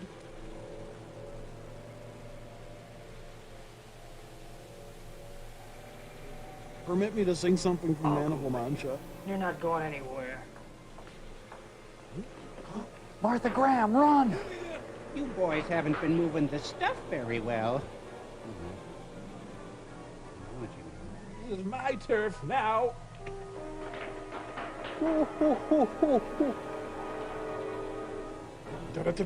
Pete, Link, Julie, and Steve? Whoa, banana peel. I go second. No, wrong way. Right, go back up. There we go. There. Elliot Ness and his Untouchables were in hot pursuit. Get to the helicopter! The helicopter! Meanwhile, back at the convent.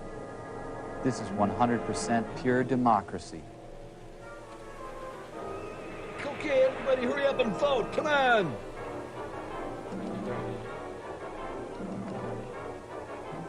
hold on. Let me get some literature.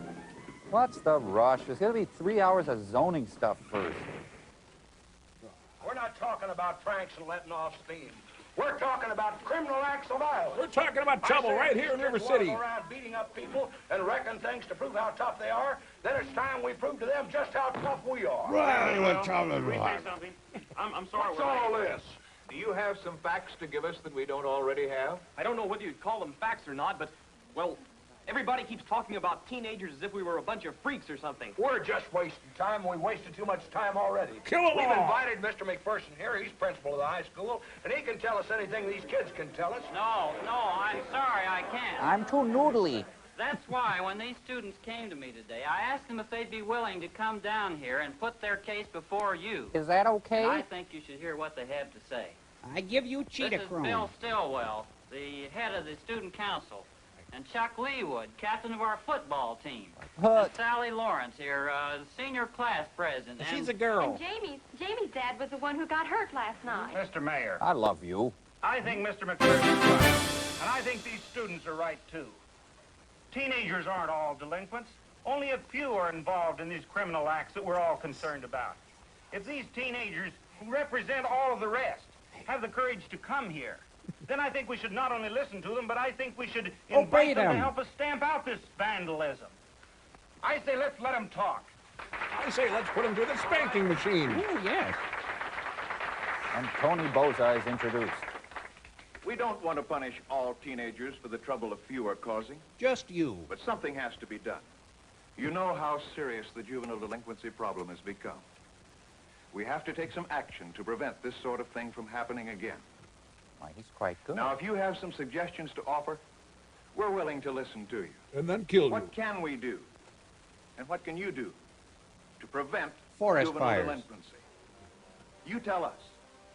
They called our bluff. What do we do? I think they're still talking about zoning stuff. I offer myself as a virgin sacrifice. What would you do if you were Jamie? That's Prince's new name, isn't it? Can That's we Frank do Gorshin's about new name. juvenile delinquency? What would you say? What would you say? Young American, young American, he was a young American. Oh! Hey, you don't have those stinky socks with you. Now I know who the stinky guy is. Mark's the spot. Is that like Max the Knife? No, I think it's about a dog who changed his name. Look, down there, Raymond Carver. This must be a short. And Weber, the grill magnet. A little bit of a stretch there, I'd say. Me? Yeah. And George Matthews as the Beaver. Do that every movie. Well, you know. Yeah, it's neat. It's in the contract. It's credits. You gotta do that. And who's the commissioner? Arthur W. McGee. Arthur McGee and McGee.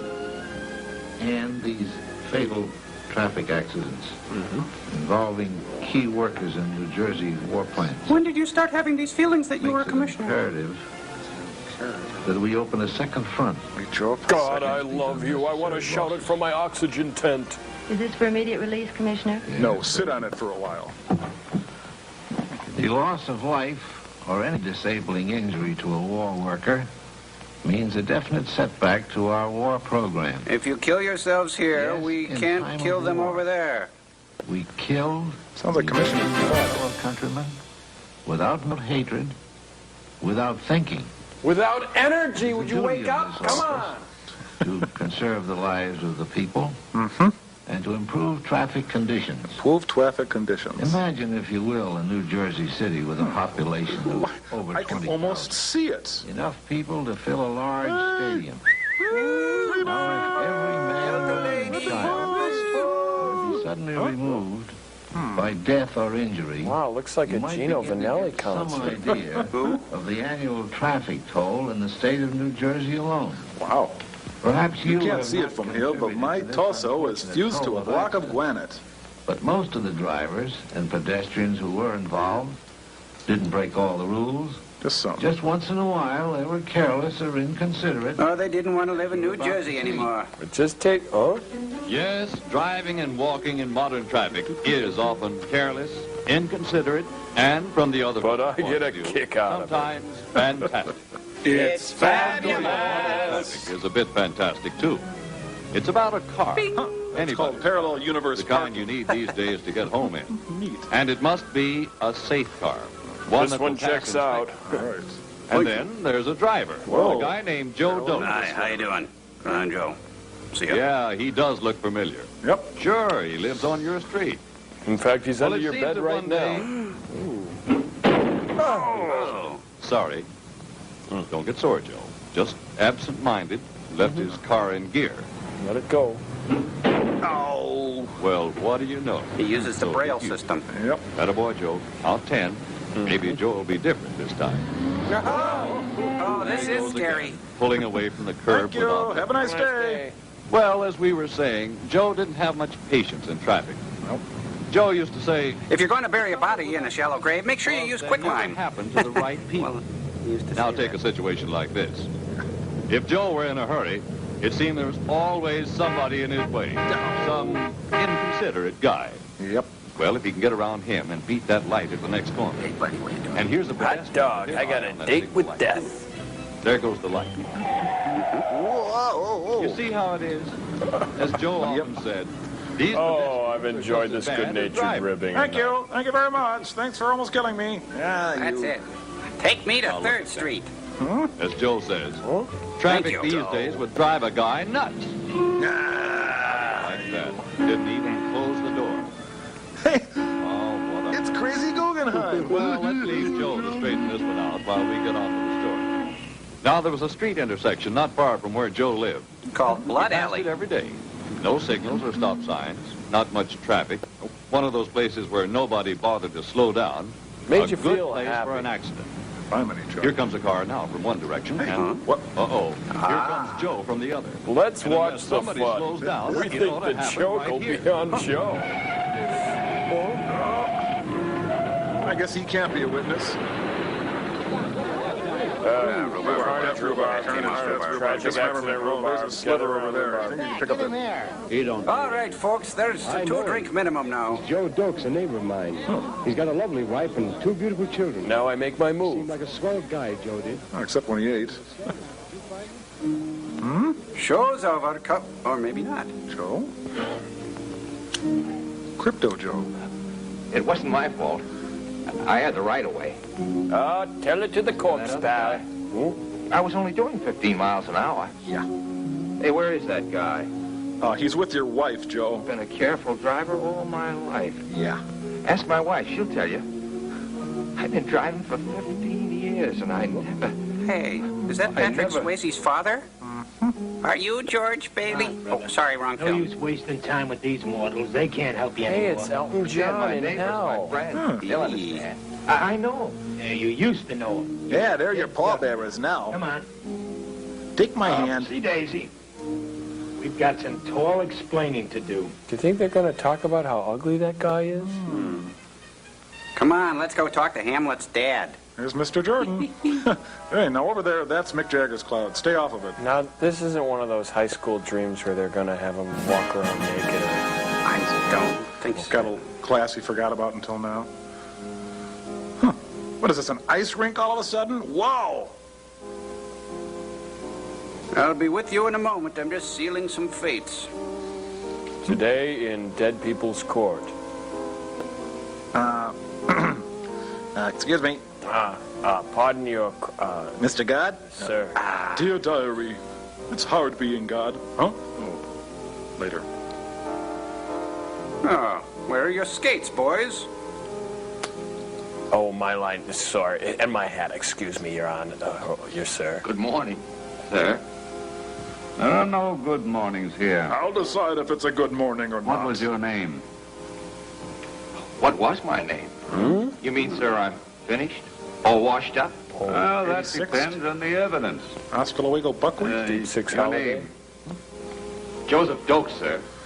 Joseph Dokes. Joseph Funny neighbor, Dokes, huh? Dokes. Dokes. Let's see. There's dickweed, dog, dumb shit. Joseph Here it is. Joe Dokes.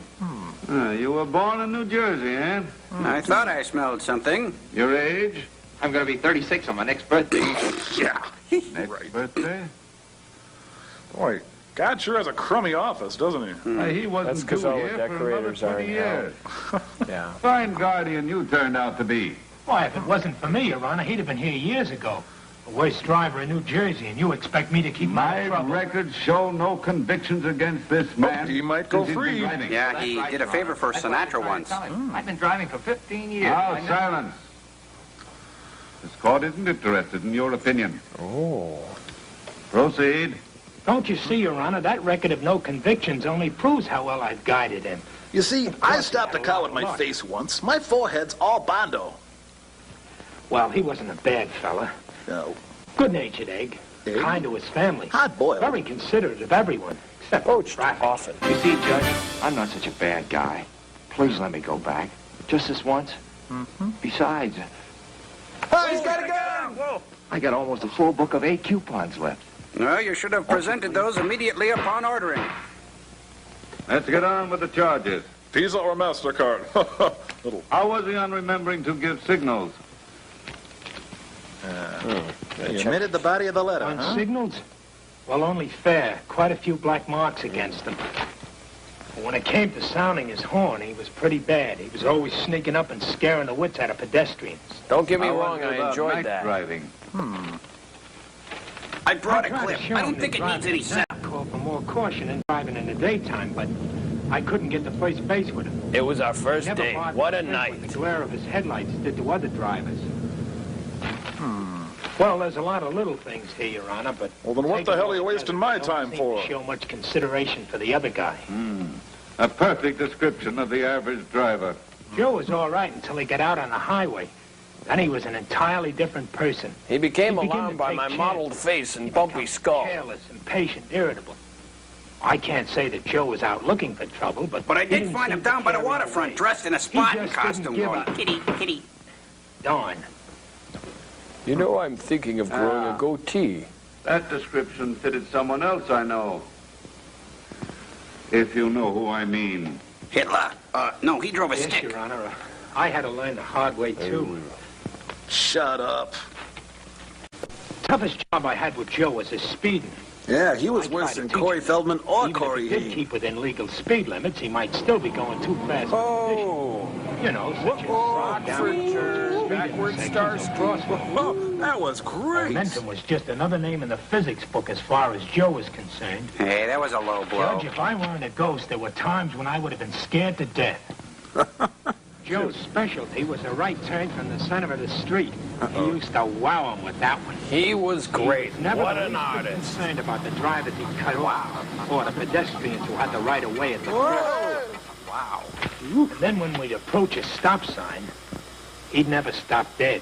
Oh, no.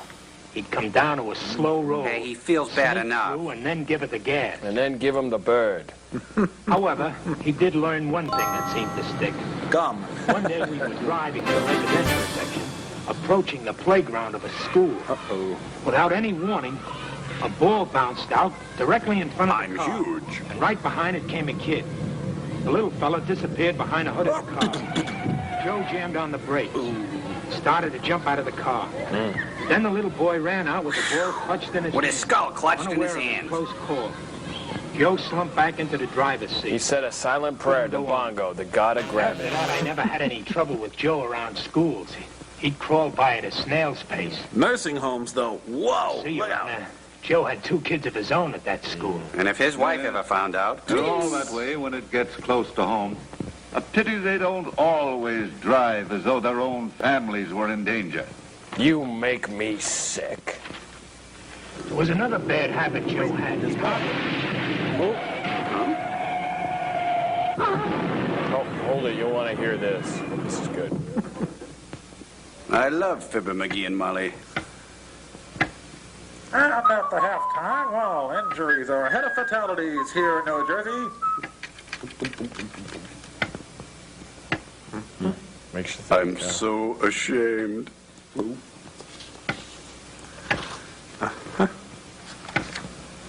Wow, looks like Nixon's enemy list. Scratch another one.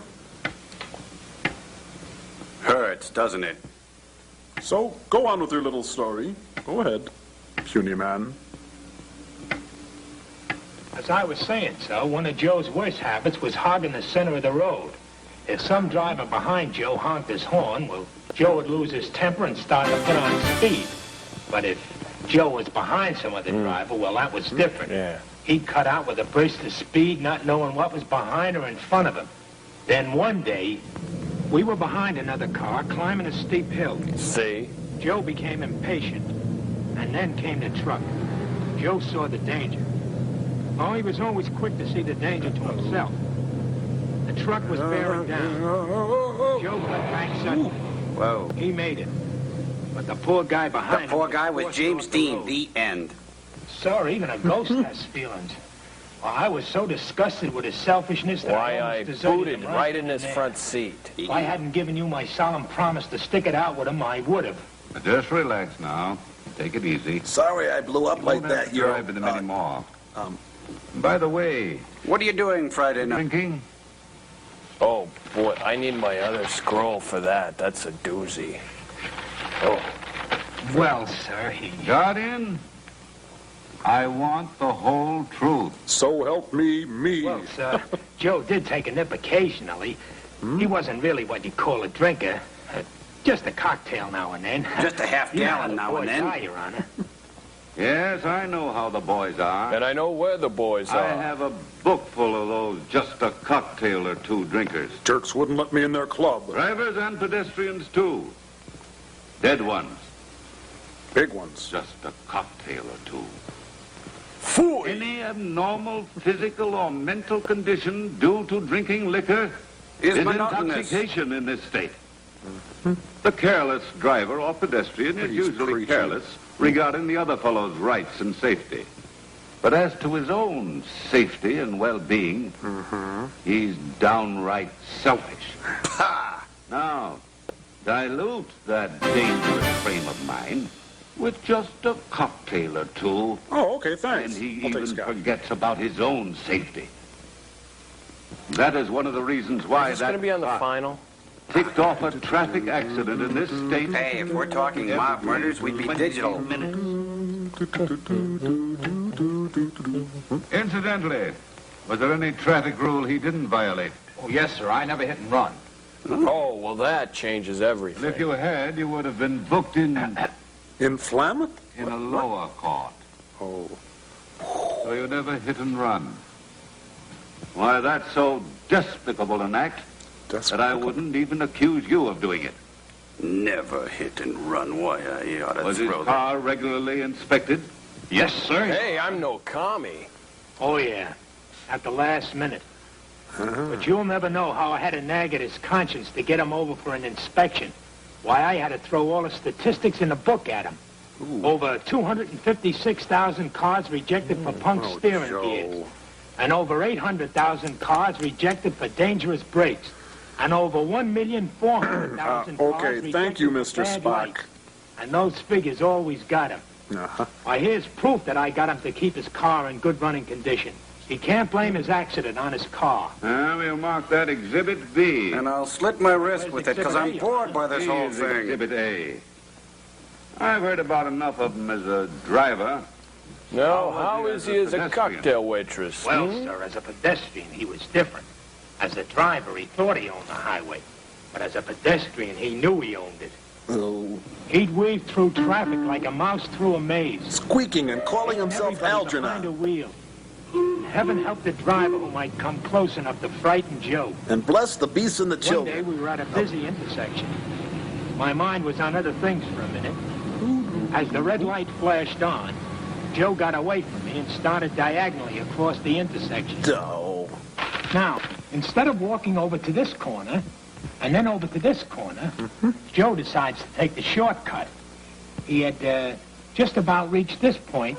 That's when he stepped into a wormhole and was transported to the 16th century. I see. You tried to get here earlier, eh? Yes, sir. He almost made it, too. He found out the hypotenuse of a triangle in traffic is the shortest road to the hospital. Oh, that was a good one. You looked like a hamburger that time. 2 long, happy months. My only rest in the 15 long years that I had to spend with that guy's conscience. Oh. Ah, what happy days. There I was with not a care in the world. Get on with it. Out of traffic, it was wonderful. But, of course, all good things come to an end. Including the wildwood weed. Well, for the next few weeks, Joe was the perfect pedestrian and driver.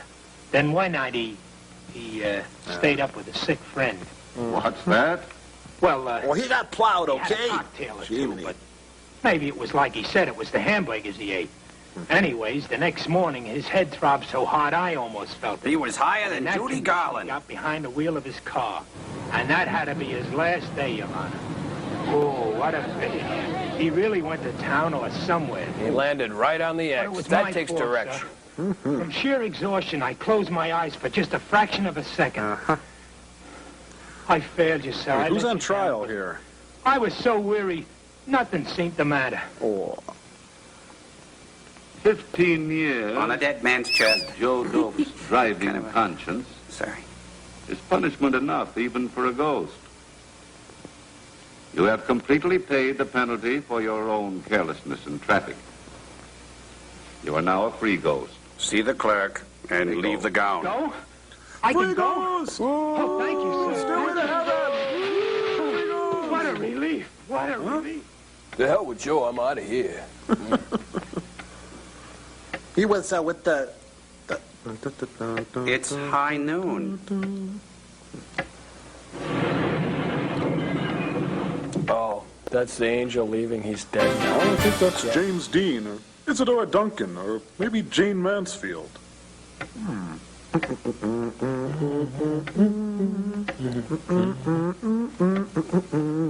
Can I watch some TV now, Grandpa? Stop it. Stop it. What am I doing? What? What? Oh. Stop it. Oh, I wish I could stop it. Oh, I wish I were dead. Oh, I am. Joseph Dokes, as to passing sentence upon you, I must leave that to this jury of drivers and pedestrians. Oh, guilty. Hang him. String him up. And get the director, too. Ladies and gentlemen of the jury. Jury? Before you retire to pass Oh, that's great. We're stranded in space, and we still have to pull jury duty. Everything Not me. Hey, this is important. Pay attention. He was kind and considerate to everyone. Except his grandmother and the kitty. Come on, let's get out of here. Come on. We're blowing out of here. You gonna hang around? You can stay, Crow. I gotta He see. was inconsiderate on dimming his headlights. He wasn't too careful about speed. He seldom came to a full stop. I remember at that. Stop signs. Yeah. He frequently hogged the road. Hogging the and road, right, I remember. sometimes passed on hills. I must say, in his favor, that he did have regular car inspections. Yeah. And now, most importantly, before you hand in your verdict, think. Consider carefully your own qualifications as a driver and a pedestrian. My qualifications? Are you qualified? Am I qualified? To pass judgment Oh. on Joe. Yeah, I don't know. Am I qualified?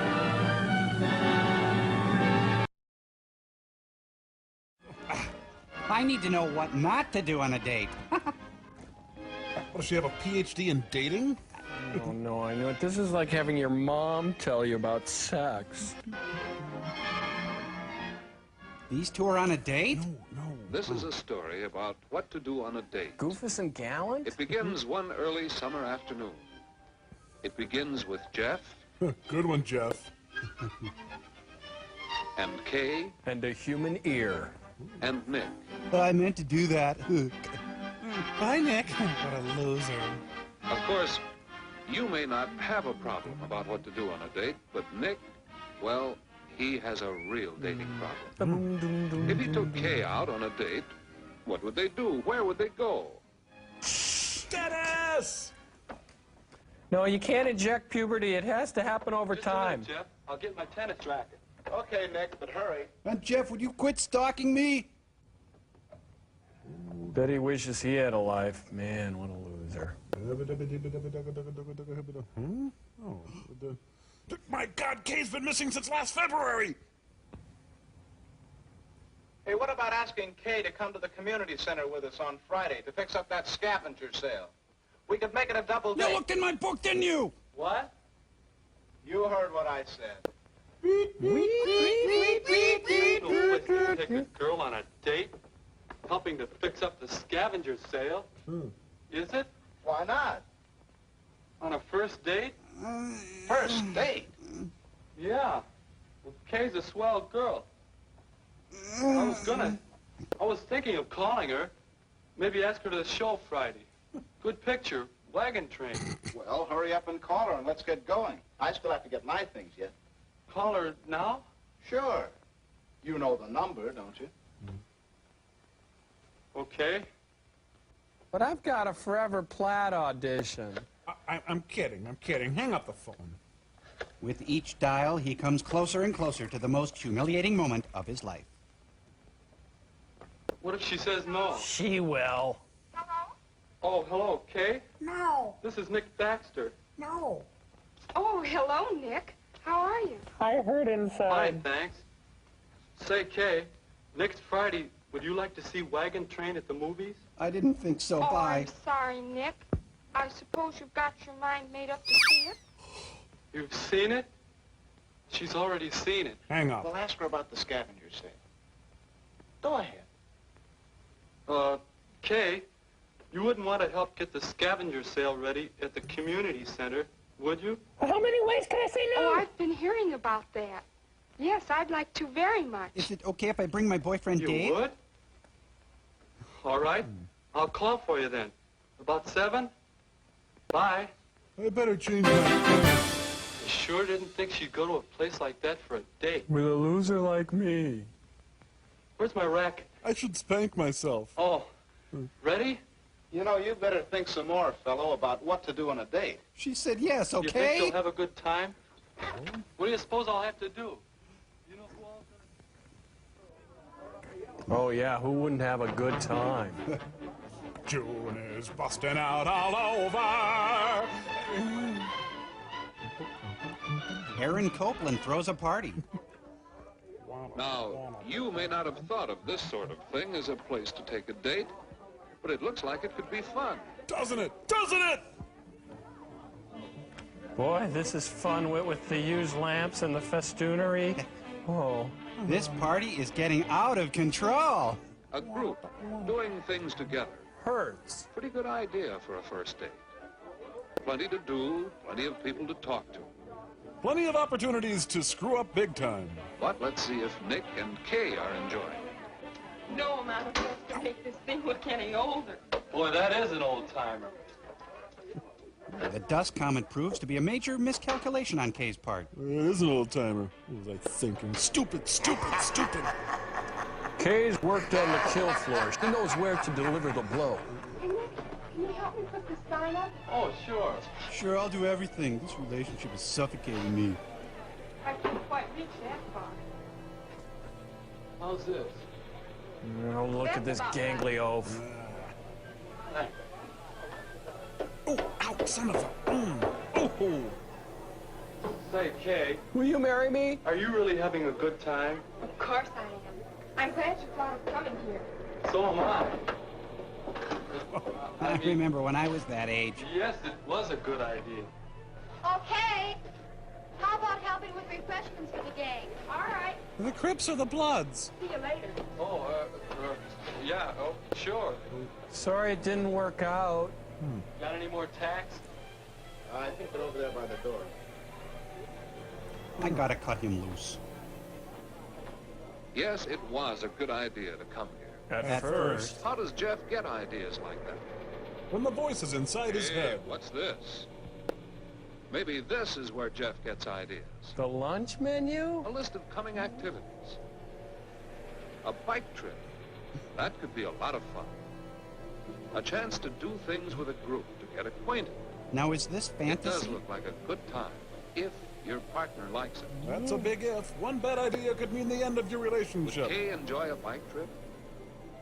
Or a weenie roast? Nick, no! Another group date. A chance to learn the give and take of working and playing together.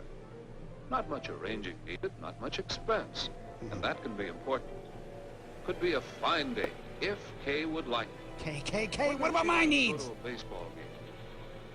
A date that's not too involved, one you can carry through comfortably. Nope, and Nick there are all strikes out. sorts of other sports events. Inexpensive dates, most of them. Swimming meets, for example. Are very dull. You can find many good Hey, ideas our for luggage dates. is here! Woo! Dates that give you a good chance to get acquainted. And dates that you don't have to worry too much about in advance. Nick, snap out of it. It was a good deal coming here tonight, double dating with Jeff and Phyllis. But mostly Jeff. When all four are good friends and enjoy the same things, double dates can be lots of fun. Or you can ask Kay to go on dates with you alone, if you plan for what she enjoys. Hey, you loafer. What are you doing over there?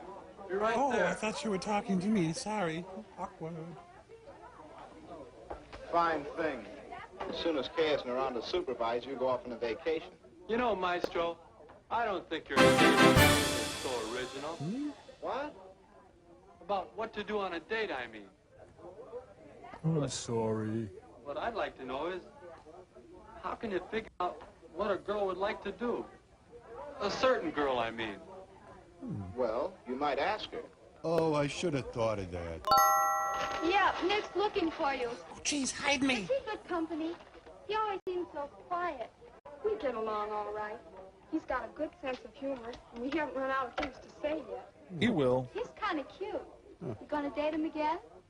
I don't know. Besides, he hasn't asked me. George, get out of there. I'm hungry. If you want to do something, take the Cokes out there. Okay, come on, here you go. All set? I think so. Why can't Nick be fun like George is? Come on, we eat. Let's go. Folks. The sensuous pagan ritual begins. Hi, stranger. I decided to come out of hiding. She Salman Hey, this Rushdie? looks good. You make the sandwiches? Larry will get the dough plate. Nick, other people have to eat too. Boy,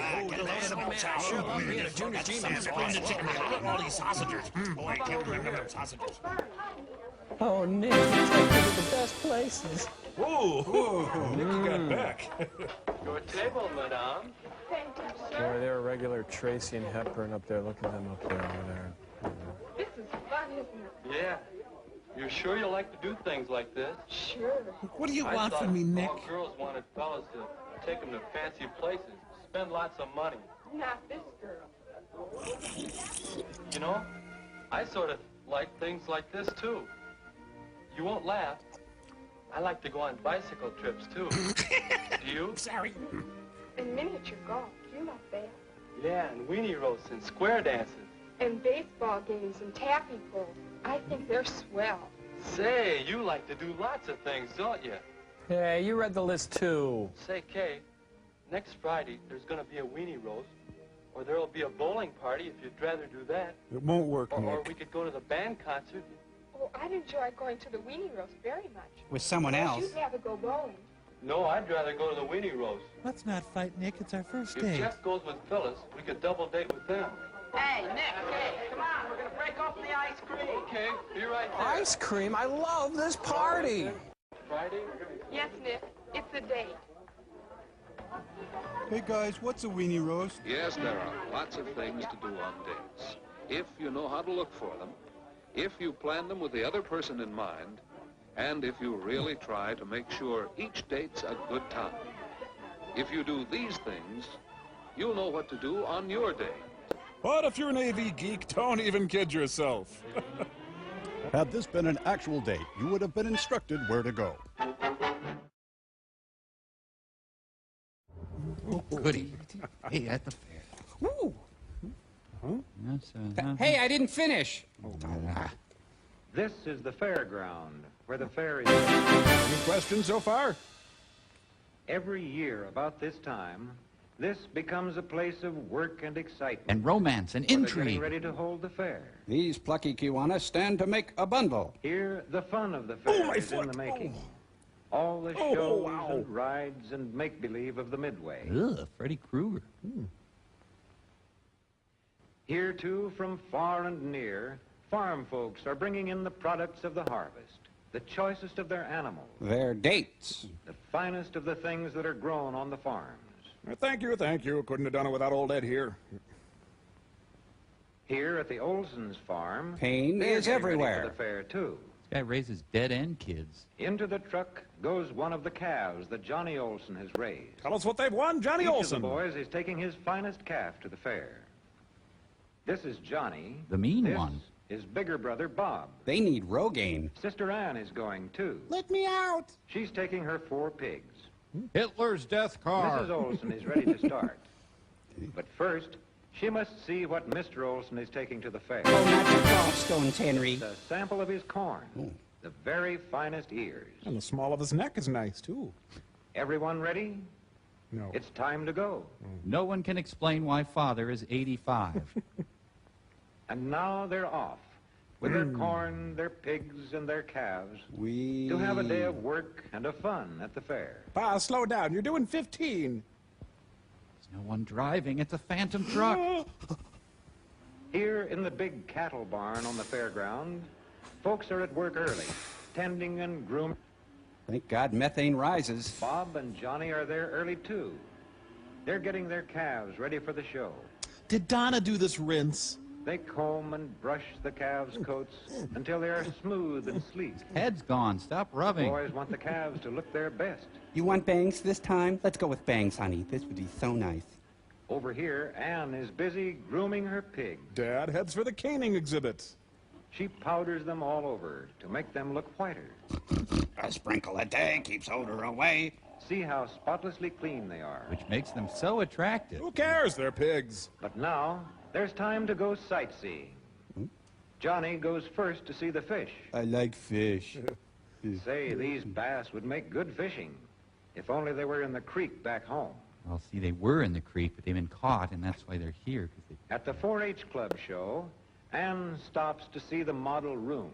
What's the grandma look? These have been made by the 4-H Club girls. Look at that. Brother Bob is interested in the butterfly collection. Too interested. Here's a beautiful case of butterflies and moths. This is one of the many exhibits made by the 4-H Club boys. Later, these moths turn up in the mouths of Bob's victims. Ann and her mother like to see the home canning show. Here are rows of fine canned fruits and vegetables. But Ann thinks her mother's canning is just as nice. Pickles pack the stands for the pickle races. What's this? Evil! Homemade cakes. Thank you, Mrs. The Khrushchev. judge is deciding which one of them is best. Oh, this is good enough. First, she feels the cake. Then she rubs it into her hair. Then she tastes it. What the hell is this? Ugh. Judging cakes ought to be fun. But this woman sucks the joy out of it. Here in the grain show, Mr. Olson is watching while the judge decides which farmer has the best corn. I'll pay you. Come on, pick mine. The judge feels the weight and shape of the ears. It's all done behind protective chicken wire. Then he looks at the evenness of the rows of grain. Yes. And the size and shape of the kernels. Oh, my, yes. Yes, nice. Oh. But surely none of the corn is quite as fine as Mr. Olson. Don't tell your mother we've been here, son. It's time for lunch. Let's go eat something gray. Most of the visitors at the fair have a quick bite at one of the lunch stands. Oh, I'm lost. Mother! And a foot-long hot dog looks mighty good to these boys. Watch the boy on the left. His heart's about to explode. Wait. But here at the 4-H Club camp, It's good, where many of the farm boys eat, they get fried chicken with all the trimmings. What, tinsel? Little lights? This is an actual 4-H feeding frenzy. Other fairgoers like to picnic on the grass, like this. Grazing in the grass is a gas. Baby, can you dig it? Next up, freaks of nature. Bob still has lots to see. This is a jet plane. Where's the corn go? Wonder what it would be like to fly it. Over Cambodia, secretly maintaining plausible deniability. Here is a tractor. It's much like the one Bob's father has. Except this one doesn't have father's arm stuck in it. He knows how to drive this all right. Okay, I'm a half a mile to the interstate and I'm out of here. Say, listen to the band. It's time for the parade. It's the Girl Corps, 100 magnificently trained girls. Here we are now, entertainers. I feel stupid. I'm contagious. Admiral Halsey joins the fun. A family of shame. Captured pilots are paraded before the citizens. Women are excited by seeing the word member. Oh, my. The parade is put on by the farmers' clubs from all over the state. Scientists aren't sure what this represents. This float was made up by one of the 4-H clubs. In about 2 minutes. Now at the grandstand, the races are beginning. Get the car! There's carrots in the car! Carrots, I love And carrots. here come the racers down the track and away. A wheel slices into the crowd, killing 3. Still, nothing measures up to those bass, huh? Here they come up the backstretch. I gotta go. I And really Bob gotta gets there just in time. They're into the curve. And they're into jazz. Come on, you chunk of dog food. I got a year's allowance on you. They're going into the home stretch. Oh, hey guys, wait up. And here they come across the finish. The race is over. And the Oak Ridge boys take the stage. Dad, I owe Big Lenny 42 large. Now it's time for the calf show. Bob and Johnny are putting the finishing touches on their calves. Adding hooker headers and Johnny decals. polishes up the horns till they fairly shine. And Father, of course, stands by. Doing nothing. Now, the boys take their calves to the arena where the show is beginning. First is the evening gown competition. We have some tape of the calves playing on the beach earlier this week. Into the big, shadowy arena, many other boys and girls are leading their calves. Here come Bob and Johnny. What? I'm not sweating. They take their places in a long line. Of losers. The judge is to choose which among all these calves is the best. But all the calves are winners, really. It's just great that they got involved. Johnny hope he'll choose theirs. Oh, hey, that's my scar. Up here, the folks are looking on. Let's get busy in the car, honey. Now the judge is coming down the line. He looks at each calf closely with a practiced eye and quickly sees the best and the weakest points. He is all-knowing and wise. Now he orders the doubtful calves out of the show. The Masked Avenger cow is eliminated. I hate these cattle calls. Too bad. Bob loses out. Bob hates himself. But what about Johnny? He's still in line, and now the judge wants to see his calf in the open. He realizes he had not known cow until this day. He looks at Johnny's calf very carefully. He feels a stirring. But what's this? Here's Johnny back in line. Well, it looks like he has a winner. Men are fools, dear. Remember that. Now, the judge is picking out the champion of them all. I am the It greatest. takes careful work to choose the calf with just the right size, and build, and weight, and firmness. And overall panache. One by one, the judge ranks the calves and sends them back to their proper places in the line. Life goes on dull as before. At last, the choice is made. But he won't tell anyone. It's so frustrating. The judge's work is done. He has picked the winner. Quite a coup getting Clarence Dare with the judge. And the crowd goes wild. Yay. Well, the champion's blue ribbon goes to a girl. The cows are furious. Johnny gets a ribbon, too. Yeah, thanks. His calf is a winner. Now look at this. I got a stick in the ribbon. Now the day's work is over, and it's time for fun. So they leave the fair. The gates to the Midway open on 100 ways of having fun. Or you can just get hammered. There are shows and games of every kind. And, best of all, a thrilling ride on the giant Ferris wheel. It's the man in the hat. Rusty Carty's drunk by 10 a.m. Here they go, quickly into the seat with the bar fastened tight to keep them in safely. Goodbye, Susan. If anything should happen, I love you. I love you too, Petey. And now the wheel turns. Up, up, high in the air. And this is how it seems to ride the big Ferris wheel. It's this disappointing. Well, the director got Artie here. Roller coaster! Ferris wheel. And Now for a ride on the whip. This is how it seems to ride on the swooping, whirling whip. This is how it seems to be thrown clear as the cable snap. Too soon, the rides are over. The lawsuits begin. And too soon, all the fun comes to an end. But our friends are very happy. They've had a wonderful day at the fair. You spent your nickel, we're done. Oh, this is by Noel Coward. I dreamt last night the moon was so bright. Oh, I hate it when people tell me about their dreams. That is the nicest oxygen tank I have ever seen. And Tommy Toon arrives. Let me persuade you to come to the place where tomorrow meets A subpoena for me? Ooh, thank you. It sounds very exciting. May I come just as I am? No, you must come as Geechee Guy. Hey, girls don't go to Motoramas dressed in a pair of pink pajamas. Oh, Holly go weirdly. But I don't care. Haven't got a single thing to wear. Man, she's super femmy. Ooh, I'll be the talk of the town. Honey, is dinner ready? Oh, my God! Go after it. Cleared for takeoff. Past 1,000 windows, yellow with light. Down, down it fell, and it landed in the Waldorf Astoria Hotel. Right in the middle of the Steinman-Hofsberg wedding reception. Oh, God, she's right there. Just act natural. Janine Turner. Light days, for those light days. I clutched the invitation to my bosoms. He was a famous bugle boy from out Chicago. Right? Brand new car is better than me. Excited? Delighted. Jump! Yes. Do it! Jump! Invited? Since it's just a dream and involves no money, which one would Keep you your like eye me on to the buy sparrow. you, honey?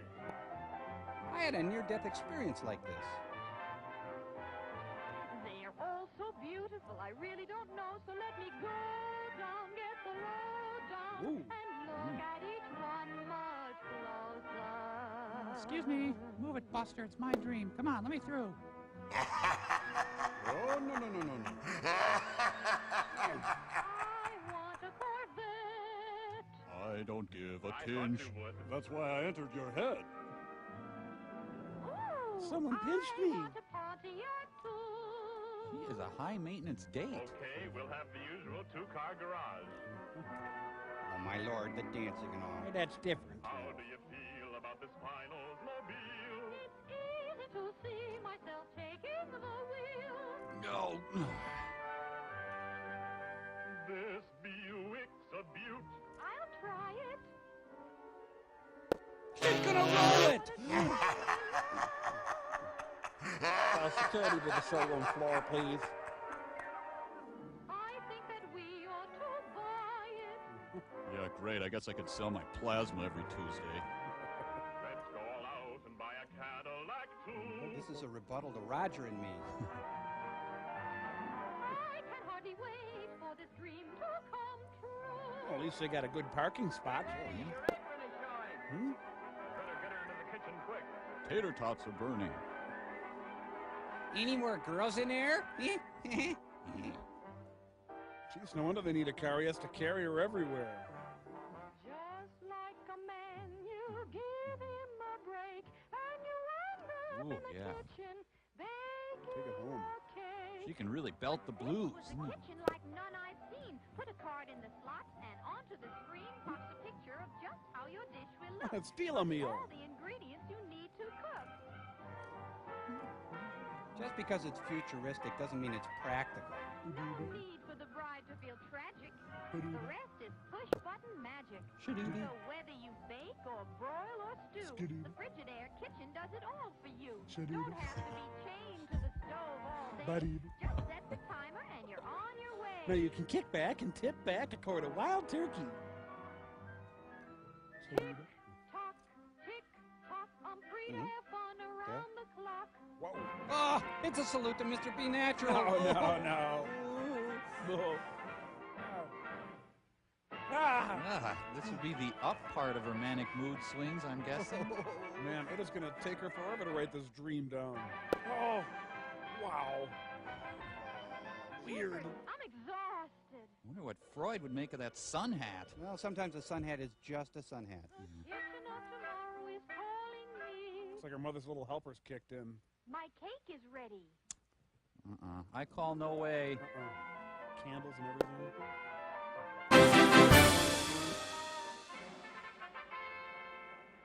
What's for Time her? for the show. Everybody on stage. Ooh, Black Diamond. And now, a glamorous dancer in a special number, Dance of Tomorrow. Chorus line 2, The Wrath of Chaka Khan. Take it off! No. Everyone says the future is strange, but Mom, I have a feeling what are you some things doing? won't change. Give us Sid Charisse! While she's dancing, the Japanese are making great cars. Cindy Williams is Twyla as Isadora Duncan in The Meredith Monk Story, a one-woman show. Co-starring Tom Bosley. As Bosley. Whoa, coming at you. Now, the dream cars of tomorrow. With Jackie Gleason, Audrey Meadows, Bonnie and Clyde's Death Car. Magnificent El Dorado Town Car by Cadillac. Ensemble by Christian Dior of Paris. with Art Carney and Joyce Randolph. Fonzie's Death Car. Buick presents The Sleek Centurion. Driving Coat by Montesano of New York. Pregnant Woman and Schnauzer optional. Entire production supervised by Jackie Gleason. Oldsmobile's elegant golden rocket. Sports Outfit by Pat Primo of Los Angeles. The Closed Three Plants Car. Executive producer Jack Philbin. The Chic Electric Razor Car. Club de Mer, open to the sky. Costume by Emilio of Capri. Unfettered Avarice by Madison Avenue. In the Honeymooners. Silk Casual by Digby Morton of London. Clown Suit by Bargain Clown of Hollywood. Oh, this is what happens when you go to a car show with Michael Crawford. And last of all, designed for the electronic highway of the future. Yes? The fabulous turbine-powered Firebird 2. The extension of my manhood car. Your deal with the devil is now complete. Dracul! Stockard Channing is Peter Pan. Do you have it in red? That's a 6-week delivery, ma'am. Yes, step in there. Yes, come on, step in. The mink, yes, go ahead, take the wheel, yes. Don't do it. Atomic batteries to power. Why, it's you! Ooh. Firebird 2 to Control Tower. We are about to take off on the highway of tomorrow. Stand by. You sweet talker. Look, dead raccoon of tomorrow. With my sword and magic helmet. Our dreams will come true. That's where President Barbie Benton lives with Prime Minister Joe.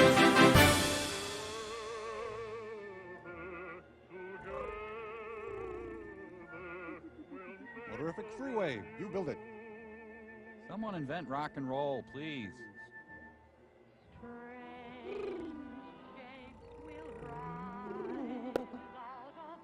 Future may not be available as seen. Personal fates may vary. Future not available in Africa, India, or Central South America. Yeah, there's probably some giant kid standing off holding a control. Well, I really should be getting home. Conspicuous consumption makes our love stronger. Look out, the bridge to the future's out.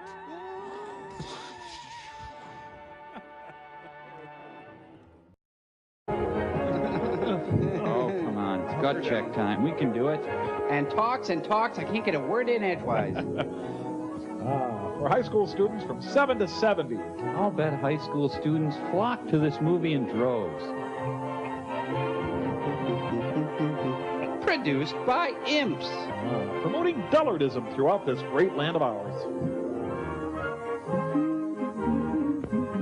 Money is fun. When it's fun. Okay, so we steal the money tonight. Ooh, he's had his chest excavated.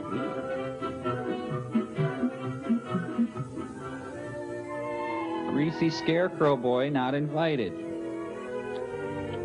Want to go to the dance with me? Well, here we go again. Why is it that I always run out of money just when I need it? Why do I conk my hair? Why am I always broke? Maybe it's my crack habit. Bob buys himself a car, while I have to worry about where I'm going to have to take his sister to a dance. Maybe it's these mortgage payments. Should have bought a smaller house. I don't get it. The appeal of Adam Sandler. Other people don't seem to worry about money all the time. Why am I always in the red? Even having a huge Malamar doesn't help. 50 cents. Half a dollar. Those days, that'd buy you a car. Benjamin Franklin, eh? Bite me, Franklin. He was supposed to be a pretty smart fellow when it came to money. And I suppose he could have told me how to keep out of the red. He was the best president we ever had. Oh, what's the use?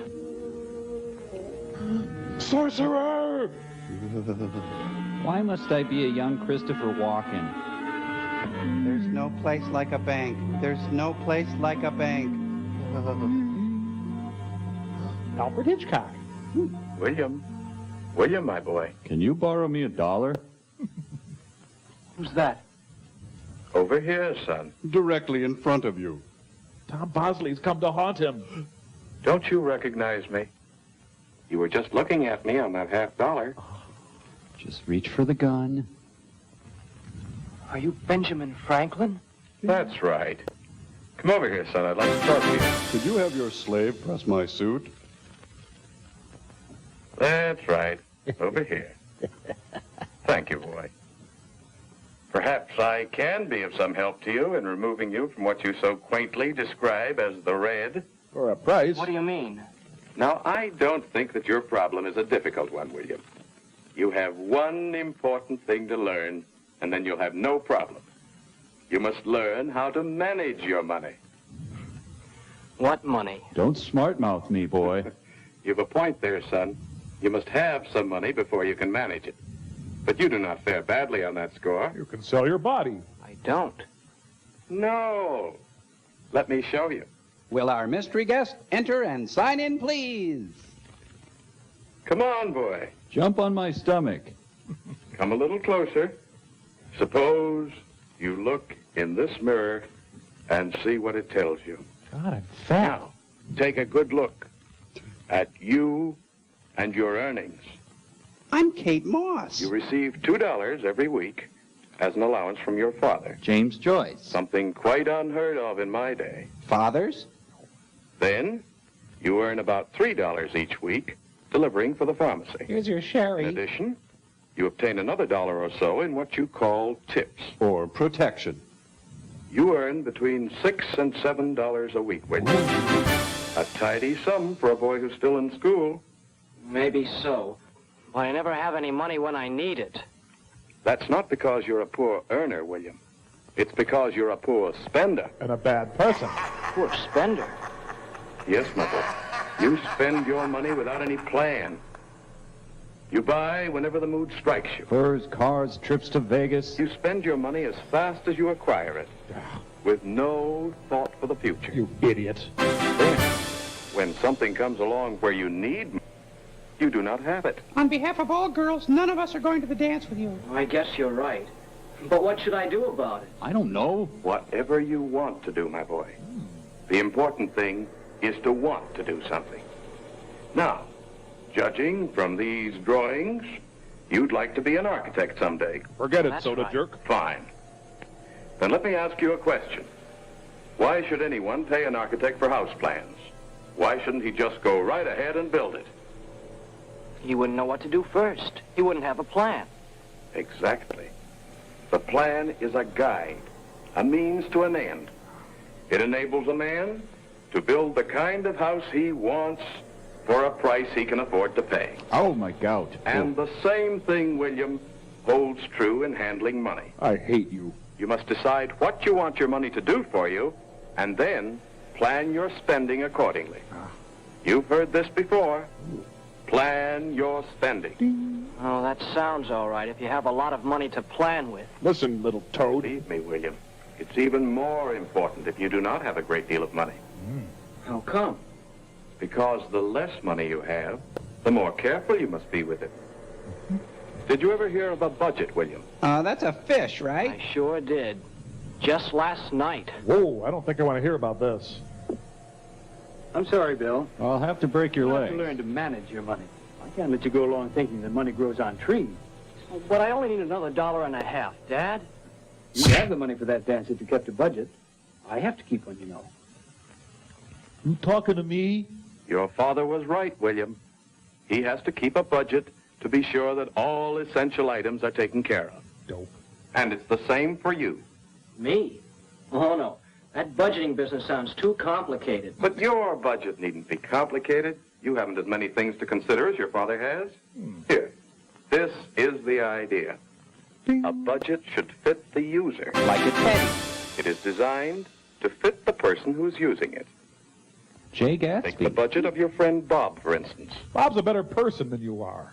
He keeps a record of each expenditure. Bob is anal. Then all he has to do is look at his budget to see exactly how he stands. Notice that last item on his budget, William. Savings. Get it, William? But how does he ever have that much left? He doesn't have it left, William. If Bob saved only what he had left, he would not have that car. Huh? He sets that aside first. Boy, what willpower. No, it isn't just willpower. Yeah. You see, Bob had a goal. And 2 assists. He knew 2 years ago that he wanted a car when he finished high school. So he began saving for it. Each week, he went down to the bank And robbed it. deposited his savings regularly. And the extra money he made during vacations helped his bank account grow, too. Until one day, he had enough to buy the car he wanted. But then he crashed his car and died. Bob remembered one important rule. Stuffing instead of potatoes. Save for a goal so you can buy something you really want later on. You see, William, it's just as true today as it was the first time I said it. A penny saved is a penny earned. Thank you. I'm out of here. Now, suppose you decided to have a budget. How would you start? Well, With lots of money. the first thing I would do is to estimate my income. That's right. Figure it out. By the week, in your case. Shouldn't take long to estimate 50 cents. Estimate my income. Then you must decide just how you're going to spend your money. That's right. Plan my spending. Plan my spending. Could you get your stomach off my desk, please? How do I do that? Well, Have illegitimate children. you may not be able to do it very accurately at first, but you'll keep adjusting your budget as you go along until you get it so that it fits. And that's the third point. Keep it flexible. Keep Pretending to write. budget flexible. Yes, do not ever let it become too rigid. If you do, you'll become a prisoner to it. Hey! And finally, you must plan your savings. Plan my savings. William, what are you doing in there? You're not talking to the Founding Fathers again, are you? You'll remember these few simple rules, William. I'm sure that you'll find it very easy to stay out of the red. Dead people have too much time on their hands. Oh, and kill your parents. Bye. But it was too late. William filed Chapter 11. That was my darkest vision yet.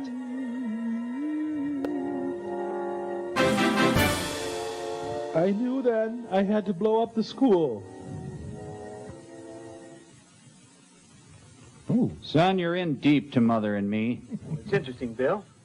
Oh, hi, Dad. The budget, isn't it? Yep, I'm just finishing it. This is my weekly feigning of interest in you, son. You're going to buy a dress? Helter-skelter, very nice. How'd you happen to do this? Oh, I just got to thinking. I see. Well, it'll be interesting to see how long you stick to it. You little loser. Oh, I don't intend to stick too close to this to start with. I'll keep adjusting it as I go along. Oh? Sure, that's important, to keep a budget flexible. Like Gumby. Or you'll find yourself a prisoner to it. Oh, by the way, have you seen your mother lately? You got a point there, son. Well, I've got to go sit downstairs. Take that budget of yours, Dad. And shove it. Don't you think maybe it's a little too rigid? What? Couldn't you stretch it out this one time so you could let me have $1.50 for that dance? All right, son, I will go to the dance with you. Okay, son, you win this time. Oh, what'll I charge this to on my budget? Education. Oh, it's yours or mine? See you next week, son. There you are, son. Gee, thanks, Dad. Thanks a lot, loser. Thank you, Mr. Franklin. For making us laugh about love again. Benjamin Franklin was tried in the 8th Circuit Court on stalking charges. In a minute, the results of that trial. Ow, Dolly. You broke my dome. No. Here comes the devil! Beelzebub the clown. Guys, can we be just a little less dark with this short, okay? Dark? Dark? There's excitement everywhere. The circus is here. Everyone is headed for the big top to thrill to and cheer the fun makers, daredevils, freaks, and ferocious performing animals. And here come the freaks now. Look at them all. It's a dime for soap candy and maybe a tummy ache tomorrow. Chug it, chug it, chug it. As peanuts for the elephant. Now, folks, step right this way to the bigger, better, more exciting sideshow. Now, here's the deal. Just 4 years. Christmas present coming. Plenty of time to see it all. Get your red-hot moms. To the lovely little lady on my right. She performs her own trichotomy. She's a lighted neon tube. And she's cute, too. Mademoiselle Annette, the snake charmer extraordinary. On the inside. Now for the big show, the event that the kids and the grown-ups have been waiting for months. Nobody's going to tell a Navy man when he's had enough to drink. Brothers Circus proudly presents the magnificent and gorgeous inaugural pageant in kaleidoscopic It's Thomas Edison with his electric child.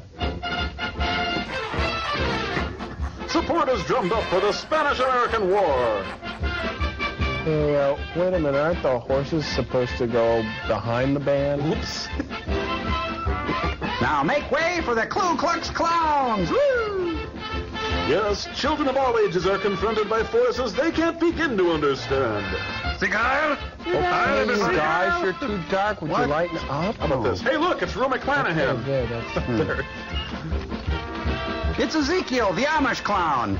No buttons. Look, it's Ice Princess Zebra. Oh, I like that. Hey, it's Emmett Kelly. Oh, that's good. No, it really is. Oh, yeah, whatever, Joel. It's really Troopers of clowns, champion fun makers. No! It's Liza. Splitting didos. No! Freezer, no! Headed by the world famous Kumi Emmett Kelly. See? Emmett changed management soon after this. But we love it when he eats. Introducing Miss Betty Rich, Queen of the Air, in a sensational display of breathtaking aerial feats without a net below. The first time in America, Miss Betty Rich. Would someone give me a hand here? Betty got back. I'll say. It's a living. Mother, please come home. Yes, our Betty swings both ways. Stop it. Tell us, look. Listen, you hit the floor a couple of times and make sure you get it right. There.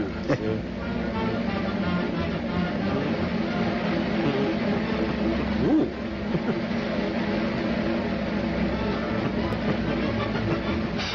This takes care of unwanted hair in the bikini area. Famous They take a licking and keep on kicking. Women who love too much and the feet that use them. This one's on the rebound. And now the only girl to do a complete somersault too high at the feet of the balancer. This act was outlawed on several continents. Yes, it's the man who mistook his wife for a hat. Hi, Rick. Sarah. What the rock? Sorry, Wayne, this is for the ladies only. The celebrated Reifenaut troupe, bareback riding marvels whose equals do not exist. Grace and beauty of equestrianism. Turn your head if you're squeamish. Yes, this act embodies the sadness that is circus. That is too dark. No, stop it. Sorry. What? Is all he does is eat? It's funny. Good. What? The beautiful bareback riding ballerina, Miss Lucy. Could not be with us tonight, so we have this act. You're next up there. And now, ladies and gentlemen, we present the boys group in a amazing dance beat along as the performers of the aerial bar. I thought there was another bar! Whoa. Here come the comics of the air in dexterous and hilarious feats high above the tanbark. Store this image away for a later nightmare. I invented that move. Yeah, right. Levi's loose-fitting clown jeans. Huh? Oh, no, they're doing it clown style. No. And Madonna thinks she's innovative. Please tell me this isn't happening. Oh, no. More. I'm a bad clown. Yes, children's windows of perception are open for only a second, only to take in the horror that is the circus. High above the crowd, Dag Hammerskull takes to the trapeze. Yes, it's Albert Speer, nude, donning a dance belt. Thank you, Albert. In the center ring, the only group of Camelino Liberty horses in the world, trained and presented by Adolphe Del Bosque. We won't linger on this one, folks. There's not much to it, really. I'll remember to punch you in the head. Nay. Oh, that is Siegfried. Over here, Roy. Hello, Siegfried. Hello, Roy. Oh, yeah. This is a Freudian dream.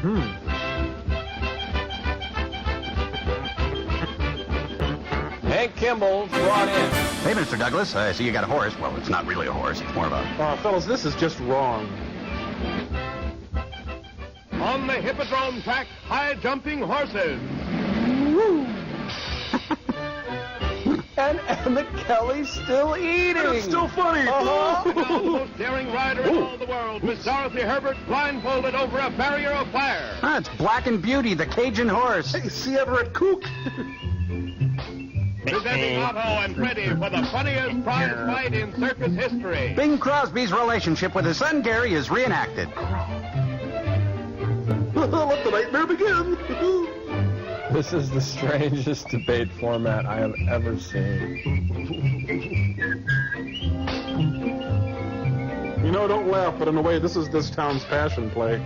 Oh, it's a full contact Who's Afraid of Virginia Woolf. Don't talk about our clown, Martha.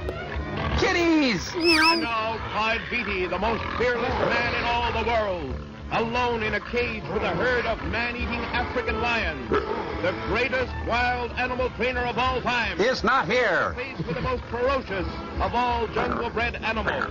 John Turturro?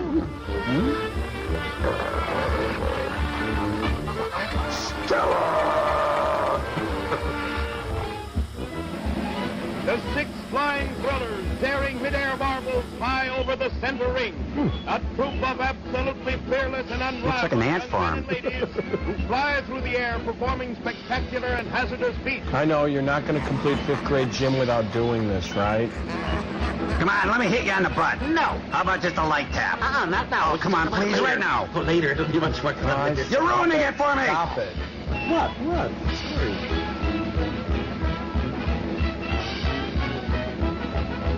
Pass the word. Ed's been hitting the bottle today. Oh, like that's a big improvement over what we've been doing. Party in Susan's dressing room. Party in Susan's dressing room. Pass the word.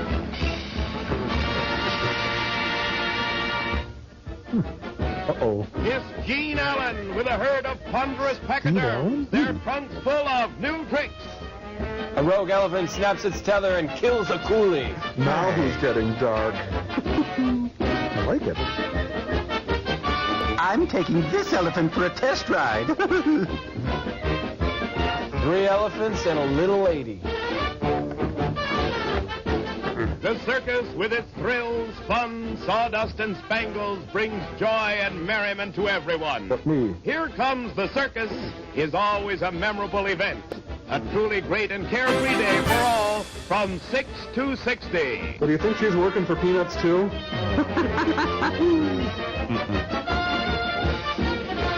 She enjoys this a little too much. Don't blow any water right now.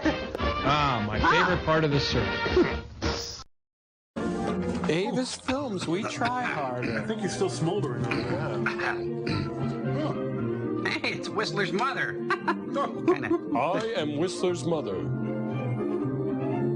The story you were about to see is true. No names were changed because no one was innocent.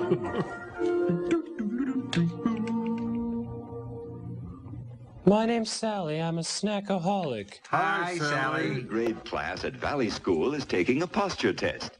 Each girl and boy stands behind the screen to make a sharp, clear shadow for everyone to see.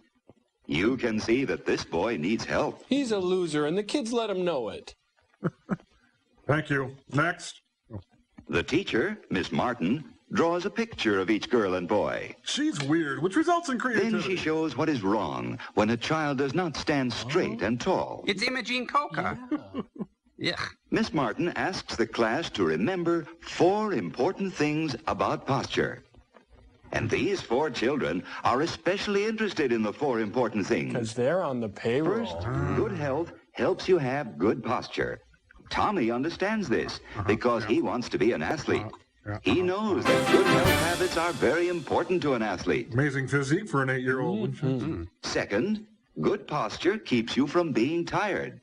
When you stand off balance, like this house, your muscles must work hard to keep you from falling over. I like her. Jimmy likes to build things, so he understands that standing straight is standing strong, like a tall, strong building. Like a Spartan god. Wow.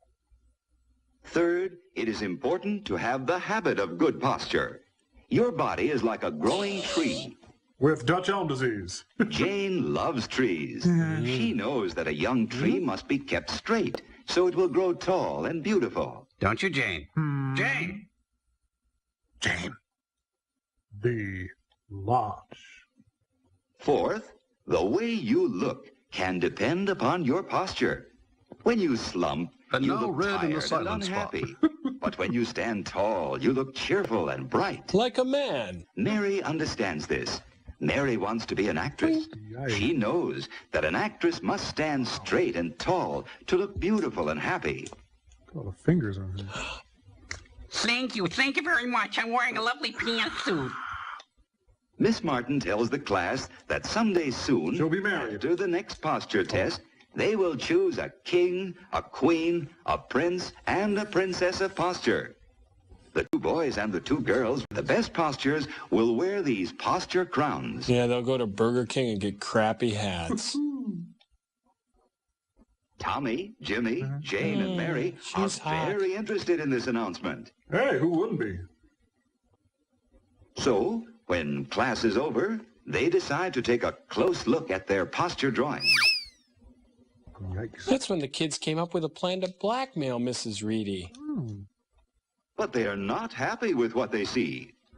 They're disgusted and filled with self-loathing. For Tommy is indeed surprised, and he's not pleased by what he's found. He didn't know his chest looked flat because his tummy looked so round. He's got VPL. Hey, let me tell you.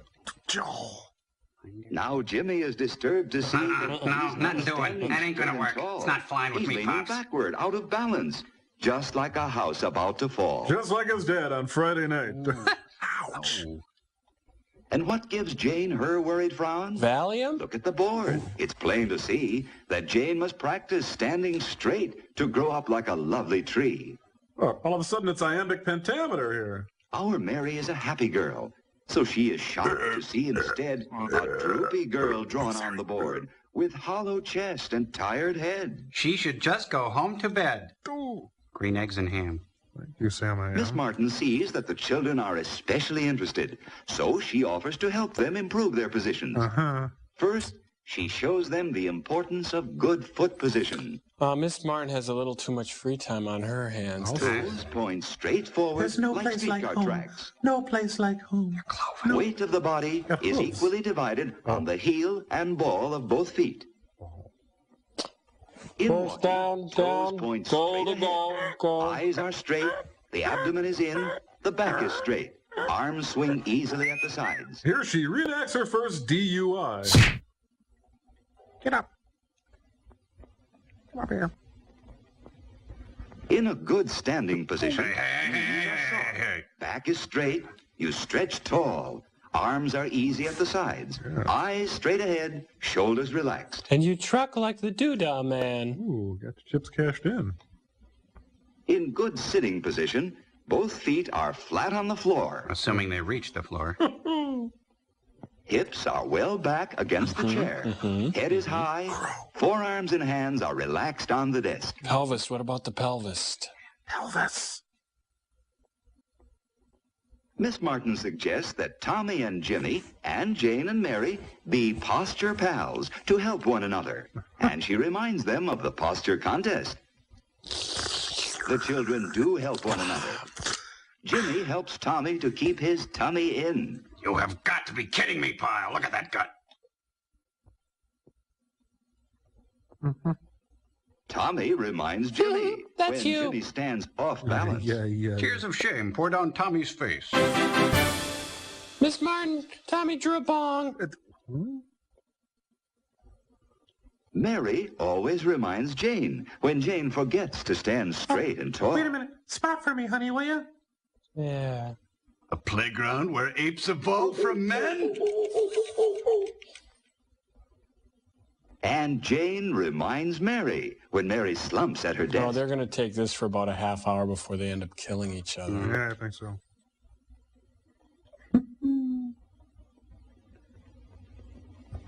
The children have other posture pals at home.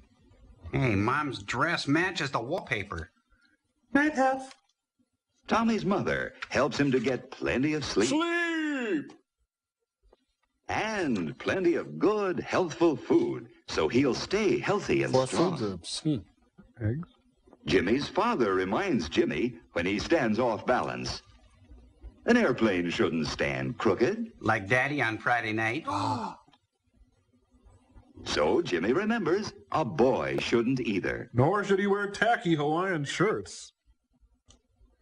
Jane's father has a way of reminding Jane when she forgets. All right, honey, I'm going to kill this tree if you don't stand A straight. young plant shouldn't be bent like that. Then stop doing it.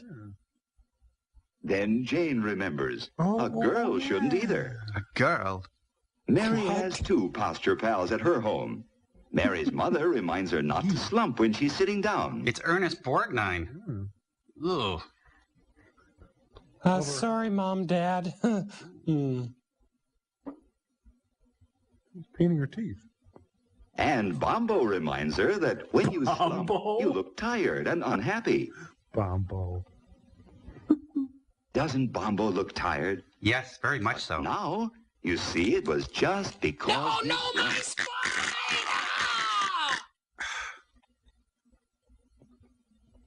At last, the big day has come. The class is taking their second posture test. It's Hitchcock. After Slim Fast. Miss Martin is counting votes to see who will be the king, queen, prince, and princess And of who posture. will have a silly posturepedic childhood? Who did this? Did you do this? Who did this? Who did this? It shouldn't be hard for you to guess who wins the votes. That's right. Mary is elected queen. Fix! It's a rig! Fix! Then Mary's head is lit on fire. And the other three children win the other posture crowns. Definitely a fix. Don't you agree that these four children deserve to win after trying so hard to improve their postures? No. Yes, Tommy is our posture king, while Jimmy is the prince, you see. Jane is now the Princess Fair, and Mary is our happy queen. They're the posture posse. These boys and girls won posture crowns by helping one another learn. They hope that you will learn from them and be a posture pal in turn. Their chances of being cool are ruined for life. Bye, kids. Next week, Posture Pope in color. The Woody Allen story. Hey, I like my family as a friend. All of who are orphans. Now to our story. This boy and girl coming home from school look quite content with life. And why not? They're high. They're looking forward to an important date. Dinner at home with the family. Sylvia? What's the matter? There's a rabbit in there. Sound exciting to you? Well, to them, it's a special occasion, as it has been ever since they sat down to dinner in high chairs. Why should they feel that way about something you take so completely for granted? Look at them. Well, let's see if we can find out. We secretly switched their Folgers coffee. First of all, daughter has changed from school clothes to something more festive. Well, sort of. Dressing a little makes her feel and consequently look more charming. Even the table takes on a special air. Ah, and Madame Defarge waits in the Mother, living too, room. changes from her daytime clothes. Into Vampira. The women of this family seem to feel that they owe it to the men of the family to look relaxed, rested, and attractive at dinner time. So they're unsuspecting when they kill them. Brother is spending an hour before dinner catching up on his homework. He has plans evening. But I won't go into detail. Perhaps that explains the phone call. But he won't spend a lot of time on the phone either. He's mute. When there are several members of the family to be considered, it is not a good idea for one member to monopolize the phone. And it is never good to allow telephone conversations to interfere with studies. Even if it's the president. Hi, Mom. I'm pregnant. Is it that late? Dad will be here any minute. Better tell Mother she's needed in the kitchen. Where the postman eagerly awaits. Sorry. 1 + 1. Oh. Brother notices the time and realizes that he must put things in order and clean himself up in time for dinner. He's got to strip and replace the oil in his hair with summer weight. Hello there. Who are you? Junior is always in a hurry, particularly for dinner. But first there's a cleanup job to do on this young man. Brother runs a boy cleaning service on the side. Brother takes it upon himself to help share Junior's responsibility for keeping their room in good order and keeping Junior in good order, too. Brother has a tight psychological grip on Junior. Punctuality is stressed in this household. Hey, look at me. By Look that at me. I mean hair is combed and faces and hands scrubbed before the boys come to the table so they won't delay the meal. Come on, it's time to scrub you. Are we all supposed to be scrubbing each other now? Or... Now, mother and daughter put the finishing touches on the dinner. With strychnine. Salad needs more butter, Mother. A stranger enters. Father, too, looks forward to this date with the family. He has had a hard day at the office, and in his briefcase are some contracts which must be looked over. Up here we but go. In the meantime, he will relax at dinner with those he loves. But not these people. A simple centerpiece made from some flowers which grow in the backyard is another of daughter's contributions to the dinner. But it takes up a little too much room, so she moves it to the sideboard. What you are watching now should have been edited in the final version. My apologies. Come on, come over here. How much did you earn today? Yeah, These come on, hand it boys over. greet their dad as though they are genuinely glad to see him. They're not, of course. As though they had really missed being away from him during the day and are anxious to talk to him. Pop cream. This is the time for pleasant discussion, thoroughly relaxed. They don't take this time of the day to spring unpleasant surprises on Dad.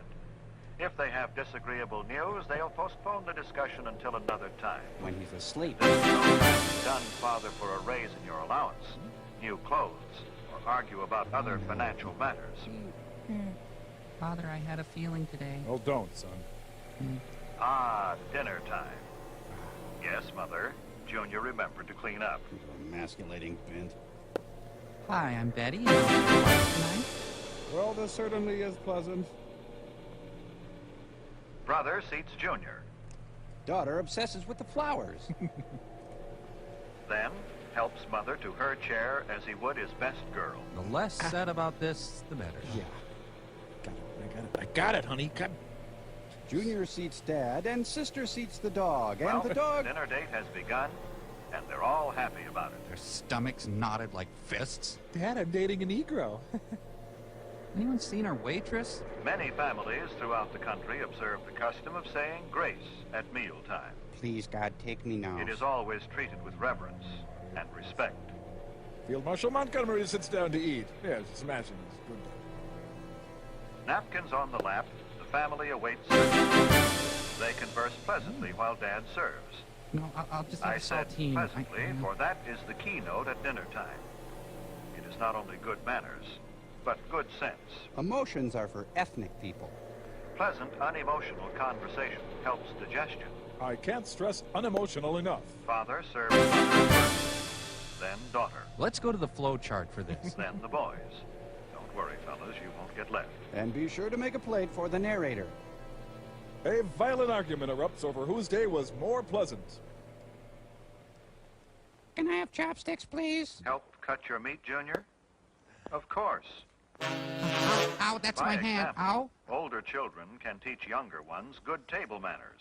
Remember, always cut the meat of the person to your left. You don't have to cut my mashed potatoes, too. Not the Jell-O. No one starts eating until Father has served himself. This means you. Always wait for the hostess, Just eat you. in this case Mother, to begin eating before you start. Father feigns eating, draws Junior out, then disowns Let Father him. and Mother guide the conversational trend if they desire. After all, they made all this possible and may want to talk over their day with each other.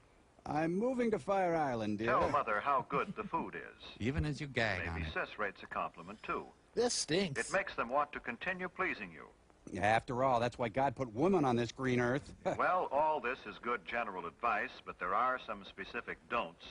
Maybe the family will demonstrate for us. Don't monopolize the conversation and go on and on without stopping. Nothing destroys the charm of a meal more quickly. And having a personality. To say that the rest of the group is bored would be a gross understatement. Mother, do something. Yeah, at least I have 2 sons. Don't discuss unpleasant topics such as gruesome sights or sounds. So then Sister Mary Patrick hit him up against the or wall and unpleasant nailed him. occurrences. This is a time of pleasure, of charm and relaxation, remember? I have no son. Don't make unkind comparisons about your standard of living. The dinner table is no place for discontent. It makes Dad and Mother uncomfortable and unhappy. And they already dislike you enough. Well, there it is. Spankings all around then. Oh, and she was a big nun with a mustache, this huge black habit. Don't insult your brother or sister with offensive remarks about friends. Arguments, harsh words mean tension and distress for everyone. Yeah, go piss up a rope. Sit and spin, you cruddy skank. Perhaps booze would alleviate this situation. Do remember simply this. Treat the other members of your family with the same respect and cordiality you would show your most treasured friend outside the family circle. So snap Dad's bra? This does not mean you should be stiff or formal. With your own family, you can relax. Be yourself. Just be sure it's your best self. And be sure no one knows the real This you. is better. Father does his ferret impression. Now things are on an even keel again.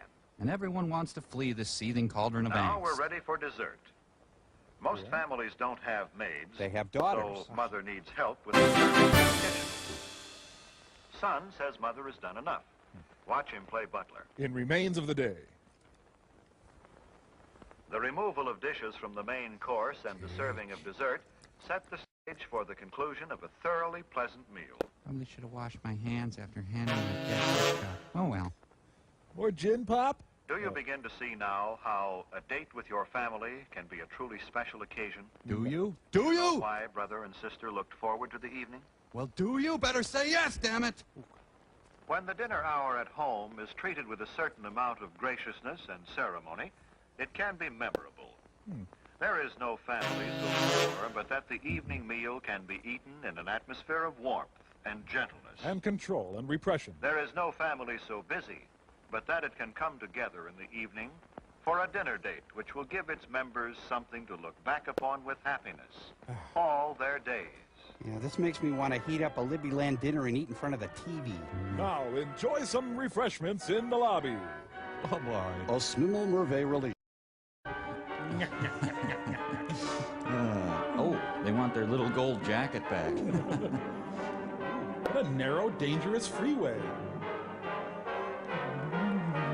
These monorail designers, they have a one-track mind. Why do you lash out like that? I don't know. Oh, here comes my train. I gotta catch it. That's my train. I gotta catch it. Oh, never mind.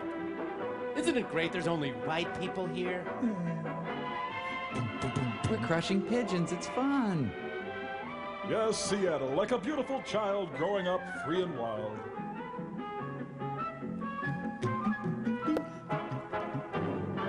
I'm going insane. I really am insane.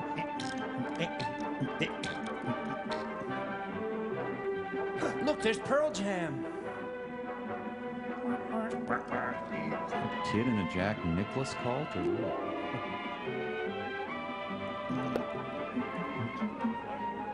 Oh boy, this is our first visit to Pat Boone World.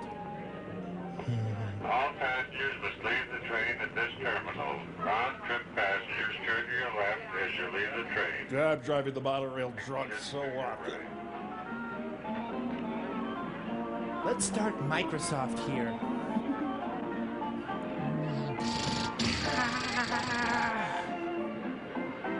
The only bathroom in the fair is up there. Well, I'm glad to know that the food is constant organ music.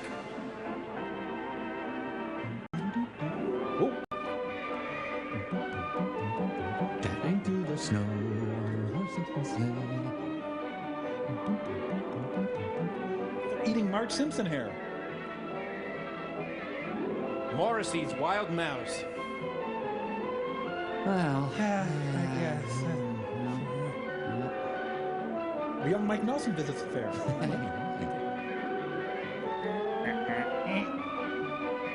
Frank Lloyd Wright. Oh.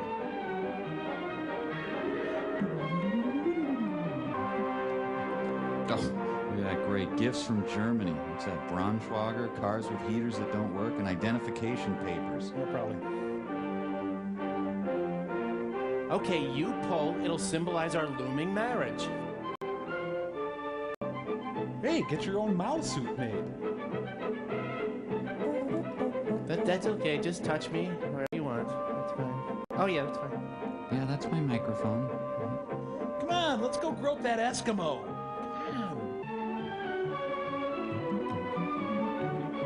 People. Oh, come on. You're gay and you know it.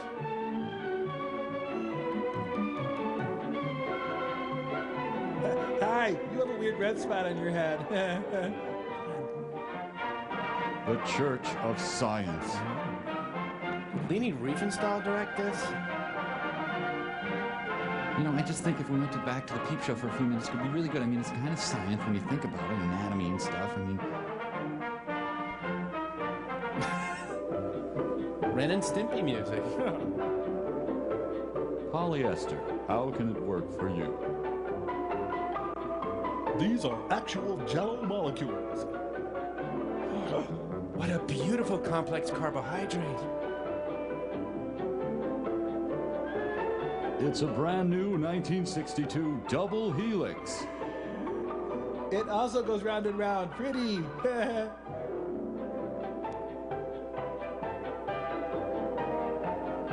How do animals learn? Well, as long as they learn to taste good, I don't really care.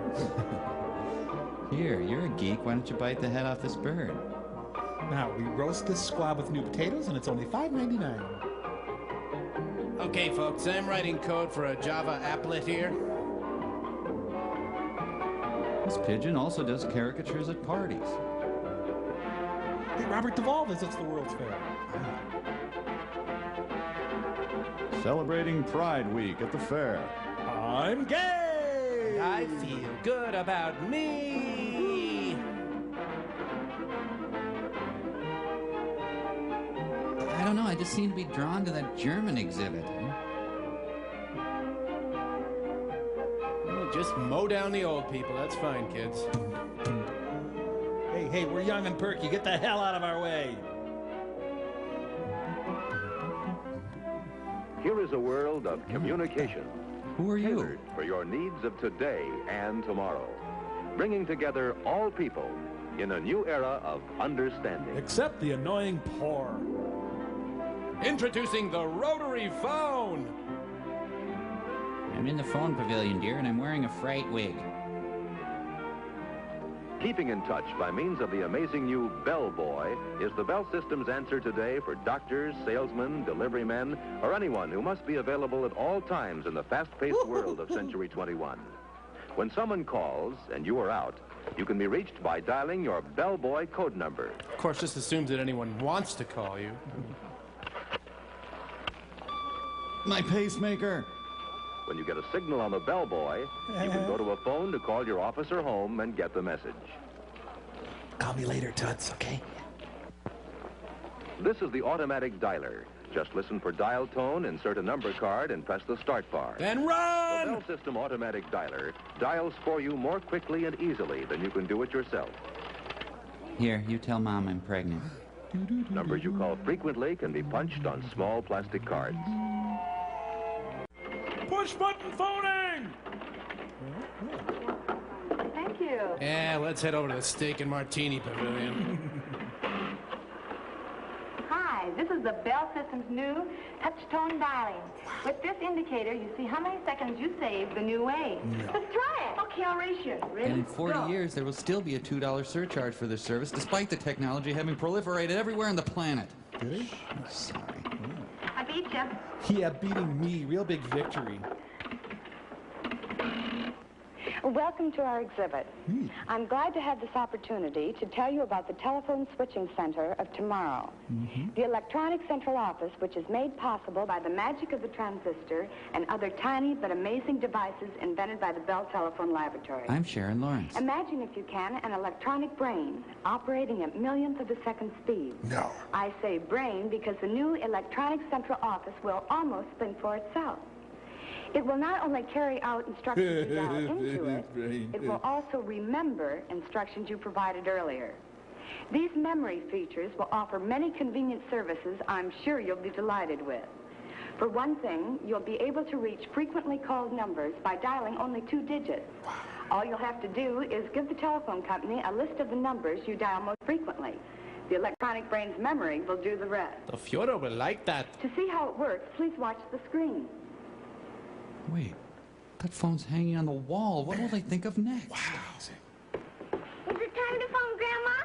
Now, let's see. No. All right. Now, let's say you want to call your mother, who lives in Des Moines. Why? You call her fairly often, so the telephone company has assigned 53 as your special number for making this call.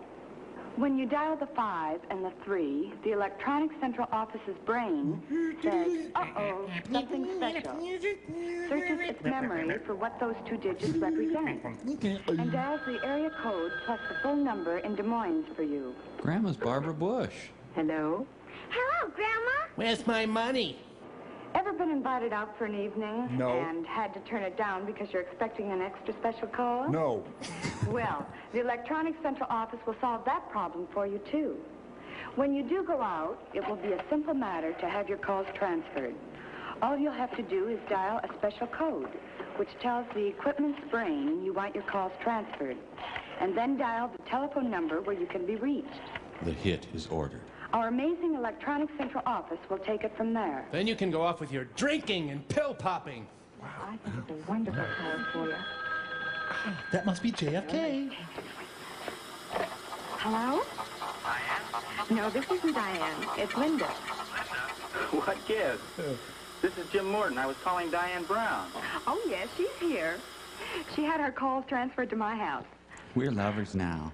Hi, Jim.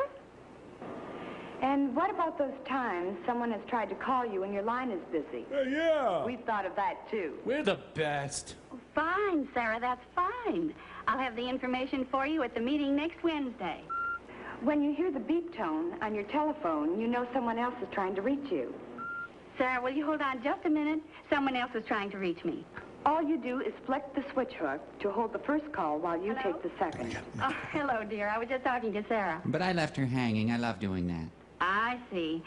Okay, dear, but you tell Fred next time he's in town he's to bring Helen, right? In a body bag. Bye, dear.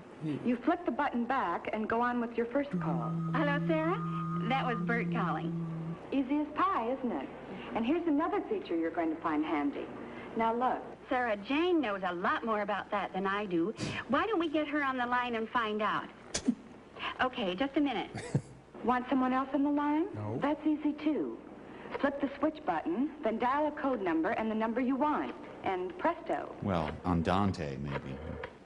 Soon you'll have all your friends hanging up on you and dreading your calls. Hello, Jane?